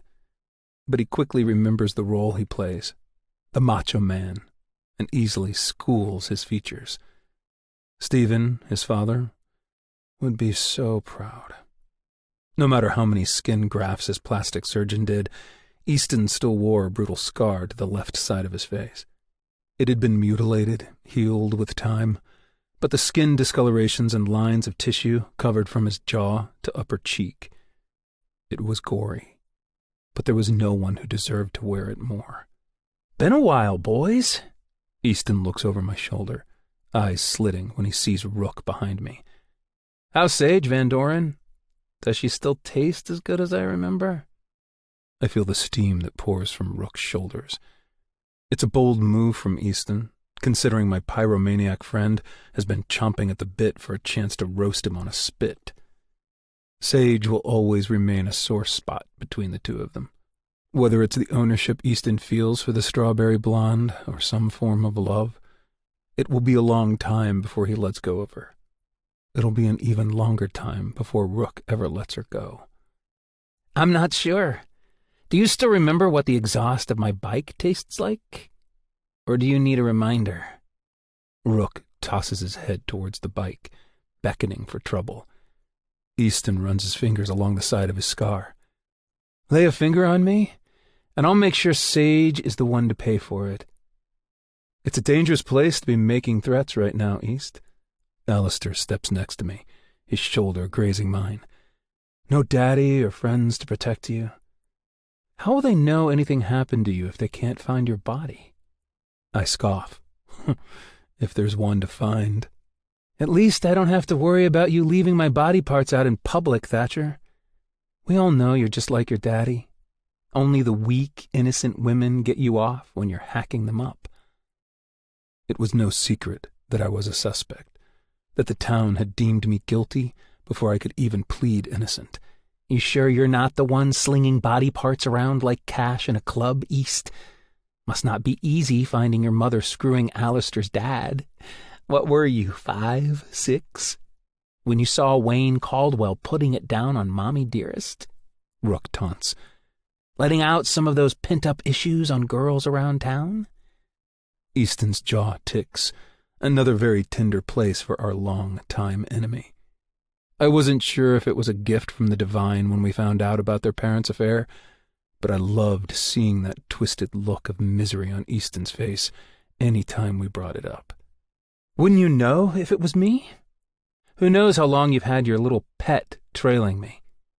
He sneers. My spine stills. I beg your pardon?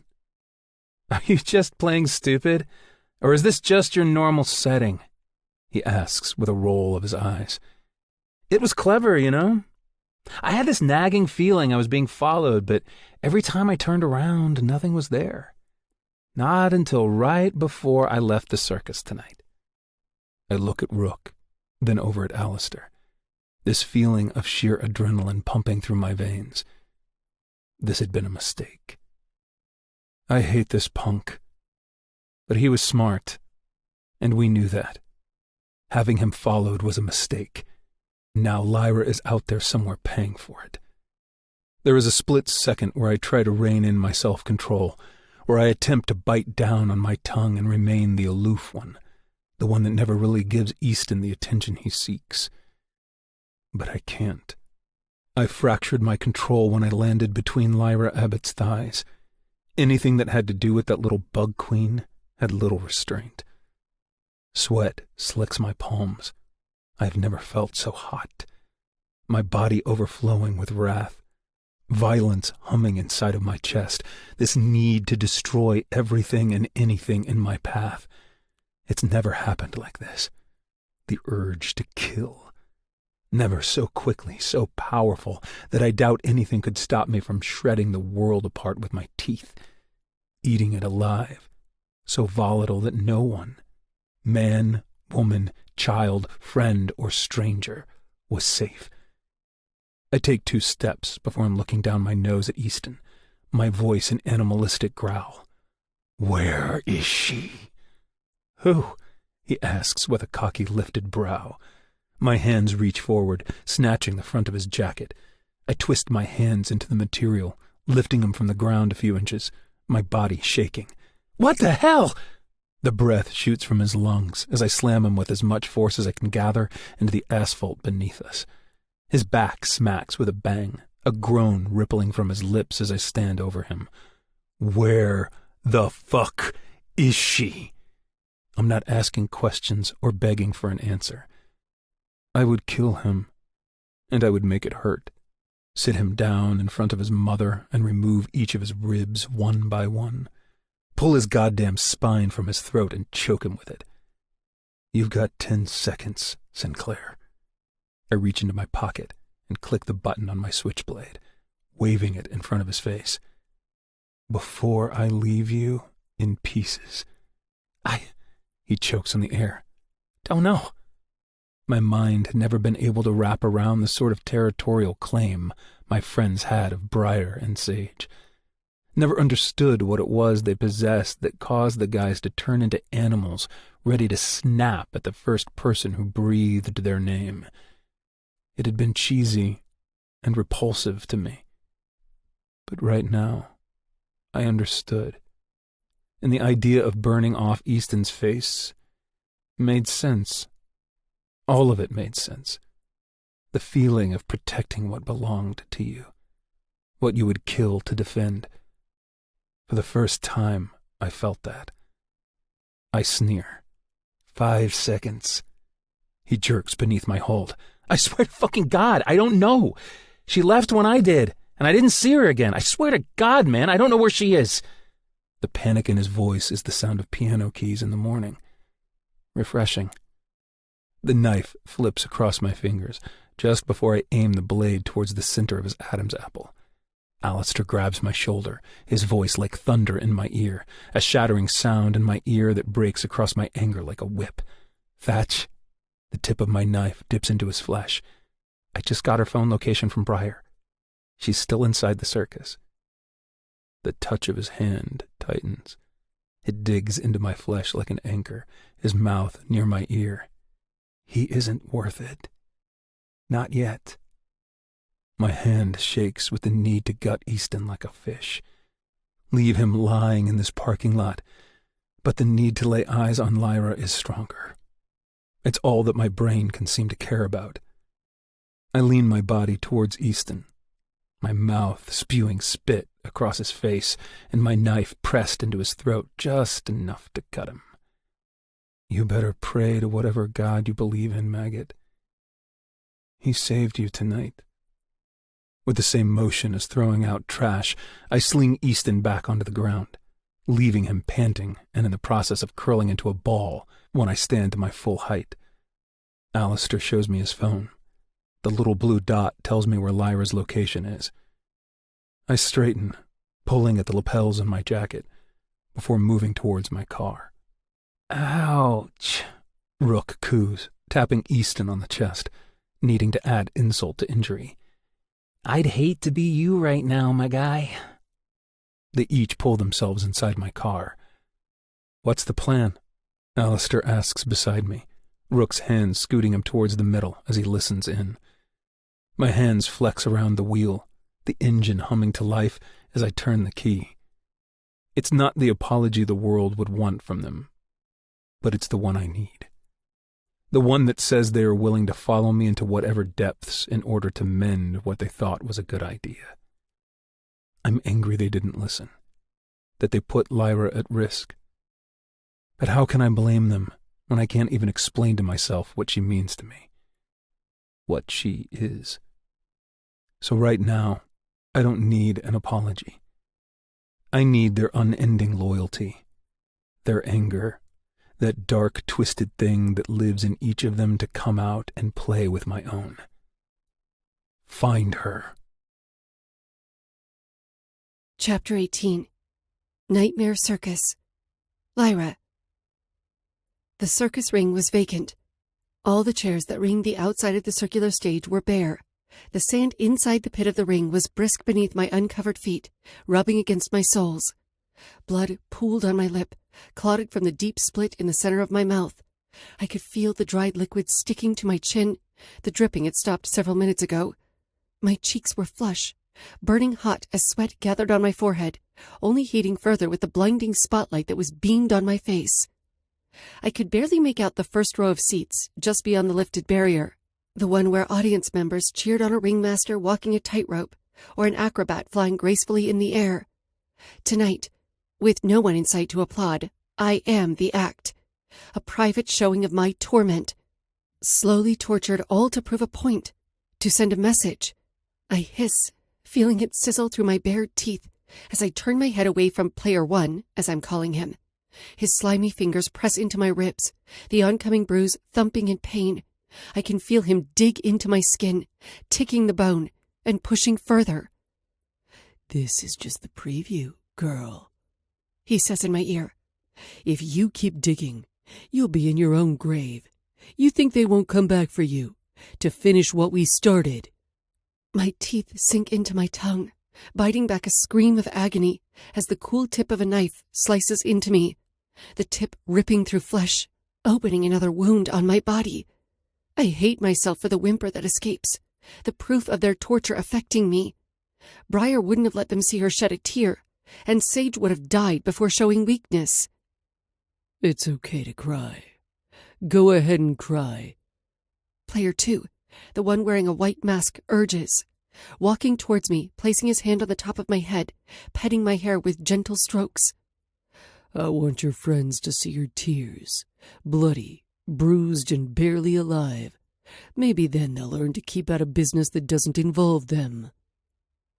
I fight the urge to let tears fall, refusing to give them the pleasure of breaking me.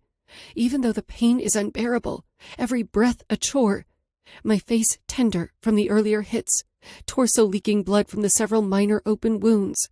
It wasn't enough to kill me. Like they said, they didn't want to kill me. They wanted me to live so that they could prove a point, wanted me to crawl back to them mutilated, in hopes my injuries would scare us all into silence. But they did not know the boys, what they were capable of when scorned, what their wrath could do in times of sorrow.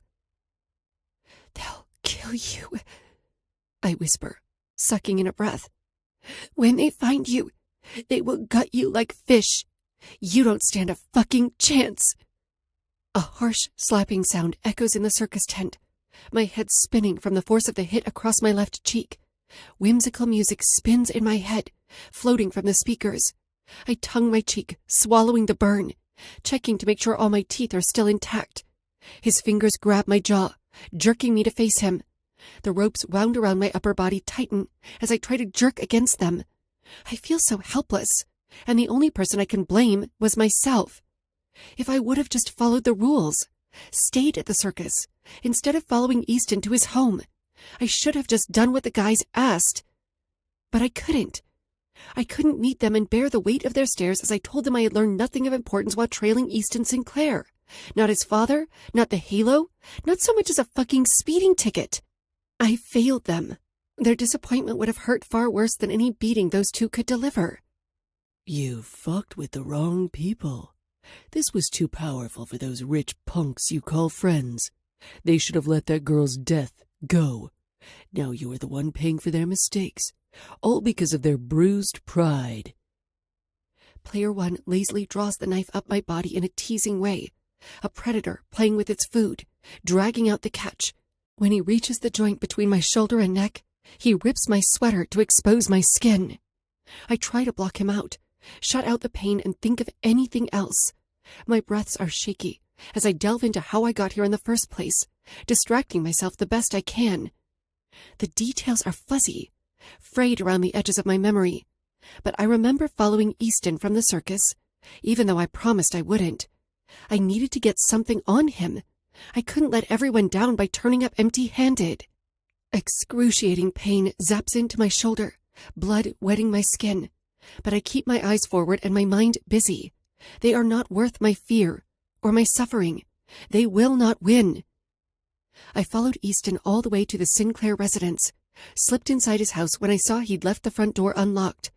I can recall every inch of their home, what I found on Stephen's desk, the padlocked door in his office, and approximately how long I had to hide in a storage closet until Easton and his mother finished arguing over dinner. I can trace every footstep of his house and to my car, can remember pulling into the parking lot of the school, planning to wait there until it was time to meet the guys. The last thing my brain can recollect is my door being jerked open and an aggressive hand curling around my upper arm. After that, it's all blank. My memory runs out of tape, and the screen fades to white noise. Fingers run along the fresh wound on my shoulder, and I look over to see Player 2 slipping his fingers into his mouth, licking my blood from his skin. You taste so sweet. Almost too sweet to waste. Bile lodges in my throat, watching him suck on the 2 digits coated in my blood. Fuck! Spitting it onto the black cloth of the fabric shielding his face. You! Saliva and blood splatters across the mask, causing a nasty growl to come from his lips as he presses his covered face against my own. His nails penetrate my scalp, tearing at my hair. The smell of decay on his hot breath makes my stomach revolt. That can be arranged, little girl. If they thought for 1 second I would go down easy, they were mistaken. I may be tethered to this chair, beaten and bleeding, but I refuse to go quietly. When they leave my body for the bugs to feast upon, my mark would remain on their skin. They would remember me, the way I fought, and I would not die forgotten. With all the force I have left inside of my bound body, I jerk my head back and launch it forward, crashing my forehead into what I am hoping is his nose. My skull throbs in protest of the collision, but his groan of discomfort is enough to make it worth it. You cunt! He screeches, wrenching his mask off in order to hold his split nose. His face isn't familiar to me, but I try to make a mental picture of every detail. The way his greasy blonde hair swoops in front of his ratty eyes, the mole that lives on his cheek, and the scar that curls around his upper lip. I mark every feature in my mind, keeping it there just in case I make it out of this. We aren't supposed to take the masks off, Player 2 urges, looking over at me. We weren't. It doesn't matter. His partner removes his face covering completely, tossing it on the ground. It doesn't matter if she sees us. She won't live to talk about what we look like. My gut churns. Terror swells inside of my chest like a wave, crashing over my entire body. Their large hands grab me on either side, plucking me from the chair with ease. I kick my feet in the sand, tossing up the grainy bits. My lungs belt out scream after scream as they drag me backward.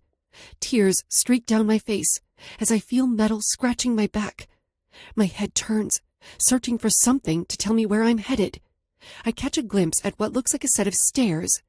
Black grate steps, leading to a small platform. My body bumps against each incline, aching with every impact. When they reach the top, my weight is slung onto the platform.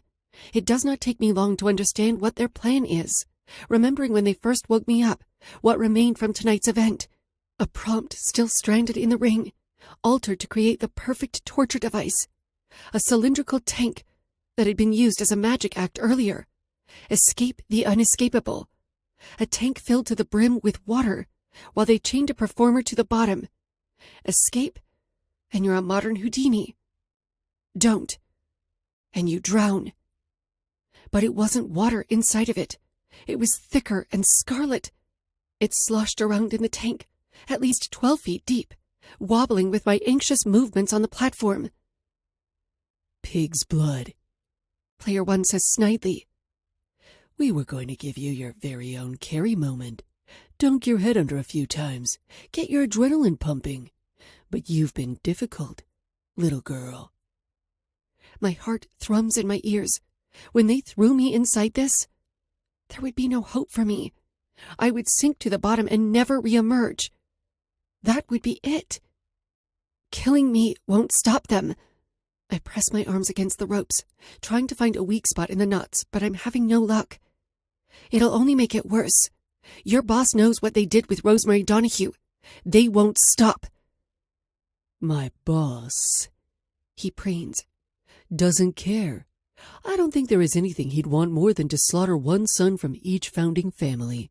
Make this town reap what it has sown. You're just the warning of what's coming, Lyra. You won't make it out alive, I choke. A reckoning is coming, little girl. For you now, and all those little friends of yours later. I just hope I get to be the one to rip Pearson apart. I decided from the moment they kidnapped me, those in charge of the Halo hired these men. We were running out of time, and they were coming for our silence. Even if they had to kill us to retrieve it.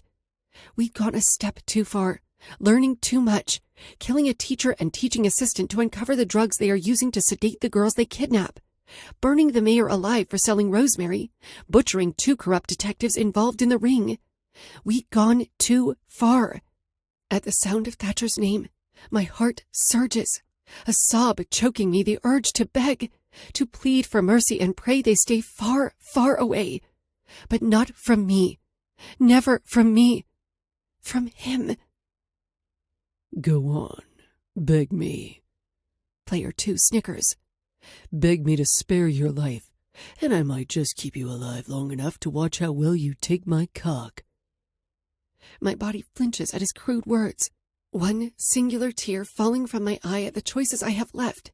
Behave, beg, bend for this disgusting excuse of a man to lay his filthy hands on my body, or remain where I am, letting them push me into a vat of animal blood where I'll sink. 2 options. That was what my life had boiled down to. 2 shitty fucking options. My life had come down to a total of this. Everything I'd ever done would be overlooked, and I would become a gory newspaper headline of a girl who was killed at the Nightmare Circus, another ghost story to haunt the streets of Ponderosa Springs. With the last bit of my dwindling hope, I reach into myself, willing my voice to ricochet off the fabric of this tent, will my body, through tears, to call out for help, to scream for the only name that existed in my brain right now, the one I felt could save me from this damned ending, my last chance, the boy who'd frozen the horror with his wintry steps the last time death floated above me, my angel. Thatcher! It was a banshee shriek into the void, praying by some act of divine fate he was nearby, that he'd come looking for me, noticed me missing, that somehow he'd hear my voice over the whirling circus music, over the howling wind. I just needed him to come for me, to save me this one last time, because I wasn't ready to die.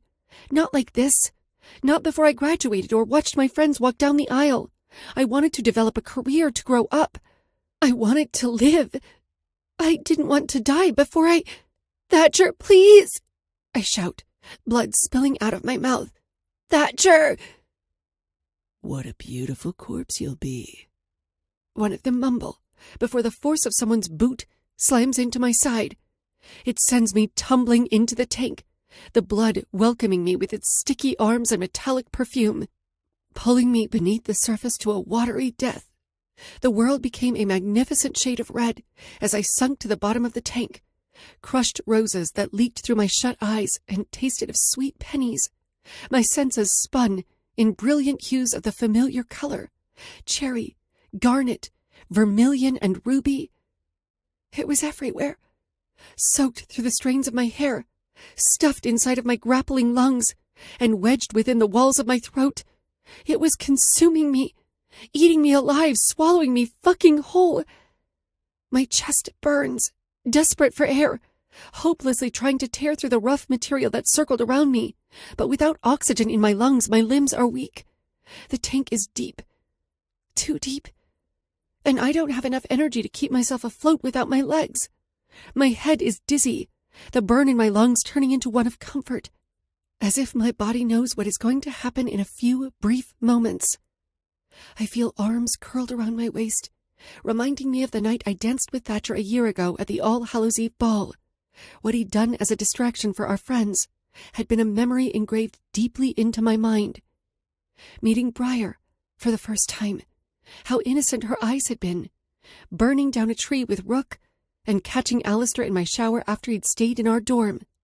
Seeing Sage sitting in the dining hall after she'd come back. Memories I kept safely tucked inside played on a reel. Flash after flash. A playback of my life's best moments. One final comfort movie before I was welcomed into the afterlife. My subconscious seemed to fade towards the light, a bright, stark light, and the taste of air making me choke. All the blood wedged in my mouth pours out as I gasp. Grab her. Hands touch me, coiling around the rope still wound around my body. My brain tries to decide if I've entered immortality, or if my call had been answered and I was still alive. I try to blink past the streaks of red, clinging to my senses, trying to clear the fog of crimson that blinds me. What the fuck do you think I'm doing? Playing checkers? You're useless. If you don't shut up, I'll drop her and you can both drown, jackass. Just... A pause. Just help her. I can feel my chest heaving up and down, gobbling down oxygen as quickly as possible. The pain remains, and it's this that tells me I am still alive, that somehow I'd made it out of that liquid grave. Voices hum around me, the feeling of cool metal resting against my back, the ropes loosen, my arms able to move freely. Lyra. Lyra. Lyra. The touch of a familiar person leans over my prone one, shoving my wet hair away from my face as my name is chanted. When my brain receives the air it was neglected of, the rest of my senses trickle back. I can make out the smell of something fresh. My skin feels his cool hands, and my eyes make out the details of his face. His silver hair stained red, dripping maroon. Blue eyes so starkly clear, I could almost see my reflection inside of them. Thatcher. I breathe, a prayer on my lips. Thatcher. With a wobbly hand, I lift my fingers, tracing the line across his eyebrows, the deep V creasing his forehead. I can feel him. He is real. I'm not sure I'm really thinking, or maybe it's because this still feels like a dream. I sink my fingers into the wet strands of his hair, drawing his head down. A dream in which he came for me. He heard my plea, and he came for me. The villain who'd given up his plan of revenge in order to save the girl. The hero had been sacrificed. Lyra. My lips touch his in a quiet collision. The very first snowflake of winter grazing my mouth. A falling star slipping across the sky in stealthy wonder. the whisper of his last exhale rattling between my teeth, filling my empty lungs, the breath of life from the angel of death. His lips were firm against my own, a gift from the gods. There are no fireworks. It isn't a kiss overwhelmed with hunger or washed in passion. Just our lips rest against the others, a brief rest in a moment of chaos. Our mouths speaking without words. Hello, you are safe here. You are safe with me. He is the first to pull away, just enough to create a thin veil of space between our lips. I blink several times, watching his passive face stare down at me. I didn't... My voice is hoarse. I didn't want to die without kissing you first. It felt too cruel to die before I knew what it was like. Thatcher drags his thumb across my swollen mouth, softly massaging the feeling of his kiss into my skin, pressing the taste of him into me, the edges of his mouth twitching. My darling phantom, he whispers. You're not dying. Not until I'm done with you. Chapter 19. Bloodbath. Thatcher. This was not my normal routine.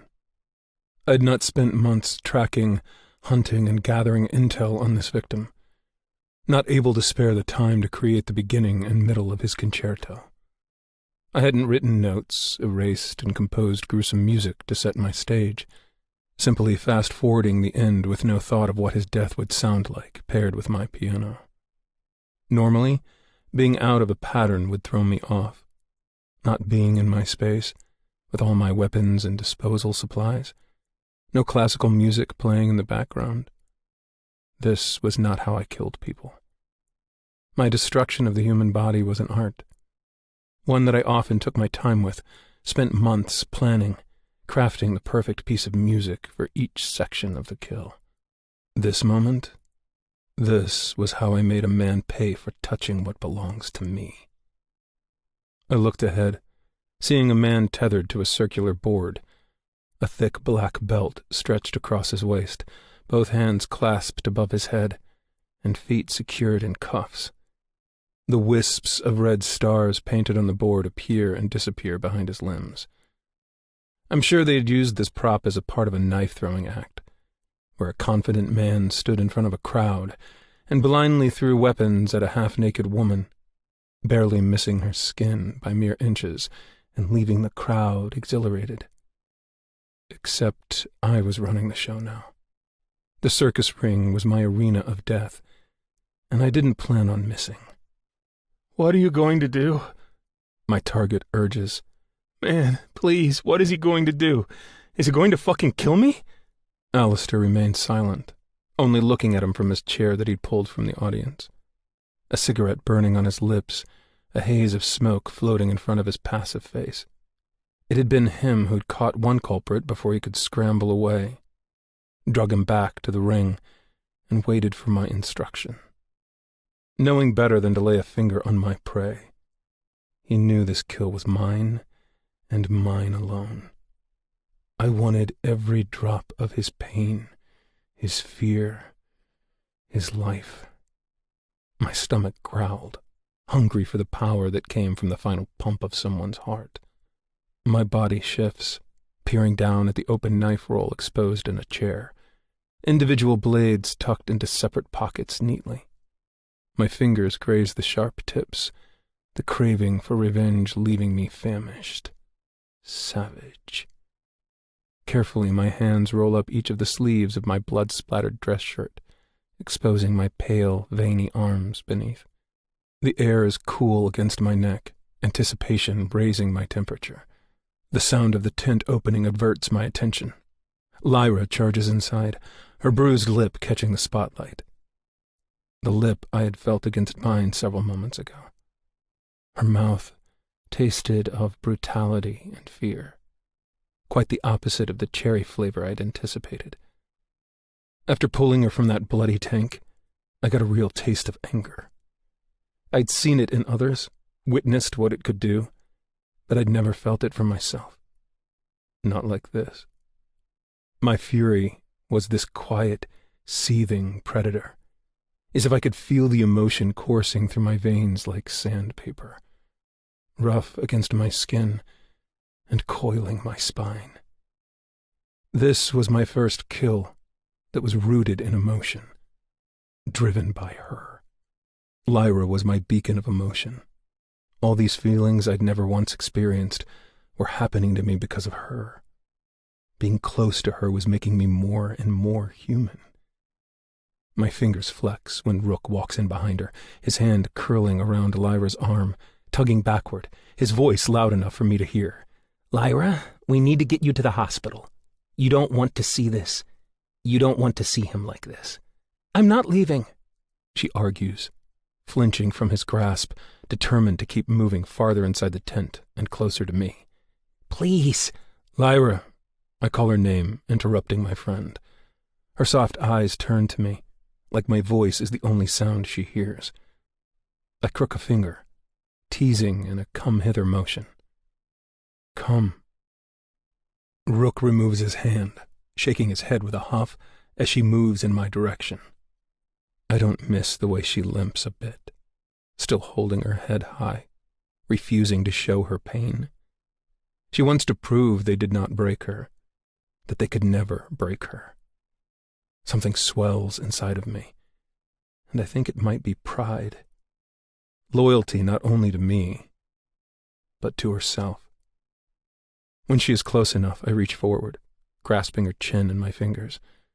I tilt her head from side to side, noting every scratch, every slight inconsistency, every bruise. She should leave, go get checked out, not just physically but mentally.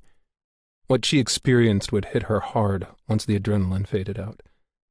The trauma response to curl within herself would come back with vengeance, and a person can only handle so much before they disappear and never return. Are you all right? Yes. She nods. And I want to watch. I know you said we were done, but I need to watch. I need to learn, Thatcher, before this thing eats me alive. You didn't let them see you break, I mutter, rubbing my thumb across her skin.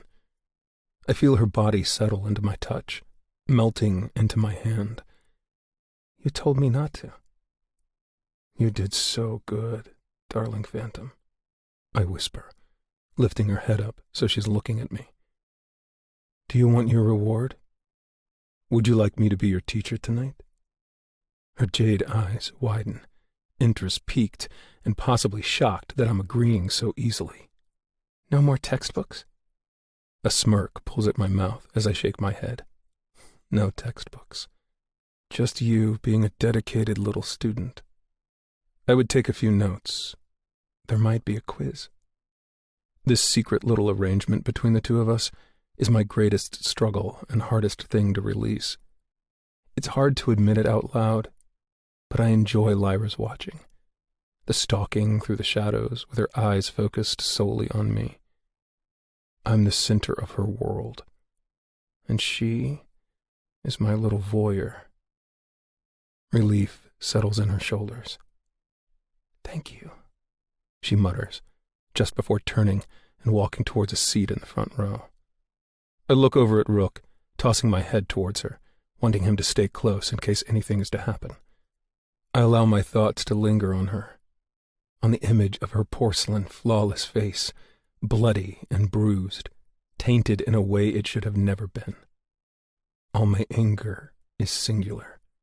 It's focused, trained towards one person, and only one. My father gifted me a set of throwing knives when I was a kid, I say, lifting a stainless steel spear-point blade. A way to practice wielding a blade with efficiency. I guess it became a hobby of mine, one I'm quite good at now. My long, careful fingers slip one blade from its pouch, twirling it in my hand. The matte black finish is forged from the night, designed for stealth and made for swift, silent deaths. Their dark color is twin against my leather gloves, my palm weighing the dagger with a quiet stillness that sets an eerie energy into the air.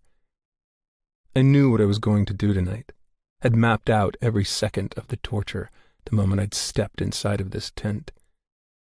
Yet I feel as if I was taking a stroll through the neighborhood. No thrumming emotion or panic. Just enviable death. What the fuck, dude? The man attached to the wooden board mumbles. I was just doing my job. We weren't really gonna kill her. Just scare her a little, you know? That was it, I swear. What's your name? I ask curtly, ignoring his words, not interested in what he has to say. He groans, grinding his teeth as tears stream from his eyes. Overtaken by so much fear, I'm sure he can barely breathe. It's suffocating him, weighing down on his lungs like a boulder. I wonder if he's thinking of his last moments the way I am, if he is prepared to meet his maker. Fuck, fuck, fuck! This is so fucked! It wasn't supposed to go down like this. Normally, I'd play a little longer, drag out the first cut, edge myself with the first stroke of power that surges through me when I slice open someone's skin. But I wasn't in the mood to toy with my food tonight. Like lightning slicing through the air, the black dagger whirls like a bolt, striking the target with a thunderous thud sound, only to be followed by a screech from the depths of this man's gut. It tickles my ears, warms something inside of me, the same way playing Horowitz might. Blood slimes from the center of his palm, the spear punctured through his exposed hand, pinning it effectively to the board beneath. The first stab in my human pinboard. Michael! Michael! He screams, skin pale, as he looks over at his skewered hand. My name is Michael. As I scoop another blade between my fingers, I nod. I twirl the metal, rotating it across my knuckles.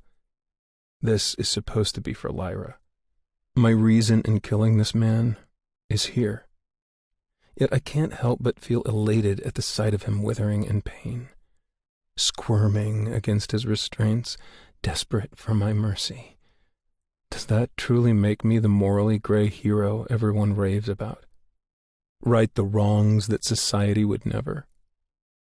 Or is this just an excuse to tap into the side of me that is hungry for the kill?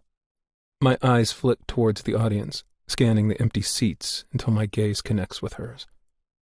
She is a nightmare version of herself, swallowed by cuts, bruises, and blood that is not her own. Those wild curls are frizzed, and her clothes are soaked. But I don't see any of that. Not really. I just see her. Scarlet. The little girl who'd thrown a shoe at me on our first encounter. One who was so afraid, but also so brave. That night, I'd seen nothing like her. Someone so brash and bold, flying from the closet with her inky black hair swirling and eyes filled with determination. She'd been so different from my sterilized life, so chaotic. In that room that smelt of death, she felt like the last living thing. This beautiful, messy thing that I couldn't kill. And the fact this scum of a man thought he could enrages me. Michael, I hum, looking away and back towards my target. It means he who is like God. I am the ringmaster, the controller of the show, making him dance and squirm for my pleasure. It's more than the physical violence, it's the mental game that feeds my ego. This had been what Lyra was waiting to learn. She'd been patient, jumping through all my hoops so she could witness this moment. To teach her how to screw with someone's mind, how to break their spirit before ever touching them. How to master the calm, be the picture of a killer. Do you believe you are like God, Michael? That divine blood runs through your veins, and you have the power to decide the fate of life and death. Don't kill me, please. I can't die. I'm not ready, he pants, This wasn't even my idea. I was just hired, and I just needed the extra cash. I didn't have a part in this." "But you did," I correct, "have a part in this. You kidnapped an innocent girl and decided your ego was more important than her life. Did you not?" "That wasn't me. It was Colin. He wanted to kill her, not me. I just wanted to do the job." He swallows, eyes widening. "If you let me down, I'll take you to him. I can find out where he lives." The weight of the blade sits balanced on my palm. "Who hired you?" A whiny moan comes from his throat. Shit, I can't tell you. I can take you to Colin, but I can't tell you that. They'll kill me, rip me to pieces, man. I can't." I almost laugh that he thinks what they have in store for him is worse than my plans. Another black dart whizzes through the air, silent as a bird's feather, landing through the middle of Michael's pelvis, slicing through flesh, tearing into his skin. Based on the gut-wrenching howl, it's safe to say I hit my intended target. "Impressive aim, considering how small it is." Alistair speaks from his seat, taking another puff of his cigarette. The blade is pinned between his thighs, pierced straight through what I'm hoping is his dick and balls. Tears stream down his face, his whole body shaking. The handle wobbles with every ragged breath he takes. It'll be a slow, painful way to die.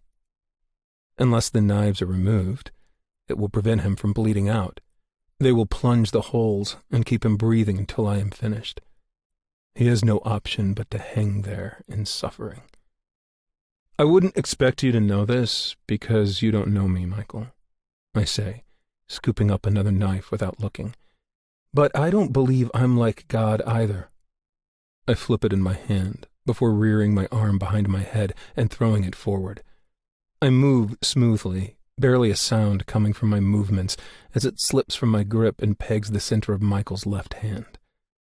Briefly, I can hear bone crunching before another slew of curse words leaves his mouth. I take my time, walking closer to the circular board and the man dangling from it. Each footstep lethal and sure. My gloved hand clutches Michael's jaw, my voice deadly still, calm as liquid night. I am worse than any god, you know? There is no mercy granted here or miracles given. I am the patron saint of your death. You die when I want you to." Michael sobs, big heaving cries, from a man that had earlier threatened to take Lyra's life. The power he thought he had over her shifts. It's now a tiny, inconvenient bug beneath my shoe. "Who hired you?" I ask again, feeling the wave of euphoria crashing over me as his cries, snot dripping from his nose, and face flushed from screaming. "It's in your best interest to tell me, Michael. I can make this last all night." I've broken him, shattered every piece of masculinity he has ever had, torn down his barricades until all that is left is a sad man desperate for his life. "Stephen Sinclair," he cries through gritted teeth. "Stephen Sinclair hired us." There is no surprise on my face. We all knew the Dean of Hollow Heights was woven into the halo somehow. Known he was a snake long before Rosemary turned up dead. "Why?" I demand. "I don't know. All he talked to us about was the job. Grab her and throw her around a little." He coughs.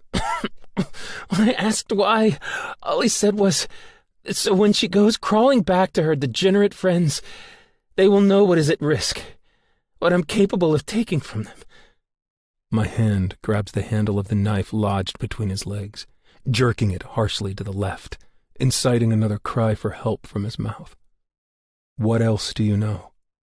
Michael tilts his head towards the ceiling, eyes squeezed shut, trying to picture a different reality, desperately hoping to wake up from this nightmare.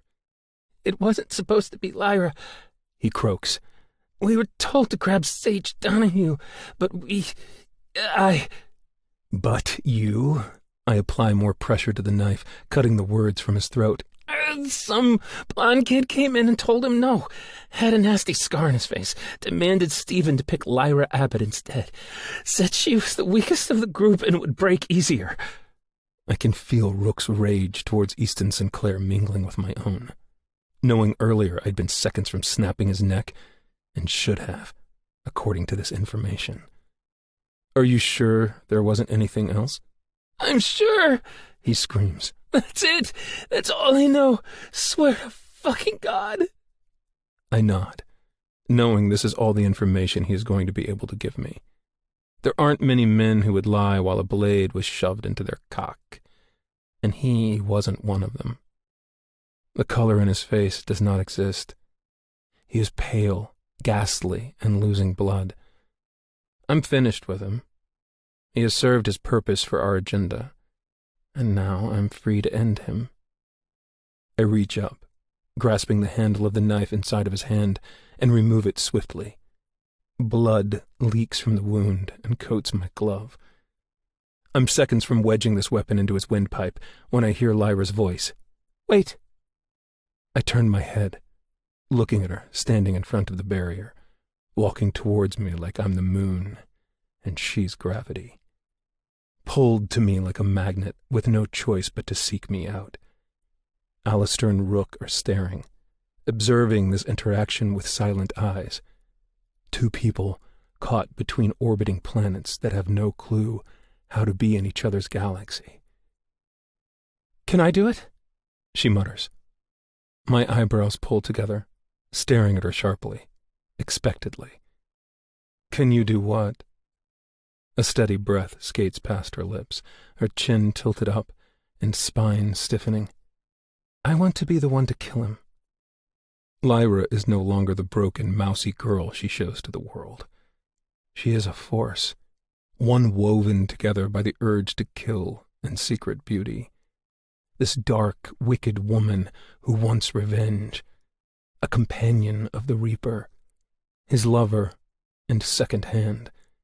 She comes closer, her breath fanning across the planes of my face. Hunger for something entirely different pools in my stomach. Desire, white-hot and blinding, sears me. I'd never seen anyone more beautiful, never been this attracted to another person before. So taken by her that I'm not even the slightest bit disappointed in the fact I won't be taking this fool's life. I lay my palm out, the blade hers to do as she pleases. I feel her fingers curl around the handle, taking it from me. With ease, I step aside, holding my arm out, motioning her towards Michael. I lean forward, my mouth grazing the bottom of her ear. "Make me proud, darling phantom." She nods, unaffected by my breath against her skin. I watch her step towards the board, the queen of death claiming her crown of bones and teeth. It's twisted and immoral, but I can feel my pants tighten.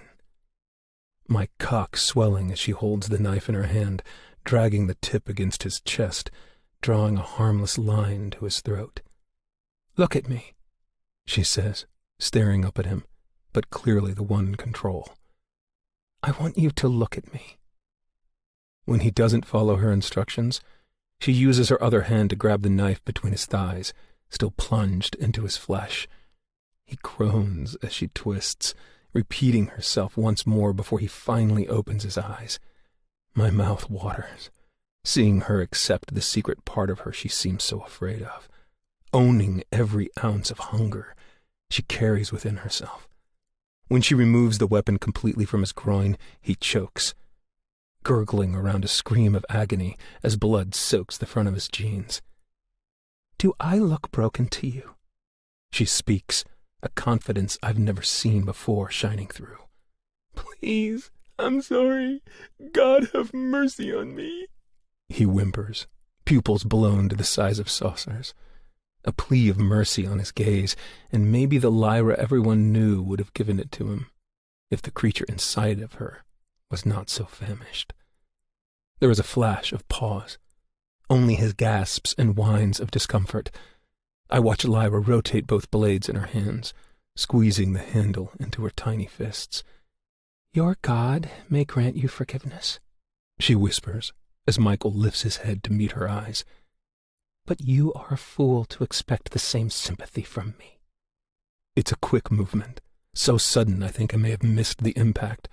1 second his eyes are open, and the next there are twin blades lodged deep inside of his sockets.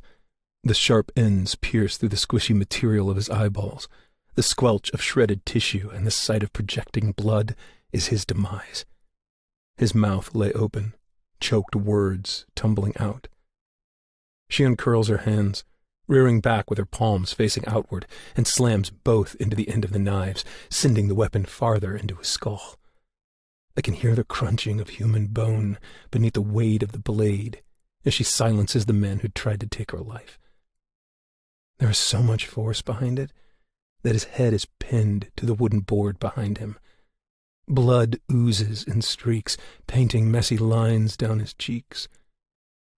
Power. Relief. Pride. It swells in the air as Michael's corpse remains tethered, mouth ajar in a silent scream. A demonic version of Leonardo da Vinci's art piece on the human body. A crucifix of revenge. I feel my friend's presence before I see him, his voice shaky in my ear. "She is fucking scary, dude." No. My lips twitch at the corners, just enough for me to notice. She is exceptional. My devoted student. My little pet. Chapter 20. The Piano Man. Lyra. "Yes, I'm fine," I mutter, my eyes closed as I press my head into the window. I promise they are mostly superficial cuts. No stitches needed. It didn't mean they hurt any less, but I didn't think my already hysterical friends needed to know that. "I'm going to kill him!" Sage screams somewhere in the background, her voice shrieking. "They are going to have bigger problems than this godforsaken Halo, you know that? He better have a good excuse for lying, or I'm ripping his dick off." My chest aches, knowing I'd lied to them too. It aches for Rook, remembering the way his burning irises melted into my own. A sadness had settled, one I'd never seen on him before. The way he'd wrapped his jean jacket around my shoulders and begged me to let him take me to the hospital. Had apologized repeatedly for letting this happen. What happened tonight was not his fault, and I'd told him that. Yet I knew how Rook handled guilt, how he shouldered the responsibility of letting his friends down more than anyone else, how it ate at him, how hard Sage worked to get him to understand that not every bad thing resulted from his actions. Silas had been in the hospital for 5 months now. He still couldn't let go of that guilt, as if he somehow could have prevented Silas from stopping his meds. "I told them to keep it from you two. I didn't want you worrying about me. You can be angry at me, give me a day to reciprocate, then you can be mad at me. They were just keeping their word. You can't be upset at that." They'd already been filled in with the need-to-know details, how what happened was because I'd followed Easton home telling no one, that the situation had been handled, and there was a man currently impaled on a wooden board in the center of a family circus tent. The rest may come later, or maybe it just won't come out at all. Somehow I knew that wasn't an option, that I'd have to explain what I'd done. But right now, I didn't have the energy or the desire to talk about it. "You're so stubborn. We could have been there for you," Briar whispers. "But I love you. Are you sure you don't want us to come over? We can bring snacks and scary movies, help you get cleaned up." "I just want to be alone tonight," I say, as I flick my eyes to the person in the driver's seat. "The bed is calling my name.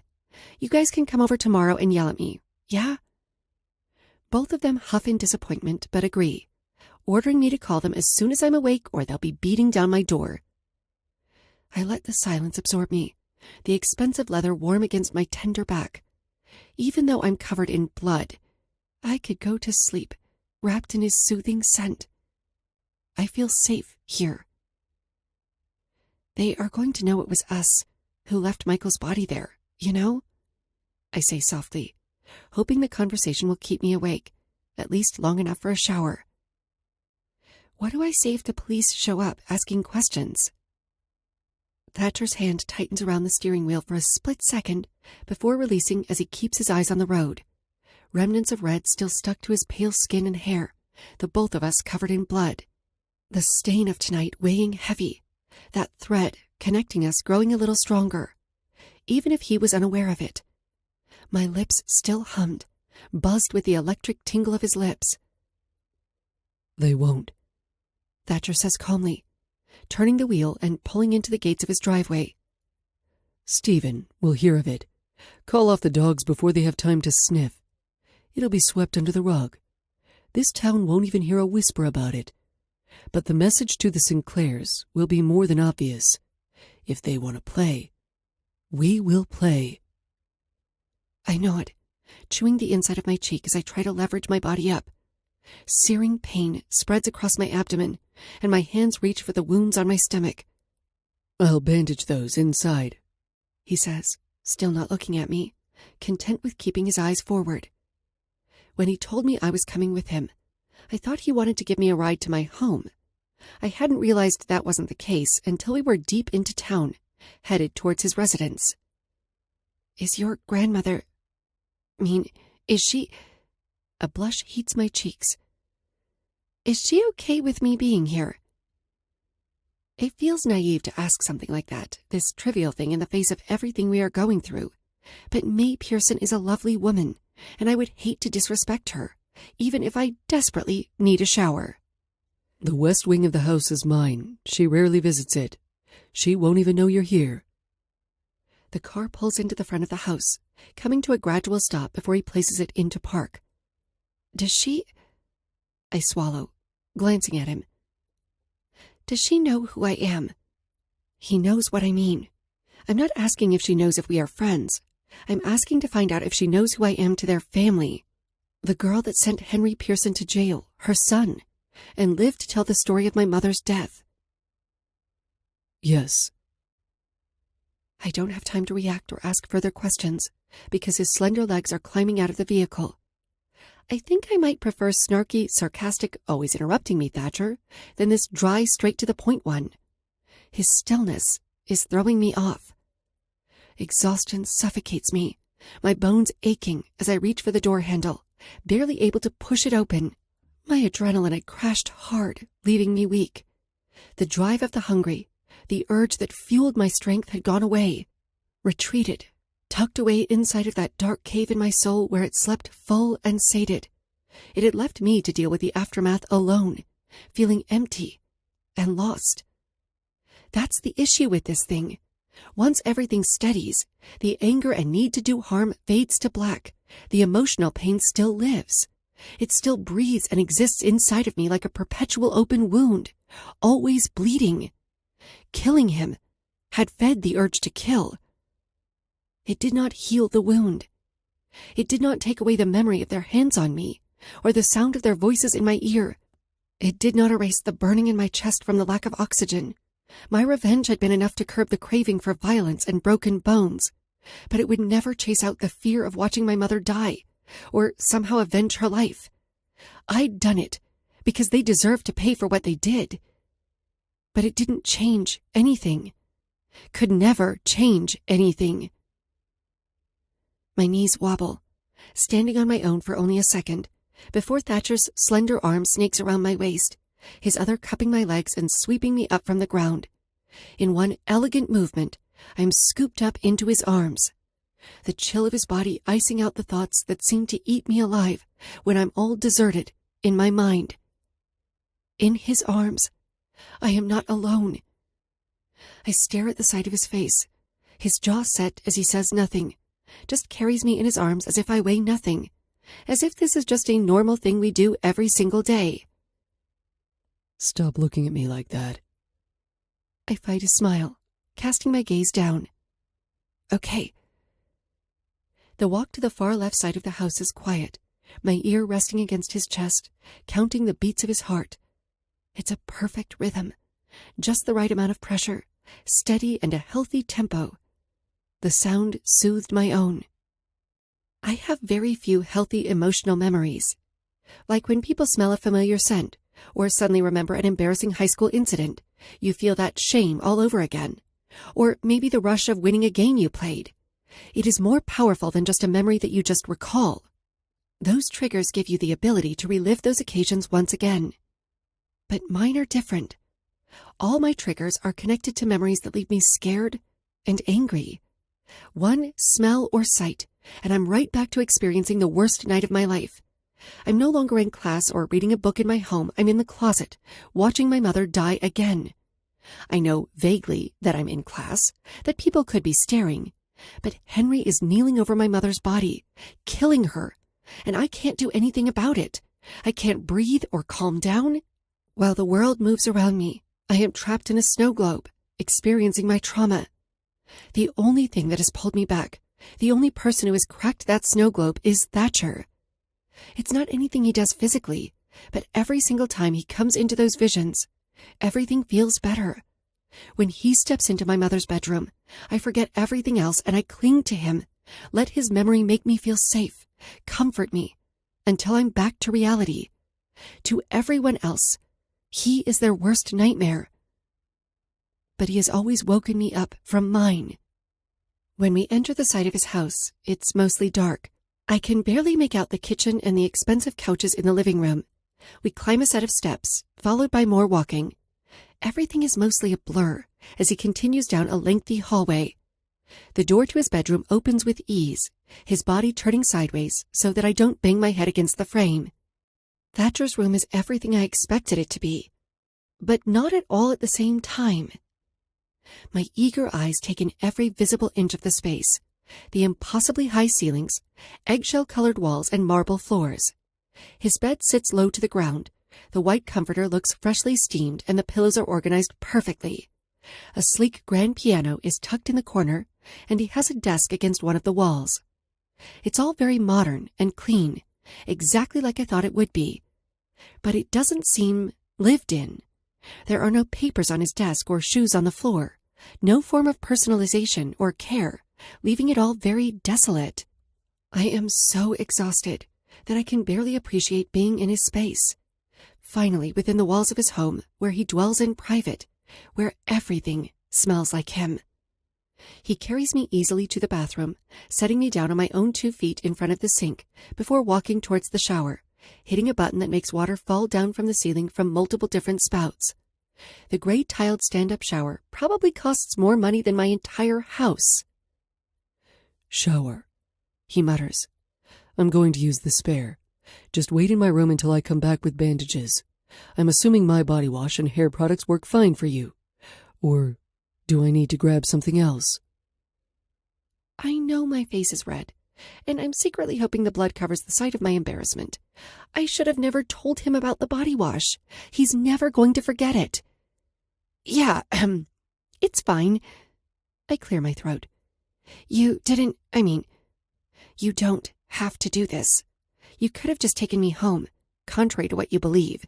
I can take care of myself. I'm aware.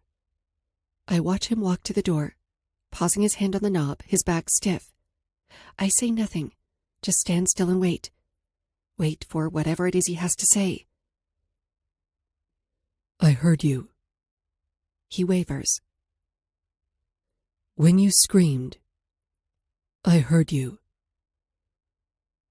The sound of the door clicking follows. I glued my eyes to where he once stood, digesting his words. Somehow my desperate plea for help had been answered. He'd heard me. It took me a while to make my way to the shower, stuck on some version of autopilot when I finally stepped beneath the stream of water. I took my time, lathering myself in his body wash, rubbing the silky shampoo in my curls. I must have lost track of time inside the steam, because by the time the water ran clear, letting me know that I'd successfully washed all the blood down the drain, the faint sound of music was drifting from outside. Piano keys, humming in the distance. Curiosity and excitement coils in my stomach. I click the shower off, wrapping a warm towel around my body, only then realizing I don't have a change of clothes. I chew the inside of my cheek, considering my options, deciding that Thatcher has already seen me naked before. this isn't any different, even though the situation feels so much more intimate, soft, quiet, everything that we are not. My body throbs as I crack the door, steam bursting out into the bedroom. The music is much louder now, melodies floating from the keys. The bed is empty, a pile of clothes folded neatly atop them. But Thatcher sits tucked in the corner, facing me as he plays the instrument in front of him like they are the same, one fluid piece. I can't tell where he ends, and the key begins. I could only imagine how many hours he'd sat in this room, in front of this very piano practicing, perfecting each little movement of his fingers. His body sways and gives with every single note. Eyes closed as his wet hair falls in front of his face, so uncharacteristically disheveled it nearly takes my breath away. The black collared shirt he is wearing isn't buttoned, leaving his chest exposed. The muscles in his stomach flexing as his fingers delicately fly across the black and white keys, blending them together so that you have no choice but to exist in his version of gray. I'd heard nothing more beautiful, seen anyone more talented. For the first time, I'm not asking myself what is inside Thatcher's mind, or curious about what he is thinking. For the first time, I just know. Like the lyrics are telling me everything I need to hear, as if he is speaking through the chords and notes, drawing me in so I know exactly what he is feeling. I can feel it in my bones, the pain that lives inside of him, the sorrow that exists deep in his bones that no one else can see. It's right there in front of my eyes, tickling my ears. I'd been watching him forever, but I think this is what seeing him really feels like. The grief and sadness thrumming straight through the thread that binds my soul to his. Gods, my poor heart. She is crying for him, weeping as he plays note after note of somber music. It's the purest form of music. True communication, like I've never experienced before. When the song tumbles to a graceful end, only his breathing fills the room, his eyes remaining closed for only a second more before he opens them to look straight at me. I've gotten caught, staring, my mouth speaking before I can do anything about it. I'm sorry. I didn't mean to. I knew you were there already, He interrupts, standing from the bench. No need to apologize for snooping when I was aware of my audience. Thatcher, I knew you played, but... My eyebrows furrow together. That was incredible. Could tour the world playing for people incredible. Bring the world to tears The world doesn't need another musician. I step from behind the bathroom door, greeted by the cold temperature of his room. Fuck, I'm in a towel. Wait, he's already seen me naked, so it's not like it matters, right? Then how about just one of you? Don't you think the world needs that? The look he gives me is dry, like there is nothing going on behind his eyes, telling me his answer before he even speaks a word. I think you know the answer to that, Lyra. His graceful legs carry him to the bed, scooping up the pile of clothes. Are you going to get dressed, or do you prefer a towel? Everything he says makes me squirm, turns the tops of my cheeks red, like my body has no clue what to do when he speaks except flood with embarrassment and arousal. It's eternally frustrating. My damp feet squeak across the shiny marble floors, the only noise between the two of us as I make my way in his direction. I can't prevent my eyes from taking him in now that he's standing. It's so difficult being in the same room with someone who is so flawless. Even when he is so unfixed, hair still a little wet, pieces falling in his eyes like the coolest Alaskan waters. Somehow I know they are rare. His dress shirt exposes the smooth lines and ridges of his toned stomach, with every breath the flex hardening beneath my gaze. Those little valleys on either side of his hips that trail dangerously into the waistband of his pants. Wait, is that a tattoo? I ask, my eyes squinting, forgetting about the clothes in his hands, standing almost an arm's length away. You have a tattoo? Yes. He clears his throat. I'm above the legal age to have a tattoo. The guys are covered in them. Yeah, but it's you. Mr. Do Not Touch Me. Must be clean all the time, wears gloves to murder people. You don't do tattoos. The circular ink hides just along his upper rib cage, a detailed design of a coin. Karen's obol, the same piece of currency he'd once left on my mother's eyes, the same one Silas has on his wrist.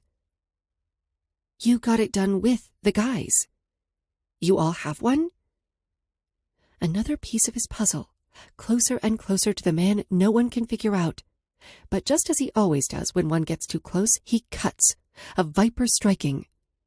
1 step forward and 10 steps back, always. Do you want the clothes or not?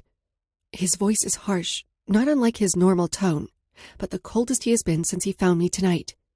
I remove my eyes from the tattoo, lifting my gaze to his. My hands reach for the items in his hands. I feel the fabric between my fingers, smiling quietly. The soft, plush material beneath my touch is hard to mistake. Cashmere. But he quickly pulls it back from my grasp. I need to bandage your wounds first. I nod. Okay. Sit. I sit. Lean back. I lean back. I'm not a dog, I bite out, even though I did what he asked. You're not. He purrs, the edges of his lips tugging up. Could have fooled me. A strangled laugh comes from the back of my throat, pain tingling my side from what I assume is a fractured rib. Did you just make a joke? If that will make you feel better about what I said, then sure, I made a joke. The smile on my face is hard to remove, because he's smirking, and not in a wicked way, in this funny, happy sort of way. Drop the towel, he orders, kneeling on the ground in front of me. What? Why? My heart rate suddenly spiking and thighs locking together. The sight of him on the ground, kneeling, doesn't seem right. Me, Lyra Abbott making Thatcher Pearson get on his knees, just doesn't add up in my mind. I need to see if you're still bleeding, and if any of your wounds need cleaning. I can't do that over the towel. He says it so methodically, like he's a doctor and I'm a patient in need of care, as if he is clueless about what happens to my body when he is close, let alone close while I'm naked. Why can't I just... I don't think it's... Let me see what they did to you, pet. The rumble at the back of his throat makes me jump. Show me, so that when I track down the one who got away, I'll make him pay for laying a finger on you. Show me, so that I can make this better. I swallow the lump in my throat, dragging the towel, the cold air biting at my nipples, my face turning red as they harden.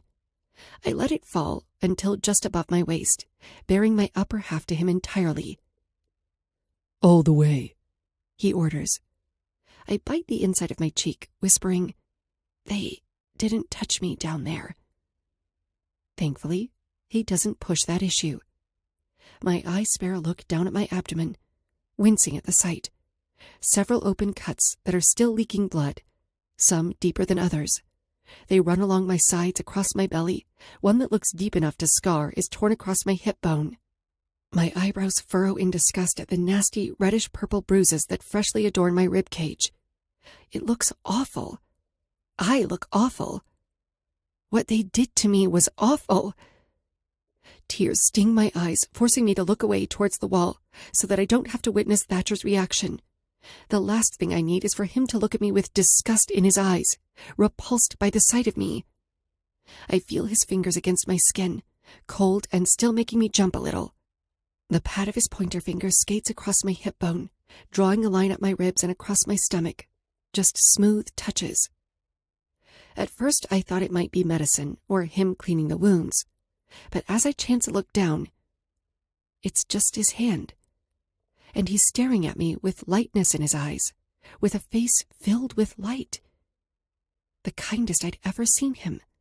Soft, and eyes swimming with something. He looks like a child who just discovered the secrets of the universe. You have freckles here. My breath is caught in my throat, unsure of how to respond or even operate my lungs. His fingers just keep tracing the light brown spots littered across my skin, compulsively, like he can't help himself. One of the deeper cuts bleeds freely, streaming down my stomach towards the center of my belly, it landing right in Thatcher's drawing path. But he doesn't let that stop him. No, he smears the red liquid across his finger like a paintbrush, and my body a canvas. I can't believe my eyes, looking at him like this on his knees, etched, detailed, and sculpted from stone, a god amongst mortals. The pain reduces, trickling down from my mind as lust boils in my stomach, rising from the temperature of my body, making my thighs tighten and my core ache. Touching Thatcher isn't like coming in contact with anyone else. It doesn't feel the same. It's more than just superficial. I feel it in my bones. The depths of my soul purrs at the feeling of his skin on mine, coaxes me into a state of bliss. Nothing my imagination dreamed up could have done this justice. The way time seems to pause as he leans farther towards my torso, forcing my legs open in order to make space for his broad shoulders. The sharp chill of his skin, touching such an intimate part of me, makes me shiver. It cools the heat, making everything feel that much more real. "You're so cold," I gasp. The towel sunk between my legs, hiding my delicate center from his view. "Some would argue you're too warm," he whispers. His mouth hovers right over the middle of my stomach, less than an inch from the red streaks that paint my skin. "But that's the point, isn't it? You're too warm, and I'm too cold." We are the light and the darkness, creating the gray matter that hangs in the balance. We are good and evil, proof that it all lives within each of souls regardless of life's interference. I've always known what I was to Thatcher, what he was to me. This moment made me feel like he was a little closer to seeing it too.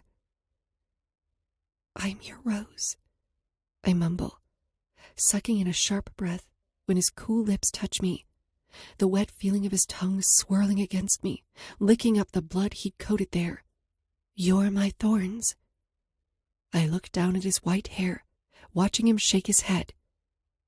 "No," he mutters, every movement of his lips I feel deep in my center. "You're my ghost, Lyra Abbott. Mine and only mine. You watch me. You exist for me."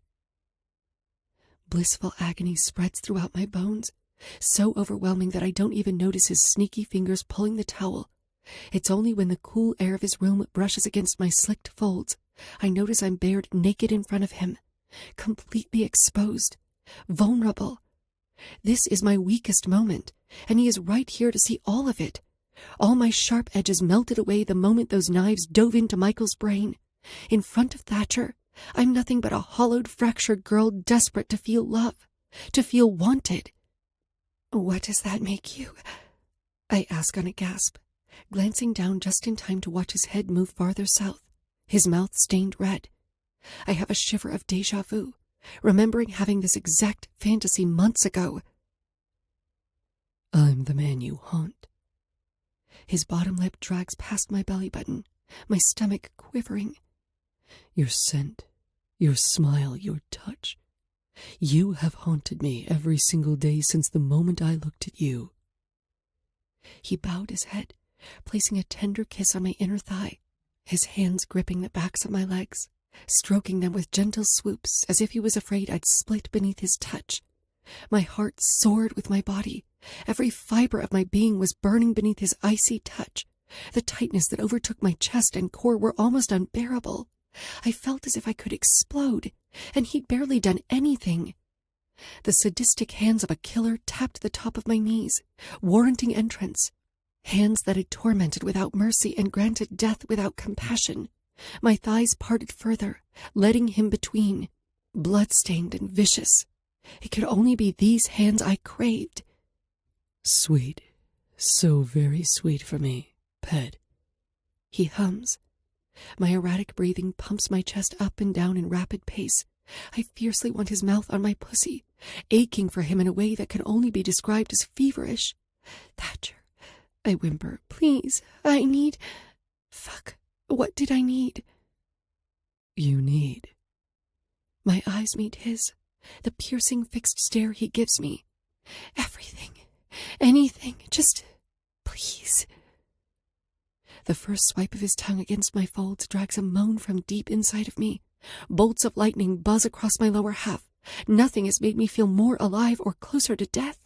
He licks up and down, dragging through my folds, tasting me with a guttural groan that vibrates my core.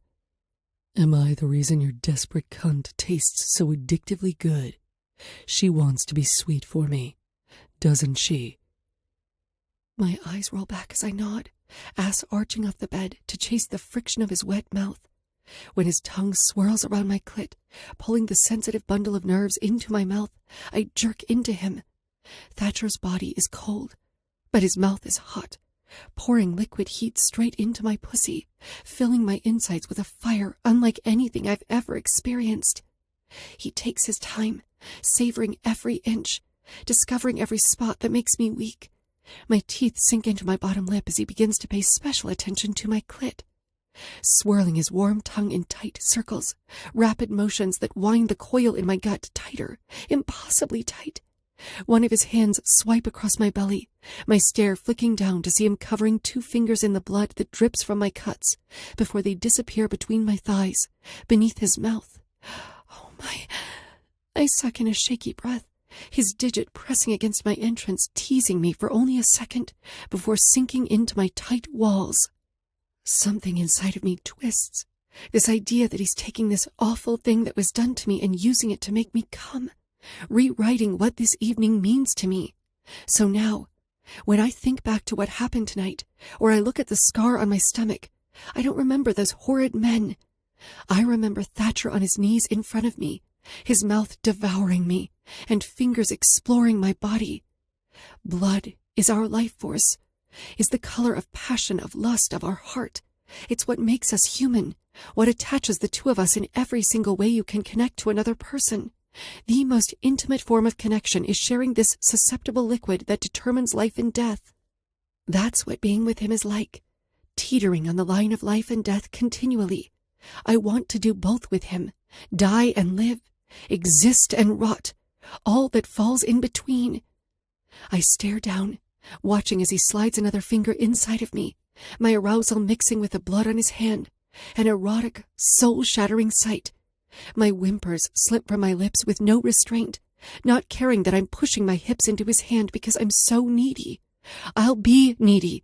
I'll be desperate. I'll be these things and more to have him, because he breaks after an ounce of self-restraint and pride in me.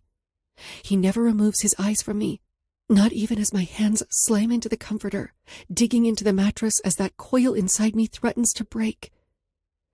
My poor little pet, he purrs. You want to come, don't you? You want to pour all those sweet juices on my tongue, huh? Yes, yes, I cry, his fingers pumping leisurely inside of me at a steady pace, so slowly that it's just enough to keep me on the threshold of euphoric climax. Too much and not enough, and he knows it. Come on, darling phantom. Work a little harder for it. Show me how badly you want it. Earn it. Another flick of his tongue against my clit with a command. I whined in frustration, my hands pressing into the bed, lifting my ass from it in order to gain some leverage so that I could rock myself against his strong fingers, thrusting forward, watching them disappear inside of me repeatedly. Thatcher's pupils dilated, as if he knew the filthy thoughts that were on my mind. I was so very close, sweat trickling down my back and beating on my chest as I fucked his hand. My work must have earned me a reward, because he pressed his tongue against my center, flicking the bud with urgency, giving me just the right amount of pressure to send me soaring. Liquid ecstasy poured across my body like a waterfall, the band deep in my stomach snapping in half as I crashed through my orgasm. The scream that ripped out of me was a beaten, mangled thing. My back bowed, legs quaking as I came all over his hand. That's it, he praises, lapping up the sticky liquid between my thighs. That's it, my bloody girl. Every flick of his tongue sent an electric bolt through me. All my senses heightened as he licked me through my high. A groan rumbles in his chest, continuing even when the waves of pleasure ebbed, coaxes my pussy into a trembling mess. My chest is heaving, erratic, as I try to catch a breath, try to give my body a break. But I'm still shaking when he pulls away, the heat of his mouth leaving the apex of my thighs. When my eyes open, fluttering in this state of bliss, I find him looking down at his lap, my brows tugging together in concern as I lean forward. My limbs feel impossibly heavy, exhaustion and pain slamming back into me with vengeance. "Thatch," I murmur, looking down at his lap, finding a dark spot on the center of his jeans, my jaw going slack. Did you? "It would appear," he says, clearing his throat, but the haze of lust still heavy on his tongue. "My cock enjoys the way you taste as well, pet." Chapter 21. Blood in the Water. Thatcher. "Enjoy." The sound of a tray slamming onto the table in front of me gives off the impression the person leaving it would rather us die than enjoy.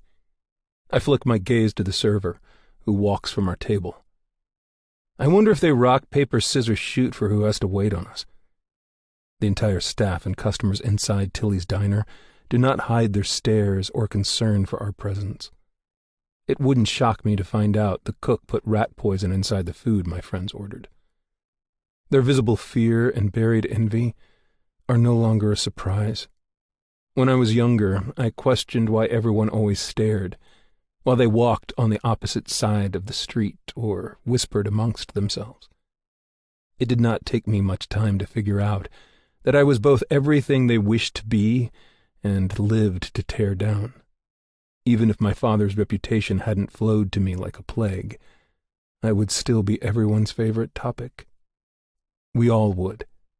"Must have been her turn to pull the short straw," Briar quips from across the booth, leaning further into Alistair's arm that is slung protectively over her shoulder. "Is getting Dick from Ponderosa Springs' most notorious asshat worth the shit service?" Rook mutters, reaching down from his place behind me to pluck a basket of fries into his hands. He is sitting atop the booth, tucked against the wall behind Sage, who rolls her eyes at his vulgar question, but does nothing to correct him. Briar doesn't miss a beat, only shrugs and replies, "Wouldn't that mean I was screwing you?" A loud cough erupts from Alistair's mouth, his girlfriend's rebuttal choking him on a mixture of shock and laughter. A smirk tugs at my lips. I may not like Briar, but I enjoy anyone calling Rook out for his stupidity. Rook juts out his bottom lip in a fake pout, leaning down to bury his head in Sage's strawberry blonde locks.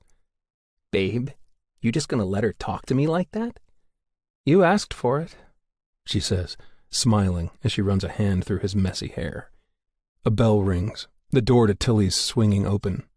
I remove my attention from the couples fest I've subjected myself to see a pair of muddy yellow rain boots.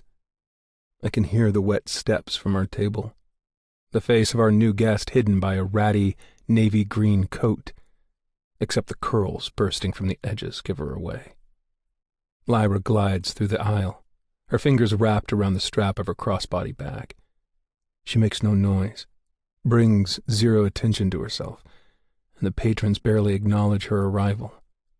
They give her a quick glance before returning to their stale food and redundant conversations. She isn't of interest to them, but she is all I can see, all I am intrigued by in the neon-lit diner. It's starkly different from their reaction to me.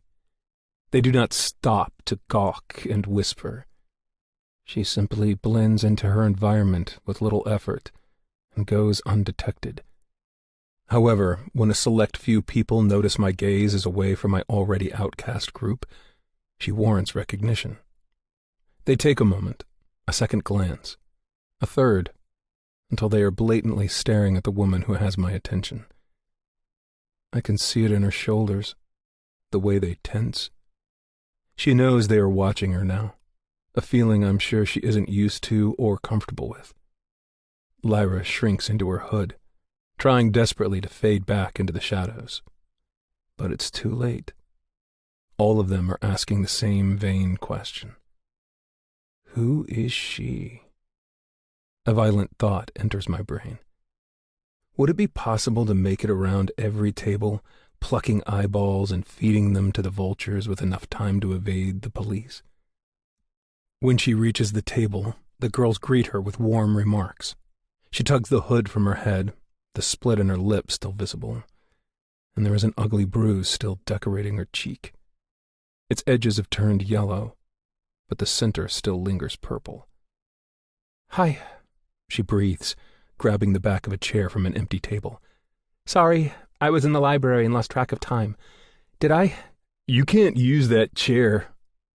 Silence so thick you could slice it settles around the restaurant. I remove my eyes from Lyra, cutting a cold gaze towards a server, different from the young female who had delivered our food, but still reeking of distaste for our presence. "Oh, I'm sorry. I wasn't aware it was reserved." Lyra apologizes swiftly, her face red with embarrassment, visibly shrinking for a man wearing something off the rack. A man clearly beneath her in means, yet she bends for him like a sad little piece of taffy, and that fresh taste of anger is quick to fill my throat. "It's not, sweetheart," he sneers. "But this is a restaurant, and it's needed for paying customers. Make sense?" With shyness and obedience a bit too fluid for my liking, she pushes the chair back to its place, but my hand snatches the back of it, curling around the cool metal and holding it there. The only person she should ever bow to is me. My little pet needs a lesson in owning who she is, and quickly, because I refuse to witness her bend to any man but me. "Are we not paying customers?" I say firmly, my tone steady, as I stare up at the man sporting a manager tag. His eyes widen slightly, shocked by my interruption. I'm sure he was expecting to deal with the explosive personality of Rook, or even a harsh glare from Alistair, one of my companions known for confrontation. But I can see he was not expecting to deal with me. We all know this isn't about seating. It has everything to do with measly townfolk trying to take a stand against the big bad wolves that prowl around, doing as they please. "Of course," he clears his throat.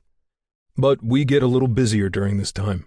Someone could need—" "Does anyone need this chair?" I ask loudly, my voice echoing in the diner's stillness. No one moves, not even a single gasp. Just steady quiet. When I look back at the manager, Josh, as his tag reads, his face is the color of a fire hydrant, his fists balled at his sides.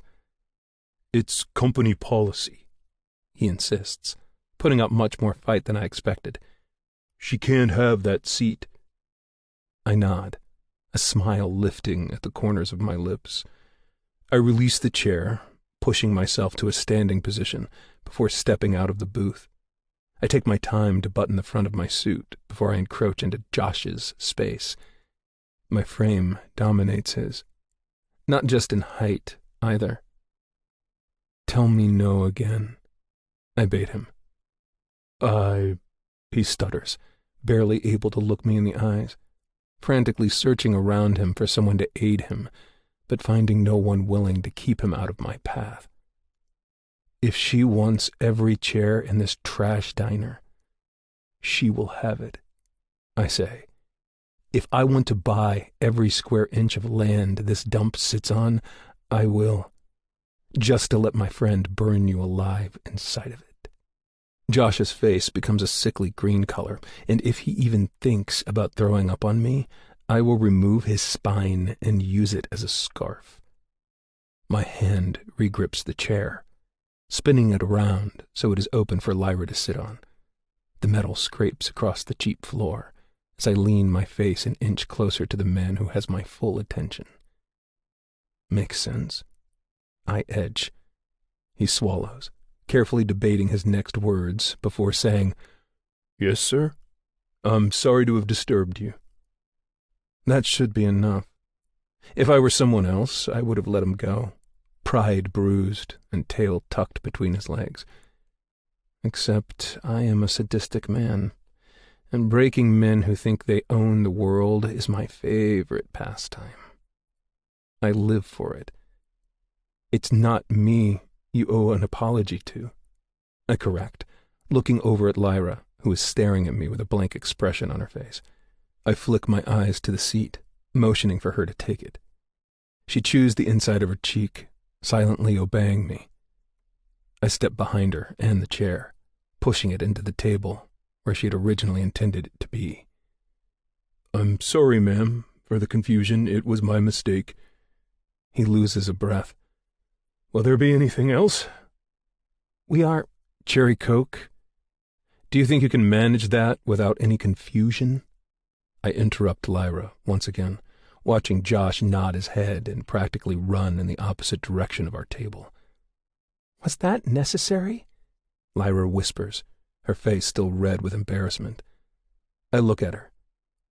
Stop bowing down to people beneath you, and I'll stop.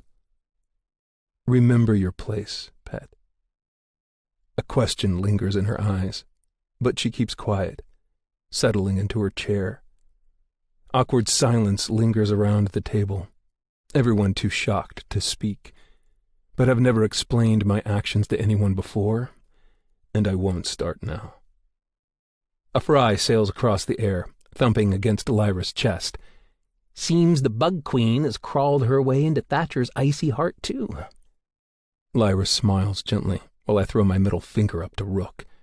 Her knee knocks against my own. A light pink color rises to her cheeks, memories from the last time we were together probably playing in her mind. Suddenly, I'm starved, famished, and not for trash food here at Tilly's. She clears her throat, looking around the building quickly before speaking. Any word? On what exactly? We are knee-deep in shit, and it just keeps getting deeper by the second. Gotta be more specific. Rook hums. He's not wrong. Quite on the mark this time. Right now we are staring at a dead end, sitting like ducks, waiting for trouble to come to us with no way to stop it. The circus? Have the police released a statement or asked questions? Nothing has come across my father's desk. I went by the station yesterday, and I didn't hear or see anyone chatting about a man being impaled on a board. Regardless of Rook's turbulent relationship with his father, Theodore Van Doren is in the perfect position to provide us with information regarding the legal status of all things criminal in Ponderosa Springs.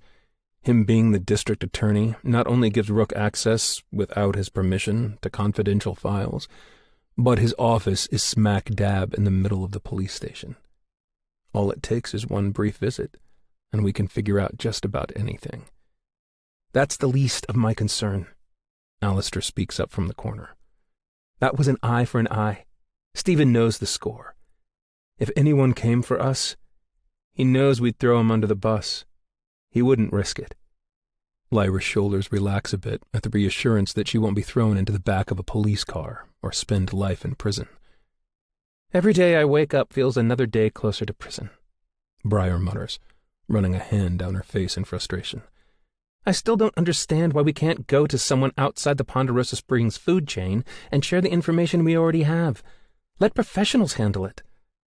Alistair's hand tightens around her shoulder, as if silently letting her know he'd rather die than have her go to jail. This will never touch her or Sage. They wouldn't let it, even if it meant rotting for the rest of their lives.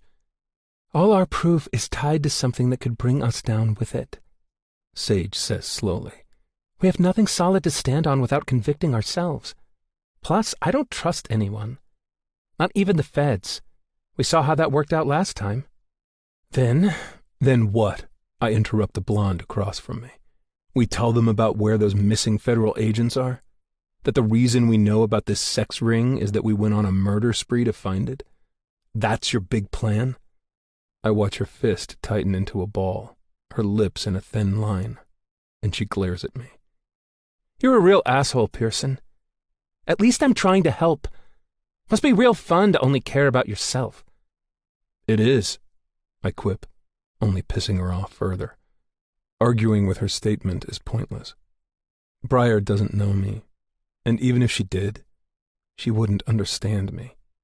We are two opposites with contrasting views around every turn. There is no middle ground for the two of us, and there never will be.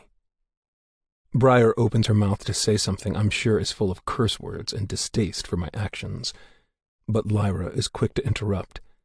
Stephen is going to run for mayor, she blurts out, effectively stopping her best friend from speaking. What? I saw the campaign information on his desk. He plans on announcing it soon. Some type of launch party he's getting together. How'd you get into his office? Sage asks. The Sinclairs have fucking crazy security protocols. She shrugs. I'd spent all day following Easton. The entire day I trailed him, listening to pointless fucking conversation. So I followed him to his house, and the idiot didn't lock the door behind him. I saw an opportunity and I took it. While she continues sharing the details of her Nancy Drew moment that almost got her killed, our waitress drops by for long enough to slide a glass of soda onto the table towards me. Thoughtlessly, I tear open a straw, dropping it into the carbonated liquid before pushing the drink towards Lyra silently. Is that all you found? Alistair asks. For her sake, I hope it's more than that. If she put herself on death's doorstep to only find out about Stephen running for mayor, I'll make her wish she were dead. Godfrey is on his payroll. I saw some invoices still pulled up on his computer. There wasn't a description of the work he's doing, but it's... She swallows a drink.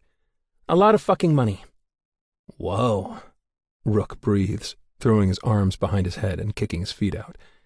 I'm impressed. Stephen actually pays for the whores who suck his cock. Who knew? My ego can't help but want to say something along the lines of, I told you so. In fact, we all told her that Connor Godfrey was not the man she thought him to be. Yet it wouldn't be Lyra Abbott if she wasn't hell-bent on always seeing the good in everyone. Even if there was little good to be found, she would snuff it out and cling to it. It's who she is. Who she has always been. I also found a door. It was hidden behind a bookshelf and secured with a padlock. It could be standard practice to hide your tax information that securely, but I felt it was worth mentioning. Probably where he keeps all his skin suits.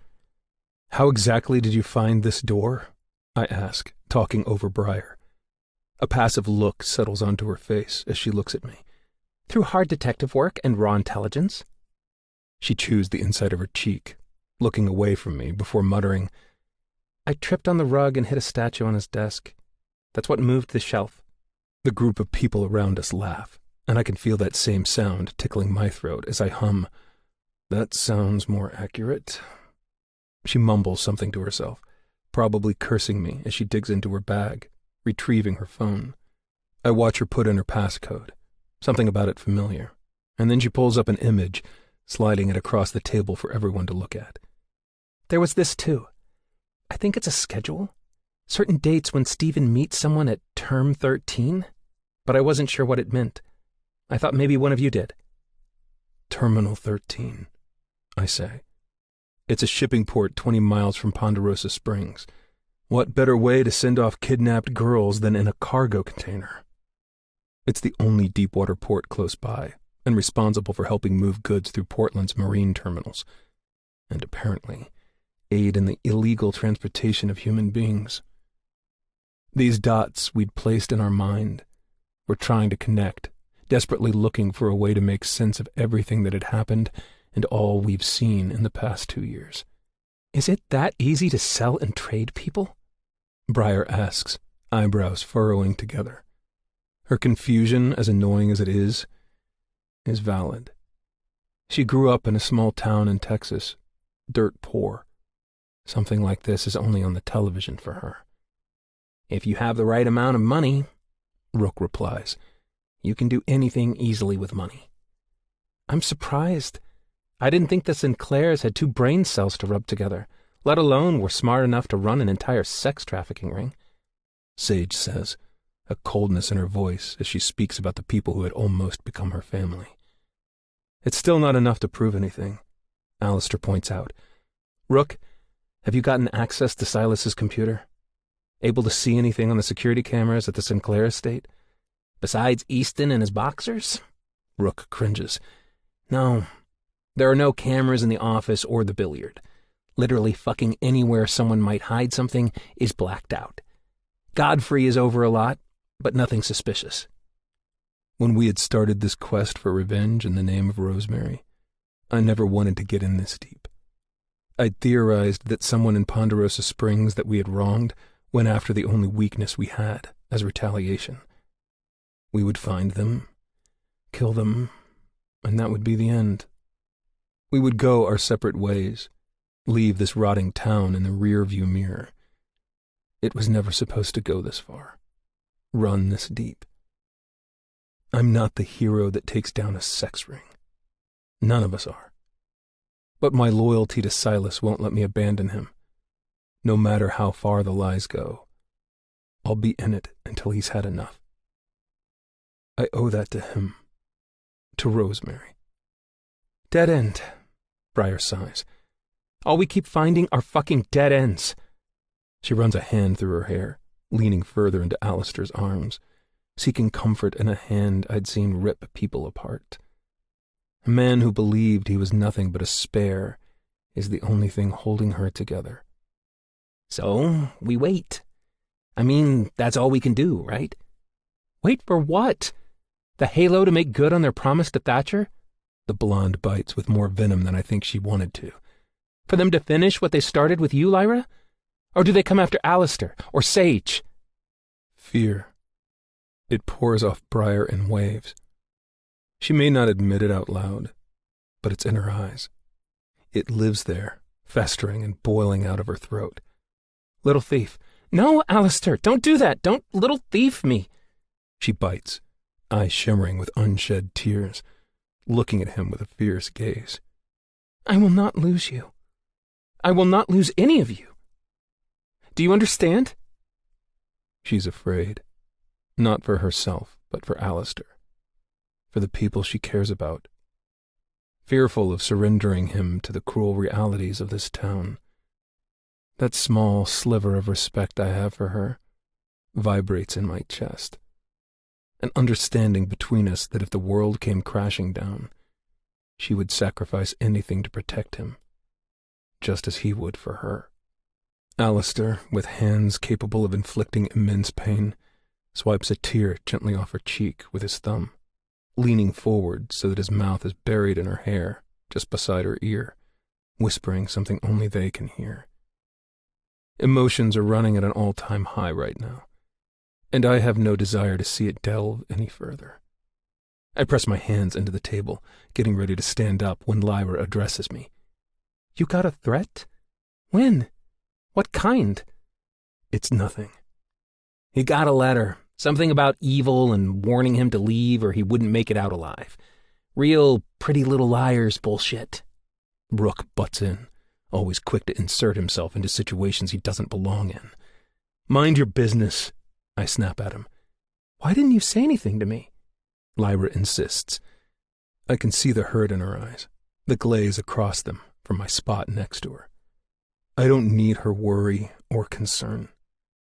She can't protect me because I'm not a victim. Outside our private lessons, we aren't supposed to be in contact.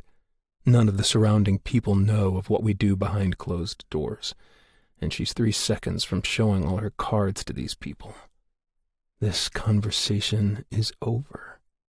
I stand to my full height, slipping out of the booth, when her soft interjection floats to my ears. But I cut my gaze down at her, giving a curt shake of my head, like someone silently punishing a child, keeping her from uttering another word. It's not her job to look at me with glassy, pity-filled eyes. I am not some tragedy or person for her to care about losing. That isn't what I am to her, and yet it's written all over her face. She could stare at the back of my head for all I care with those eyes filled with worry.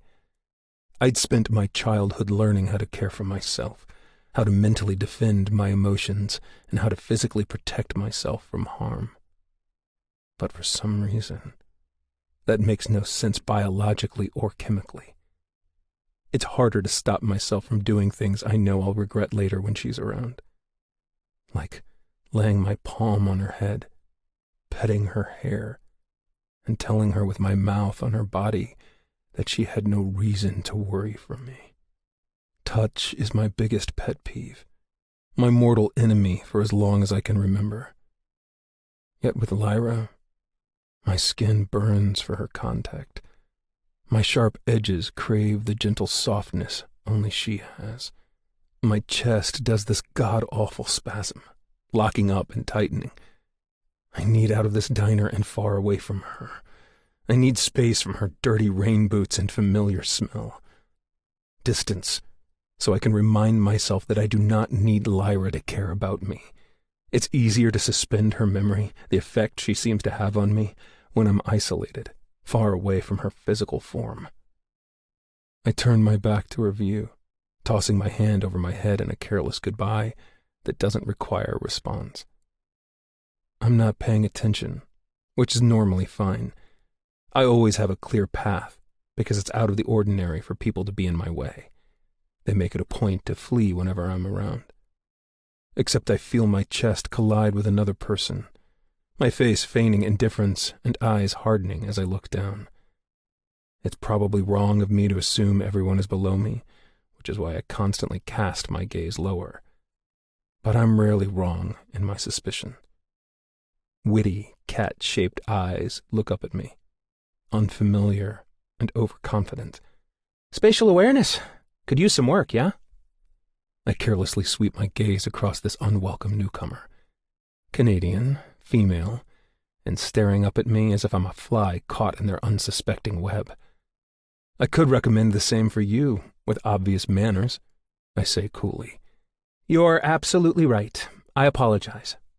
She grins, full of herself, or sheer overconfidence. Odette Marshall, and this is my partner, Garrick Knight. We're from a special task force in Virginia, and we're called in to consult on the recent murders. She extends her hand for me to shake it. Didn't want to forget my manners again. I only stare down at it, with no intention of returning the gesture.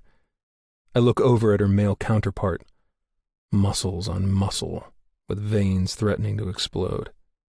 High and tight haircut, standing with a cool expression and arms braced behind his back.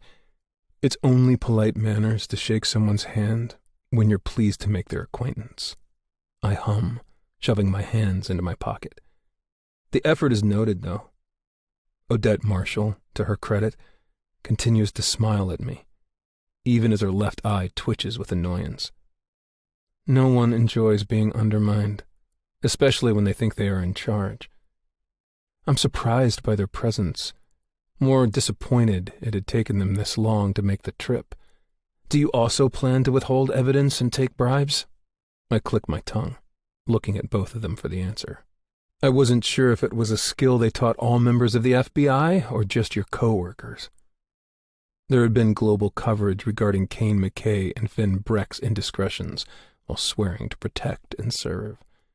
Unfortunately, none of the information that had been leaked could tie them to the halo, but it was enough to discredit their images. As if it matters now. They're both dead. One is documented, and the other is supposedly still on the run. They'll never find Kane's body. I made sure of that after Rook was finished with him. Rest assured, Thatcher, we're just two detectives looking for answers with nothing but good intentions. She mules. It is Thatcher, right? The confidence she has is because she thinks she's above me. That she somehow has the upper hand because she'd read my file, asked a few questions, and gathered intel on me. All of us, if I had to suspect. Except there is no upper hand with me. You are at my side, or beneath my shoe. Is there something I can do for you, Detective? Or are you and your Marine just making the rounds? I ask, bored with this interaction. If Garrick is surprised by my assumption of his military service, he doesn't show it, only continues to watch in silence as his female partner takes the lead.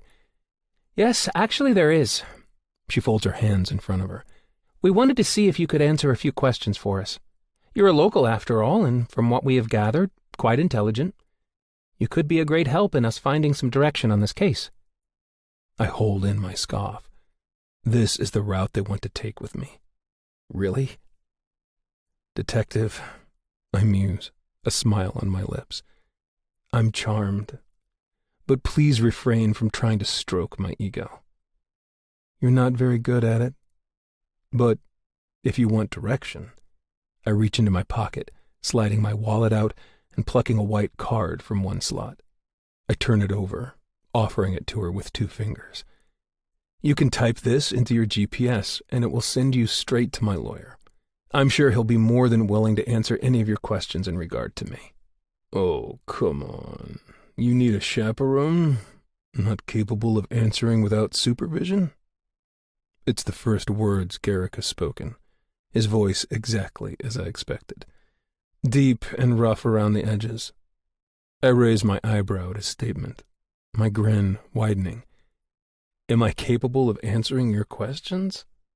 Absolutely. I hum, nodding my head softly. Will I? Not likely. He grunts, crossing his arms in front of his chest. I avert my eyes back to Odette, still standing smug regardless of my compliance. Very interesting. The differences in those 2 words, she hums. We'll make sure to tell your lawyer hello. And while I'm at it, she reaches into her pocket, retrieving a pale card of her own and looking up to meet my gaze. We stand there staring at one another, a sense of knowing passing between the 2 of us. I know her game, and she's aware of mine. Although my semi-annual bloodshed is not on her radar, those dead girls with missing limbs are. She wants a killer, a bad guy in custody, and I'm her prime target. I assume she is going to hand it to me, but she steps to the side, aiming her gaze at the people tucked in the booth behind me. They had silently watched our interaction, but are now actively part of the conversation. I'm interested in speaking to all of you, actually. Impressive how she hit a wall in trying to intimidate me, and quickly readjusted, working her attention towards those she feels I care for. To her credit, she'd done her research, probably knows how intertwined all of us are. On paper, she probably thought she had all my weak spots tucked in her pocket. But I'm impervious to her mediocre game of chess. I even have a rook for her knight. And if he keeps staring at me, I'll let my game piece set him on fire. Odette stares kindly in Lyra's direction, her small body swiveled around in the chair. With a gentle movement, the detective reaches her hand forward, offering the pale card. It's pure instinct. I barely notice the movement myself.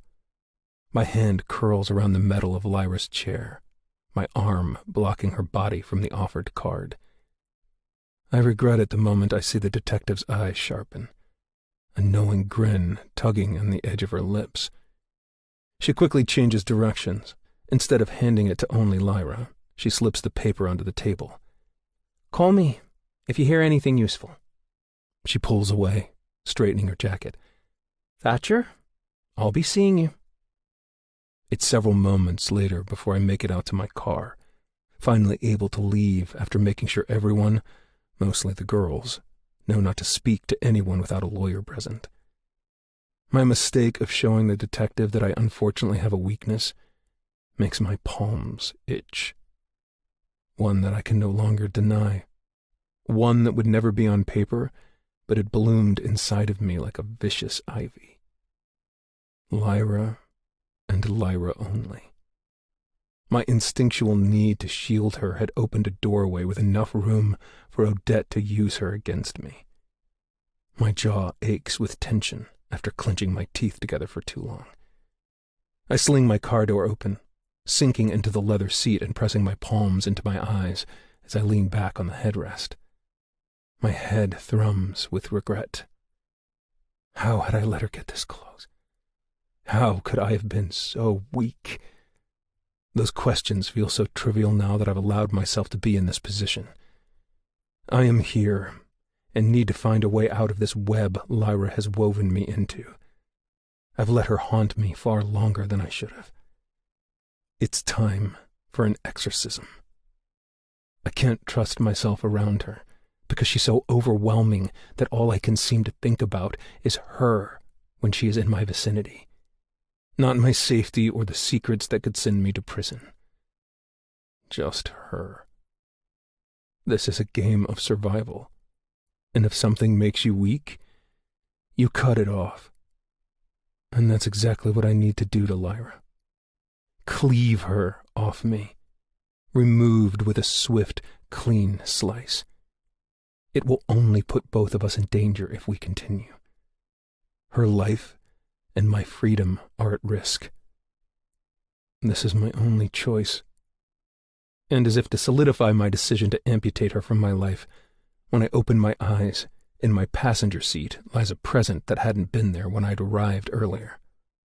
A severed human hand rests on the brown leather, a neat bow tied around one finger, a fresh rose resting alongside it, and a note just off to the side that reads in stark letters, "I warned you." Chapter 22. Spider Bites. Lyra. I can't find him. It's been nearly 2 weeks since I last saw him, last spoke to him.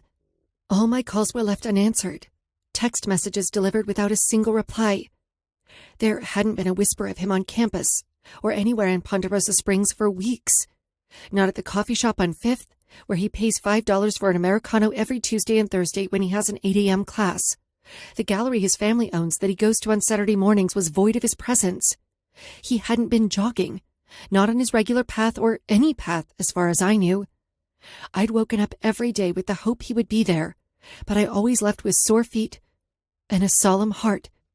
When I'd asked Alistair where he'd gone, his reply was void of answers or hints. He simply looked at me and said, "We don't ask questions, Lyra. He tells us what he wants. We know what he needs. We don't question why." That wasn't enough for me. That's bullshit in my eyes. If that's the relationship he carries with the guys, fine, but that won't work for me. It's not the connection we have.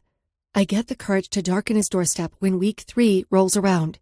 I'm greeted only by workers and his grandmother, who kindly lets me know he's okay. All he told her was he was going away for a few weeks, a vacation, he called it. She assumes he's at one of their other houses, possibly the one in British Columbia, one he loved as a child, or the one in Vermont. It had been his mother's favorite. Talking to her is only a short balm to my burning heart, a little dose of him to make breathing a little easier. But it's not okay. I'm so disturbingly lonely. The library tower isn't comforting, the mausoleum is grim without him there, and I can't even bring myself to work with or look for insects. There's an emptiness inside of me that hasn't ached in years, a hollow well with no end, just an eternal pit with no bottom in sight. So when May Pearson tells me goodbye at her front door, I quickly find a way inside once again, this time without her knowledge. I'm quiet, trying to remember the steps to his bedroom. It takes me longer than I'd like to admit finding it, but once I do, I allow myself to succumb to what lived inside his room. The little pieces of him I could grab, crumbs of him that were left lingering, crumbs that before might have suppressed my fixation, sated my obsession until the next time I'm able to watch him from a distance or steal a sweater. But even this isn't enough. Nothing could ever be enough after everything we'd exchanged. I now know what it feels like to be held by a man only death could touch, felt his fingers along my skin, between my thighs, know what his blood tastes like on my tongue. However, that doesn't stop me from being greedy. I press my nose against every article of clothing hanging in his closet, chasing his smell, run my fingers along his cufflinks and ties, trace the black and white keys that his hands touched so often. I slip one of his black cardigans over my shoulders, planning to take it with me. My hands run across the small desk tucked into the corner, touching all his notes, tracing the distinct swishes and swoops in his dignified handwriting. There is a lot you can tell from a person's handwriting. For example, Thatcher's wide spacing between words tells me he loathes being crowded and enjoys being alone. The narrow E loops expose how unattached he is to people's emotions, and the deliberate slashed dot over his eye, well, that tells me two things: how little patience he has for others' inadequacies, and how much he loves to cut things. My body melts into his sheets. I lie in his bed and think about how this is the longest I've been without seeing him, watching him, existing in the same room as him. Since I came back to Ponderosa Springs after my mother's death, he'd been there nearly every day, even if just a brief glimpse of his tall frame. I hadn't been without his presence in years. I want to be fucking angry at him. He knows what this is for me, that my obsession needs to be fed. Sometimes I think he enjoyed being the man I watched religiously, and now he's left. Taken it away. Ripped my secret, lovely fascination from my hands. My heart is in turmoil, but could never be truly upset with him. Not in the way he deserves. Thatcher had a routine, a set system that he followed critically, down to every little detail. If that was disrupted, it would cause chaos for him. I don't think he understood he was mine. He was my routine, my fucking system. And now, I'm in chaos without him. I let myself wallow for 30 minutes more before finally getting the energy to leave. Going home is the last thing I want to do, and even though I love Sage and Briar, I don't want to see them. I'm in my car driving when I realize what day it is. Thursday is chess with Silas, and I haven't been in a while. It's the perfect way to entertain myself, to be around someone who might understand. The drive is long, quiet. I don't bother with the radio, just sit in silence and listen to the hum of my older model vehicle until I finally pull into the parking lot of Portland's best psychiatric hospital. Silas is reading The Art of the Attack when I find him. The matching white shirt and pants fit snug against his large frame. He's much broader than Thatcher, and somehow I always feel small when I'm in his space. It doesn't take us long to settle into a game, the checkered board situated between us as we take turns moving pieces around. I'm half-heartedly playing, but still appreciate the distraction. Checkmate, he says lowly. You might be the worst student ever. Maybe you're a shit teacher, I say, a smile tugging at my lips at the joke. Silas is great at chess, and if I'm honest, I've learned a lot about the game from him. He tilts his head, lifting an eyebrow, which is the closest I've ever gotten to a smile or any genuine emotion from him since I started visiting. I don't remember ever seeing him smile, not even in the halls with Rosemary. You could always see it, though. His love lived there in those deep brown irises. And now, well, now she's dead. And so are his eyes. Sorry, I'm not paying attention. I breathe out heavily. I'm feeling a little... In your head. He finishes for me, and I nod with a grim smile. Know any good ways to fix that?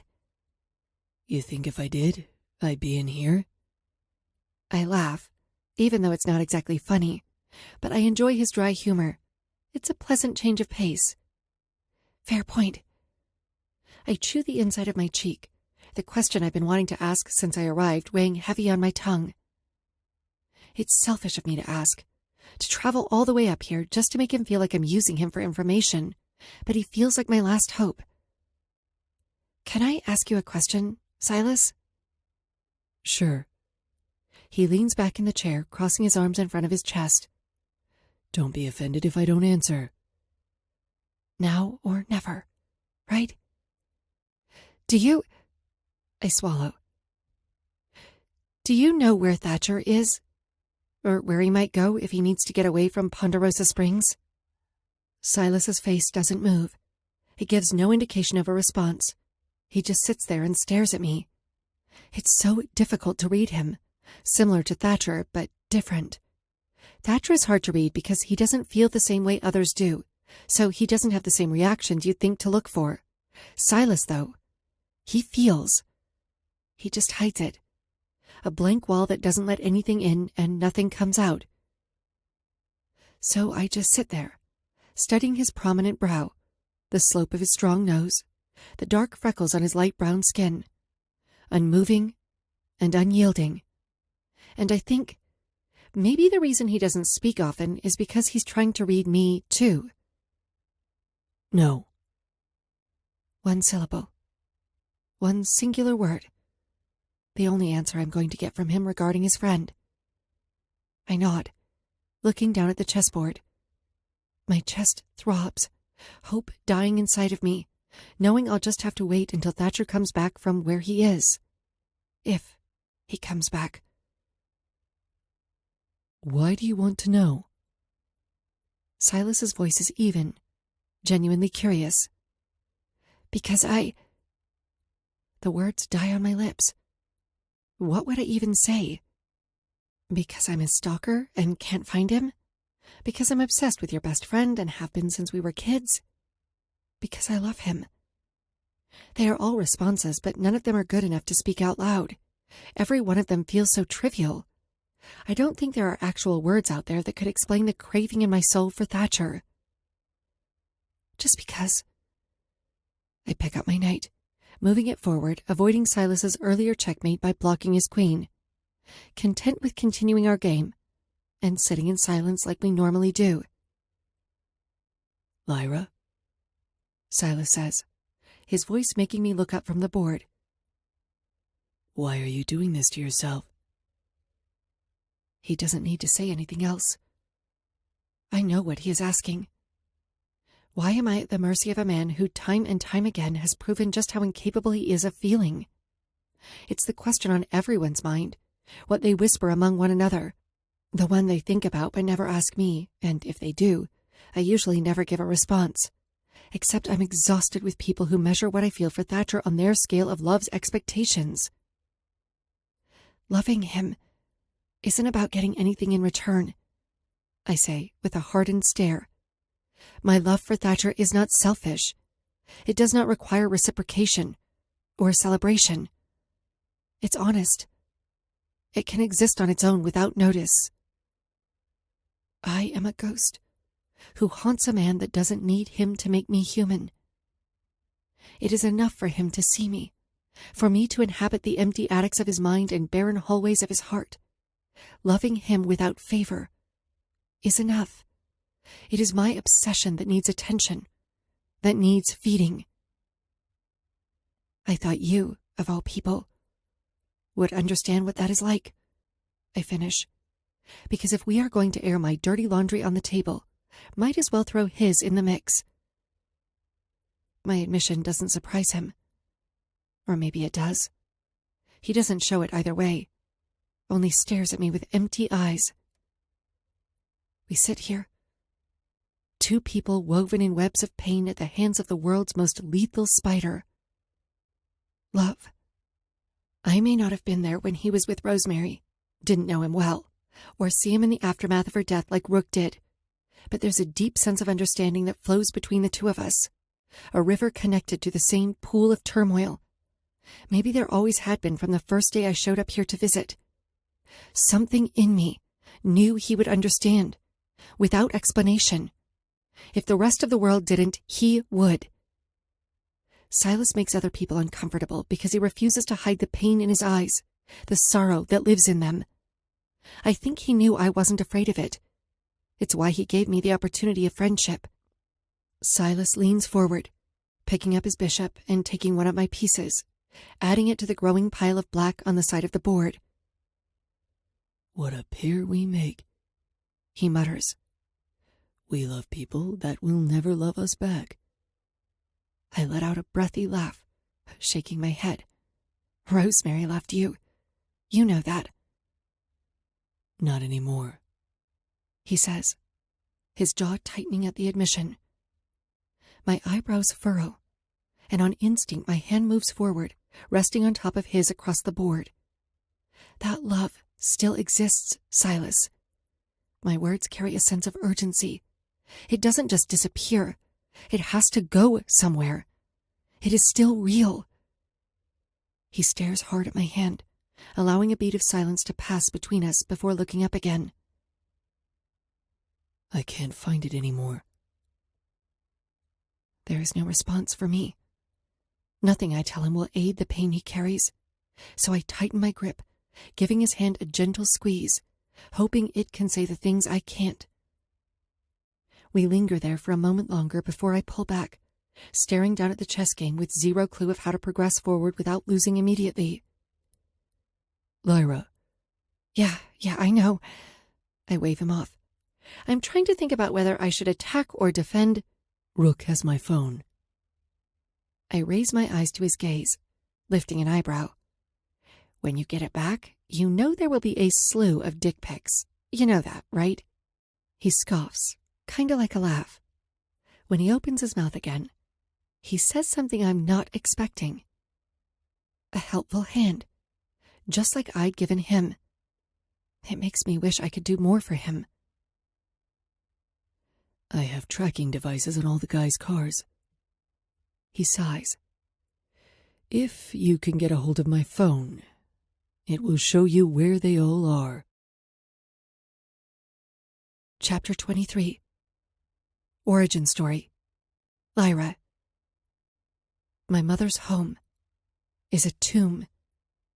A shell of what had once been a breathtaking Victorian-inspired manor, now engorged with ivy, smothered by overgrown weeds, and in desperate need of repair. It's a corpse. A beautiful, rotten, decaying corpse. The remains of my childhood linger, and if I tried hard enough, I could recall some of those memories. Smuggling ladybugs in from the garden, breaking my arm trying to climb the tree in the front yard, trying to convince my mother to let me sleep on the front porch when it rained. But as I walk through the desolate halls, the wood groaning beneath my shoes, I can't help but feel like a stranger inside, as if all the good, all the happiness was sucked dry the second Henry Pearson killed Phoebe Abbott. It never resold. Remained empty for a good reason. Who wants to move into a house where a murder occurred? It's now just a house. 4 walls that caged a gruesome headline story. A roof that sheltered trauma and despair. It's no longer home. No longer a place of solace or joyful remembrance. I had stared at Silas's phone for what felt like hours, thinking this couldn't be right. There was no way Thatcher's location was correct. But when I'd hesitantly approached my old home, I saw his car parked in the driveway. It hadn't been a figment of my imagination. He's here. For how long, I'm not sure, but he is inside now. The place our story began, when he was an unfamiliar Jack Frost, and I was a lonely little girl. The strings of our fate are rooted here. They thrum and breathe. It's the only reasoning behind my footsteps carrying me to my mother's bedroom. When I find the courage to open the door, that's where I find him, leaning against the wall, staring out of the balcony windows into the meek backyard. His suit is pristine. The dark blue fabric doesn't have a single wrinkle. Everything about him feels too clean in this room. A dazzling glass ice sculpture laid out among the filth of history. For a moment, I wish I would have dropped to my knees and prayed to a God I didn't believe in, for him to not be so beautiful. Maybe then it would be easier to detach myself from him. If I somehow could remove the rose-tinted glasses, see him the way everyone else does. Calculating, toxic, unfeeling monster. If craving for death that prowled beneath the surface was reflected on his outer image, would it have made a difference? I tell myself yes. But I know that's not true. Regardless of how he appears to the human eye, I would always see his soul, would see his version of cold as Hawaii's first snow, something of wonder and beauty. Why are you here, Lyra? I don't bother asking how he knew it was me. I just stepped farther into a room I hadn't seen since a dead body occupied it. It's empty. Furniture gone. Paint chipped. Completely vacant. A cold wind blows in from the window, making me pull the sleeves of Thatcher's black cardigan over my hands, curling my arms safely around myself as I stare at the back of his head. You disappeared after I found out you were getting death threats. I say. I felt that answer was obvious. You just vanished. Not a fucking word to me. He meets me with silence, continuing to stare out the window, an unmoving statue. I chew the inside of my cheek, squeezing my arm for comfort. And because... I swallow. Because lately you're the only place I don't feel alone. I shouldn't be hurt by him still not replying. But I can't blame him. Expressing emotions and vulnerability has never really been his forte. It's not his fault that I fell in love with someone so cold. Or maybe it is. Why are you here? I ask, turning the tables.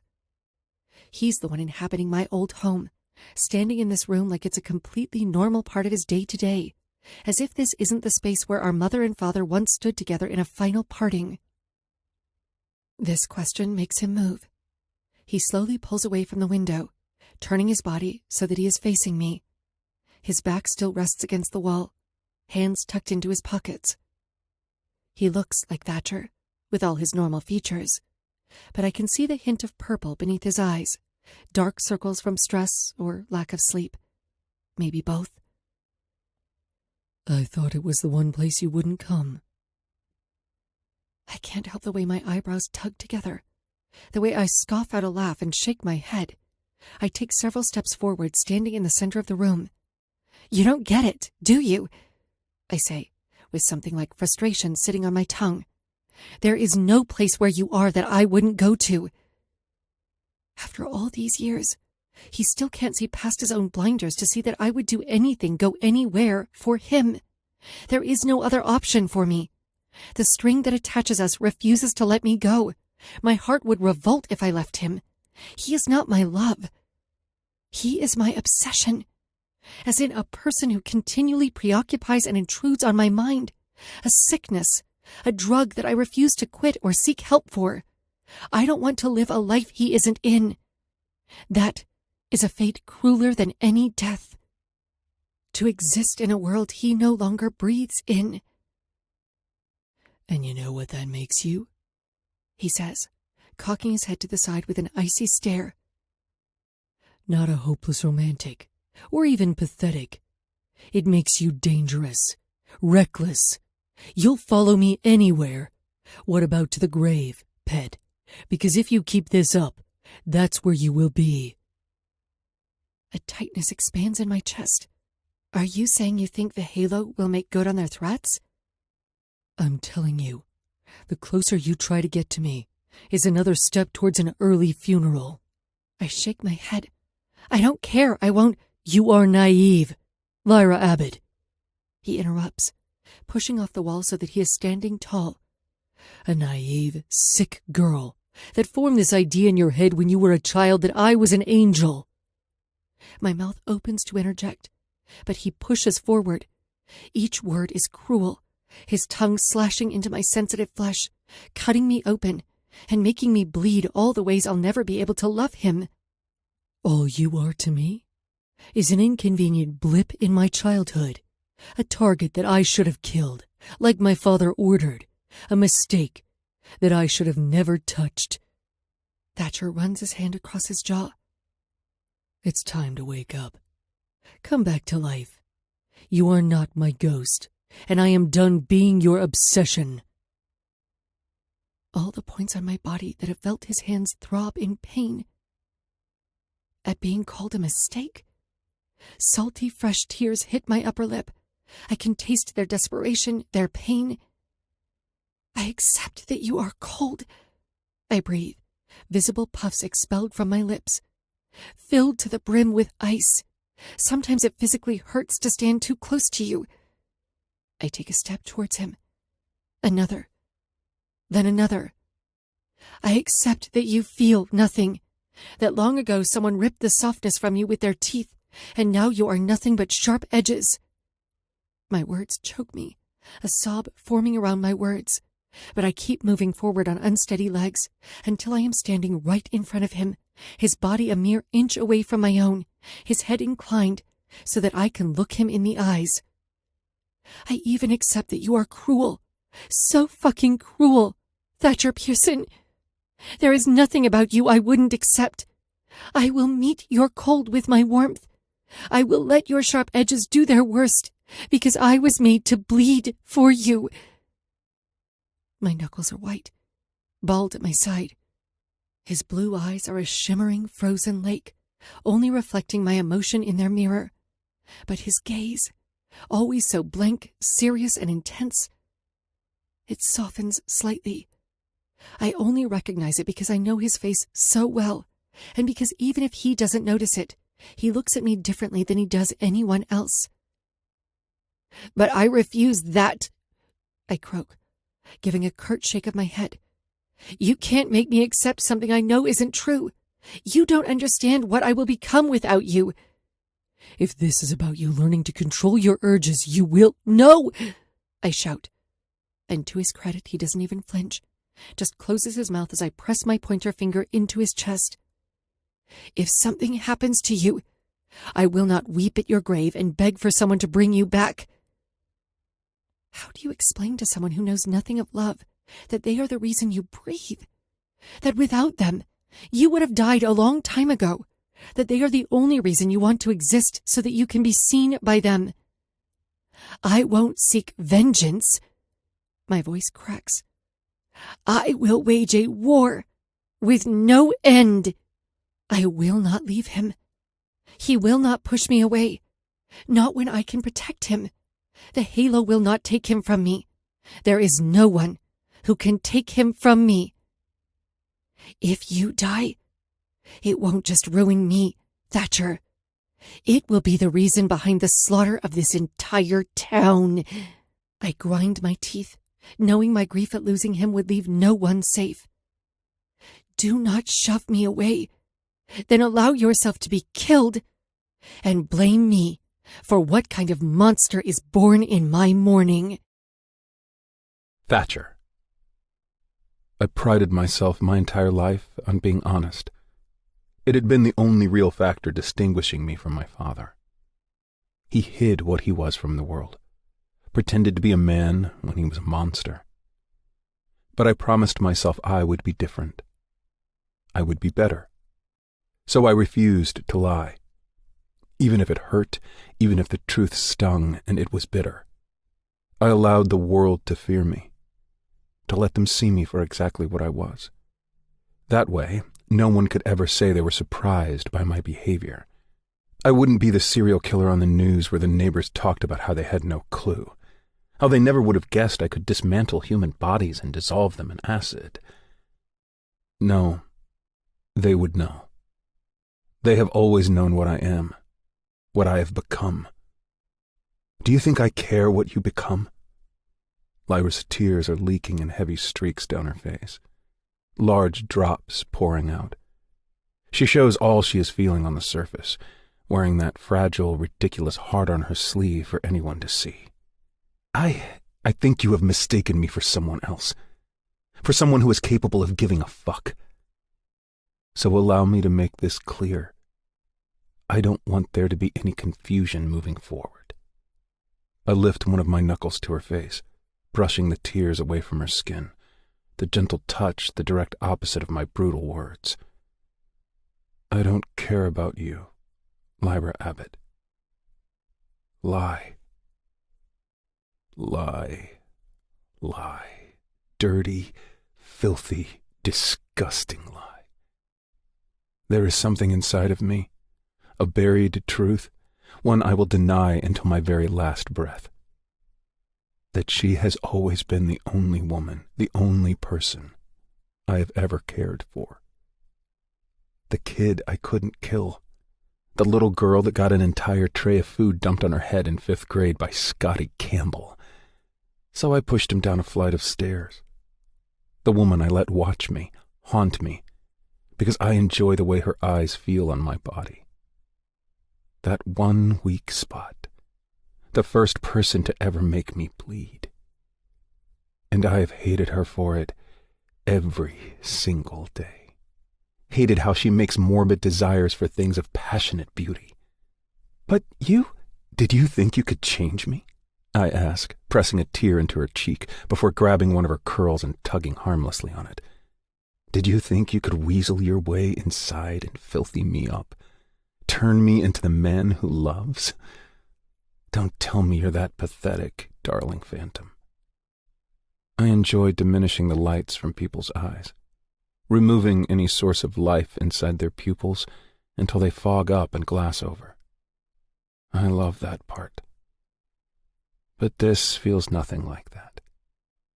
The luster inside her jade irises flutters out, a crushed firefly beneath my shoe. The constant emotion that swims within the depths when she stares at me, so overwhelming I can see it from across the courtyard when she tries to blend into the crowd. It's gone. Empty. But I need it killed. My body leans towards her, reaching forward and flicking one of her curls out of the way with my thumb. I feel my mind take a mental picture of this look on her pale face. We are nothing but a generational curse. The 9th Symphony, doomed to end before we even start. I mutter. Your mother fell in love with a killer, and look where she wound up. Look what my father did to her. Think about what I can do to you. Phoebe Abbott had fallen in the worst way for Henry, into a dead end with no escape. The man of her dreams had created her worst nightmare. And we had slipped into the same wheel. She blinks up at me, her left hand reaching into my jacket pocket. The warmth of her fingers seeps through the material. That was our destiny, right, Thatcher? I fall in love with you, and you kill me, just like our parents, yeah? My pocket knife gleams when she removes it, holding it flat on her palm and offering it to me. I nod curtly, removing my hands from her hair. Then kill me. Lyra's words slice through the air. She stares up with a mask of impassive emotion, unmoving and without fear. Either she's ready to die, or believes I won't hurt her. Stop, I order, knowing what she is trying to do. If you're like your father and I'm my mother, then this should be easy. Kill me, she urges, flicking the knife open and shoving it towards me, desperate for me to take it from her. Every muscle in my body tightens, something inside of me boiling. That new emotion, rage, crashes over me like a red wave.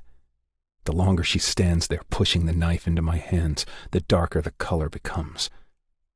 I step closer to her. I won't tell you again. Do it, she yells. If it's so easy, if what you say is true, then do it. Just go ahead and end it. My hand is shaking with fury when I jerk the knife from her hand. My fingers sink into the back of her hair, tugging her body into my own. With commanding steps, I walk us backwards, forcing her body back until we wind up across the room, tucked into the darkness of the closet, and her back slammed into the wall. The blade feels warm in my hand, the metal pressed sideways against her delicate throat. I keep my hold on the back of her head, forcing her neck into the knife. Kill me, Thatcher. Show me exactly who you are. Her breath comes out in quick gasps, but she keeps her head up, giving me access, practically begging for me to cut her open, to leave her lying with nothing but a ruby necklace, streaks of blood pouring down, draining her dry. I grind my teeth, desperate to end this. But my hand won't let me. My mind refuses. No. I shake my head, trying to swallow, but my throat tightens. Do it! Kill me! Her voice shakes in my ears, ringing clear, demanding me to do something I've thought about for years. But just like the first time, I don't. I can't. I pull her hair, forcing her to look directly up at me. God, I want to slice you up, pet, into pieces, slaughter everything you are so I never have to experience this horrendous thrumming in my gut every time I see you. I want to kill you and your memory, but I can't fucking do it. My chest heaves, breaths coming out in spurts like I've run for miles on end. The stark truth wavers between us, my incapability landing in front of me. that I am weak regarding her. The one thing I was made to do, I can't do it. All because of her. My eyes meet hers, hunger drowning inside of them, but always there is a sense of winning shimmering inside of them. I see you, the only one who knows you, she breathes. I know you're a liar. This is our destiny.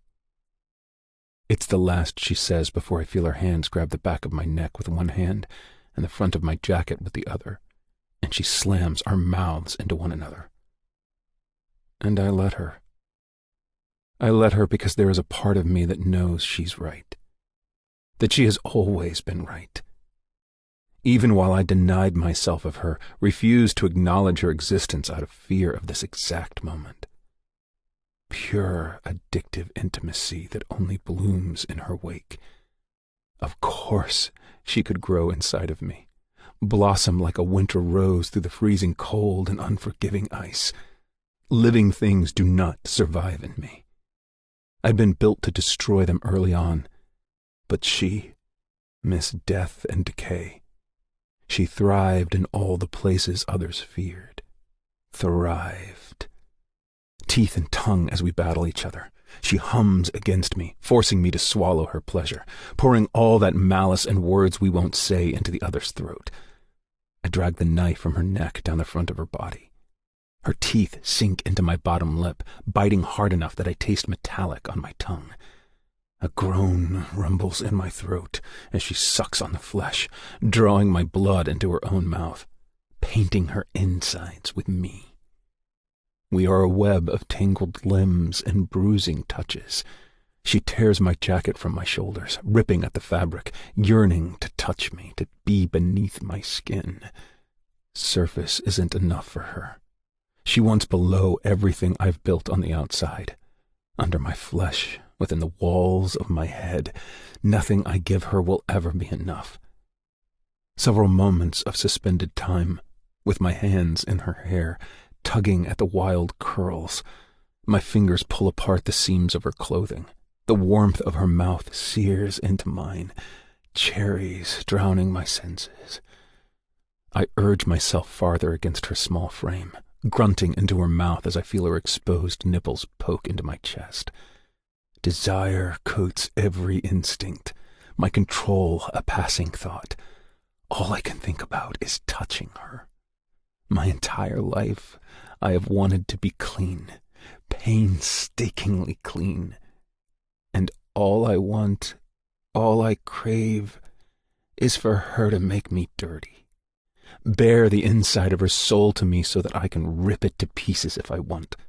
Know every inch of her, dip my hands into her, and be covered in everything that is Lyra Abbott.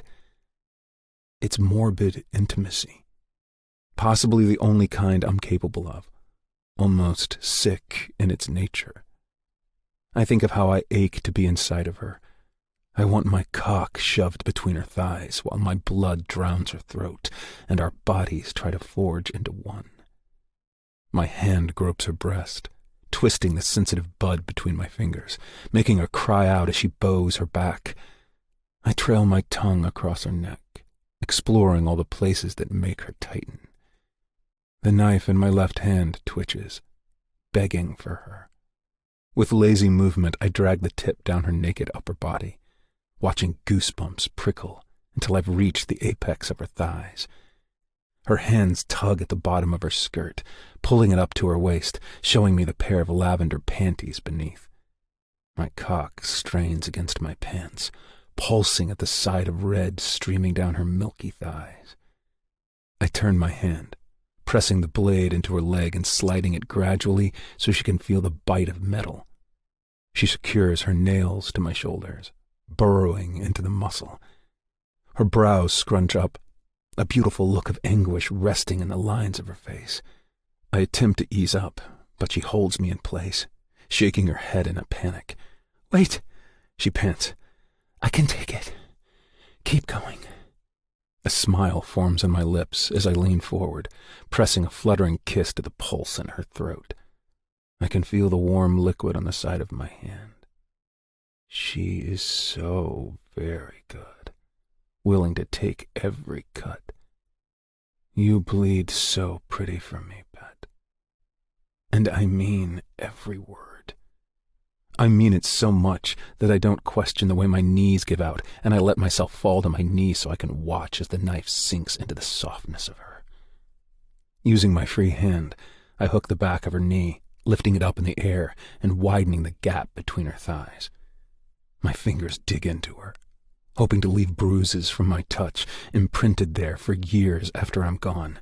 Do you see what the sight of you bleeding does to me, darling? What it makes me want to do? My eyes focus on the next cut, just below the first horizontal wound. Blood seeps from the cut, and for once, I don't deny myself of her. I place my mouth on her reddened skin. "Thatcher," she moans at the contact. Whines, whimpers, and sighs are expelled from her lungs, all the while my tongue laps up the blood pouring from her leg. I drink her down, feeling the tangy flavor drip down the back of my throat, filling me with her. I know now that no matter where I go or what happens, she is always in me, existing inside the spaces no other human has dared to go, within the spaces of my ribs, flowing through the veins surrounding my heart. When her hands descend to my chest, her palms pushing me back towards the cold floor, it's partially because of the haze of her scent that makes me so compliant. It's all I can blame it on as I let her crawl up my waist. The knife clatters against the hardwood floors, ringing in my ears. My palms rest behind me, keeping me upright as she settles into my lap. Her mouth moves along the ridges of my throat, nipping at the skin. She's feral in her movements, frantic in her need to feel me. My eyes are glassy with lust as I stare up at her long, bouncing curls that stop just above her pale breasts. Miles of smooth skin and warmth perched on my waist. Nimble, animalistic fingers pull at my belt, unlatching it from its notch and working on my button and zipper. My cock strains, throbbing as my chest heaves. No one has been this close, gotten this far. I've never wanted it this badly, never needed to feel it this much. She's turned me into a ferocious animal, reverted to base male instinct, driven only by the thought of those delicate fingers wrapped around my shaft and the sight of her cunt dripping from my cum. Sex has always been this elusive concept that everyone raved about and acted like hormonal rabbits for. There had been nothing appealing to me about having anyone that close to my body. I lose a groan as her warm fingers rub against the base of my cock, gently curling around and pumping me in her hand. Electric shocks hum along the back of my spine, my mind dizzy. I'd been touch-deprived my entire life, both because of my own actions and my father's parenting. I'd gone so long without it. My body didn't know how famished I was for it until Lyra started touching me. Robbed of contact, of the bond you create through physical touch, drained of oxytocin the entirety of my life, so long I doubt I'd ever been held as an infant. But now I am a starved man. I'd gotten a taste, and suddenly my body remembered just how deprived it was. Something wet runs along the head of my cock. When I glance down, I find Lyra's hand coated in a red liquid that she'd swiped from her thigh. With slow, nervous strokes, she paints me. Up and down my shaft, the slippery feel of blood makes it easier for her to move faster. I sink my teeth into my bottom lip, watching her mark me. I snatch an arm around her waist, keeping one behind me flat on the floor to keep me balanced as I lift my hips just a smidge so that her hand has no choice but to move and my cock is tucked against her panties. "Pet," I hum, brushing my lips across hers. "Let me see your cunt. Show me how wet that sad little pussy is.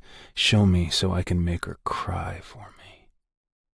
Dark, wicked lust swims in her eyes, so far gone in this moment that I know she would bow and bend to my every command.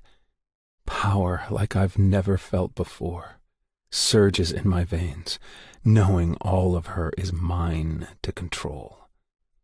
Lyra's fingers pull the material of her underwear to the side, putting her pink cunt on display for only me to see. My cock leaks as I press myself into her, the liquid heat pouring out from between her legs, consuming me.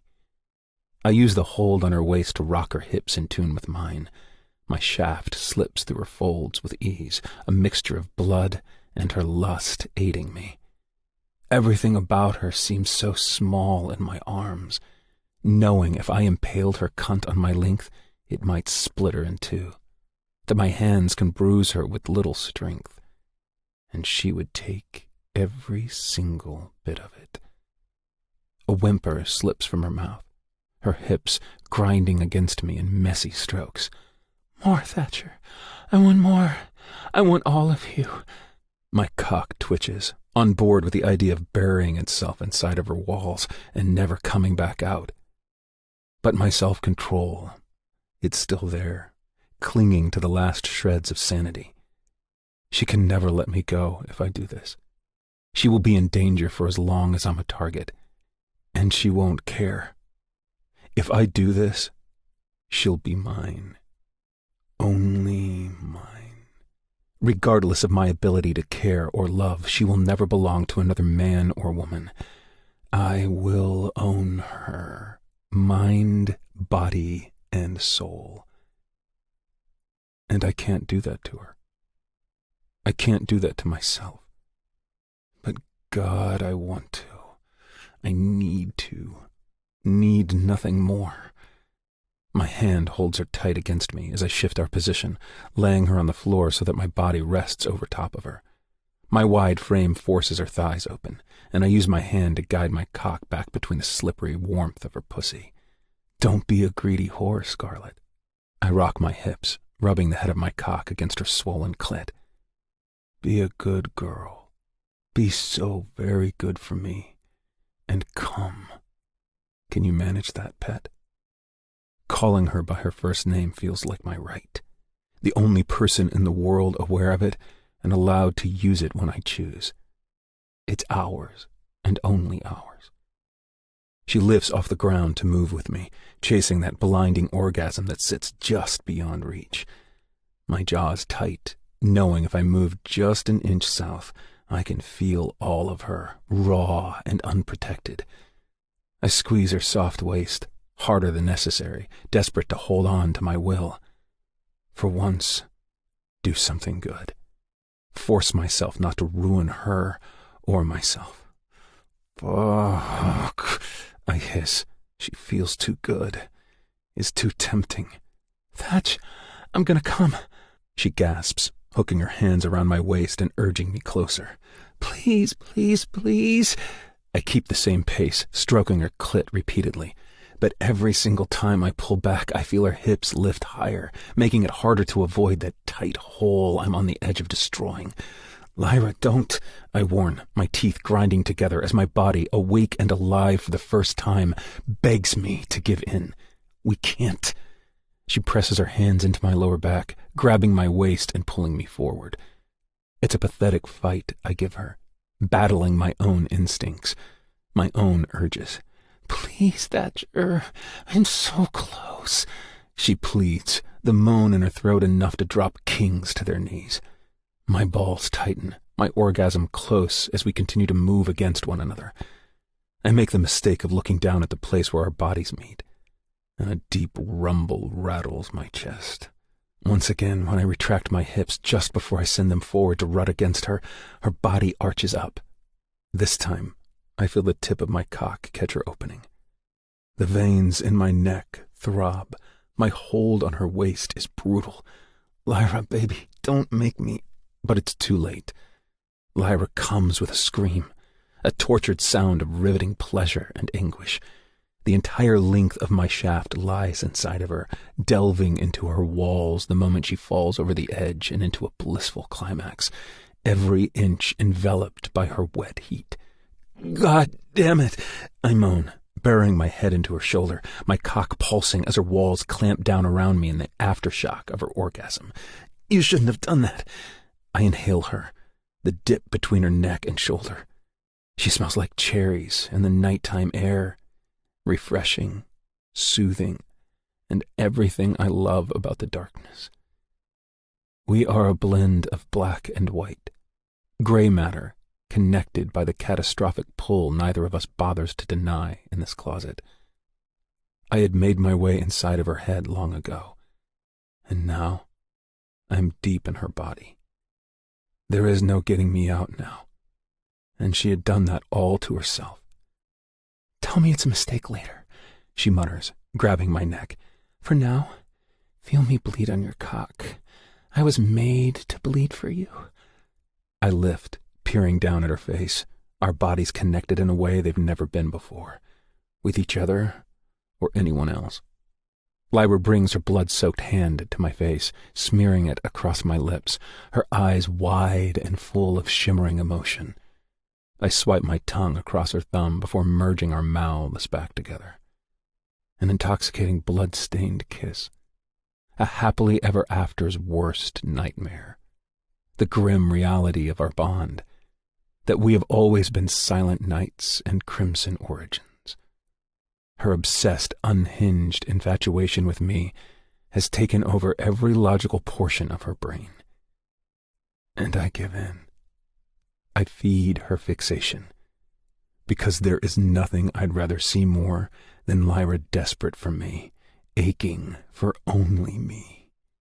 My hips pull back all the way, and I can see the panic in her eyes, thinking I'm going to stop this, end it right here. But I am quick to hold her worry. "This is mine now, Scarlet." I slide every inch back into her. "Only mine. Do you understand? This greedy, whiny cunt is mine to fill and fuck as I please." "Yeah?" Her eyebrows furrow together, a hiss of pain on her mouth. My size spreads her open, molding her walls to accommodate my cock, mending her body so that she is made for me. "Tell me you understand what you've done," I groan, plunging into her again, harder. I take one of her nipples into my mouth and bite. "This body is mine. These perky nipples, those lips, all of you are mine. Nothing belongs to you anymore." My climax is close. A combination of how obscenely tight she feels and never having been this intimate before. I find myself thankful she came before this started. The breath is knocked out of her as I push into her again, faster, with more strength. "It's always been yours." My mouth hovers over hers, breathing in her gasps of discomfort and swallowing them, using them to rock myself harder into her body, listening to her sloppy cunt take all of me. I place my thumb against her clit, drawing slow circles to soothe the pain she must be feeling. "I'm going to ruin you," I demand. "Go on. Look. Watch how pretty your virgin pussy bleeds from me." I lean back on my knees, continuing to shove myself in and out of her walls, watching her breasts bounce with every single hard thrust, the lewd, filthy sight of my cock slicked with her juices and remnants of blood. Her lower half is stained with red, imprints of touches and drips of maroon.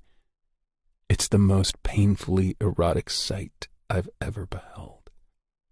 Tiny gasps of pleasure release from her mouth as she watches. Every single time, her pussy draws me back inside. I wrap both of my hands around her waist, jerking her into me, forcing her to take every depraved inch. I want her to drown in me, in my cum, in my blood. That's the last piece. My name on her tongue sends me tumbling into an orgasm. I can feel my cock twitch inside her wet walls, marking her pussy with endless spurts of my hot cum. I keep pushing into her, rocking my hips, fucking my cum into her so that not only her mind knows, but her soul is fully aware of who owns her. My mouth drops to her forehead, still inside of her, as I press a cold kiss to her sweaty brow. "Death will have to wait for you. You're mine now. He can't have either of us, she mumbles, sated in my arms. Lyra belongs to me. She is my sickening desire, filled with morbid, grim hope and everything I should have avoided. But she belongs to no one else in this life. Her hand comes to my face, and I feel the cool pressure of the ring she never goes without against my heated skin. It's so domestic. I think I hate how natural it feels, how natural she always feels. Like blood flowing through my veins, air cycling through my lungs, neurons firing in my brain. If the halo comes for me, like they promised, I'll take it as a compliment. But her, if they figure out what she is to me, if they come for her, I'll paint the town red. Chapter 24. Once Upon a December. Lyra. The first snowfall of the season is late compared to years past, but it came at the perfect time. On the first morning of December, heavy snowflakes fall from the sky, gathering along sidewalks, covering trees, turning Ponderosa Springs into a winter wonderland. Whoa! Where are you headed so fast? I slow my speed walk to a stroll, peering over my shoulder and seeing Connor Godfrey jogging towards me through the snow in the school parking lot. His scarf flutters in the wind, and the tip of his nose is a shade past fire hydrant. I give him a tense smile. While we had found nothing extremely incriminating against him, he's still involved with the dean. They're best friends, and although I don't want to believe he's harboring the ability to sell human beings, it's highly unlikely he doesn't know what his best friend since college is up to. I fumble for the words. A tutoring lesson, and I'm already late. Tutoring in the art of murder, but tutoring nonetheless. This is Thatcher's and my first session since what happened in my old house. I'm not ashamed of the hope in my chest. I allow it to glitter inside of me like a star renewed. Even though I knew how quick Thatcher was to pull away from me, our relationship shifted that night. It changed, altered into something more twisted and newer. I'd seen him without his guard, made it through the rows of shrapnel, bloody and bruised, but he'd taken me anyway, damaged soul and all. He took every piece of me and merged it with his own. The scars on my thighs tingle at the memory, that frantic need to be close to him burning in my stomach, closer than anyone else has ever been or ever will be. You? What could you possibly need help with? He laughs, friendly and so unsuspecting. I keep trying to see if anything changes in his gaze or mannerisms, but he's just Connor. Just some extra credit stuff, nothing too important. I haven't seen you around the labs lately. Has the cold weather stopped your genius? No. Trying to bring down a sex ring while learning how to kill people has taken up most of my time as of late. Fear for my friends has crushed my creativity, an urge to scavenge for bugs. I'm constantly waiting for the other shoe to drop. I love the cold weather, actually. I've just been busy with school, trying to maintain my grades. Typical college student bullshit. I hum. Connor nods, giving me a soft smile. Well, I just wanted to tell you that the director of the internship is eager for your application and to check in. Make sure you're being safe out there. Of course he did. Although it had been weeks since another body part was found, the campus is still on high alert, constantly making sure girls walked to class in groups, never being alone after dark, and all the girls who stayed on campus had a mandatory curfew. I'm being careful. I promise, I assure him, hitching my bag farther up my shoulder. I do have to get going, though. I'll see you around, Professor Godfrey. I turn to take the last few steps to my car, but he gently grabs a hold of my jacket, keeping me in place. Listen, he murmurs, his voice almost nervous. I know it's not my place, and I'm sure I'm crossing a line, but I would never forgive myself if I didn't say anything.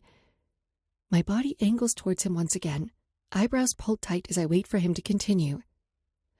I know you have good reasoning behind the friends you choose, he starts, but I just want you to be smart about your future, to be safe. Being friends with Briar and Sage isn't safe? Being friends with Thatcher Pearson isn't safe. Connor's gaze is fixed on mine. There have been whispers about his potential involvement in the recent murders. I just don't want anything to happen to you, Lyra. Venom boils beneath my skin.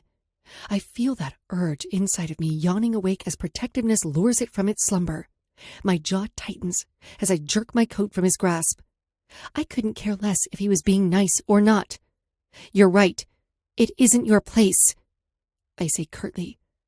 My anger isn't just directed at Connor. It's at this entire town, scrawling the word villain across Thatcher's forehead before he was even a teenager. They all wanted a monster to fear, to point fingers at and spread vicious lies about, so they created one in him.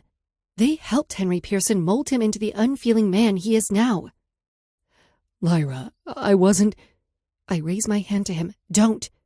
I understand your concern, but my friends are none of your business. He calls my name twice before the sound of my car pulling out of the parking lot drowns him out. My fingers tighten around the steering wheel, soft music on the radio failing to help me forget that entire conversation. I want to make this entire town pay for what they did to him. I want to make his father pay for making his son into a killing machine who is so twisted on the inside he can barely stand to touch other people. Thoughts of how I would torture Henry Pearson consumed me the entire drive. The short distance to Thatcher's home eaten up by how I would bleed him out, suffocate him gradually, maybe even dabble in dismemberment. He deserves to die twice, one for my mother and the other for Thatcher. If I could kill him and bring him back just to kill him again, I swear I would. The long driveway to the house that haunts Pearson Point is decorated by the elements. Dark green western juniper trees coated with snow create a canopy of beauty above me. Fall is now a memory, as winter makes its mark. There's always been something so beautiful about the cold, how it freezes moments in time and traps our seconds in snow globes. Even as a child, I loved the warm fires that healed my cold fingers, the urge to stay outside in the snow for hours on end, just to feel the fresh air on my skin. When I reached the peak of the driveway, revealing the front of the house, all the joy sparked inside of me fizzles out and is replaced with panicked confusion. All it takes is 1 second, just one long second, to turn joy into unbridled fear. One moment, your life is on a steady course, routine and comfortable, and in the blink of an eye, it all changes. Everything you know, everything you believe in, it shifts. Red and blue lights twinkle in front of the house, the hope of them being early Christmas decorations long forgotten. Police cars are packed into the front, surrounding the fountain and cobblestone drive. One singular ambulance is nestled closer to the door. My chest tightens as I take it all in, seeing Alistair and Rook's cars parked alongside Thatcher's. Suddenly, the cold is not beautiful. It burns my skin as I step outside of my vehicle. The harsh wind slaps against my sensitive skin. My hands shake at my sides, the snow crunching beneath my boots. My world seems to move in slow motion. Even though I feel like I'm sprinting, I know I'm only taking narrow steps. I will my knees not to give out, to keep standing, to continue moving forward. 2 officers walk past me, seeing me moments after I spot them. Their hard stares do nothing to stop my slow walk until they approach with their hands held out. Ma'am, you can't be here, one of them tells me. It's best if you wait in your car. My eyebrows pull together. Why would I need to wait in my car? What happened? What is going on? Questions without answers spin around a merry-go-round that I can't stop. The static of a radio crackles in my ears before a patchy voice echoes in the winter air. DOA. Static pause. No sign of forced entry. The ground crumbles beneath my feet. The entire world cracks and shatters beneath me. There is nothing to hold on to. I'm simply spinning with no hope of stopping. I'd heard once that the pain of loss comes as a witness, to bear testimony to the realness of love. This was not how I wanted my love to be proven in the havoc of death, in the mourning of a soul. I wanted my love to breathe and exist, to be felt for eons. But as I stand there, that hope falls away, crumbled to ashes and scattering in the wind. The police are talking to me, but I can't hear them. I am numb. The crushing loneliness has taken me over body and soul. I don't even feel like myself, as if my soul had detached from my body and was watching from above. Tears slick my cheeks. An agony ripples across my chest. Footsteps emerge from the front door, familiar combat boots coming into view. Alistair Caldwell's hair is tousled, as if he'd run his hands through it too many times. His face is pale, and eyes rimmed with an angry red color. I can feel myself cracking as I try to open my lungs, to call for him, beg him to explain what's happening, for him to tell me everything is fine, that Thatcher is fine. I mean, he has to be, right? Death wouldn't be that cruel, would it? No, never death. It is merciful, kind, with icy hands and a mournful smile. Life would be that cruel. It would break you with unforgiving fingers and leave you alone to repair in the darkness. You've stepped on my foot twice. My face flames red as I beg the floor to swallow me whole. Thatcher's hand on my waist tightens a bit, blue eyes unwavering in their passive nature. This was a giant mistake. All of this was getting involved with the Hollow Boys, letting myself get this close to Thatcher, and God knows what Alistair is doing with Briar. But being here feels nice. I feel seen, and I'm not alone because he is here. The last time we were this close to one another was the night my mother died, and we were kids. This is different. I told you I wasn't a good dancer. I sigh, blowing a piece of hair out of my face. My dress rustles against the floor as he pushes me outward, gripping my hand in his own as he spins me in time with the piano. The room swirls, vibrant, warm hues mingling together. When he pulls me back into him, my palms rest against his suit-clad chest. We are so close. I had never been this close before. Simply his shadow from a distance, but never this close. This isn't a dance, he declares, his breath fanning across my face, the scent of mint attacking my senses. I can feel my heart pounding inside my chest, thumping loudly, dancing around, excited. I'd been watching him for so long, but it's incredible the details I've missed from a distance. I can see every mark, every slope, every inch of what makes up his handsome face. I make sure to commit every last one to memory, unsure of when I'd ever be this close again. What is it, then? I breathe, looking up at him with curious eyes. This is a distraction, he mutters, leaning towards my ear. You should be careful with how close you get to me, Lyra. There is a fine line between me and death. One is merciful, and the other is me. The memory of our first dance all those months ago came back in a vengeful flashback. A hollow sensation spreads across my chest, submerging me in emptiness. Rook is next to appear outside, his hood pulled over his head, but I can see the tint of red on his cheeks. The sadness washes over him like a wave he hadn't prepared for. I will myself to take another step forward, feeling arms pull me back. Strength from deep within wills me past them, trudging forward through the snow. I just keep moving, telling myself if I can make it to the door, the next person outside will be Thatcher. Thatcher in a pressed suit, in one piece, breathing. It will be Thatcher. It has to be him. I won't accept any other option other than him. Through the doorway, another set of feet appears. But it isn't a waxed pair of loafers or Oxfords. It's heavy boots. My lightless Jack Frost, who glows in the winter months, isn't the one through the door. It's men in uniforms guiding a gurney. They roll it down the steps, towards the open ambulance. A body covered in a stark white sheet lies prone atop the gurney. Patches of maroon stain the fabric, the color so blinding in the snow-covered outdoors. In the distance, I can hear my sobs. I think I might even be screaming, because in my blurry vision, I see Alistair and Rook rushing towards me, and everyone is looking at me. Everyone can see me, but not him. He can't.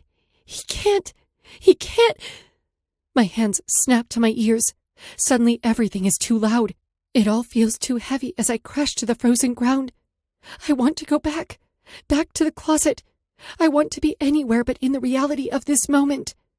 My addictive heart that thrums for the thing it loves, for the hope of him, that shouts and jumps when he is near. I feel her scream one last time, just one long guttural wail, before she breaks. Oh, she breaks, shatters, explodes into fragments so tiny there is nothing left. Just one big gaping hole plunged into my chest cavity where she used to live. Everything goes dark. There is no light. My mind fades into nothing, and my body follows suit. I silently pray it's me, falling into the afterlife. But morning comes, and it's not good or bright. It's only the start of the longest and darkest night to ever exist. This concludes The Blood We Crave by Monty J. Narrated by Lucy Rivers and Grayson Owens. Copyright 2022 by Monty J. This unabridged audiobook is published by arrangement with Monty J., care of Bethany Weaver, and was produced in the year 2024 by Tantor Media Incorporated, a division of Recorded Books, which holds the copyright thereto. Please visit Tantor.com for more information on our growing library of unabridged audiobooks.